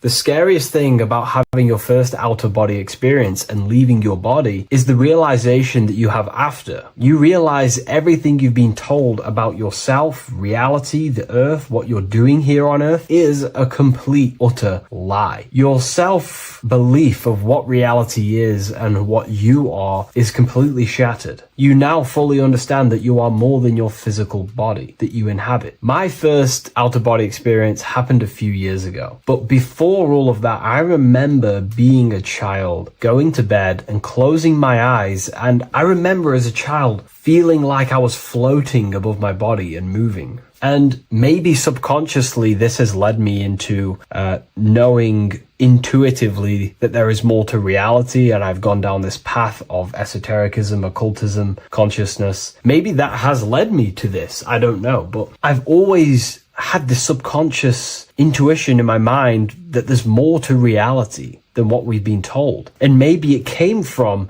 having these experiences as a child. And I'm pretty sure some people in the comments will also have that experience, feeling like you're floating when you close your eyes in bed as a child. I remember this very vividly. But a few years ago, I had my first out-of-body experience, and it completely shattered everything. And it confirmed to me that I am eternal, and there is so much more to the self, to consciousness. I then realized after my first out-of-body experience that our self is not just here in the physical dimension, it's existing in every dimension there is in the universe. However, our mind is focused primarily on this physical time space. When your mind is totally giving its attention and time to this particular time space, it locks in the mind or consciousness into that particular body of consciousness, such as the physical body, right? But for example, let's say you have a daydream and your full focus isn't in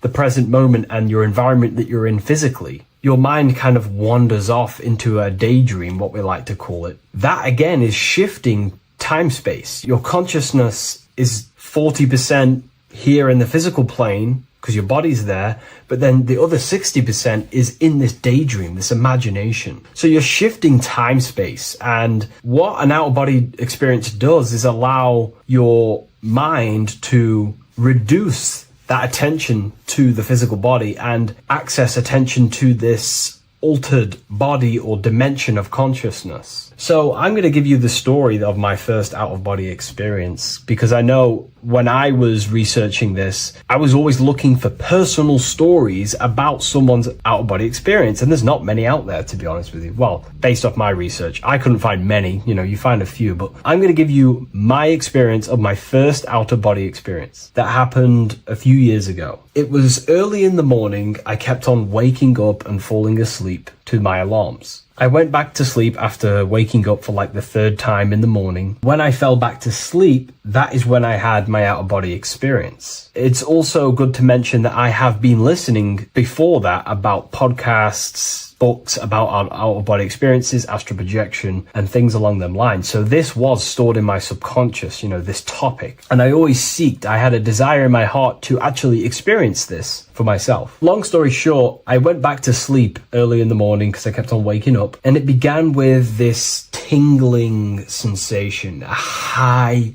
energy sensation. It was like bursting, intense, high frequency energy. My attention was no longer in the time space of my body, but my attention shifted into this energy body, which I now understand. I didn't understand at the time properly, but I now understand that as my consciousness started to feel like it was being pulled upwards, right now, our time space, our attention is in our body, and you feel all the data of the senses, right? And that's what I'm feeling right now. That's what you're feeling right now. But imagine that was completely stripped. My attention was no longer feeling the sensations of my body, because my body kind of just dissolved as I fell back to sleep. So this was a natural out-of-body experience. I didn't force it. I didn't meditate. I didn't do anything. This was just a natural out-of-body experience that I had. And a lot of people get these that I've read about. So my attention started to feel like I was being pulled upwards, and I no longer felt my body, but I felt this intense energy, frequency, sensation all around my body. It felt like this, like it felt like illuminating energy that's moving very, very, very fast. So my conscious awareness was now shifting. I now understand. My whole body faded into this sensation. My whole mind faded into this energy sensation, this tingling,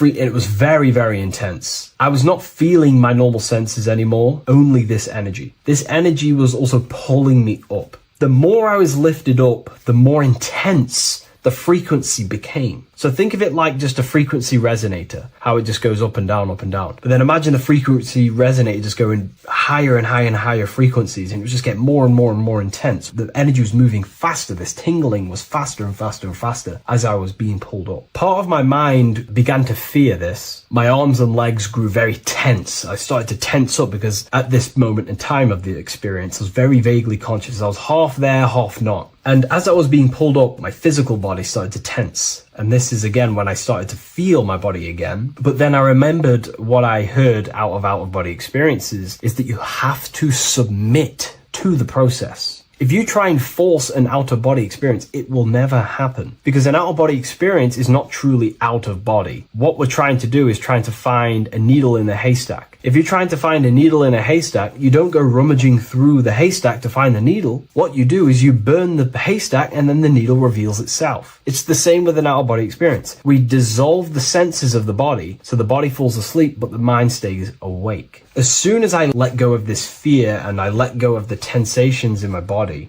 I started perceiving through another state in this energy body, but I didn't see my body. It was just like perceiving and seeing, but no body, like a camera. When you look at a camera view, you don't see what the camera looks like. You're just seeing through the camera. It's the same as that. I had no form, but I was just seeing. I was just like a floating eyeball, seeing into this altered state of consciousness. I was just seeing. I first saw my street outside my house with lots and lots of people walking on the street, but I could not see the people directly. Everything was black and green. The background was black, but I couldn't see the people. I could just see a glow of light around people, like an egg shape. They were just walking on either side of the road, other directions. I could just see more and more people moving faster and faster and faster. I didn't realize then, but then I did start to realize later on in my journey that that was more than likely the etheric plane that I saw. The etheric plane is the plane of life force and vitality and electromagnetic auras. So that was my awareness shifting from physical into then the etheric plane, the plane of life force and energy. Now, the etheric plane is very, very, very difficult to actually access consciously. The etheric plane acts as a bridge between the physical body and the astral body. To actually access the etheric plane alone is very, very, very difficult, and only certain trained individuals can do that. The etheric plane is not really a conscious plane where you can stay there and be conscious. It acts as a bridge between the physical and the astral plane. I could see the glowing auras around people moving along the pavement. The people moved faster and faster until the scene started to just dissolve as these people were just moving faster and faster. It was not very clear at first, but I subconsciously knew that I was having an out-of-body experience.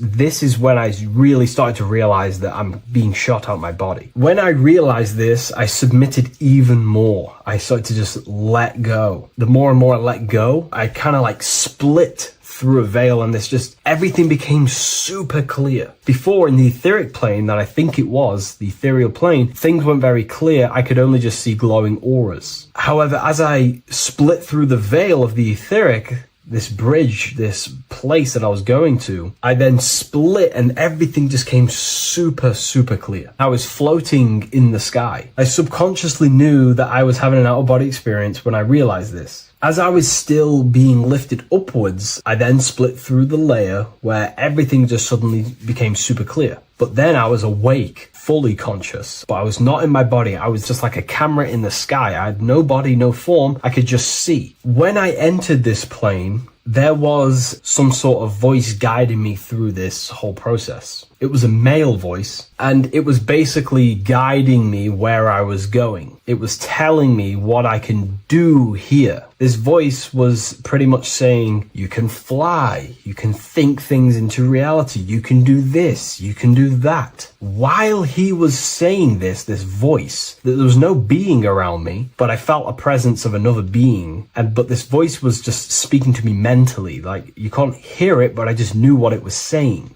It was so weird to describe. It was like telepathy. You couldn't hear it, but I just knew what it was saying. But it was a male voice. It's so hard to describe. I still could not see any form of myself. I was not seeing my astral body or any shape. I was just perceiving a point of awareness like a floating eye, like I said earlier. While this voice spoke to me, I saw fractal patterns as he was saying, you can do this, you can do that. And while he said, you can fly, I remember just seeing this line like splitting and creating fractals. It was like this black line that was just splitting off into duality, creating fractals. But then my physical body just went through this line, split, and then split into fractals again. So strange, very difficult to explain because it's four-dimensional. To explain it in physical language, it's very difficult to actually explain what was going on. So as he was saying what you can do, I was seeing these fractals dividing and then creating fractals.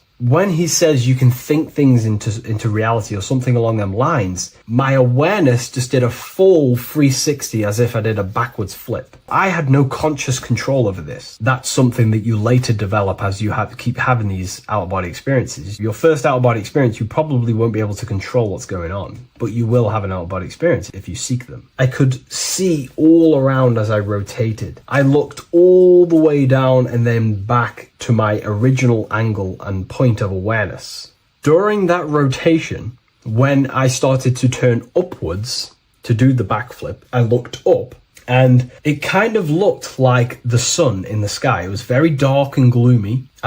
Now I know that was more than likely the lower astral plane because very dark and gloomy. And it was very kind of dense there. I looked up and I could see this. It was like the sun, but it was white, pure white light. And it was shining down over the astral plane. And that was the only light in that place. That's why it was so dark and gloomy there. And I then realized in that particular state, at that time, I thought that was God. I don't know what it was. Maybe it was, maybe it wasn't. Maybe it's the light of the higher mental plane shining through into the astral. But I looked up at it and I realized that was God. That was the source. That was the higher dimension beyond the astral plane, which is the mental plane. The higher astral planes and then the mental planes, the planes of thought. Then once I saw that, I was in complete shock. As I rotated backwards even more, I then get the view of seeing down, completely down, like a bird's eye view. And I could see like an old medieval gloomy town. It was dark, almost night, with very little light. The only light present was the light from above. The town was old-fashioned, gloomy, misty. I looked over it from above. Then the experience began to fade. I don't remember anything after that process. But I'll be honest with you, the process of leaving my body for the first time was extremely intense. The frequency, the energy were overwhelming but powerful. Letting go and choosing to have no fear was the key to that experience. Just to give you a little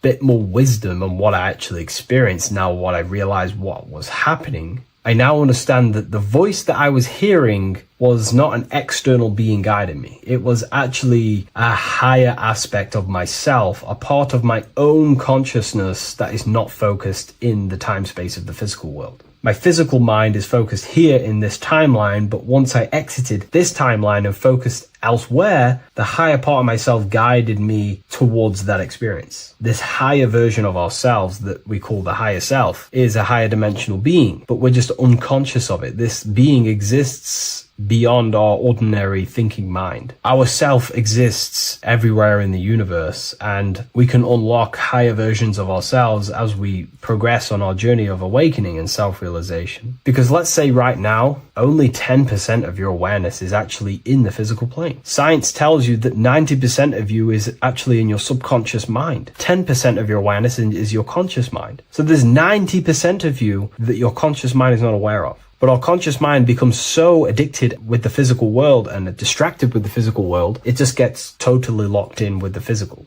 And we never pay attention to the hidden aspects of ourselves, the unconscious aspects of ourselves. And that's why everyone in the esoteric and occult space talks about gnosis, seeking knowledge of self. Gnosis is not knowledge, it's knowledge of self obtained through direct experience. So gnosis is about rediscovering who you truly are. And another bit of wisdom that I could give you from this is that the observer is the same observer that is observing this video right now. You're watching this video, but who is the one seeing the screen? Who is the one seeing the screen of your reality, of what you call life? There is an inner witness consciousness within you who experiences and observes your thoughts, emotions, and actions, experiences and observes the screen you call reality. And that witness also witnesses your dreams. When you shift your awareness from your time space of this body into your dreams, that same witness is witnessing your dreams. So when you meditate, connecting with this witness aspect of our consciousness really does help to excel the process of having an out-of-body experience. Because a lot of people have out-of-body experiences,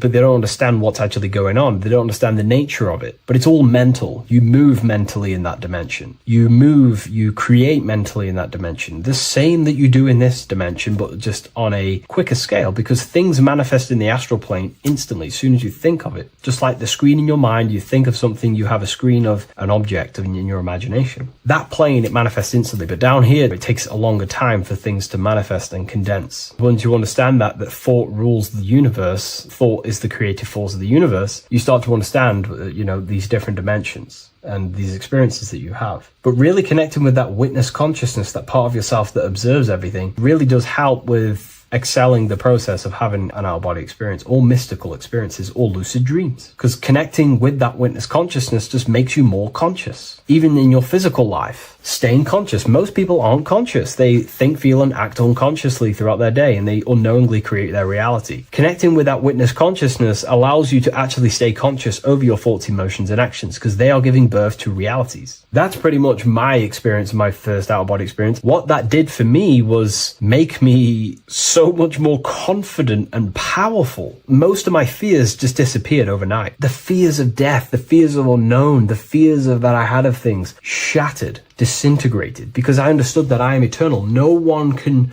use death against me to control me, because I know I am eternal. I now take riskier actions because I know I am eternal. I know that I will never truly disappear or die. So it really, really does help you, and it gives you a lot of internal power, because no one can make you scared of anything. You should not fear someone who can hurt you physically. You should fear someone who can corrupt your soul. That is the worst thing. Who can corrupt your internal world, because that is what truly matters. So I hope this helps you understand out-of-body experiences. Hopefully this can help you move along in your journey. It's good to hear other stories, because this is exactly what I was seeking when I was researching this stuff. Maybe in the future I can share some more stories about my out-of-body experiences now I'm a bit more advanced. But yeah, please leave a like, comment, and subscribe on the video, and thank you all for watching.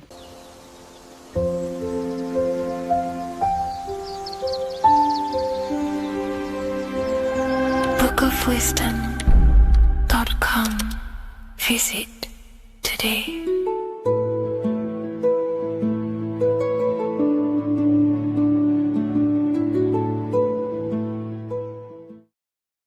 What is good, people? We're back with another video, and today we're talking about the chakras. Let's jump straight into this, because I know there's been a lot of requests for this video. So let's jump straight into this. So you have 7 chakras, right? 7 chakras, and these chakras are feeding off your electromagnetic field, known as your aura. This is both positive and a negative pole, male and female, right? This electromagnetic field is made out of electric and magnetism, and together they come as electromagnetic. Now, your chakras The word chakra just means wheel, spinning wheel, because that's what they are. They're spinning wheels of energy. They do not exist on this physical plane. They exist on the etheric plane. Okay. Now, these energy centers are known to regulate your emotions, and each energy center controls the organs and cells in that particular area of the body. So, for example, your sacral chakra will control the cells and organs of your sexual reproduction area.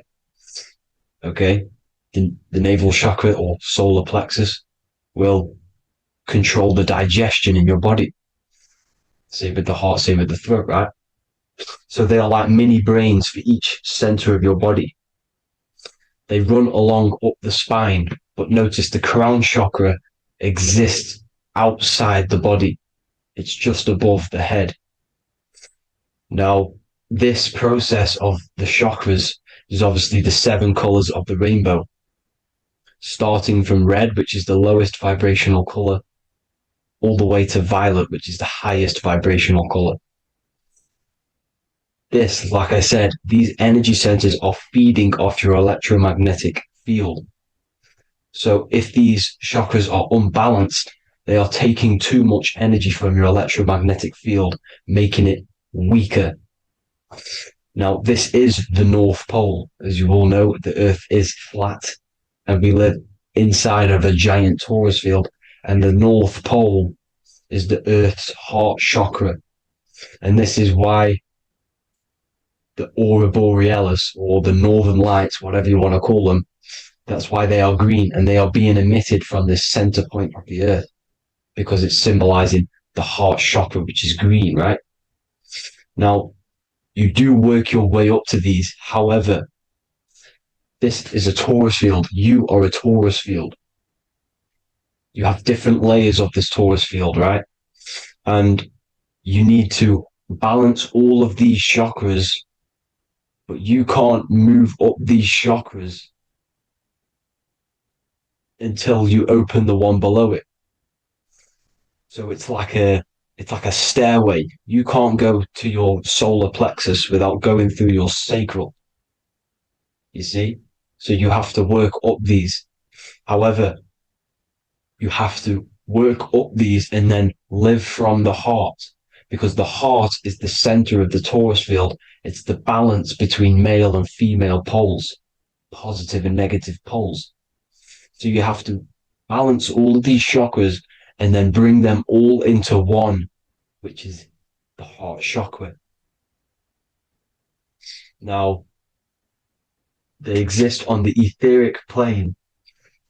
They exist on the etheric plane, and the etheric plane is a layer of the material plane. It's the one higher than the material plane. And then after the etheric plane, it melts into the astral plane. So they exist just between the physical and the astral aspect. Now, this is the yin and yang matter, which is the lowest root chakra, physical matter, and then to spirit, because high vibrational matter turns into spirit, low vibrational spirit turns into matter. So they're interchangeable. This is the yin and yang. Now, when you see ancient paintings with the halos, you see this is like a toroidal field coming out the top of his head, you see, with a halo. This was symbolizing in the old days, in the ancient days, that they've aligned their chakra, they've reached Christ consciousness, which is God consciousness, right? Now, this electromagnetic field is the apple that we bit out of in the Bible, because you see that apple is a torus field. So they were metaphorically or personifying the torus field.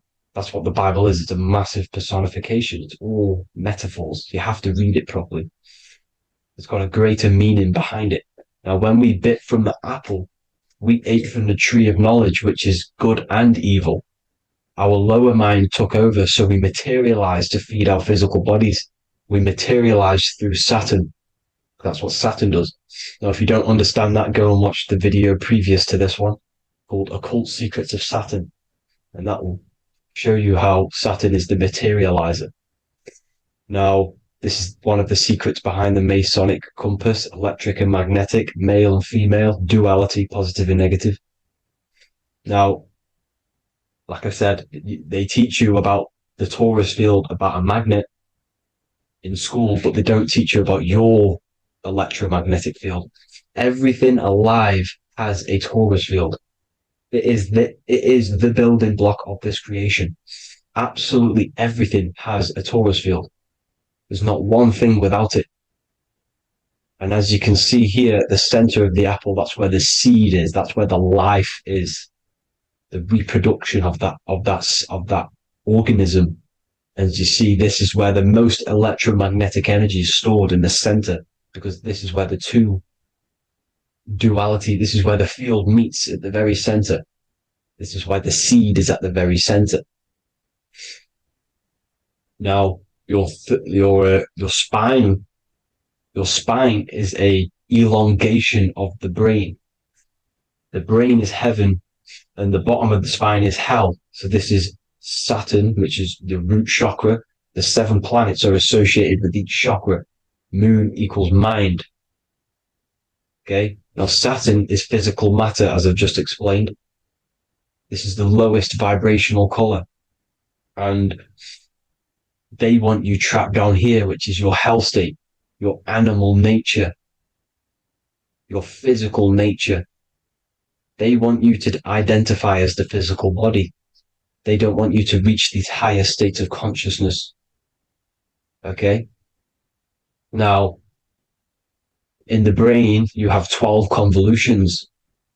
Now, this is what they were symbolizing in the Bible with the 12 disciples. And obviously in the Bible, it says the upper room where Jesus met with his disciples. This is heaven, the brain, the higher states of consciousness.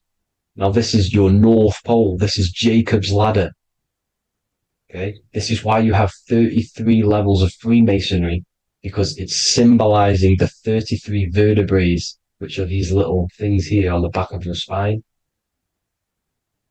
Because once the Kundalini energy from the bottom of your spine rises to the top, this is when you get enlightenment and opens your third eye. Spiritual enlightenment. As you can see here, this is Jacob's ladder. This is the Kundalini symbol, right? And they're even showing you this in the medical symbol. They're putting it in your face. The serpents are wrapped around the spine. Now, the serpents symbolize how the energy moves around the spine, because it's a torus field, you see? At the center of the torus field, it wraps around the center pole. It wraps around it, and this is how the energy moves up. So they're symbolizing it with the serpents. Okay? Now, every religion has a sacred river. For the Egyptians, it's the River Nile. For Christianity, it's the Jordan River, right? This river is the canal, the energy canal at the center of your spine, all the way leading to heaven, to the Holy Land. This is the chamber which the energy rises up, right? Now, they used to say the gods descended from heaven to man. This is just heaven. This is the mind state. And they said the gods were connected by a rainbow bridge. That's the chakra system, the rainbow bridge. Okay. Now, the ancients called this place Midgard, Earth, where both evil and good live, right? Midgard. But you can go to heaven, which is a pure mind state, because once you're in heaven, nothing negative can ever bother you. That's completeness, pure Christ consciousness. Now, this is why Jesus dies at 33. He didn't actually die, but it's symbolizing the death of the physical body. Not the death of the physical body, but his consciousness rising above the physical body to, as I said here, matter to spirit. Matter died off and he came spirit consciousness. This is symbolized by the 33 vertebrae, which is obviously the 33 levels of Freemasonry. And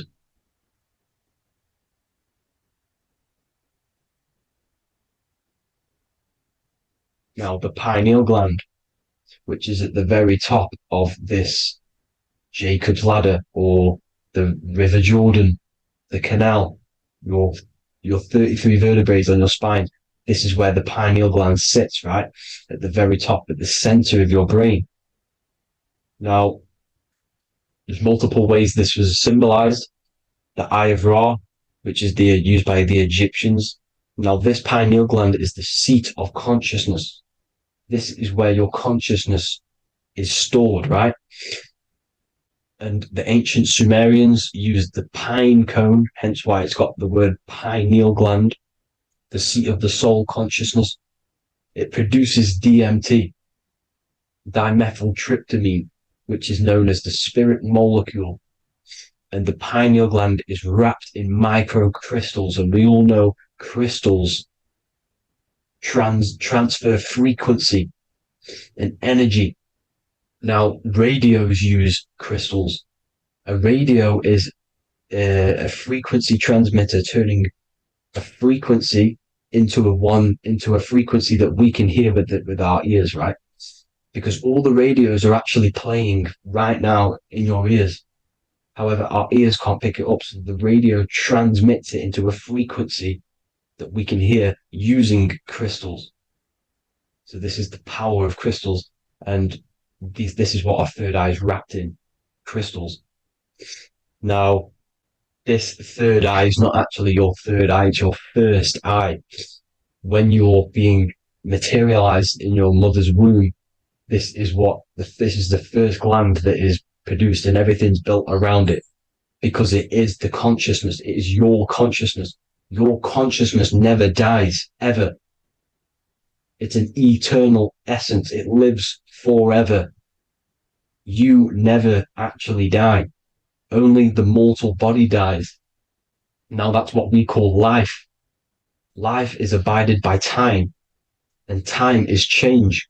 And change is what we call life, because everything's constantly moving and transforming into different things, right? Now let's not get off track. The pine cone is obviously, this is in the Vatican here. The pine cone is symbolized as the pineal gland, pine. And this is the opened pine cone. The opened pine cone means or symbolizes the awakened man, the awakened third eye. But the ones here, which the Sumerian gods are holding, these are shut pine cones, symbolizing the unawakened man.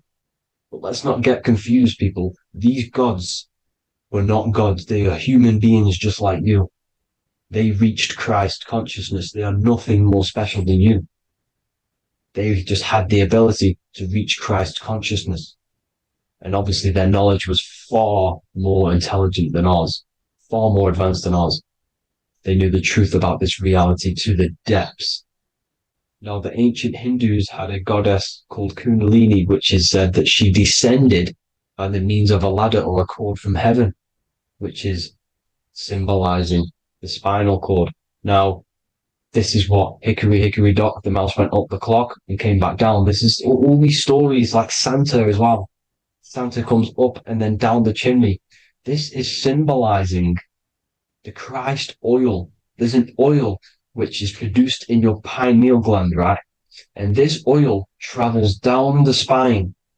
And once it's down on the spine, you must have to raise your consciousness, just like I said, with the chakras.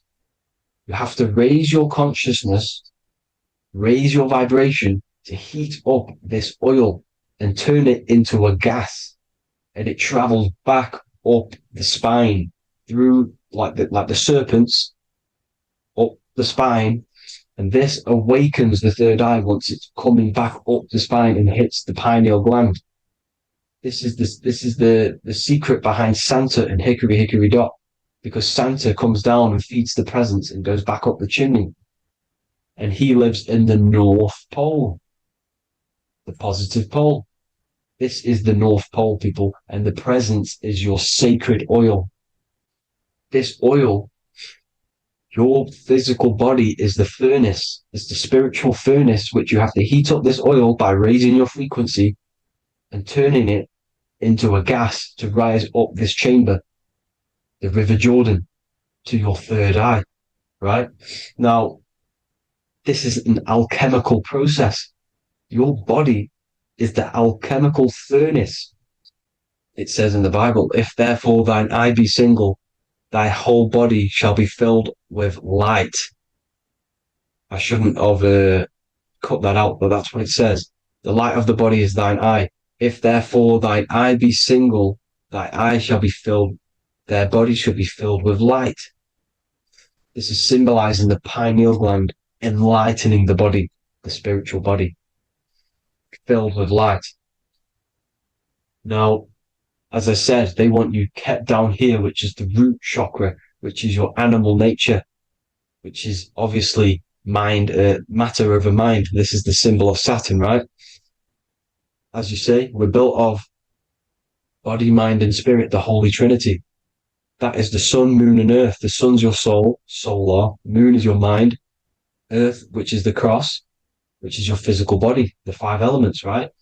So body, mind, and spirit. So the Saturn symbol is actually made out of the cross on top, which is the earth, and the moon on the bottom, which is symbolizing matter over mind, because earth is physical matter.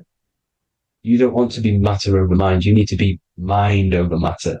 See, they want you identifying as your physical body. They don't want you to realize you're an eternal consciousness. You're an eternal essence of consciousness which never dies. They want you trapped in your animal nature. And this is why the Baphomet has a goat head, because it's symbolizing your animal nature, which is evil. Not evil, but you're more likely to do evil things, right? Which brings bad karma. That's your animal side. This is why the Baphomet has an animal goat head. As you can see here, he's got the Kundalini energy here. So when you see the inverted cross, the cross is your body, as you can see here.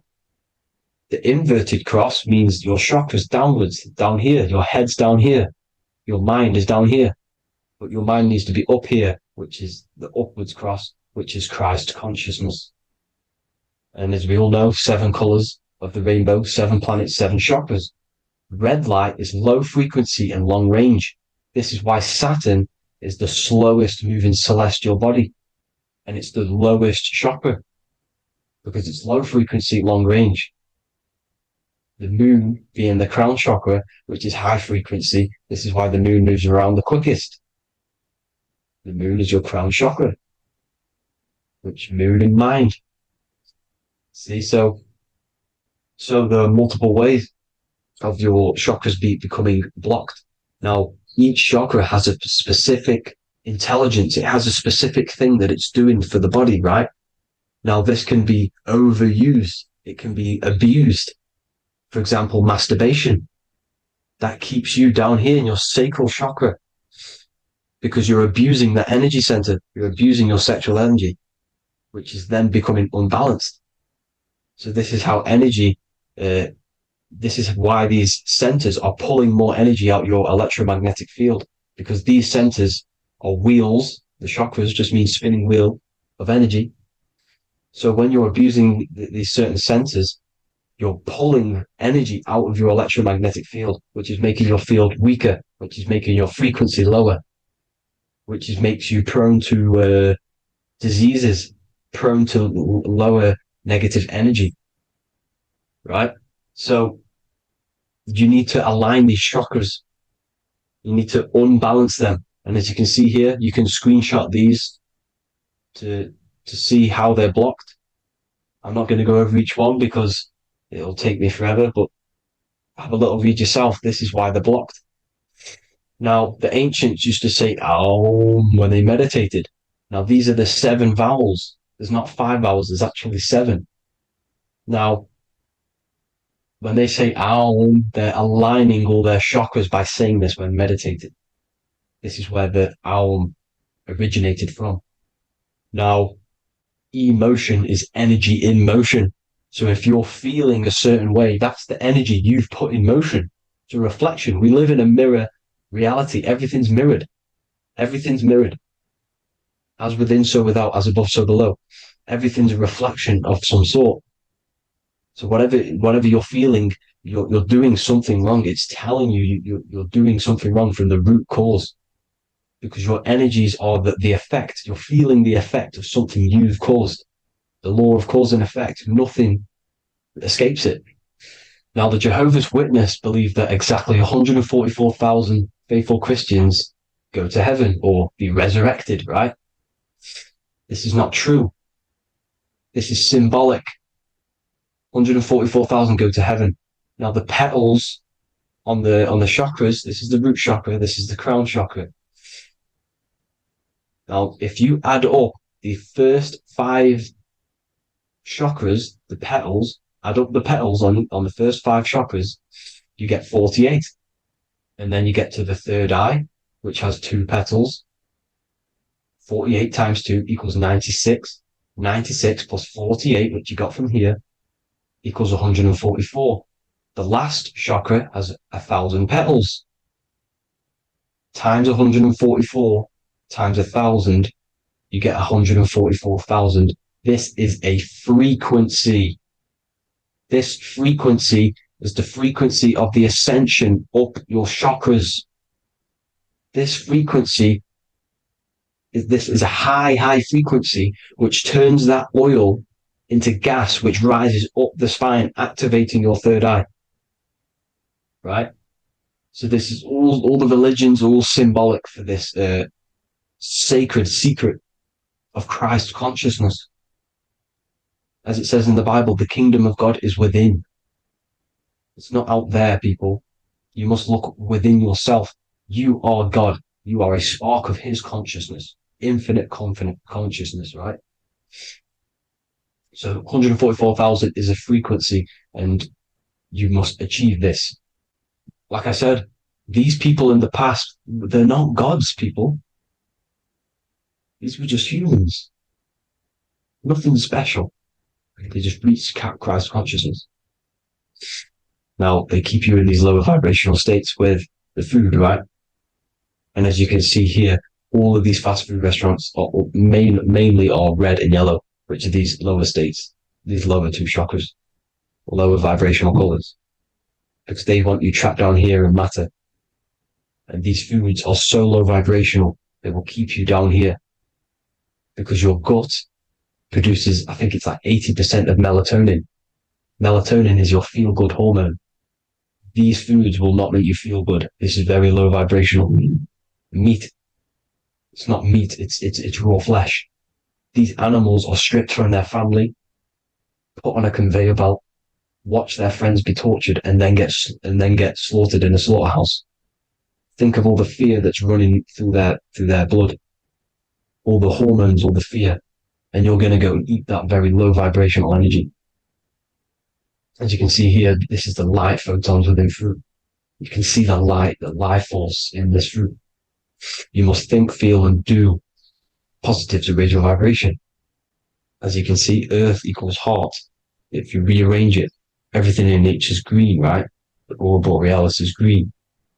You must align all these chakras and then live from the heart, because the heart's the center of the Taurus field. You must become the consciousness in the center. So that's it for this video, people. Thank you all. God bless.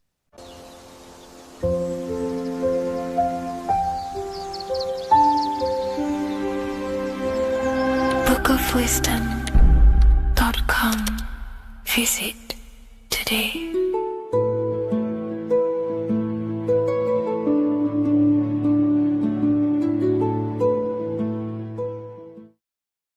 How are we doing, people? It's Revival of Wisdom. We're back today talking about sun worship. Okay? And please enjoy. Sit back and enjoy the video. First thing we need to understand is that the sun is the risen savior. It's the light of the world. Without the sun, we have nothing. Now, the sun is the Son of God. We didn't make the sun. No one owns the sun. But who created the sun? Obviously, the Creator created the sun. Therefore, it is the Son of God. And that is what Jesus is symbolizing in the Bible. The Bible is a metaphorical story. That's why it's called the greatest story ever told, because it is a story about the sun, the zodiac. It's about you, the systems in the body. It's about everything that is sacred in this creation. Now you can see the suns behind Jesus' head in all of the ancient portraits, even the ones that are more modern. You still see a sun on the back of his head because he is the sun. He's the light of the world, our risen savior. And this is what Christians are lost because they don't realize it's a symbolic story and they think Jesus was a historical person. He's not a historical person. Okay, this is what we need to get out of our mind. This wasn't a historical person. It's the Son, our risen Savior. The Son is the soul. It's the soul of this creation. Because what is a soul? A soul is pure life force, pure energy. Whatever a soul inhabits, it gives life to. Like our soul feeds our body. The sun feeds the earth because the sun is a soul, and that's why the ancients called it Sol. Because it's the soul and it's in you and it's the light of the world. It's the light of everything. It gives life to all things. Here's Jesus and his 12 disciples. The 12 disciples symbolize the 12 zodiac signs. Aries, it rules the head region because the 12 zodiac constellations rule specific regions of your body. Aries, the ram, you have a cerebrum in your head. This is Aries on the head of the table. His Gemini rules the arms and the lungs. The two twins, Gemini. He's holding up two hands for the two hands and arms. The twins. Cancer has a knife in his hand. It's not so clear, but he has a knife in his hand. Cancer is the crab. Crabs have claws. And he's pointing at Virgo's Adam's apple, saying there's no Adam's apple there. It's a woman. Who's the sixth sign? The sixth sign is Virgo, the Virgin, the only woman in the painting. Now notice how there are 3 people in 4 groups for the 4 seasons and for the 3 months and 3 zodiac signs in each season: spring, summer, fall, winter. Matthew, Mark, Luke, and John with the suns on the back of their heads because it's the 4 states of the sun. The 4 states of the sun. Now, 6th sign, Virgo, the Virgin, the only woman in the painting with no Adam's apple. Then we have the sun, Jesus, red and blue, red shift, blue shift, electromagnetism. The ancients knew this. He's got one hand open, one hand down, because the sun gives and retrieves. The sun rises and it falls. It gives, then pulls away. That's what the sun does, and that's what he's doing. His arms are out, symbolizing the rays of the sun, casting down onto the earth, giving and then receiving. Libra, his 2 hands are equal. He's holding his arms out equally because Libra is the 2 balanced scales. Libra is when the sun is balanced between the summer and the winter. It's being judged. The sun isn't balanced. That's what Libra is, the 2 scales. Capricorn is the goat. Goats have 2 horns, and you can see the 2 horns on his head here. See? So this is astrology. This is what Leonardo da Vinci is depicting here. It's astrology. And he knew the story of the Bible is all astrology. It's all based on astrology. The Son of God, the real Son. Now here are some Bible verses. I am the light of the world. Obviously, that's the sun. What other light is there that lights up the world? The moon can't do it. It's the sun, the one and only Son, our risen Savior. Because if the sun didn't rise, we'd all be dead. So it's our risen Savior. And it dies for our sins every night and then gets reborn every day. Now, Jesus calms the storm. Mark 4:35-41. The disciples are all on a boat and there's a heavy storm. But Jesus is asleep. The disciple says, Jesus is asleep. We need to awake him. They wake up Jesus, and Jesus got up and rebuked the wind and said to the waves, quiet, be still. Then the wind died down and it was completely calm. Well, when Jesus was asleep, this is the sun not being risen. It's not risen yet. Because in the night times, that's when the storms happen on the sea and the ocean. And when they awake Jesus, Jesus rises because he's the sun. He rises and everything calms. Because when the sun comes, the storms go. You see?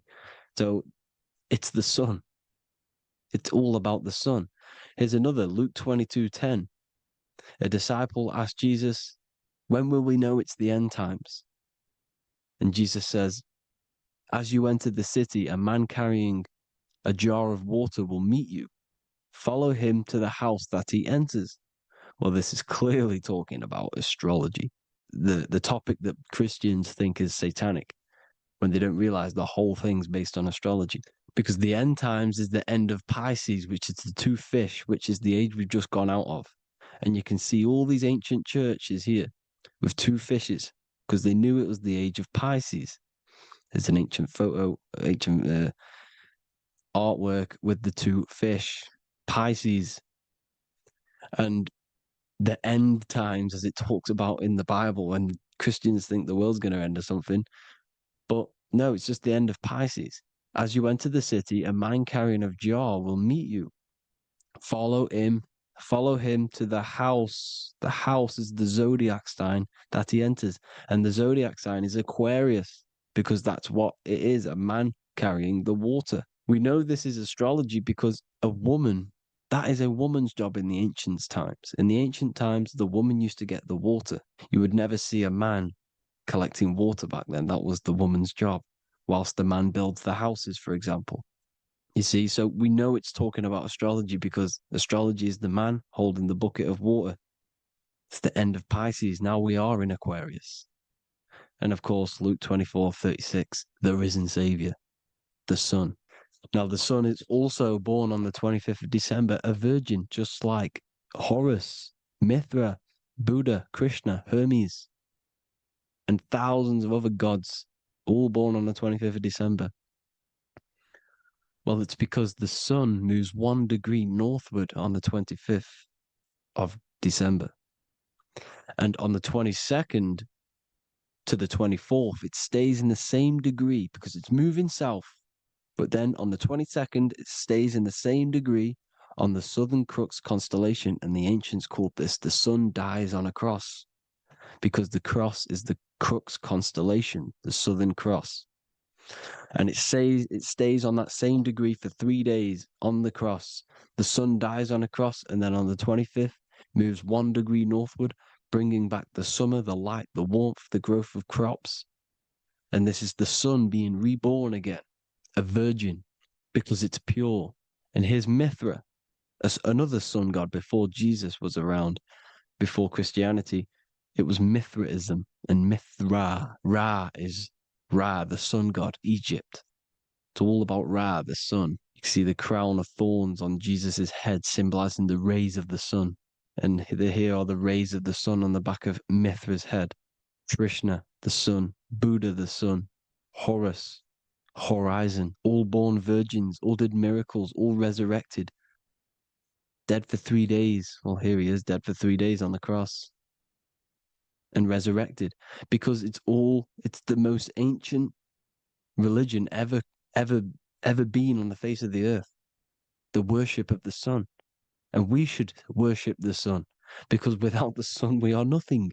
The sun feeds us, feeds the earth, feeds everything. Without the sun we are nothing. It's been reversed, and now we're worshipping man, when we're worshipping a man called Jesus, was never real. It's all about the sun, the most high, the most powerful, potent, celestial body in the sky, the orb that feeds us every day. It dies for our sins and rises every day. It's the sun. Now on the Holy Communion Day, it's the worship of the sun. They give out many suns. Here's Jesus holding a sun. And they raise the sun on Sunday, because they go to worship their sun god on Sunday. Not Saturn Day, not Moon Day, Monday, but on Sunday when the sun is exalting. And they hold suns up above their heads because the sun rises. They're symbolizing the sun rising above their heads as savior. It's the sun. It's the Holy Communion Day. And here's Jesus giving a piece of himself to the children. It's the sun, the light. Judas was known as a backbiter, a backstabber, because he stabbed Jesus in the back. He betrayed Jesus. Well, this is just another astrological story about the constellation Scorpio, because the Scorpio is the J, looks like a J. J for Judas, the scorpion, the backbiter. Scorpions backbite, they bite with their back. And what does Judas do? He betrays Jesus by kissing him to let the warriors know who they need to get. So he kisses Jesus and Jesus gets stabbed in the back. Well, when you get stung or bit by a scorpion, they leave like a kiss. So Judas kisses him and gets betrayed. Well, this is because the sun, when it hits Libra, it's balanced. The sun is balanced because it comes through summer. Now the sun's starting to die. The sun's starting to die. It hits Libra. And then as soon as it hits the Scorpio, it gets betrayed because now the sun has to fall to winter and Saturn is there waiting to take over the darkness of the winter. So he gets stabbed in the back by Scorpio, Judas, the scorpion, the backstabber. You see, it's an astrological story. Here's Mary. Mary means marry, which means pure. The sun is pure. No one gave birth to the sun but the God. And it's born every day. It's born every day on every year. It's born pure. There was no controversy. There was no, activity for the sun to be born. It's pure. Now, the 7 metals come from the 7 planets. The sun gives you gold, and this is why the sun is golden. It looks gold. And this is why the banks are backed by gold, because gold is the most valuable metal, because it's the sun, the most valuable celestial orb in the sky, in the heavens. Well, here's Jesus, another ancient symbol of him being crucified on the cross with the big sun, the Southern Crux constellation. The sun dies on the cross constellation. And if you go to the old etymology dictionaries, you will see sun and son is the same word. They come from the same etymology roots. You can use them for no matter what, but they've been confused today. But if you go back to the old dictionaries of etymology, they are interchangeable. You can use them. Son, sun, sol, it's all the same thing. The 12 disciples, 12 brothers of Joseph, 12 tribes of Israel, 12 breastplates on the stones, because it's all the 12 astrological signs. They could have used any other number, but there's 12. Because 12 is the mind, which is God. 7 is the number of matter, which is man. 7 energy centers in the body. 12 cranial nerves in the brain, because it's the mind. 12 is the 12ness. The zodiac is literally the mind of God, the signs of God.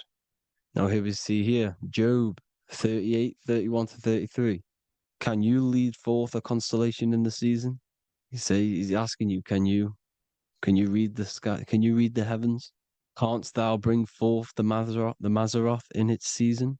Mazzaroth means 12 signs, the zodiac. Why did they translated every single Hebrew word in the Bible into English, but they decided to leave out Mazzaroth? Why? It's because if that said zodiac, Christians would have a different view on the Bible, but they leave that out. But Mazzaroth actually means the 12 signs, the zodiac, and the stars means sign. The word stars means sign because the stars are signs, things to come, which is off in Hebrew, which means sign, things to come. You see a sign on the road, it's something coming. But God is saying, what does he say? To qualify as a director, a judge of man's life on earth, one must be able to govern the heavenly bodies that rule the earth. It's telling you to read the heavens. We need to read the heavens. Astrology, the 12 zodiac signs, the mind of God. It's telling you, read the Mazzaroth, read the zodiac, because they are things to come in your life. They are signs. It's not satanic, it's made by God. God said, let there be lights in the firmament of the heavens to divide the day from the night, and let them be for signs. Signs are things to come. The 12 zodiac signs. It's all about astrology. Here's Mary holding the sun. His son, her son. It's the sun in the sky, the one and only, the most high, the soul, the solo because it's on its own, the most powerful, Ra, radiance. Here's the Pope holding the sun. All three popes holding the sun because they're sun worshippers and they know the true meaning and origins behind Christianity. Sun worship. Here's the Vatican. The Vatican is a sundial. Yes, this is literally a clock. Your clock, your watch is a sundial. It's got 12 sections on it for the 12 zodiac signs. 12 hours, 12 Horuses. Now here you see Jesus walking on water. Well, it's the sun, and here's the beard of the sun. Here's the pyramid of the sun, the illuminated one, the all-seeing eye, the sun. Here's the Ankh. The sun creates these symbols. The ancients knew this. Now, when you see these headdresses, these are actually the days of precession of the sun. Aries, Cancer, Libra. It's all about the sun. Here's some more sun worship going back to Egypt. Ra, Horus, Osiris, and Set. Jesus and Satan is Horus and Set. The sun and Saturn. Saturn rules the winter, Satan. Jesus, the sun, the light of the world, rules the summer, rules the day. Satan's the night. Saturn's the night. The sun is the day. The evil brother, Satan. Well, Horus comes, well, this is where we get the word hours from. There are 12 Horuses. The sun moves in 12 Horuses, 12 hours. Where's Horus? What hour is it? Where's Horus? His Ra, 12 noon, Ra, radiates, powerful, the most high sun. That's why he has a sun on the top of his head. These are the four states of the sun. Set, sunset. This is why we say sunset, because the sun is setting. His sunset, his Horus, horizon, the Horus is rising, Ra radiating, and the sunset. Then midnight is Osiris. Here's another ancient symbol for the sun, the scarab. Ra, the sun, scarab. It's got the word Ra in it because it's the sun. And here's the sun on top of the scarab with the wings. Because scarabs roll dung up hills and then they'll let it fall down the hill to gain more matter. To gain more bigger, like a snowball effect. And this is, the ancients saw this as a process of the sun because the sun climbs up the hill and then it falls. So they used the scarab to symbolize the process of the sun. The sun climbs and falls. Here's an ancient Egyptian cat cutting off the head of the serpent. Well, the cat is cutting off the head of the serpent, symbolizes the sun cutting off the nighttime. When the sun rises, it cuts off the nighttime. It cuts off the serpent. The serpents represent darkness or evil. Oh, there's some more symbology of the sun and the heavens, the arch, the royal arch, the firmament, the sun inside the firmament. These are all ancient churches, and they all depict the firmament with the sun inside.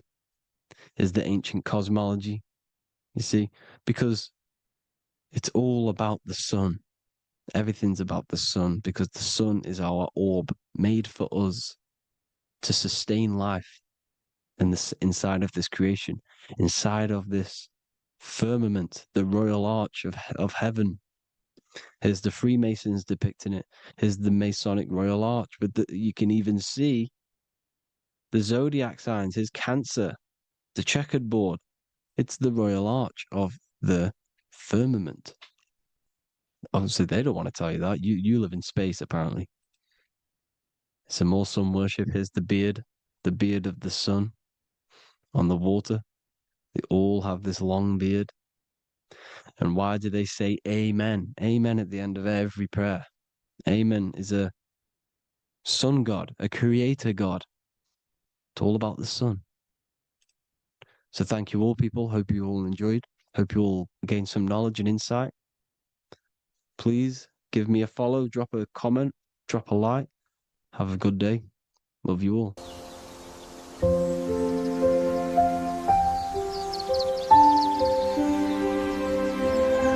bookofwisdom.com. Visit today.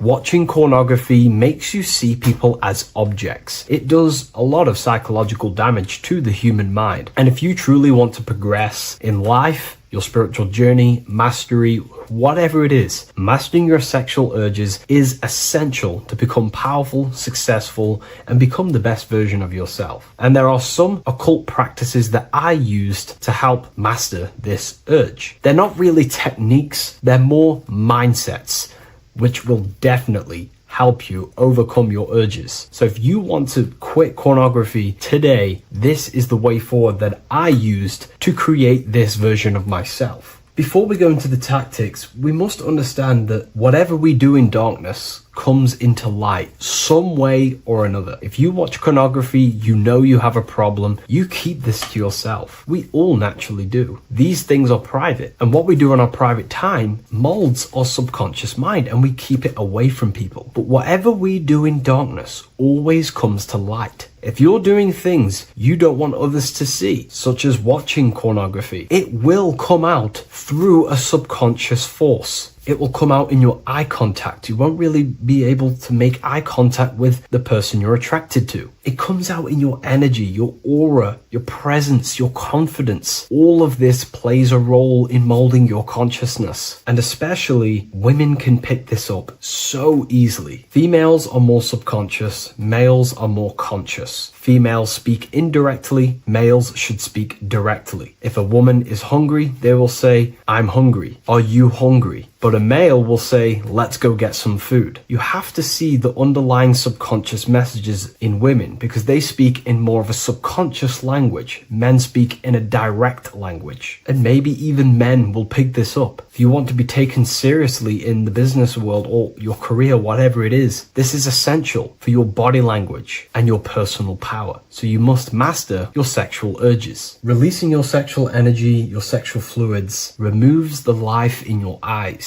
A lot of people get dark bags underneath their eyes. I used to have them years and years ago. My eyes were always half shut. There was no life in my eyes. But as you purify yourself, the life and the energy comes back into your glaring eyes. The first tactic on mastering your sexual urges is understanding that thoughts produce emotions. Whatever we think about inside of our mental body directly corresponds to what we feel in our emotional body. What we see here is a piece of alchemical artwork showing you the light of the mind shining down into the heart. This represents the mental body with the clouds. This represents the human heart, the emotional body of consciousness. What we think about, if we think about sex, or if we watch things that are stimulating to us on Instagram, TikTok, that thought goes into the mind and the feeling gets then produced in the heart and the body becomes aroused. What we think inside of our brain becomes emotional energy in our heart. As above, so below. And what becomes in our heart is what we take action on. We take action on emotion. Human action, human behavior pretty much comes down to what we feel. We only act on what we care about or what we love. If you love that feeling of watching pornography, that is the reason why you're taking the action. So keeping this in mind at all times is very important in your journey of self-mastery. What you think is what you feel, and what you feel is what you act upon. Remove stimulations that can possibly produce that thought of watching pornography. Unfollow the people. Purify your environment so these thoughts do not enter your mind. And if you do become stimulated, remember, thoughts produce emotions.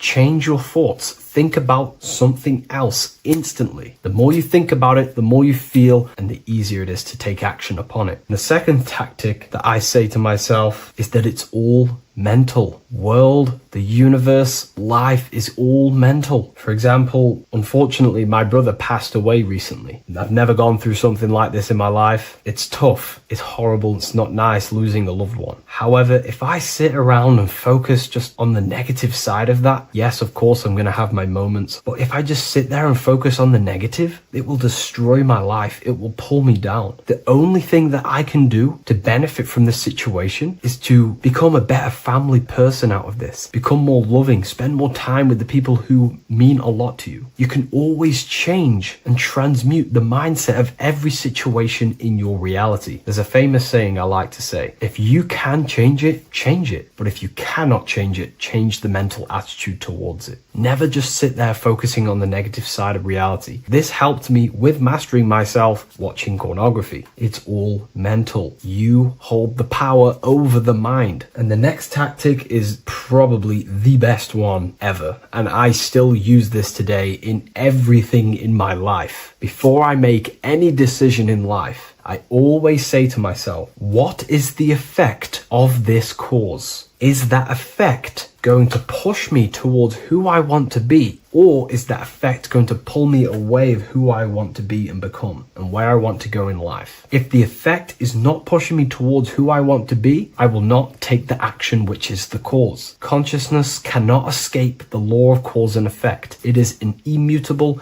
inchangeable law that is governing your consciousness and your mind. You have to keep this law in mind because it is the law that is creating and crystallizing your reality. Any decision you make, what is the effect of this cause? The law of cause and effect is a force that you cannot escape. So you have to work with this law and become conscious of the law. So before you do take the action, what is the effect? Is watching pornography going to push me towards who I want to be and where I want to go? If it's not, do not take the action. That's where willpower comes in. You can do little exercises for willpower, meditation for 30 minutes of not thinking. You can do rituals that strengthen the connection to your mind with your willpower. At the end of the day, the willpower is the most essential force in the consciousness. Another thing is remove any music that talks about it. Even the words will be producing thoughts in your mind. What you feed your consciousness is ultimately what you project back outwards. Don't listen to the rap music. Don't listen to any music that talks about it. Try and remove this from your environment. These tips that I've given you don't just work in quitting pornography. These work in every aspect of your life, and they will dramatically change your life if you become conscious of them and actively use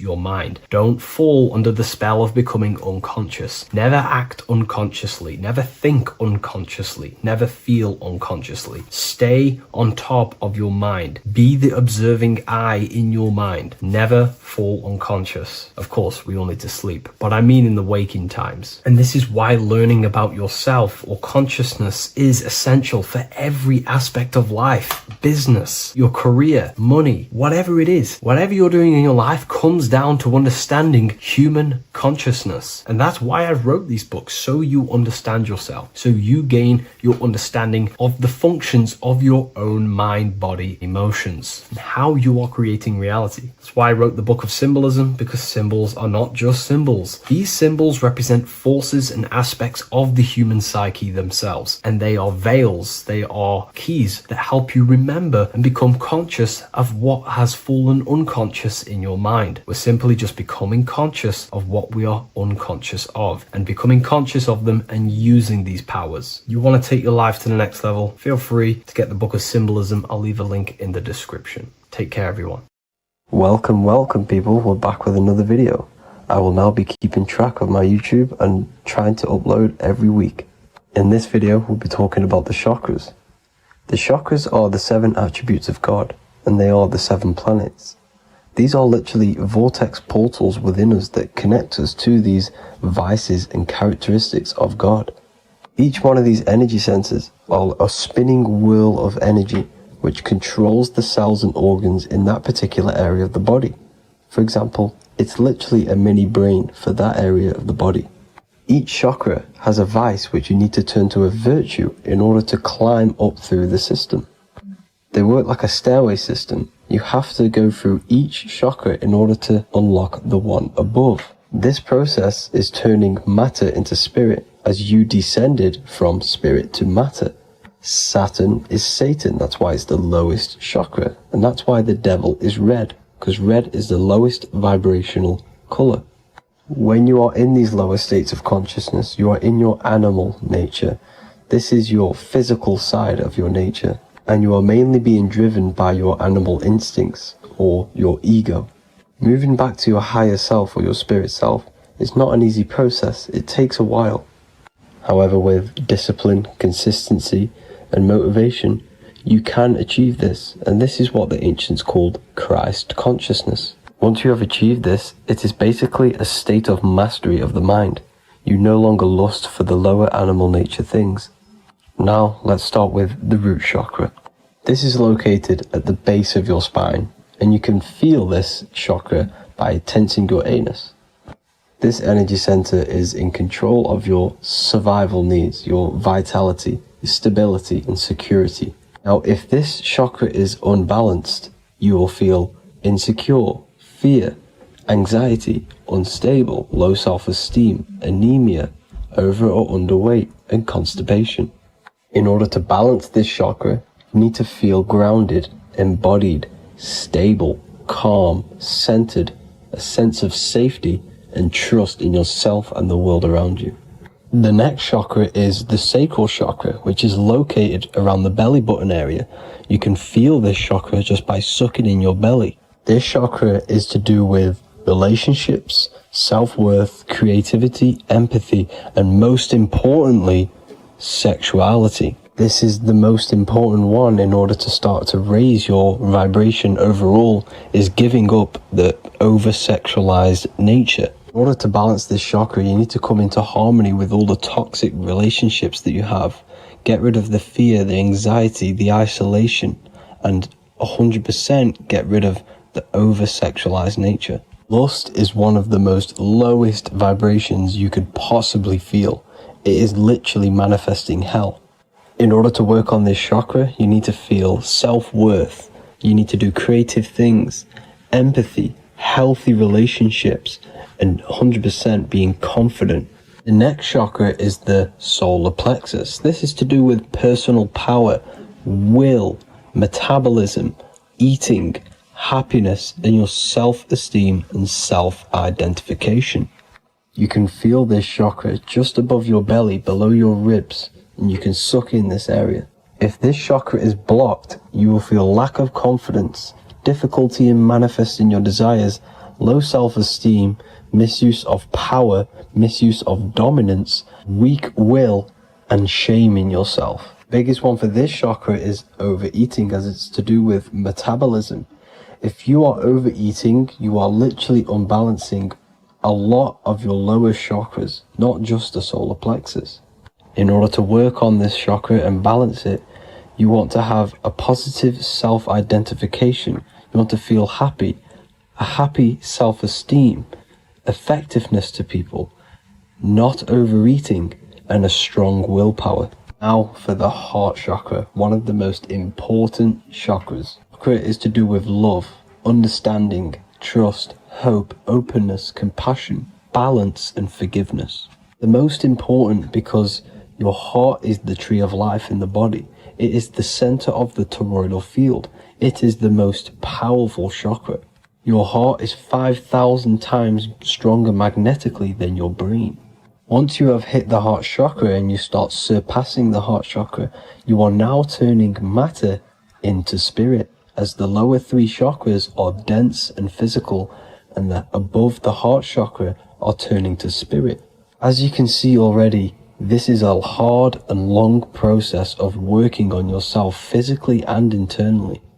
The symptoms of a blocked heart chakra would be lack of love or too much love, difficulty to accepting or giving love, lack of compassion, loneliness, and lack of emotional fulfillment. Finally, a lack of connection with a divine or to nature. In order to balance this chakra, the most important thing and the most powerful thing you can do is loving people, accepting and giving lots of love. Second most important thing to balance the heart chakra is balance. You need a balanced life. You need balance in all aspects of your life. Now for the throat chakra. This is a very important chakra as it's to do with communication. A symptom of this being unbalanced is a lack of self-expression and putting on a front all the time, acting with the ego. In order to balance this chakra, you need to constantly self-express yourself. You can't be putting on a front. That voice inside your head, you have to let it come outward. Don't just block it off with a wall. Self-expression will lead to you gaining friends who actually like you for being you, and not these fake friends that you have to put on an ego for. In order to balance this chakra, you need to express yourself, express the word that's within you. Don't be lying to people, don't deceive or be deceptive. The next chakra is the third eye chakra. This is starting to get very advanced and you are coming very close to spirit. Just before we head on, I want to announce the PDF is now available, containing all the presentations I've ever made, all into a condensed 38-page PDF. The link will be below this video for you to access. And if you want to learn how to create reality using your mind, how to attract your desires, how to get out of the situation you are in, the link will also be there for the Manifestation Mastery course. Now for the third eye chakra. The third eye chakra controls the pineal gland, which is your first eye. It's to do with your psychic abilities, channeling, telepathy, astral travel, visions, and connection to the higher self. You need all of the chakras aligned to get the full potential out of your third eye or pineal gland chakra. For example, if you're astral traveling and you fear something, you will be instantly shot back to your body. So you need to master all of the chakras before you go on and try and do these higher spiritual activities. Symptoms of the third eye chakra being blocked is lack of imagination, lack of vision, lack of concentration, blocked or clouded intuition, can't see the big picture, and especially overly reliant on logic and intellectual thinking. A good way to work on this chakra is imagining things, vision things, trust your intuition at all times, always follow that inner voice. Cut out the tap water which contains fluoride. Fluoride blocks the pineal gland. And cut out all junk food because all of this is affecting your pineal gland. When in meditation, you want to focus your eyes and your attention to the center of your head between the two eyebrows. This is where the pineal gland is located. This will help and awaken the pineal gland over time when you keep doing these meditations. Finally, for the crown chakra, this is to do with universal consciousness, all-knowing, enlightenment, cosmic connections, the God source. This chakra is blocked by being cut off from spirituality, plagued by the senses, being tricked into the five senses and being tricked into thinking you are the body. In order to work on this chakra, you need to feel grounded. You need to know yourself, your real self, the voice within you. Have common sense, have specific decisions that you're making, be very direct. Now we've got out of the way all of the chakras, I can now introduce methods and meditations which will help you unblock them spiritually. When meditating, you want to get into the present moment in a nice, comfortable position. Bring yourself to the present moment by saying, I am here right now, nothing else matters. Keep repeating this over and over with your eyes open or closed. After a couple minutes of bringing your attention to the present moment, you can now start to breathe in through the nose deeply and breathe out through the mouth slower than you breathed in. Place your attention on the chakra that you want to balance. Think of a high vibrational emotion like love, and think of this while placing your attention on that chakra. You can do this exercise every day for 10 to 20 to 30 minutes. The longer the better. Another practice you can do is by chanting the Bee Gees for each chakra. They are here starting from the root chakra all the way to the crown chakra. Or you can chant the 7 vowels. There are not 5, there are actually 7. A, E, A, O, U, M. A,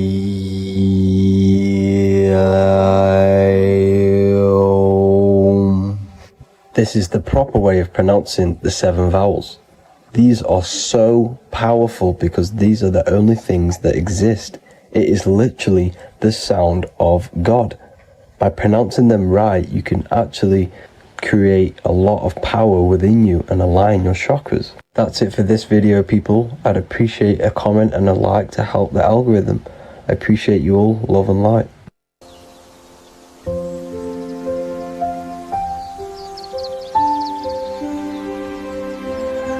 bookofwisdom.com. Visit today.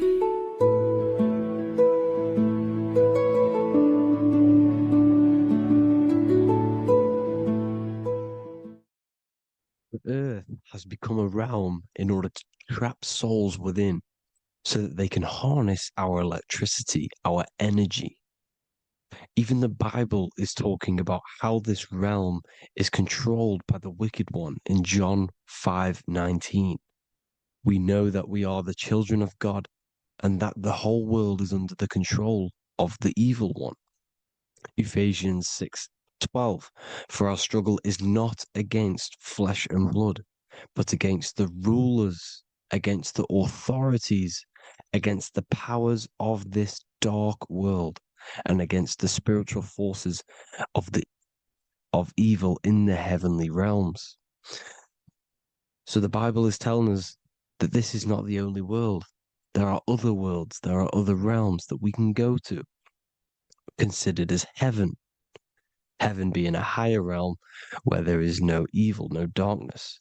This is a midpoint realm where there is good and evil. Now, we're going to explain how the soul trap is how it's working and how your soul is being harnessed for its energy and how you are tricked to come back to this realm after death. What you need to understand is first is that you are the invisible intelligence behind the physical body. You are the mind and soul. The soul is the true you, the good you. It is pure love, pure bliss, eternal, never dies. The mind can be corrupted though.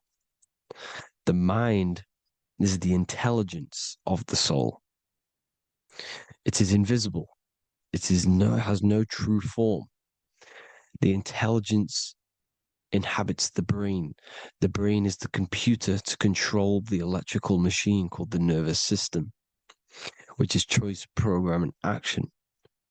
You are the invisible intelligence behind the body, and this will prove it even more. You do not even see into the external world. You are seeing an image produced by the brain because the light is being sucked through the retinas of the eyes. The image is produced in the visual cortex at the back of the brain. What does this mean? This means that we are the consciousness in the center of the brain, in the pineal gland, that is experiencing the program being ran by the central nervous system in the brain. This is the sigil of Lucifer. Lucifer in Latin is Lucy. Lucy is light in Latin. Lucifer is known as the light bearer. This is how the eyes work, people. It's not a demon or a devil.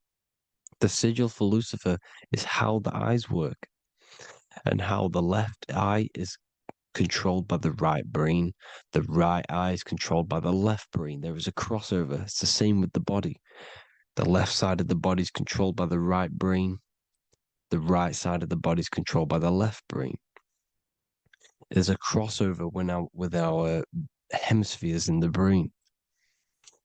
Now, this empty chamber in the center of the brain is where this universal cosmic intelligence is held, known as the most holy place in the Bible, the throne of God.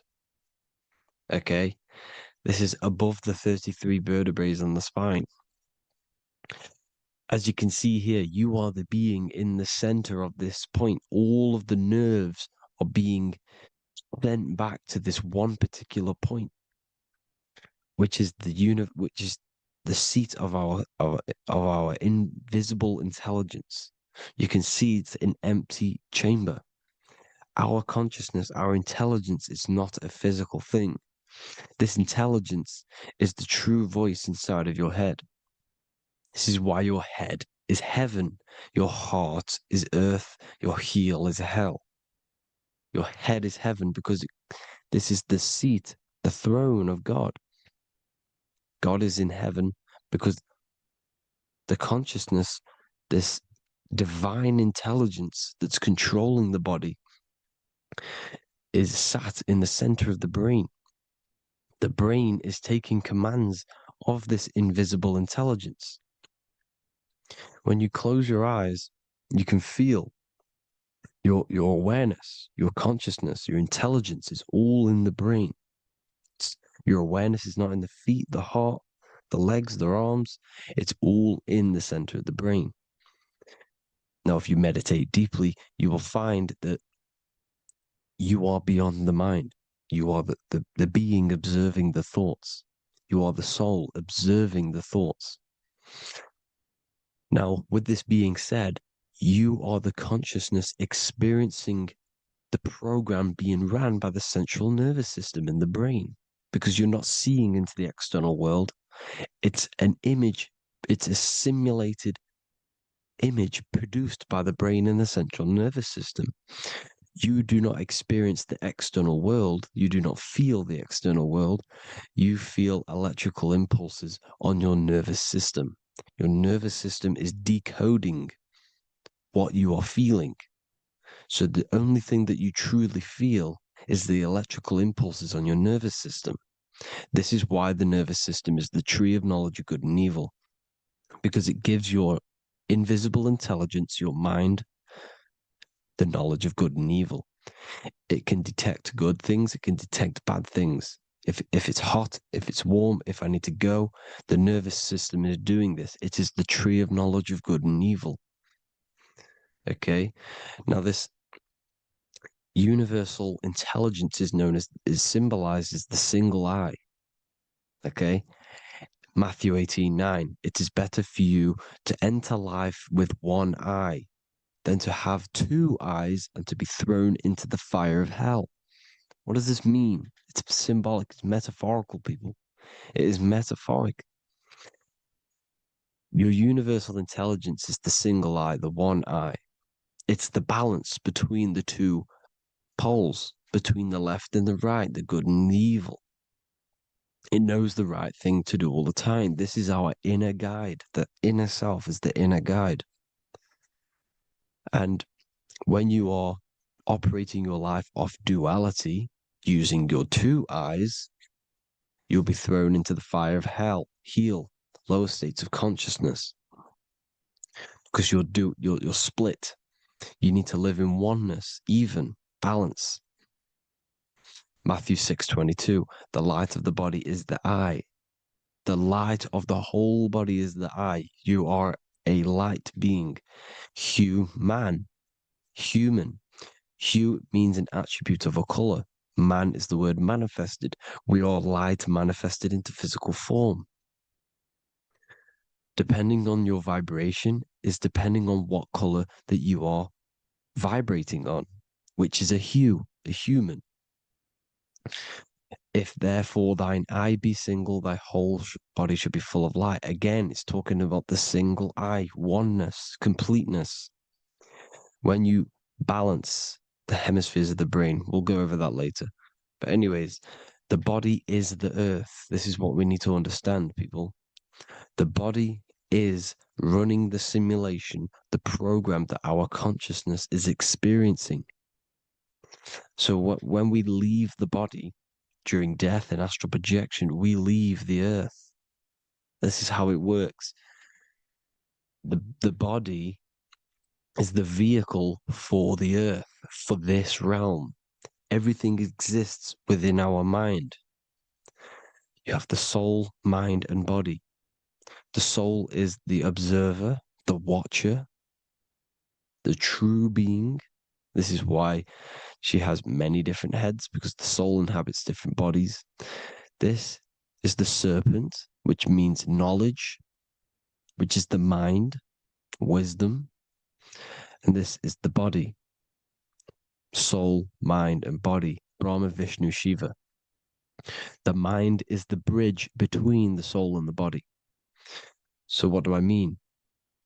When you astral project, you are using your mind to project your your awareness, your observing consciousness outside of the physical body.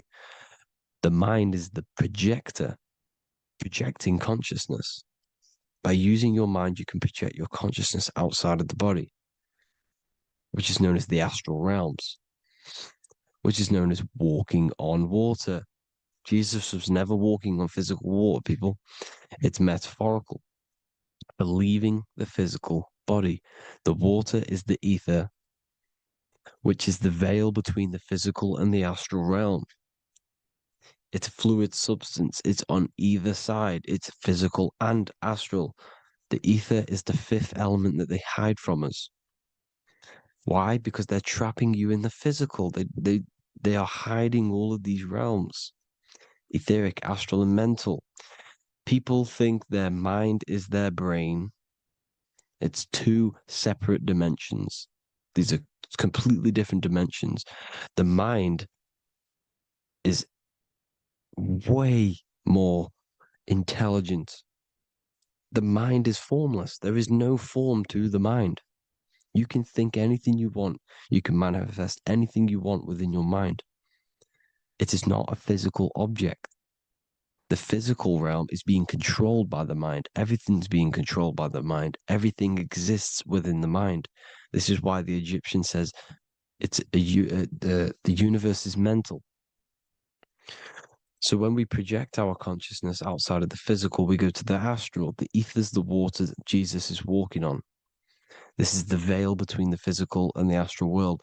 The word together has ether within it because it joins the two worlds together, together, the astral and the physical. The word either is ether because the ether is on either side, physical and astral, physical and spiritual, physical and non-physical. In the astral realm, the mind can manifest anything we want. We incarnate to restrict our minds. This is why Saturn, if you go and watch my video on Saturn, how Saturn is this simulation, okay? Our minds can manifest anything we want in the astral plane in the click of a finger. However, when we incarnate in matter, we now have to labor for our manifestations. This is why Saturn's known as the great teacher in astrology, because he teaches you a lesson. When your mind incarnates into matter, it's teaching your mind a lesson, the knowledge of good and evil. This is why the Bible says you shall be gods and know the knowledge of good and evil. When you incarnate here, you have to know the knowledge, you need to know the knowledge of good and evil to become a god. Okay? Now, the square is the physical plane. The triangle's the ethereal plane. The circle's the eternal plane. The circle has no beginning, no end. It's eternal. The physical plane is the square. It's limited. The square is limited. The cube is the geometric shape which gives rise to matter. Now, the term think outside the box has truth in plain sight. You have to think outside the box to project your consciousness, use your mind to project your consciousness outside of the box, the physical plane, into the astrals. The astral realm is the realm of the stars. Above us is the stars. Through the stars is the astral plane. This is why astral has the word star within it. The devil is the de-veil. When you sell your soul to the devil, quote unquote, it's metaphorical. The devil exists in the physical plane. It's the lowest state of consciousness. The de-veil, you de-veil yourself into the physical when you are the devil. The de-veil. The ethereal plane. Now, we all know what the famous symbol of the all-seeing eye, right? The all-seeing eye with the eye in the triangle. Look at the Masonic artwork showing you the triangle above in the sky. This is symbolizing the ethereal planes. The eye in the triangle symbolizes your invisible intelligence, your mind, which has the ability to see on either side. Because the triangle's the ethereal plane. The eye is your consciousness, your intelligence. And this intelligence has the ability to see in the physical plane and to see in the ethereal planes, in the astral planes. This is why it's above the earth, it's above the ground, because it can see here, it can see in the heavenly realms. Now, the stars are, well, this is known as heaven, the realms of the astral planes. This is some quotes from the Emerald Tablets of Thoth. Out of the darkness ye must rise upwards, one with the light and one with the stars. Man is in process of changing to forms that are not of this world. Grows he in time to the formless, a plane on the cycle above. So there's other worlds. The Bible's telling you there's other worlds, there's other realms. Know ye must become formless before ye are one with the light, the astral light above, which shining through the stars. Not of the earth are ye, earthy, but a child of the infinite cosmic light. You are the invisible intelligence controlling the physical body. The body's not you. It's the vehicle that your soul lands in when your mind projects your consciousness into that realm. Free from the body, I flashed through the night. Unlocked at last for me was the star space. Wow, that's powerful. The star space, the astral planes. This is what it's talking about. We are all a star. We descended from the astrals, which is the star. We are all a star. Look at the ancient paintings of Jesus' birth. It's the star beaming his consciousness down into the physical plane. Here's another one. Here's some Freemasonic artwork showing you, again, the ether, that invisible intelligence, the I, manifesting itself inside of here, in the physical realm, where the people are. You see?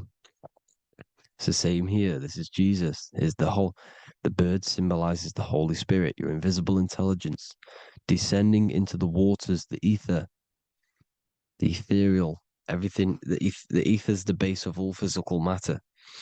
Here's Truth in Plain Sight. Mr. Bean, the famous TV program in England, in the UK. He begins the program like we all begin the program from falling from the stars. He falls down with a beam of light. And this is truth in plain sight. This is false. The aliens don't exist. They're a lie, alien. But this symbolizes the star beaming our consciousness. And when we die, this star will suck us back up. Just like this UFO is doing. It's truth in plain sight. So, this is some more Freemasonic artwork going from duality to singularity.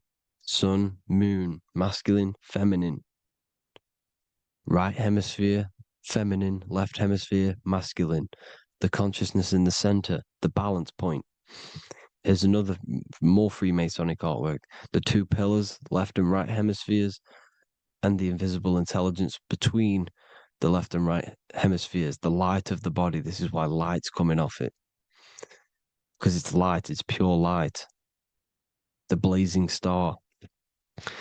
The stairs go from the checkered board, the duality, up to oneness, in between the sun and the moon, the masculine and the feminine. This is symbolizing going into oneness. What did the Emerald Tablet say? You've got to become one with the stars, one with the one with the self. Balancing the two hemispheres so that you can gain, because when the two hemispheres are balanced, you can gain a more deeper connection with your invisible intelligence.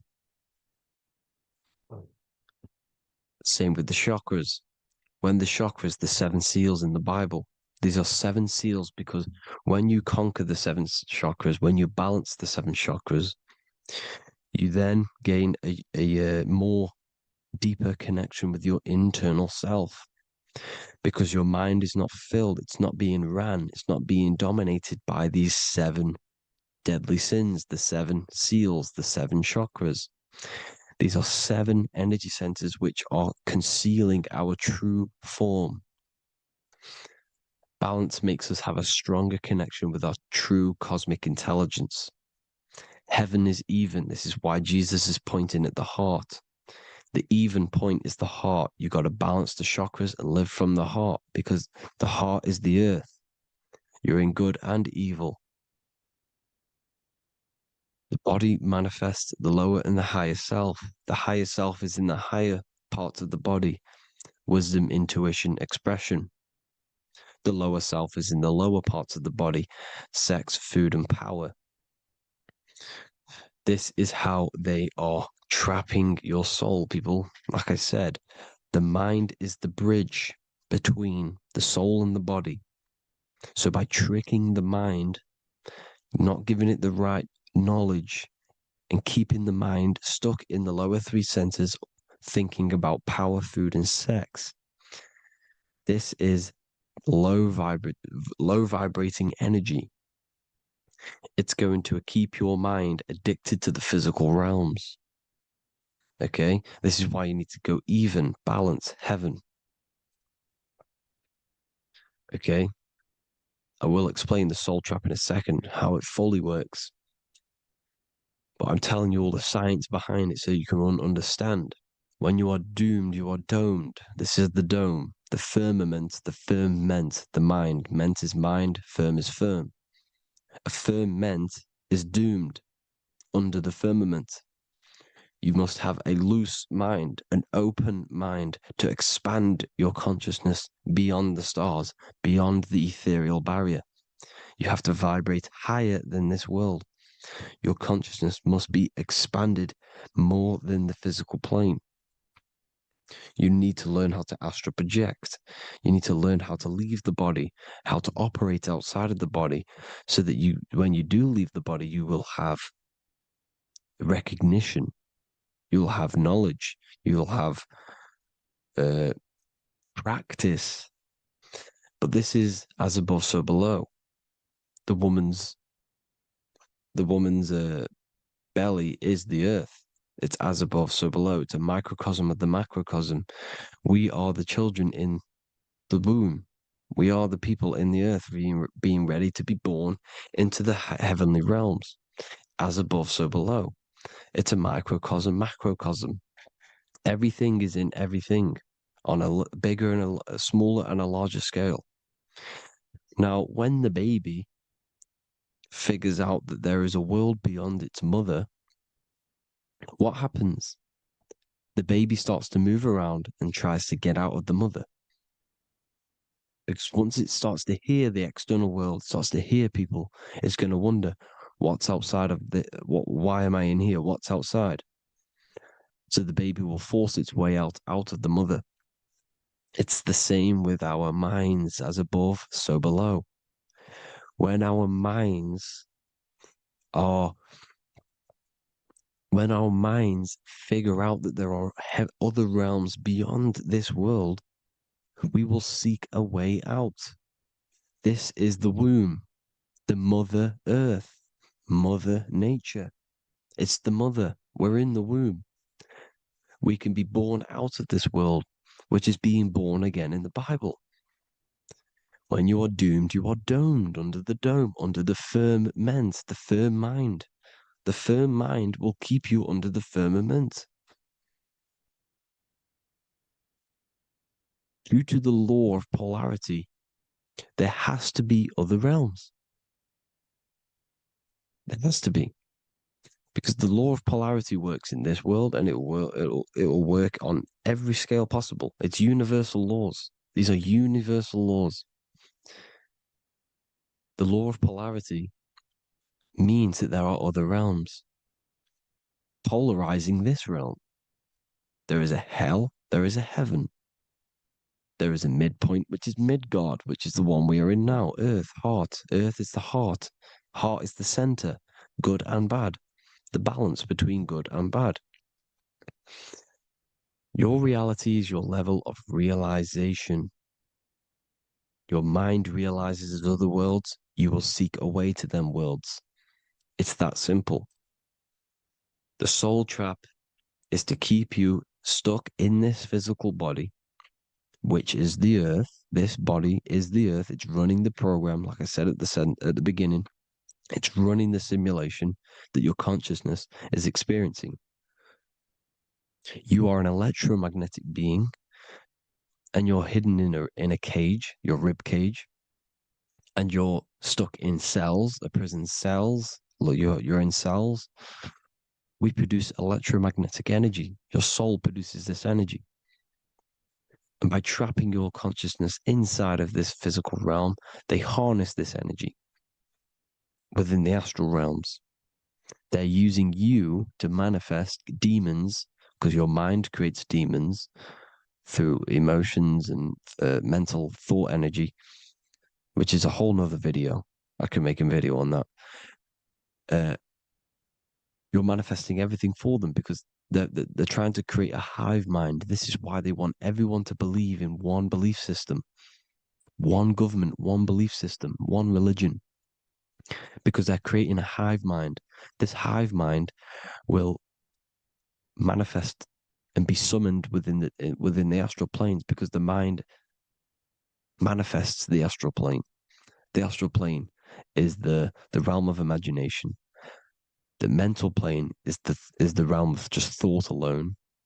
The etheric plane is the energy. The physical plane is the matter. So all of our minds together are manifesting these demons within these subconscious realms, the astral. Now,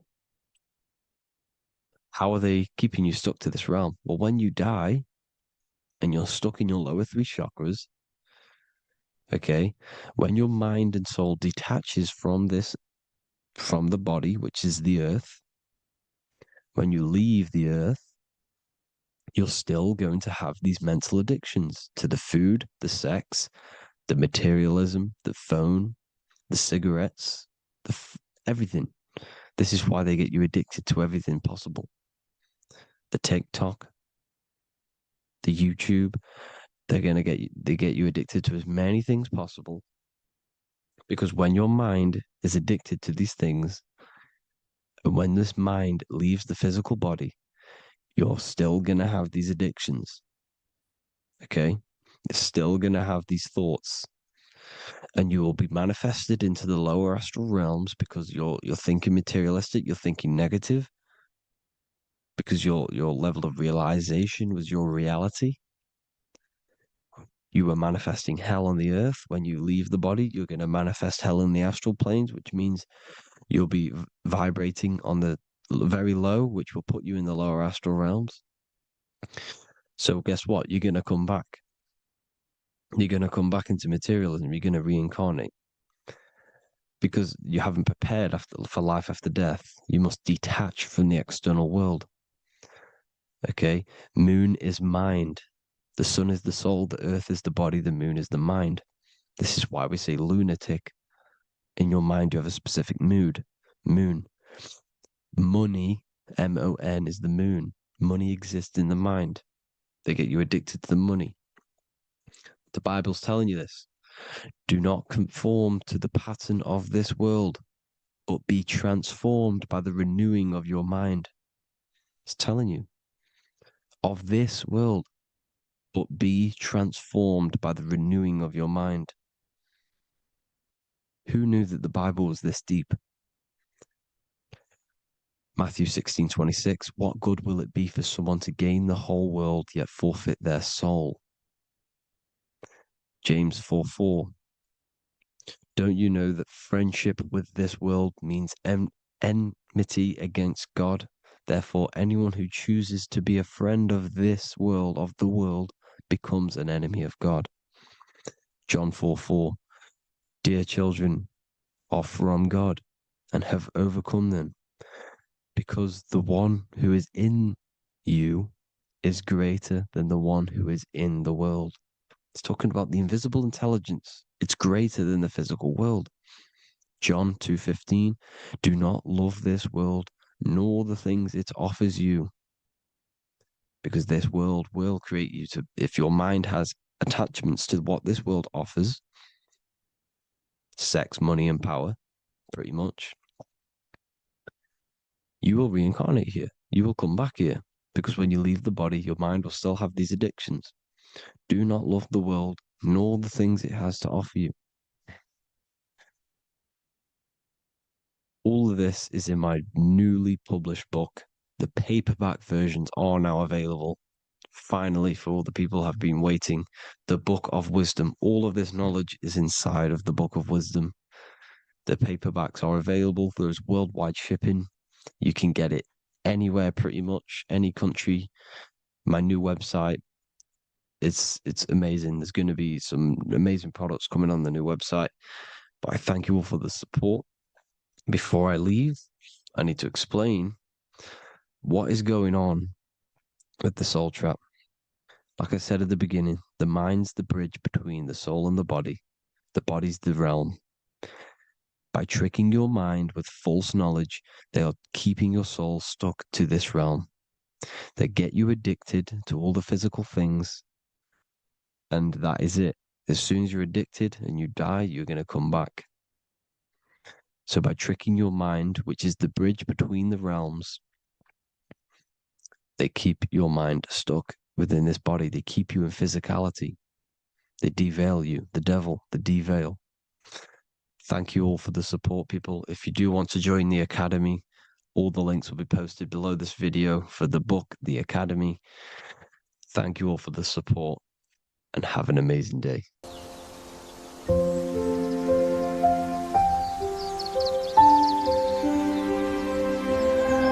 bookofwisdom.com.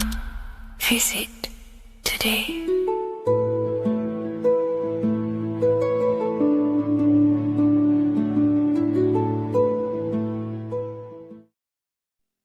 What is good, people? How are we all doing? Today we're going to be talking about the different planes of existence, the occult side of the world, the things they don't teach you in school. And of course, you can only find that on this channel, so welcome. So you need to understand is that your consciousness moves through these different planes of existence, these different states of consciousness, which make up all of you. Okay? They are all interlocked planes. They are all interpenetrated into each other. They are all one. They melt into the plane above and below. You see, each plane is a product of each plane. As above, so below. Now, the higher you go, the more fluid, the more dreamy, the less dense it becomes. The lower you go, the more denser it becomes, the more solid it becomes. The lowest plane is the physical plane, which you are obviously aware of. You are inside of the physical plane now. But while you are in this inside of this physical plane, you are indeed inside of all these other bodies which you have not awakened yet. You have to awaken these different bodies. You have these bodies. Okay? It's like a ripple effect. And the center is the most dense, the most solid. This is earth, heart, the heart of the ripple. And the lower you, the further you go out from the center, the more dreamy, the less fluid, the more fluid, the more less dense it gets until you're one with the all. You see? And this is what it's like. This is what this system is. It's like a ripple effect. Now, let's jump straight into the planes. First, you have the physical plane, made out of 4 elements. 5 elements. The ether is the mother of the elements. It's the womb of the elements. It's the 5th element. And it gives birth to the 4 other elements. 4 is stability. Tables have 4 legs, and this is why the ether gives birth to 4, because it's the foundation of the physical world. Fire, earth, water, air. They are not pure. Each one of the elements melts into the other one. For example, earth and water both share cold. Water and air both share wet. You see? They compose of each other. They melt, they mold into each other based off the vibrational state of the ether. That's what it is. The 4 elements are the vibrational states of the ether. Okay? So you have the 4 physical elements making this, physical world. It's the lowest world. It's the world of effect. This world, whatever you see, whatever you experience, it's the effect. You can't change anything by manipulating this world. You got to manipulate the higher worlds to affect this world, you see? As above, so below. This is the lowest plane. It has 3-dimensional. It's the 3rd dimension. Space, height, and thickness. That's all it is. Front, backwards, upwards. You see, it's 3-dimensional. We cannot perceive the hidden side, which is the interior of this existence. We cannot perceive the interior from our exterior view. We are looking into this world. Okay, this is the exterior view. We can't see what's inside of that. That's the fourth dimension, which is the next one. It's the most gross and dense plane. Four states of matter, the most slowest vibrational molecules exist in this plane. Above this plane, you have the ether. Okay, the word ether and either are the same thing, because either connects two scenarios in languages. I either support Manchester United or Liverpool. Either is connecting them two scenarios. The ether is doing the exact same, as you can see here on the planes of existence. It connects the astral world, which is very important, to the physical world. It's connecting these two worlds. So it's the ether. It's the ether. The ether is pure potential. Energy flows through the ether. It is pure energy, pure potential. Okay? The physical body is an exact copy of the etheric counterpart body. So every physical object has an etheric energy double. It's like a blueprint of that object. Every single object has an energy double, and that's the etheric double. Okay? The etheric body determines the shape of our physical body through its lines of force. All through life, it rebuilds and restores the physical body. Physical problems show up first in the etheric body, because as above, so below. You manipulate the higher planes, it will manipulate this plane. And this is why sorcery works. You know, contact with astral plane entities. We'll get into that a bit later. So the reason why we can't see this plane, this energy world, which is all around us, which we are inside of right now as we speak, is that the molecules that compose it are further apart than those of the physical plane, making it invisible to the two eyes. That we can't perceive it. Our eyes cannot physically suck in that sort of information, and our brain cannot decode it. This is why, you know, they brainwash us with all these programs to keep us asleep, to keep these other bodies we have asleep, so we don't find out about these other bodies, and is to make you believe that everything's just a material. Only the material world exists. They don't want you to know is that everything that you see is a result of something you cannot see. As above, so below. There are realities within this reality. This is what I'm breaking down now, these different planes, on how this reality works. So your etheric double is your energy body. You can see here the physical, etheric, astral. Astral is your spirit. The ether is a part of the physical plane. It's like just above the physical plane, but it's still part. But then the astral plane is completely separate. It's another plane, but they're all interlocked. Don't think they're apart. They're all interlocked. They're all one. They all melt into each other. The chakras that we have are inside of our etheric body. They are our sense of organs which tune us to the fourth dimension. These 7 chakras connect us to the astral world, the fourth dimension. Okay? They are points for the flow of energy from the universe / 7 planets, because the 7 chakras are your 7 planets, and the 7 planets are connected to the astral world. They are feeding these 7 senses in our body. They connect us to the universe, to our etheric counterpart, and then to us, supplying the physical body. Because the energy comes from above. As above, so below. These 7 senses, these 7 etheric chakras, are being supplied with energy from the universe, the 7 planets, the solar system. Then it supplies the physical body. You see? So the ether is very important. And this is, you know, that the ancients understood the science of the ether, and they could, you know, harness free electricity from it, because it's all around us. The ether is all around us. And this is what they were doing. They were harnessing free energy using the ether. The astral plane, the fourth dimension, very important plane. Very, very important. We've all been there. Every single one of you has been there. Okay? The fourth dimension is unseen of what we see. It's the interior of the exterior that we see.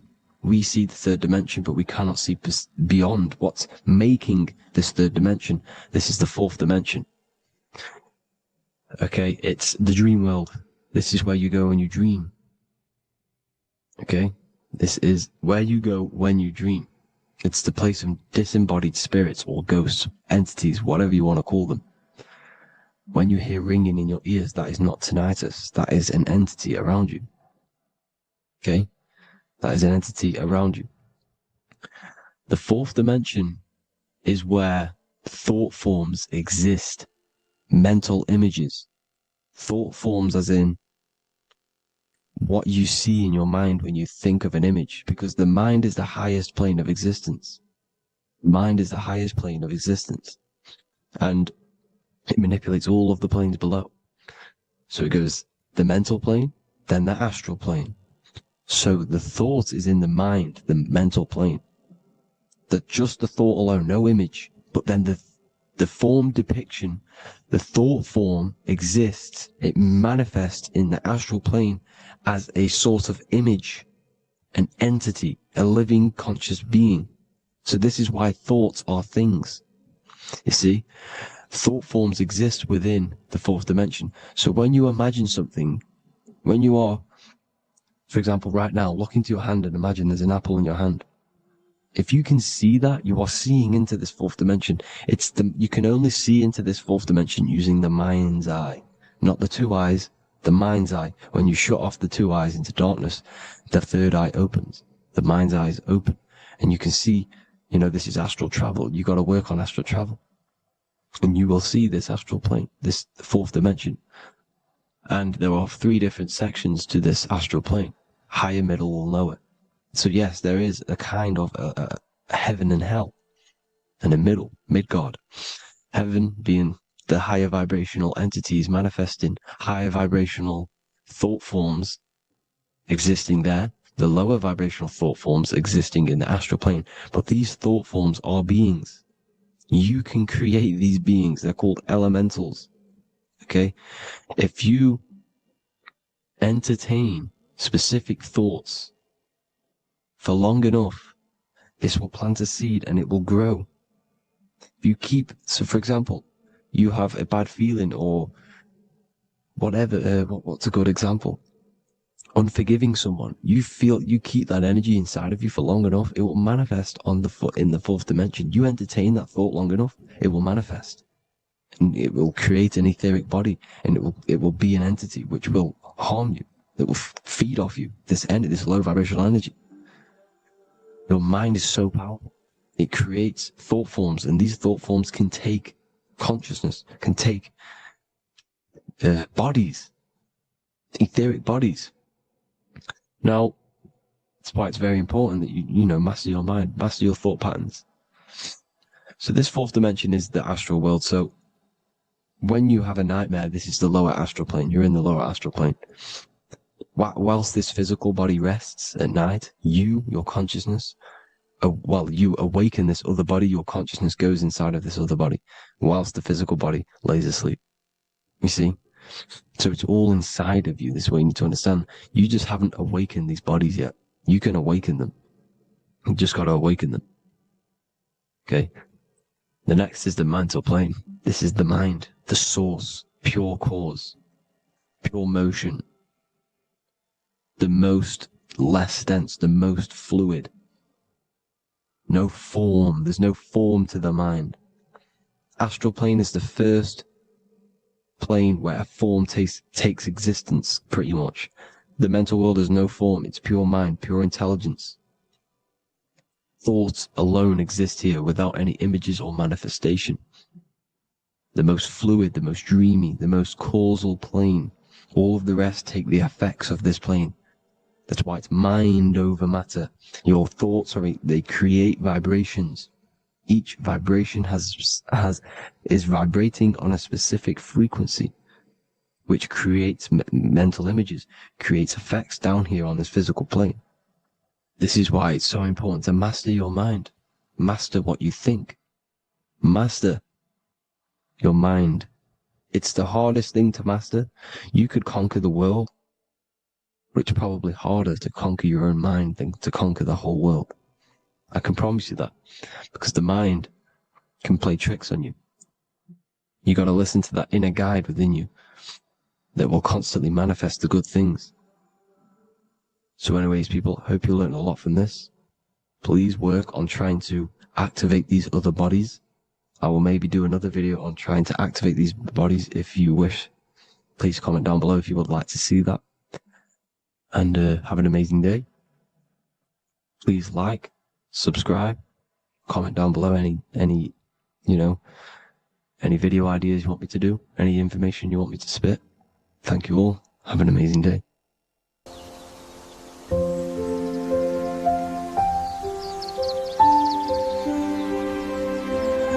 bookofwisdom.com.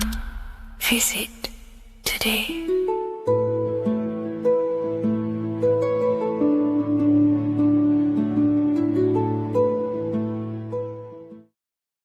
Hello and welcome to another video, people. Before we start, please like, comment, and subscribe if you wish to see more content. Today we're going to be talking about the mental universe and how everything is mental. This is the #1 law on the Kabbalion. If you've never read that book, it's called The Kabbalion. A very good book. It's the first law because this is the most important thing you need to understand. Is how everything exists within the mind. Behind every single one of these eyes is the same consciousness expressed in different bodies. The mind is what gives perception to what you're experiencing. Behind every single one of these eyes is the exact same consciousness, but the brain that they inhabit is giving them a different perception, a different being, a different body. Now, this is the difference between humans and animals. Humans possess a advanced consciousness, an advanced mind that gives us the ability to be aware of ourselves mentally, physically, and spiritually. We can reflect on ourselves. When a dog looks in the mirror or an animal looks in the mirror, it doesn't know what it's looking at. It doesn't realize it has a consciousness. It can't reflect on itself. It can't say, I want to improve in this area. It doesn't have that consciousness. We have a divine consciousness. Take away the N for divine, and you get with a D, put it with a D, you get divide, because we have a divided two-way consciousness. An animal only has one. However, it's still the same mind. We're all mind. We're all mental. We all exist within the mental plane. Look at this person walking. The body, the brain is sending electrical signals through the 12 cranial nerves, which the 12 disciples that spread the gospel of Jesus, right? You have 12 cranial nerves in your brain. There are 12 disciples which spread the gospel of Jesus. Jesus represents the mind, the intelligence, the invisible intelligence that we all are, the same intelligence, the same exact consciousness, which then sends a command into the brain. Then the brain sends these 12 electrical signals through the 12 cranial nerves to control the rest of the body through the nervous system. This person walking is not, the body is not walking. The mind is telling it to walk. And the brain is it's a supercomputer which is decoding these demands given to it by the mind.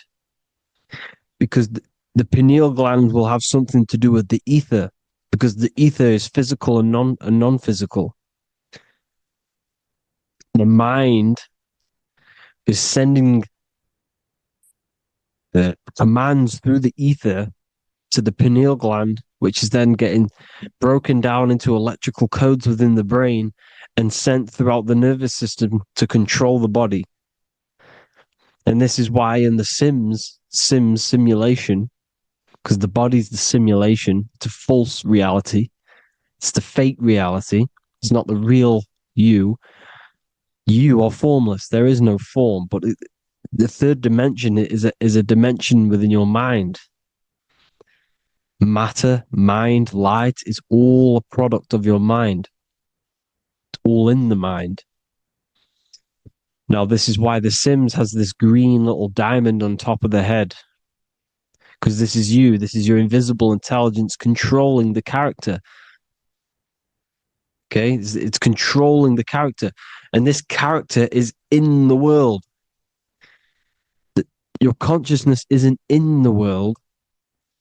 The world exists within you, but the body is a vehicle for that realm that you land in. When you have a dream, your mind transcends this body into another body, duplicates your body into another universe, unite. Unite is one. We're all one. It's all one universe, expressed in many different ways, infinitely. And the vehicle that you land in is the body to operate in that realm. This is the all-seeing eye, as you see here. The eye, this is all the intelligence. This is the ball of consciousness, God, expressed in different bodies. We're all this same one in different bodies, as you can see here. And this intelligence is expressing infinitely throughout the universe. An infinite universe. There's no beginning, no end. There was no beginning of the universe. There is no end. It's infinite. Always has and always will. But the mind is what gives you the ability to explore the universe, to make perception of it. We are God in disguise. We are God in disguise. We are God in flesh. But the body can become attached to the mind can become attached to the body if the mind is not aware of itself. When the mind is that blinded by matter, and we lack knowledge and understanding of what we truly are, a formless, infinite being, a traveler. This is why Freemasons are called Freemasons. Mason means traveler. Free. You're a free traveler because your consciousness is a traveler of the universe. When we lack understanding, our mind bounds to the body because we don't separate the body with our different layers of consciousness. When we separate them and identify that we are mind, body, emotion, you then can apply this knowledge to when you want to astral travel and explore the different realms of your mind, because the mind is the universe. People, this is what we need to understand. The mind is the universe. I am you and you are me. This is the Egyptians showing you this. The Ankh is the symbol of life. This is the one ball of consciousness, mind, giving it the Ankh life to all the different life forms. The cows, the birds, the snakes, and the big Ankh given to the humans, because the humans are the most intelligent. We have the most advanced consciousness. We have the most advanced consciousness. This is why the one is giving a big Ankh to the humans here. Here you see again, this is not the sun. This is also showing Ankh giving out its life to all things infinitely. And this is the Most High. We are the Most High in disguise. When we strip off the body, we strip off the desires for the physical world, we strip off all of these fake identities that the mind gets attached to. That is God. the universe. You are the universe experiencing itself. I and I. The letter I and the number one is just one line. The letter I is the number one. Because your I am, when you refer to yourself as I, every single one of you who's watching this video refers to yourself as I, which is the one. We are all the one. We are all intelligence. We are all invisible. We are all the one. One is the only number. 1, 2, 3. Everything goes up in ones because there is only one. Doesn't matter how far you go down the line with numbers, all of their numbers are created by one because there is only one. It's me and you are the exact same consciousness expressed in different bodies. Mind. Cause. There is only one cause. There is only one mind. There is only one being. But because we lack understanding of this, we think we are the bodies. And this causes division because the physical world is the most illusionary world. It's an illusion. It's all an illusion. Now you see with the two, you look with the two eyes, but you see with the inner eye, the mind. Okay, the mind is the mental plane is a shared plane, and it gives perception to what you're looking at. The mind.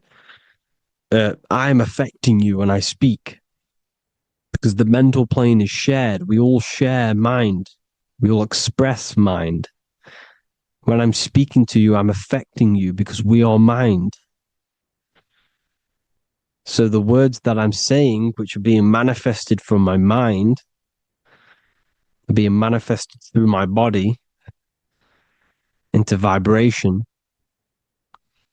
is affecting you. I'm affecting you with what I'm saying. And these words are having an effect on your mind because we're all mind. This is why you need to be careful what you're listening to, music and all sorts.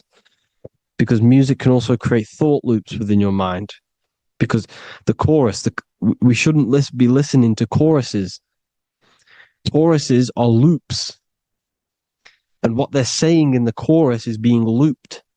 And this can create thought loops within your mind. Go and listen to an old song that you used to listen to about 5 years ago, 10 years ago, 20 years ago. Go and listen to an old song and you guess what? You will get nostalgia. Why will you get nostalgia? Because that song will trigger the thoughts that you were thinking in that time of listening to that song. So songs with choruses create thought loops and they reprogram your subconscious mind. It's important why music is very powerful. Mind and mind, same word. See, language is the truth, people. This is why I use language in all of my presentations, especially the English language. It's riddled with occult truth.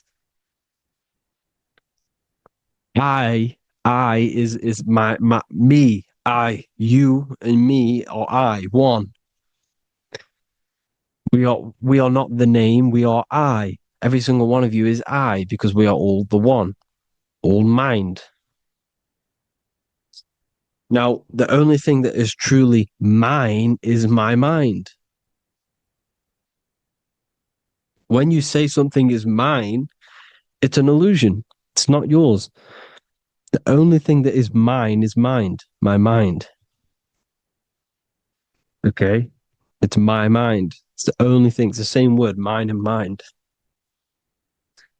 Like I said before, everything's one.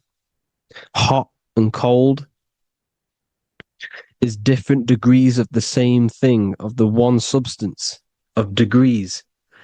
The 7 colors are different frequencies of the one white light. Everything is one. There is only one. We are all one. Everything is one. Hot, cold, day, night. It's the same degree of one, which is mind. The mind's perception is what's giving it, labeling it hot or cold. The mind's perception of colors is what is giving it red or purple, hot or cold. There is only mind. The mind gives things perception. There is only one, that is mind. The conscious and the subconscious mind. The male and the female, these are married. The subconscious mind is your hidden part of the mind.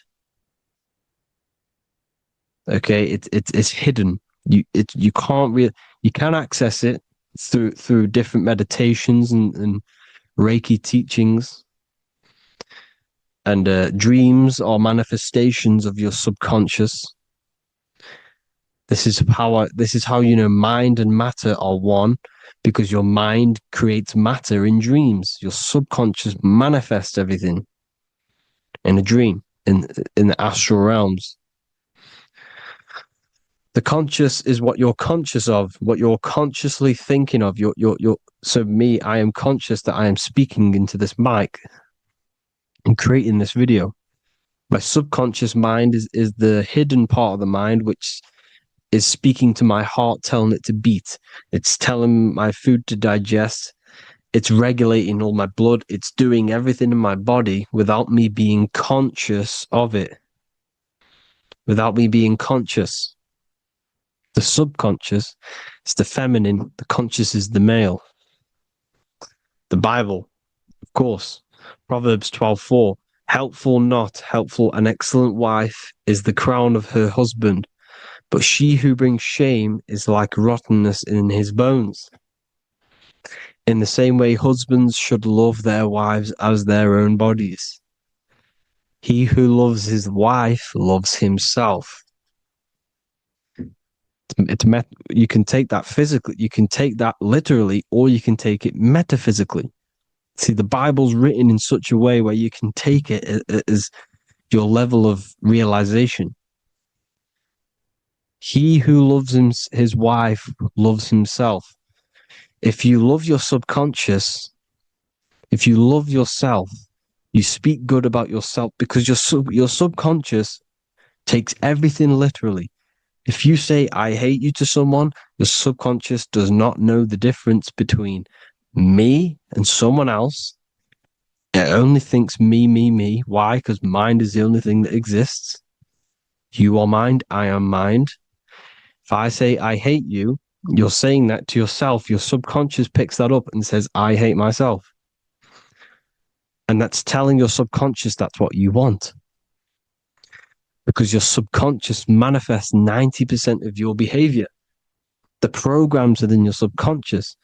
Tying your shoelace is a program. You don't need to be conscious of it. You can just do it because it's a program. It's deeply interwoven in the subconscious.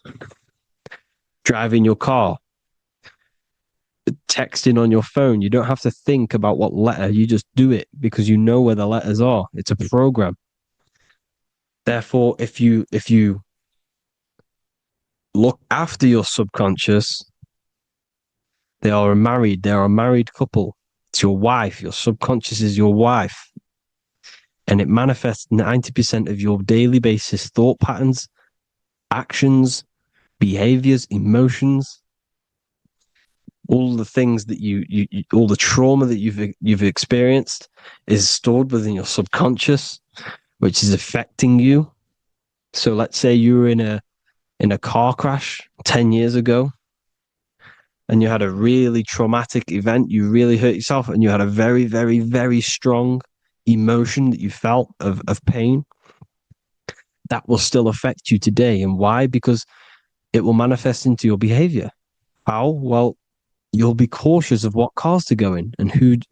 You'll be cautious because of that event that stored within your subconscious, because of that feeling you felt was so painful and so strong. It's still manifesting into your behavior today. For example, you won't go in certain cars, you won't go with certain drivers.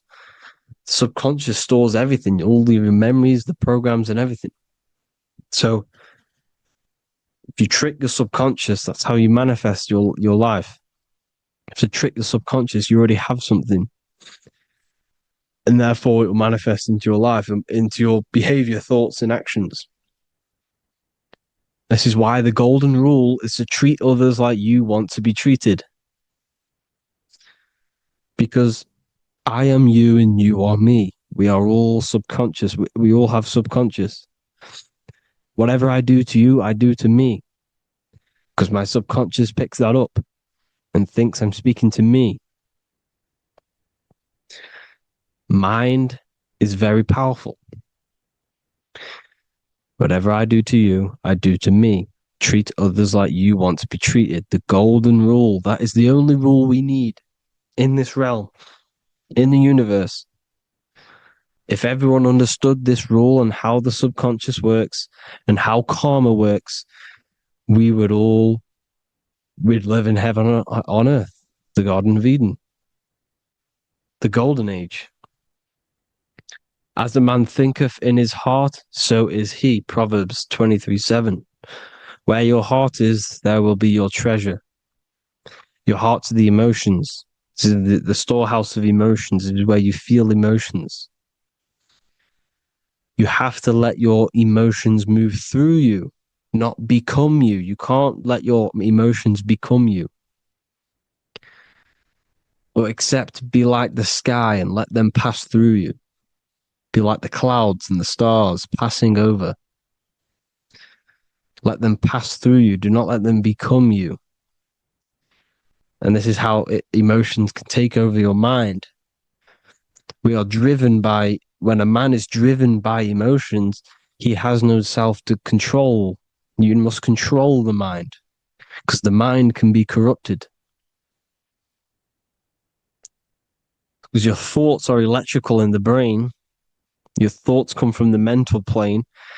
So how the mind works is that you place your attentions on something in the mind, and infinite information just flows in. Think about it. When you think of a certain topic, as soon as you think of that topic, information comes flying into your mind. Different ideas, ping, ping, ping. It's all connected. It's why we call it a mindset, because your mind sets itself to frequencies. And when we think of something, we tap into that frequency, and just the universe, the mind, the mental plane just flows in information based on that frequency and that thought. The universe is just information. All of the information out there, nothing is new. It's all there. You just have to tap into it.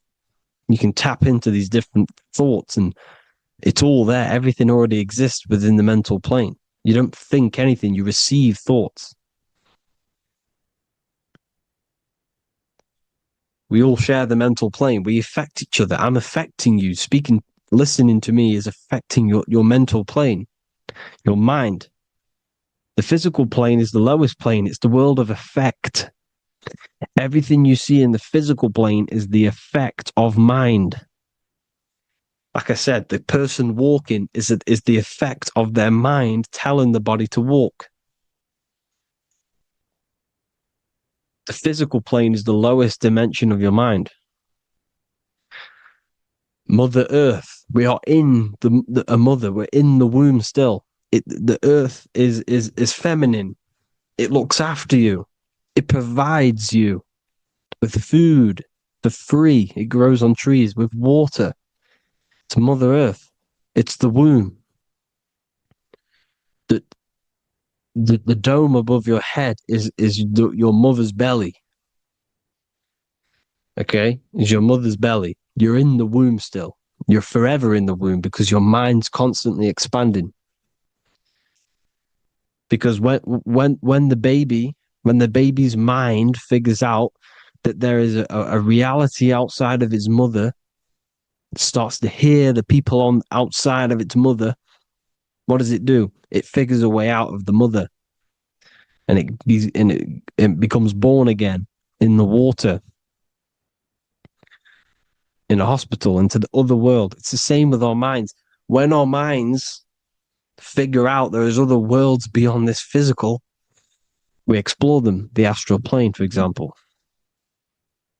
You figure a way out of the body. Because when you're the firmament, look at the word firmament, meant at the end. Firm is firm, something strong, something like a rock is firm. If your mind is firm like a rock, you will be stuck under the firmament. So, for example, people who are very programmed and can't think outside the box, they have a firm mind and they'll be stuck under the firmament because your mind is the only thing that's keeping you under the firmament. It's the only thing. When you're doomed, doom is dome. This is the dome, which is your head. Your head is the dome. Above your head, above the earth is the dome, the ethereal barrier. But that's just an external manifestation of your head. You don't leave the earth, you leave your body to leave the earth, because your body is the earth. It's a dimension within your mind. So when you're doomed, you're domed. Your reality is your level of realization. You realize something, or when you have an idea, the mind, in the EYE or I, same thing, mind, it's all mind. Reality is your level of realization. You realize there's other worlds. That's your reality. Your perception's your reality. Mind in Latin is mens.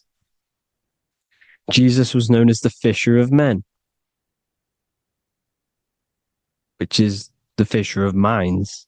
He was fishing minds worthy of knowing the higher truth, the deeper occult knowledge. Jesus figured out that we are all God.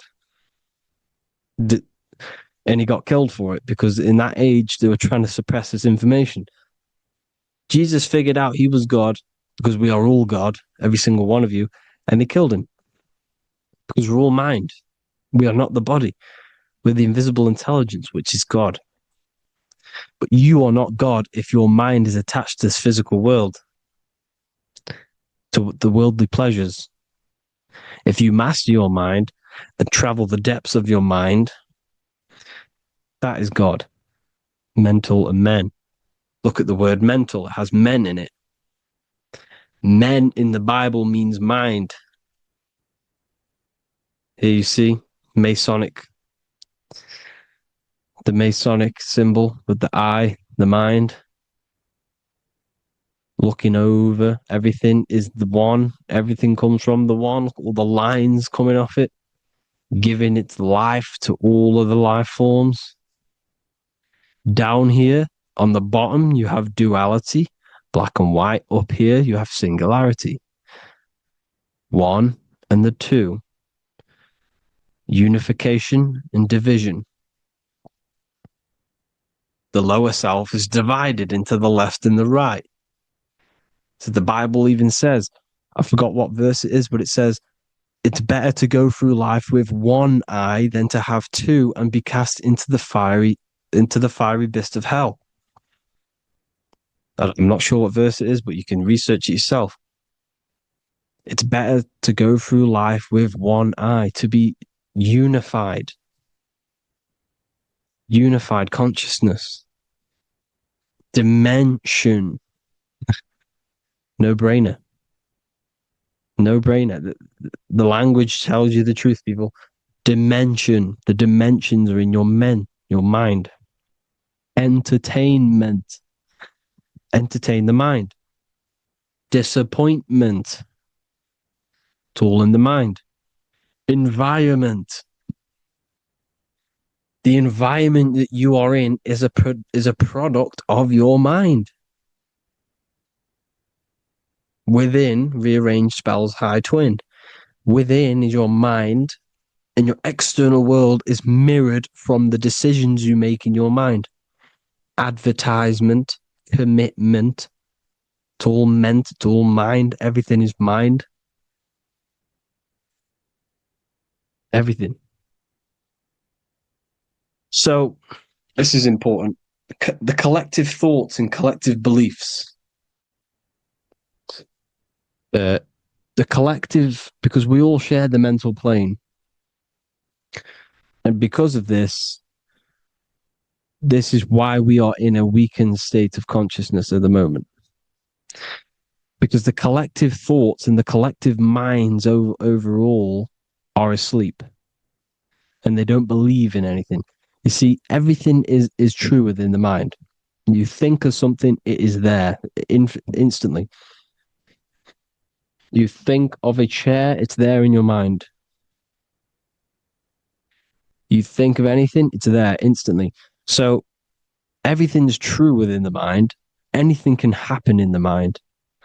Anything can happen on the physical plane if the collective consciousness, the collective minds, believe it to be true.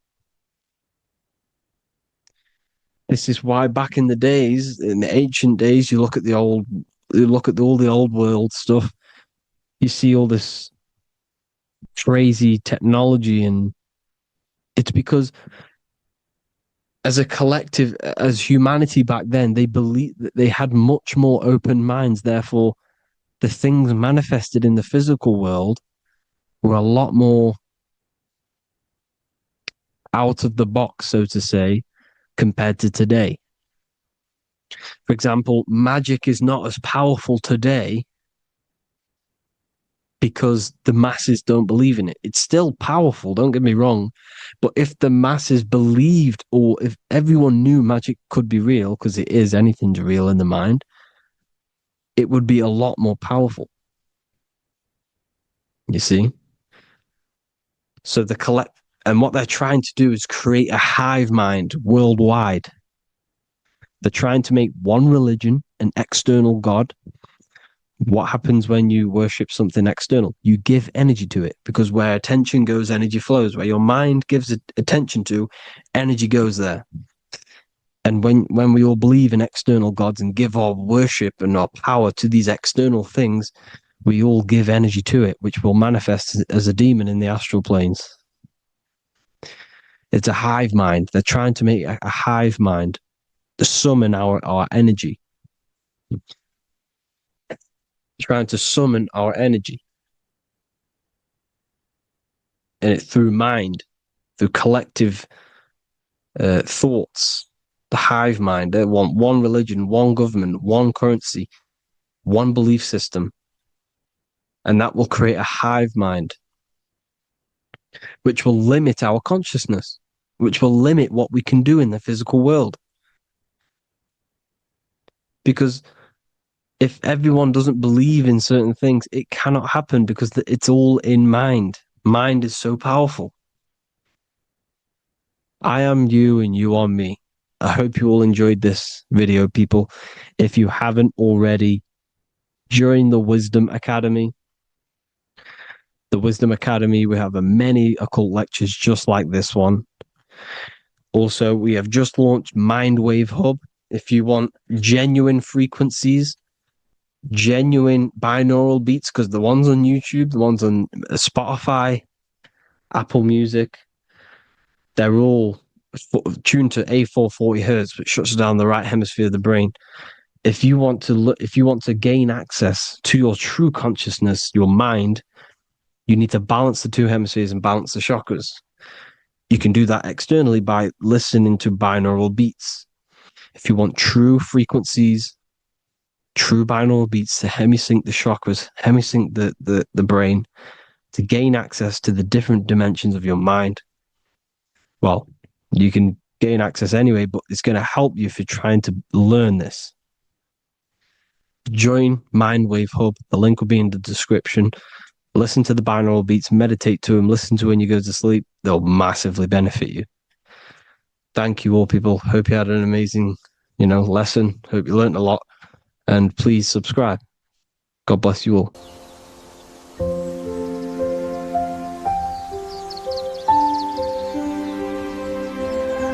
bookofwisdom.com. Visit today.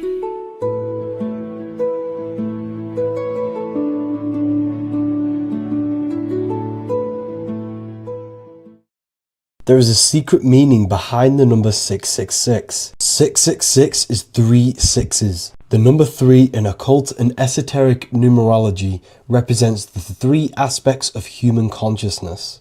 We see this symbolism in the all-seeing eye with the light and the triangle. The triangle is the number 3. The eye represents consciousness, observation, and the light represents the light of consciousness, because consciousness is pure light. The 3 aspects of our consciousness is thoughts, emotions, and actions. Every thought creates a feeling, and the feeling creates the action. All physical manifestation is driven from these 3 aspects of our consciousness. All physical manifestation comes from thought. Every object you see around you, this screen, the phone you're on, the laptop you're using, or the iPad, was a thought in the invisible realms of consciousness.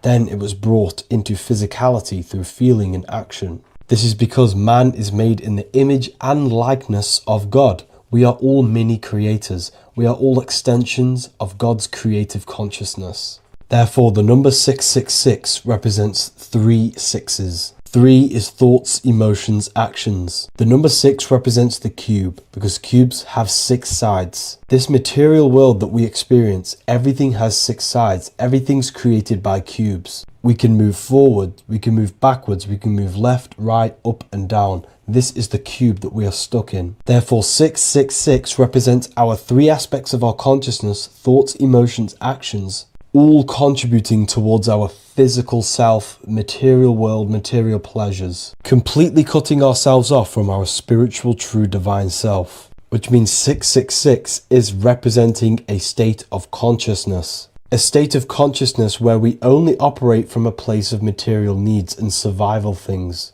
As humans, we possess a physical material body in the physical material external world, but we also possess an invisible inner world, which is what we call spirit. When we disconnect ourselves from our inner worlds, we become lost in this materialistic way of thinking and acting, which can lead to no life purpose, a feeling of emptiness and voidness in our hearts. Humans possess the ability to transcend our animal instinctual natures and turn to the divine mind, to the spiritual inner world. It is our inner world that is projecting our outer world. The outer world is just an effect of our inner state of consciousness. It's important as we go through this human life to not lose ourselves and look for our validations outside of ourselves. The external world is simply just a mirror, mirroring with mathematical precision what happens inside our consciousness. When we change our inner world, we produce effect in the outer world. To get back on track about this number, this represents when we are lost in our material self and we are completely cut off from our true divine self. The devil is always having goat horns, which represents a ground animal. This is the lower animal self of man. He's always red.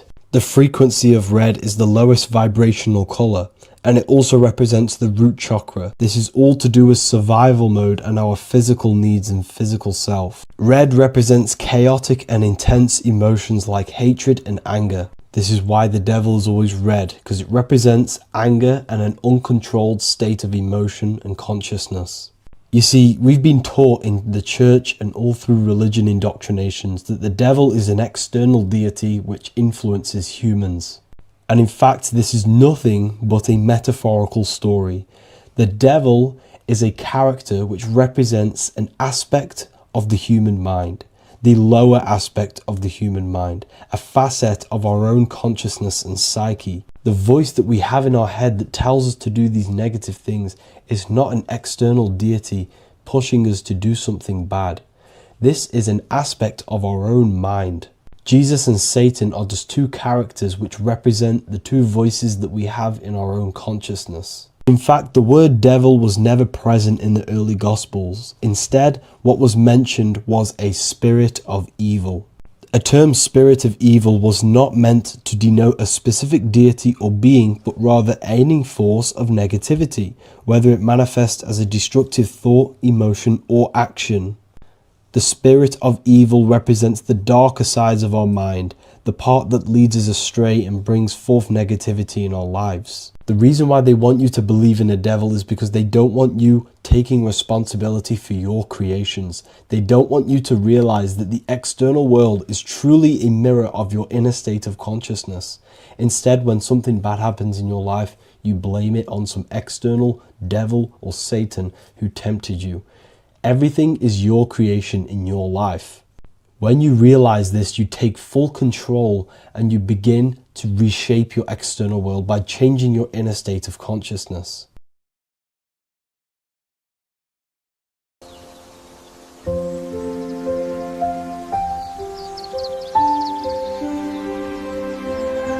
bookofwisdom.com. Visit today.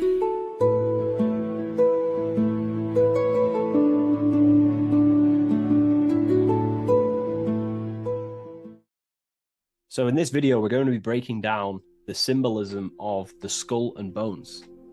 The skull and bones is found in the Masonic tradition. It's also found in a satanic secret society, such as the Skull and Bones Secret Society at the University of Yale, filled with secrecy there. Anyways, to dive deep into the symbolism, we have to think between the lines and read between the lines of what this symbol means. So this symbol is obviously a symbol that represents something in yourself. It is a way of living. It is a way of think, feeling, and acting. It is a state of consciousness. Each symbol represents a state of consciousness. Each symbol reveals something about yourself, the way you process things, the way your consciousness functions. This is what symbolism is for. It is visual representations of modalities of consciousness. So the skull and bones, if we instantly look at this symbol, we typically think of death, because a skull and bones, they are the last things to rot when the body dies. You see this symbol associated with death all the time. If you look on the back of of a product such as cigarettes or what else, vapes or vape liquid, you will see this symbol. Why? Because it represents poison or something that can kill you, or death, something that is toxic. So you always see this symbol on products that are toxic, things that can cause harm or internal damage to the physiology of the body. So that's a very basic exoteric term, which is external. It's a very external teaching. But inside the occult and esoteric traditions and occult schools of thought, this symbol represents the death of someone's consciousness or spirit. It is the death of their soul. Now, what do I mean, the death of their soul? This is used in satanic societies, or it's used in Masonic traditions. Two different meanings, okay? So inside the Masonic tradition, this symbol of the skull and bones is always found on a coffin, on a Masonic coffin. The coffin will have a symbol of the skull and bones. And if we observe the symbol, we have two interesting sections. We have a skull and we have bone, okay? These are two symbolic aspects of consciousness and forces of consciousness. The skull encloses the brain, and the brain is all to do with intellect and thinking, intelligence. However, these bones are for the limbs, such as arms and legs, and the arms and legs are specifically for action. The body uses these bones for taking action in the external material world, in the manifested world. So it's a symbol of thought and action, intelligence and action. But what is that the death of? If this symbol represents death, it is a symbol of the death of something, which is the soul. Okay, you can have very high intelligence, and you can also act upon that intelligence. However, you could also have no connection with your divine nature. So the thought and the skull and bones is a state of consciousness representing someone who is in the coffin. The Masons use this on a coffin. It is a symbol of thought and action. Mainly, it represents base consciousness. In the Masonic tradition, it represents base consciousness. I'm going to explain the Satanic tradition of the symbol after. But in the Masonic tradition, they use this symbol to represent someone who's on base consciousness, which means they only think and act. They have no connection with the divine self, no connection with their higher self or the spirit or the divine nature of themselves. They only use their intelligence and they only use their body. They have no connection with emotion. There is no emotional symbolism in this image here. Hence why the image is either gray or black. It's normally gray because gray symbolizes dullness. Each color is symbolic of emotion, and looking at colors invokes emotion. However, gray has no emotional tone. It's dull, it's dead. So it represents disconnection from the emotional body of consciousness, but it represents thinking and acting without the emotions. Why is that significant? It represents the death of emotion. Someone who is in an unconscious state of living. Why is emotion important? Because emotion is basically the connection to law, moral law, natural law. When we're given birth into this world, we have a natural state of consciousness of innocence and love. As a child is not born racist, a child is not born a killer, a child is not born chopping people's heads off. A child is born with love and living in peace in a natural condition of consciousness. Therefore, the skull and bones is the inversion of this. It represents someone who either has high intelligence and they take action, or it just simply represents someone who is unconscious and they only think and act. They have no connection to their heart energy, emotional energy. This is very important, okay? They have no connection with their heart energy. And the heart energy is what allows you to take action on things that are good. For example, if you think of stealing an old lady's purse, the feeling will tell you it's wrong. But if you take an action anyway, that is now going against the heart, which is the feminine, the guidance system, the heart of goodness and righteousness and love and care. So in the unconscious state, in base consciousness, symbolizing the first degree of masonry, base consciousness, the checkerboard floor, you'll see a coffin with a skull and bones on, symbolizing an unconscious way of thinking and acting. They have no connection with their feminine qualities of consciousness, which is the heart energy. Look around in the world today, you will see this everywhere. People only think and act. They have no connection with their intuition, their feminine side. And the feminine side is what guides your soul through this life. So in the Masonic tradition, this is a symbol of someone who only thinks and acts, and they may even think and act unconsciously, because it's a symbol of death, which means the death of consciousness. They are unconscious. They don't even know they exist. They don't question life. They don't question what is this world. They don't question, they think manifestation is just a fairy tale. They unconsciously think and act and create their reality. They wonder why there's so much negative in their reality because they are unconscious. So this is a symbol of the death of consciousness. They have no connection to their internal self, the qualities of the heart, and they only think and act, an unconscious state of living. Now, to go into the satanic side of this, the Skull and Bones tradition, the Skull and Bones is a satanic society. Allegedly. We don't actually know what goes on in there, but it's allegedly a satanic society. This symbol has a complete different meaning. Well, it's the same meaning, but it represents high intelligence, someone who is very, very, very intelligent in the mind, intellectually, and they take action. Because Satanism is not worshipping Satan. A lot of people won't understand this, but Satanism is not about worshipping Satan. Satan, therefore, is an allegory, a metaphor, or a symbol that represents the egoic force of an individual's mind or consciousness. Satan is a symbol representing the ego of man, of an individual.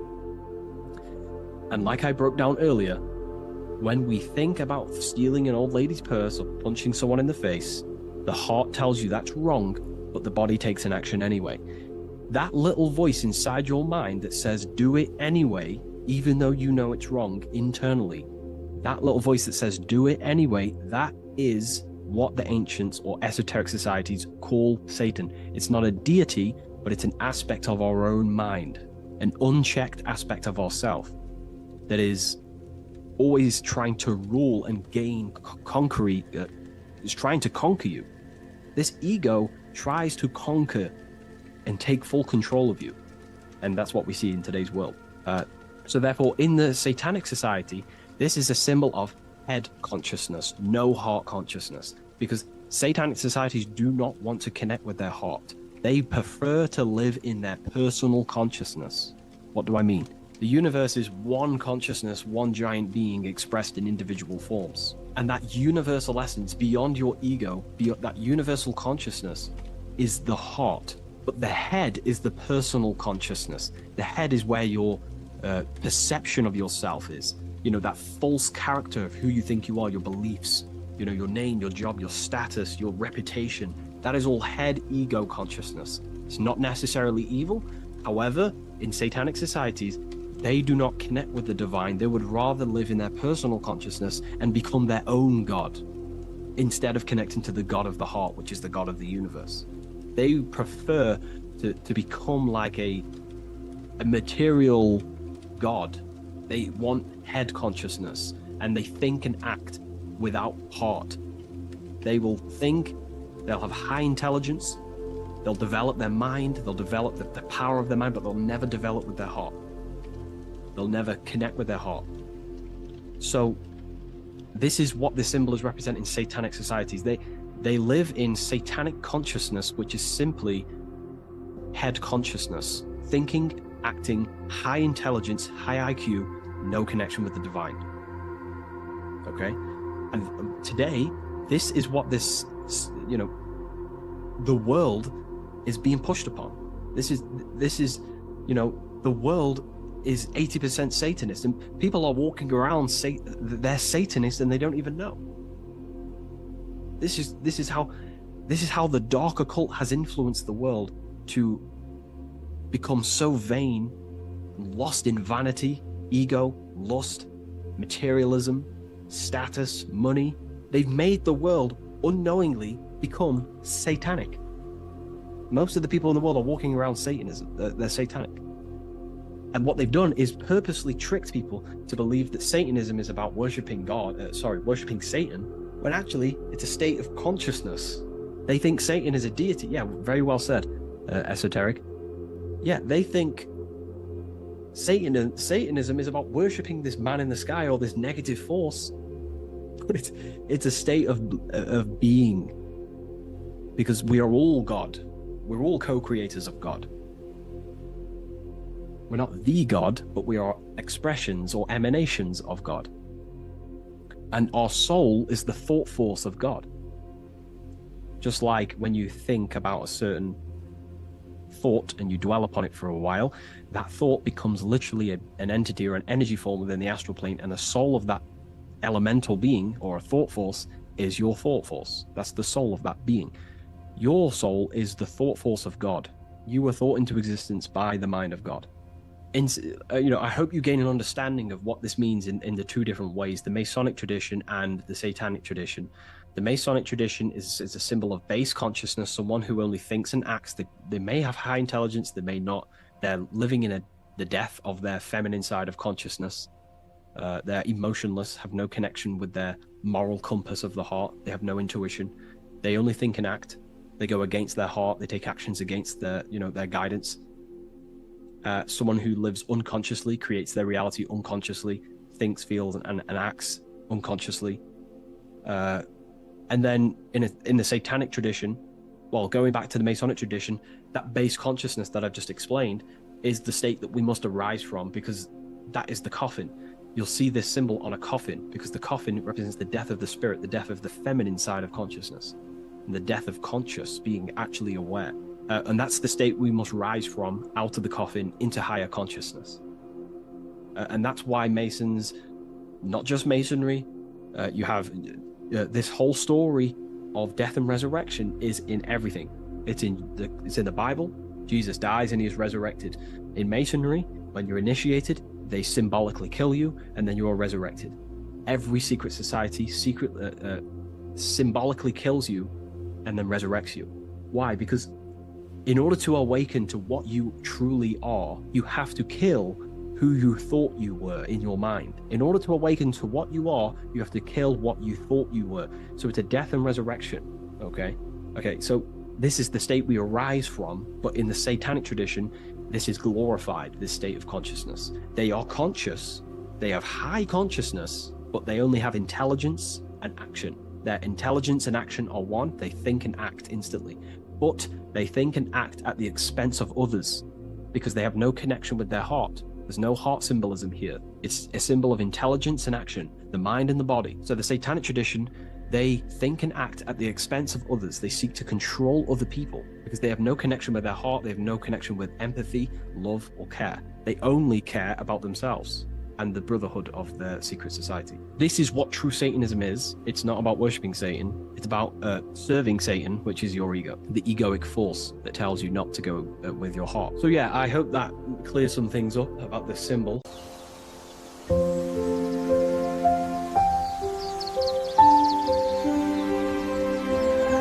bookofwisdom.com. Visit today.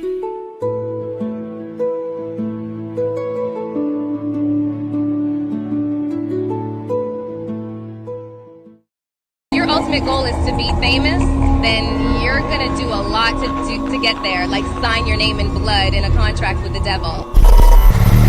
That's how I got introduced to the music industry. I swear I wanted to be like the Amy Grant of music. Yeah. But it didn't work out, and so I sold my soul to the devil. Well, needless to say, sold my soul. Alright, y'all. I'm finna sell my soul. I'm gonna hit y'all when I'm through. I'm gonna be rich as hell, alright?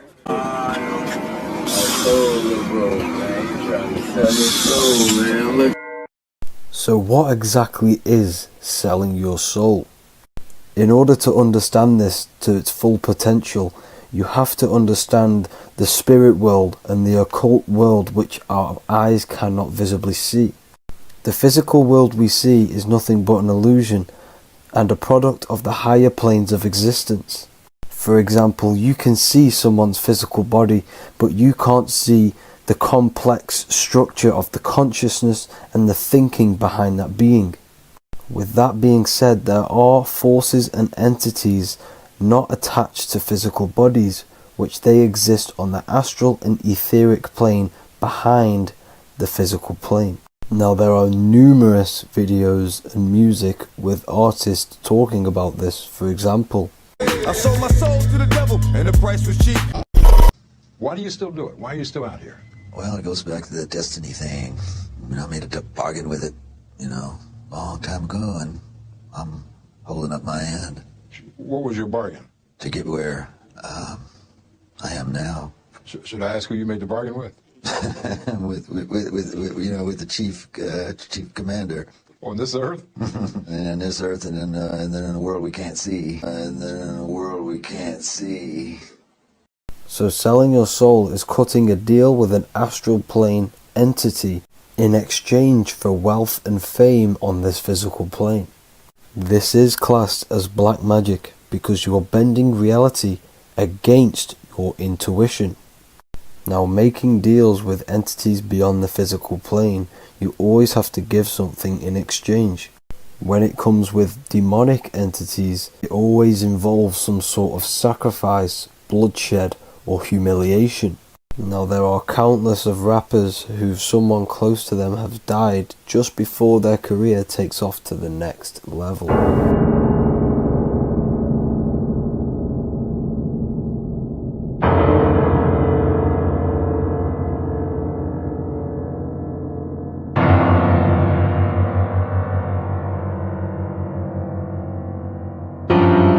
My mama was sacrificed.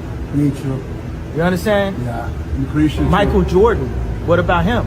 His daddy, right? Bill Cosby, his son, right? Dr. Dre, his son. You know, out in Hollywood, a lot of people come up missing. So these rappers and celebrities do have to do sacrifice rituals in order to take their career to the next level. I've been going up. It's a ritual. So the occult side of this reality is heavily connected with the music industry and the elites. This is why they are all connected to Freemasonry.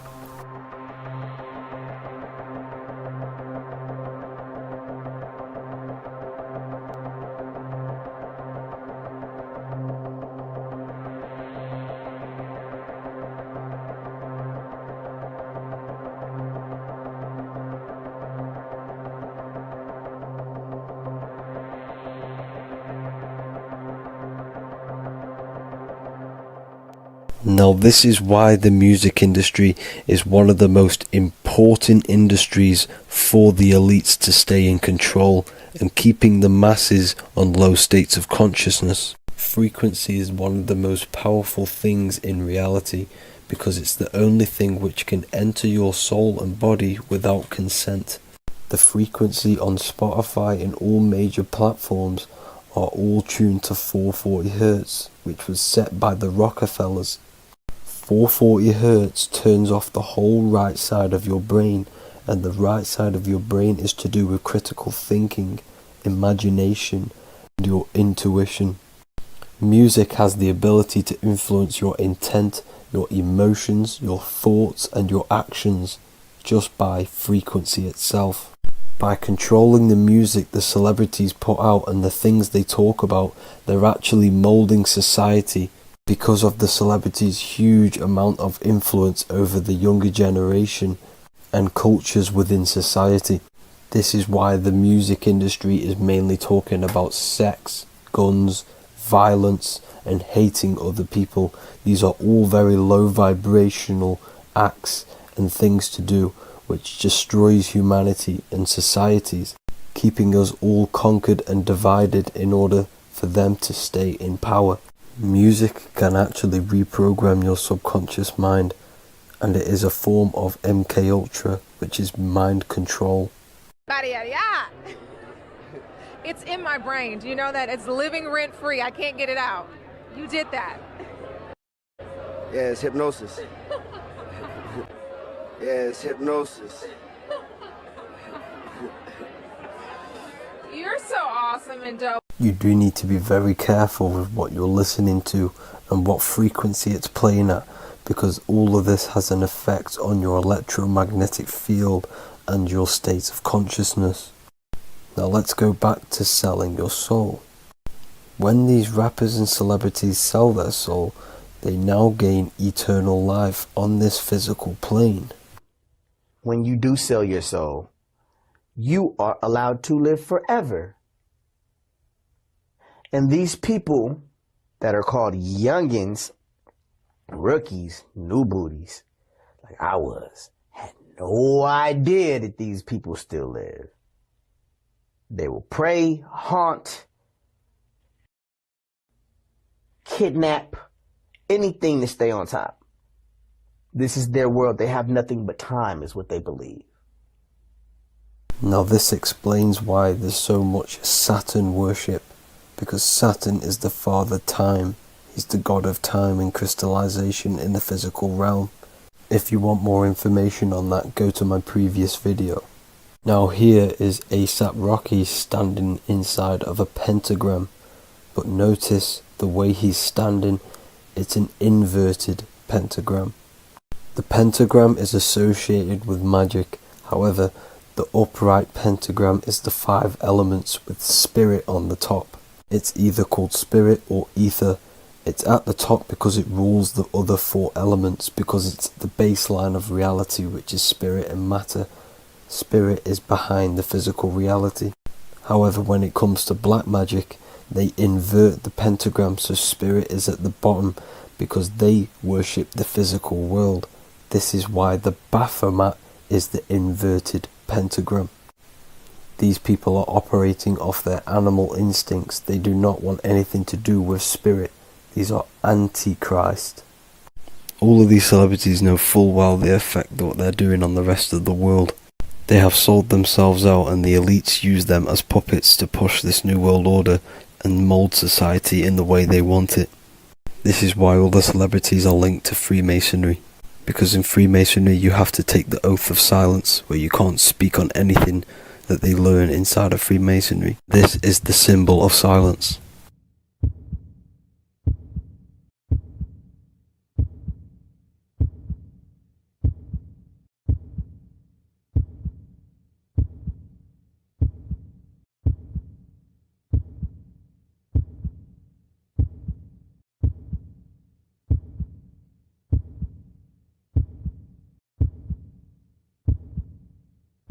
The elites need them under this oath, so they do not talk about certain topics and certain things to the public because of the amount of influence they have on society.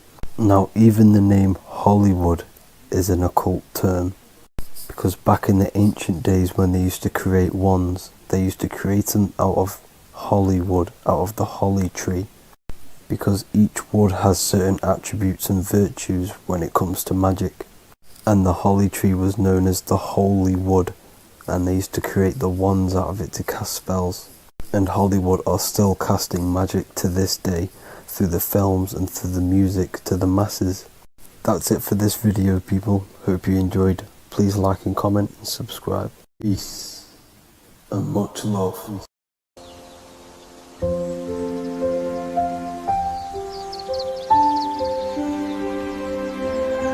bookofwisdom.com. Visit today.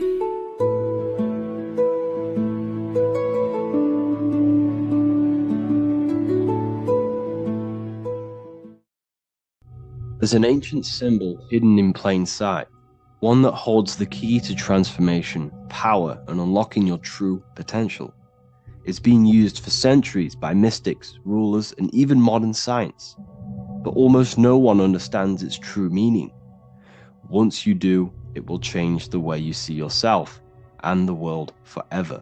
Stay with me, because this could be the key to your own awakening.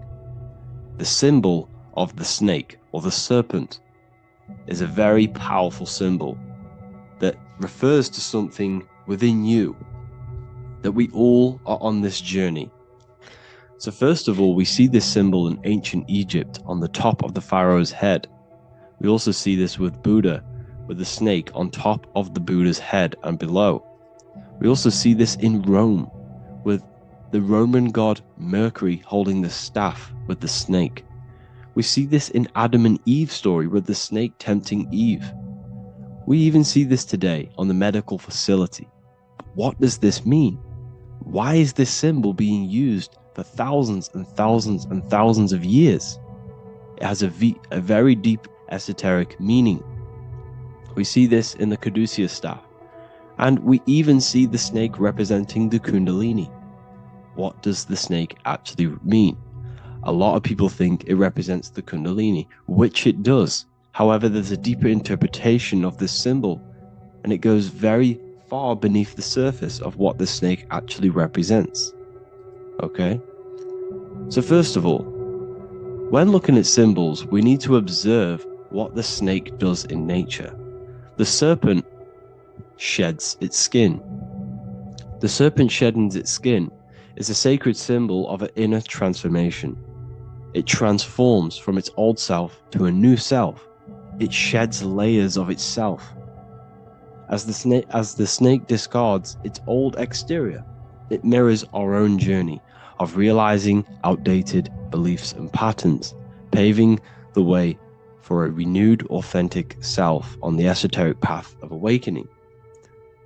Essentially, it represents transformation, but not transformation of our physical bodies, transformation of our inner world. Now, this is where things get a little bit tricky and you may become a little bit confused, but I'm going to make this very clear for you. The snake symbol, or any symbol, can be used for different contexts. For example, the Kundalini. We see the snake representing the Kundalini. We all know that energy can't be destroyed, only transferred. Like I said, this is a transferring of energy. It's a changing, a transforming, shedding its skin. It represents transformation. Sexual energy is energy, and we can transform the sexual energy into a Kundalini awakening to activate dormant brain cells in our brain and to activate the human light body, which is the spirit. We can cultivate, save, and retain our sexual energy, transmute it up the spine to activate the brain. This is a symbol of transformation, of energy in this context. However, when we go to the emergency services, this does not mean the same thing as the Kundalini. The snake in this context represents transformation of health. When we are picked up by the emergency services, we are looking for a transformation. We are unwell and now we need to transform to well-being. This is why they use this symbol. It represents transformation, especially with the pole and the snake climbing. It's climbing, it's transforming from the bottom to the top, shedding its skin, shedding old layers, transformation. We see this in the Bible with the snake tempting Eve to eat the apple of the tree of knowledge of good and evil. Well, what does this mean? Where's the transformation in this? Well, this is a very hidden one. The transformation takes place in Adam and Eve's consciousness and their mind. They go from a pure, whole state of consciousness, from being tempted by the snake, and they eat it and they transform into knowing the good and evil, into the dualistic ways of thinking and the dualistic meaning of this world. Let me rephrase that. They understand the dualism of this world, and they now understand the two good and bad ways of thinking. They know the knowledge of good and evil, of duality. They shifted from a whole state of consciousness into their consciousness being split into good and evil. This represents the journey of every single soul that incarnates into this world, including yourself. When you were a child, you were whole. You had no understanding of good and evil. But as you grew older, you eaten the fruit.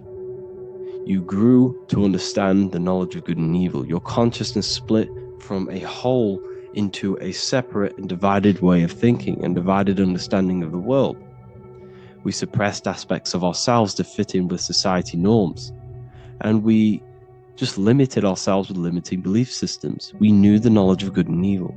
Our consciousness split from a whole state. This is what Adam and Eve is symbolic of. We see this with the Roman god Mercury, with the snake. Mercury represents intellect, communication. He's always flying in the air, which represents the air, the mind, the intellect. He's holding the snake to represent transformation of the mind. This is what we call mental alchemy, turning base metals into gold, turning the unenlightened aspects of our mind into enlightened ones, turning our negativity into power and control. We see this with Buddha, and Buddha is all to do with transformation of the inner world, transformation of the mind and the soul and the emotions. And it also represents the Kundalini. We see this in ancient Egypt. We always see the snake on the head, representing the place where the third eye is, representing the intellect or the mind's eye, the third eye, whatever you want to call it. This is the place of the invisible intelligence within us. This is our mind or intellect. And this is the transmutation of the mind.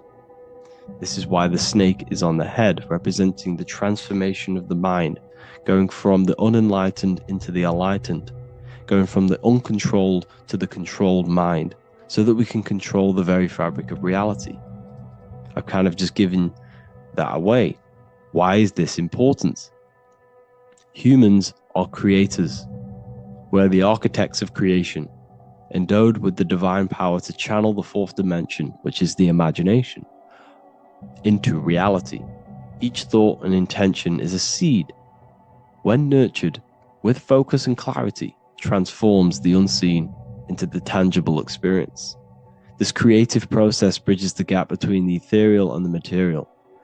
Humans are creators. It's impossible for you not to create. Whether you're doing this consciously or subconsciously, you've been creating your whole life, turning non-physical thought into physical reality. We are creators. However, the mind cannot create in a state of chaos. The mind cannot create with limiting beliefs. The mind cannot create with thoughts that come and destruct our minds. The mind cannot create consciously and effectively if there are impulses within our mind and we have no control over the mind. So this is where self-transformation comes from within. This is where the snake comes in. The snake represents the transmutation of our mind from the uncontrolled to the controlled. In this context of the Egyptians with the snake on their head. It's all to do with mental alchemy. In the occult tradition, the mind is seen as a delicate instrument that demands constant vigilance. Left unchecked, it reverts to archaic and destructive thinking patterns. Like a finely honed blade, it must be continually sharpened through discipline and self-refinement. In this unending process of unveiling and mastery, we learn to shape reality, harnessing the power of our thoughts to manifest the highest potential. It's all to do with mental alchemy, and this is how the snake is connected to you. And what the snake represents to you, it represents the transmutation, the changing of ourselves, of our consciousness, so we can gain control in this 3D world. If we lack control, then we'll constantly be manifesting chaos. Now, there are 3 ways that we can transform our world, and we can slowly transform our mind. Now, this is not an overnight process. It takes periods of time of purification. And number 1 is affirmation. Let's say we have this dirty cup of water, and we have a tap of water. And in this tap, it's pouring in more water, clear water. Over time, if I keep pouring clear water into this cup, it's going to slowly purify this cup. And then in the end, it will look like the cup on the right. It's the same with your mind. The cup represents the limiting beliefs, the negative thoughts, the negative mind, the uncontrolled mind. But if we keep repeating affirmations over and over and over again, such as I am disciplined, I am powerful, I am limitless. Over time, this can purify our subconscious and we can gain control over the mind, and we will become conscious of the thoughts that we are giving attention to. The second way is meditation. Meditation allows one to develop an off switch for the mind, providing a sense of control over it. Over time, we gain the ability to filter our thoughts and become more conscious of the ones we choose to engage with. Meditation, over a period of time, will give you this button that allows you to filter out negative thoughts. If you have a negative thought in your mind, you'll be able to become conscious of this and redirect your mind's attention. This is all about self-control, because remember, we become what we think about. The snake represents the transmutation of the self. And another way is visualization. Visualization allows your subconscious mind to experience the reality you desire, accepting it as truth. As the subconscious becomes more immersed in this imagined reality, it works to manifest it into your conscious experience. Your visual eye, visual eye. You're using the mind's eye to see and mold your future. That's what imagination is for, to create in your future. You can become your future now in your imagination. And this can slowly purify your consciousness, slowly purify your mind, which will then, if you do all 3 of these over periods of time, you will see great transformation from the inside out. And your outer world will start to mirror your inner transformation, because it's as within, so without. You change your inner world of consciousness, of thought and emotion, you'll change your external reality and your circumstances. So I hope this lesson has gave you a great understanding of what the snake actually represents. And now that you see it, you will see this everywhere. Every time you see a snake, you know it represents the transformation. So please, if you can, leave a like, comment, and subscribe, and turn on the alerts to make sure you never miss a video. And if you have any video suggestions, feel free to make a comment and I can make a lecture on it. I appreciate you all watching this video today, and I'll see you all inside my university if you're inside, and I'll see you all in my Telegram if you join, and I'll see you in the next video, of course. Thank you and take care.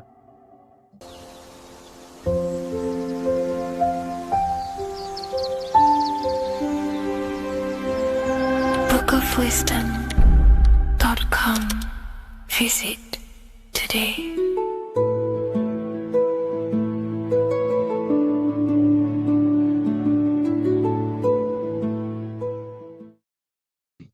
This one secret that is hidden and guarded within secret societies grants you profound power, which can fully transform your life and perspective on reality.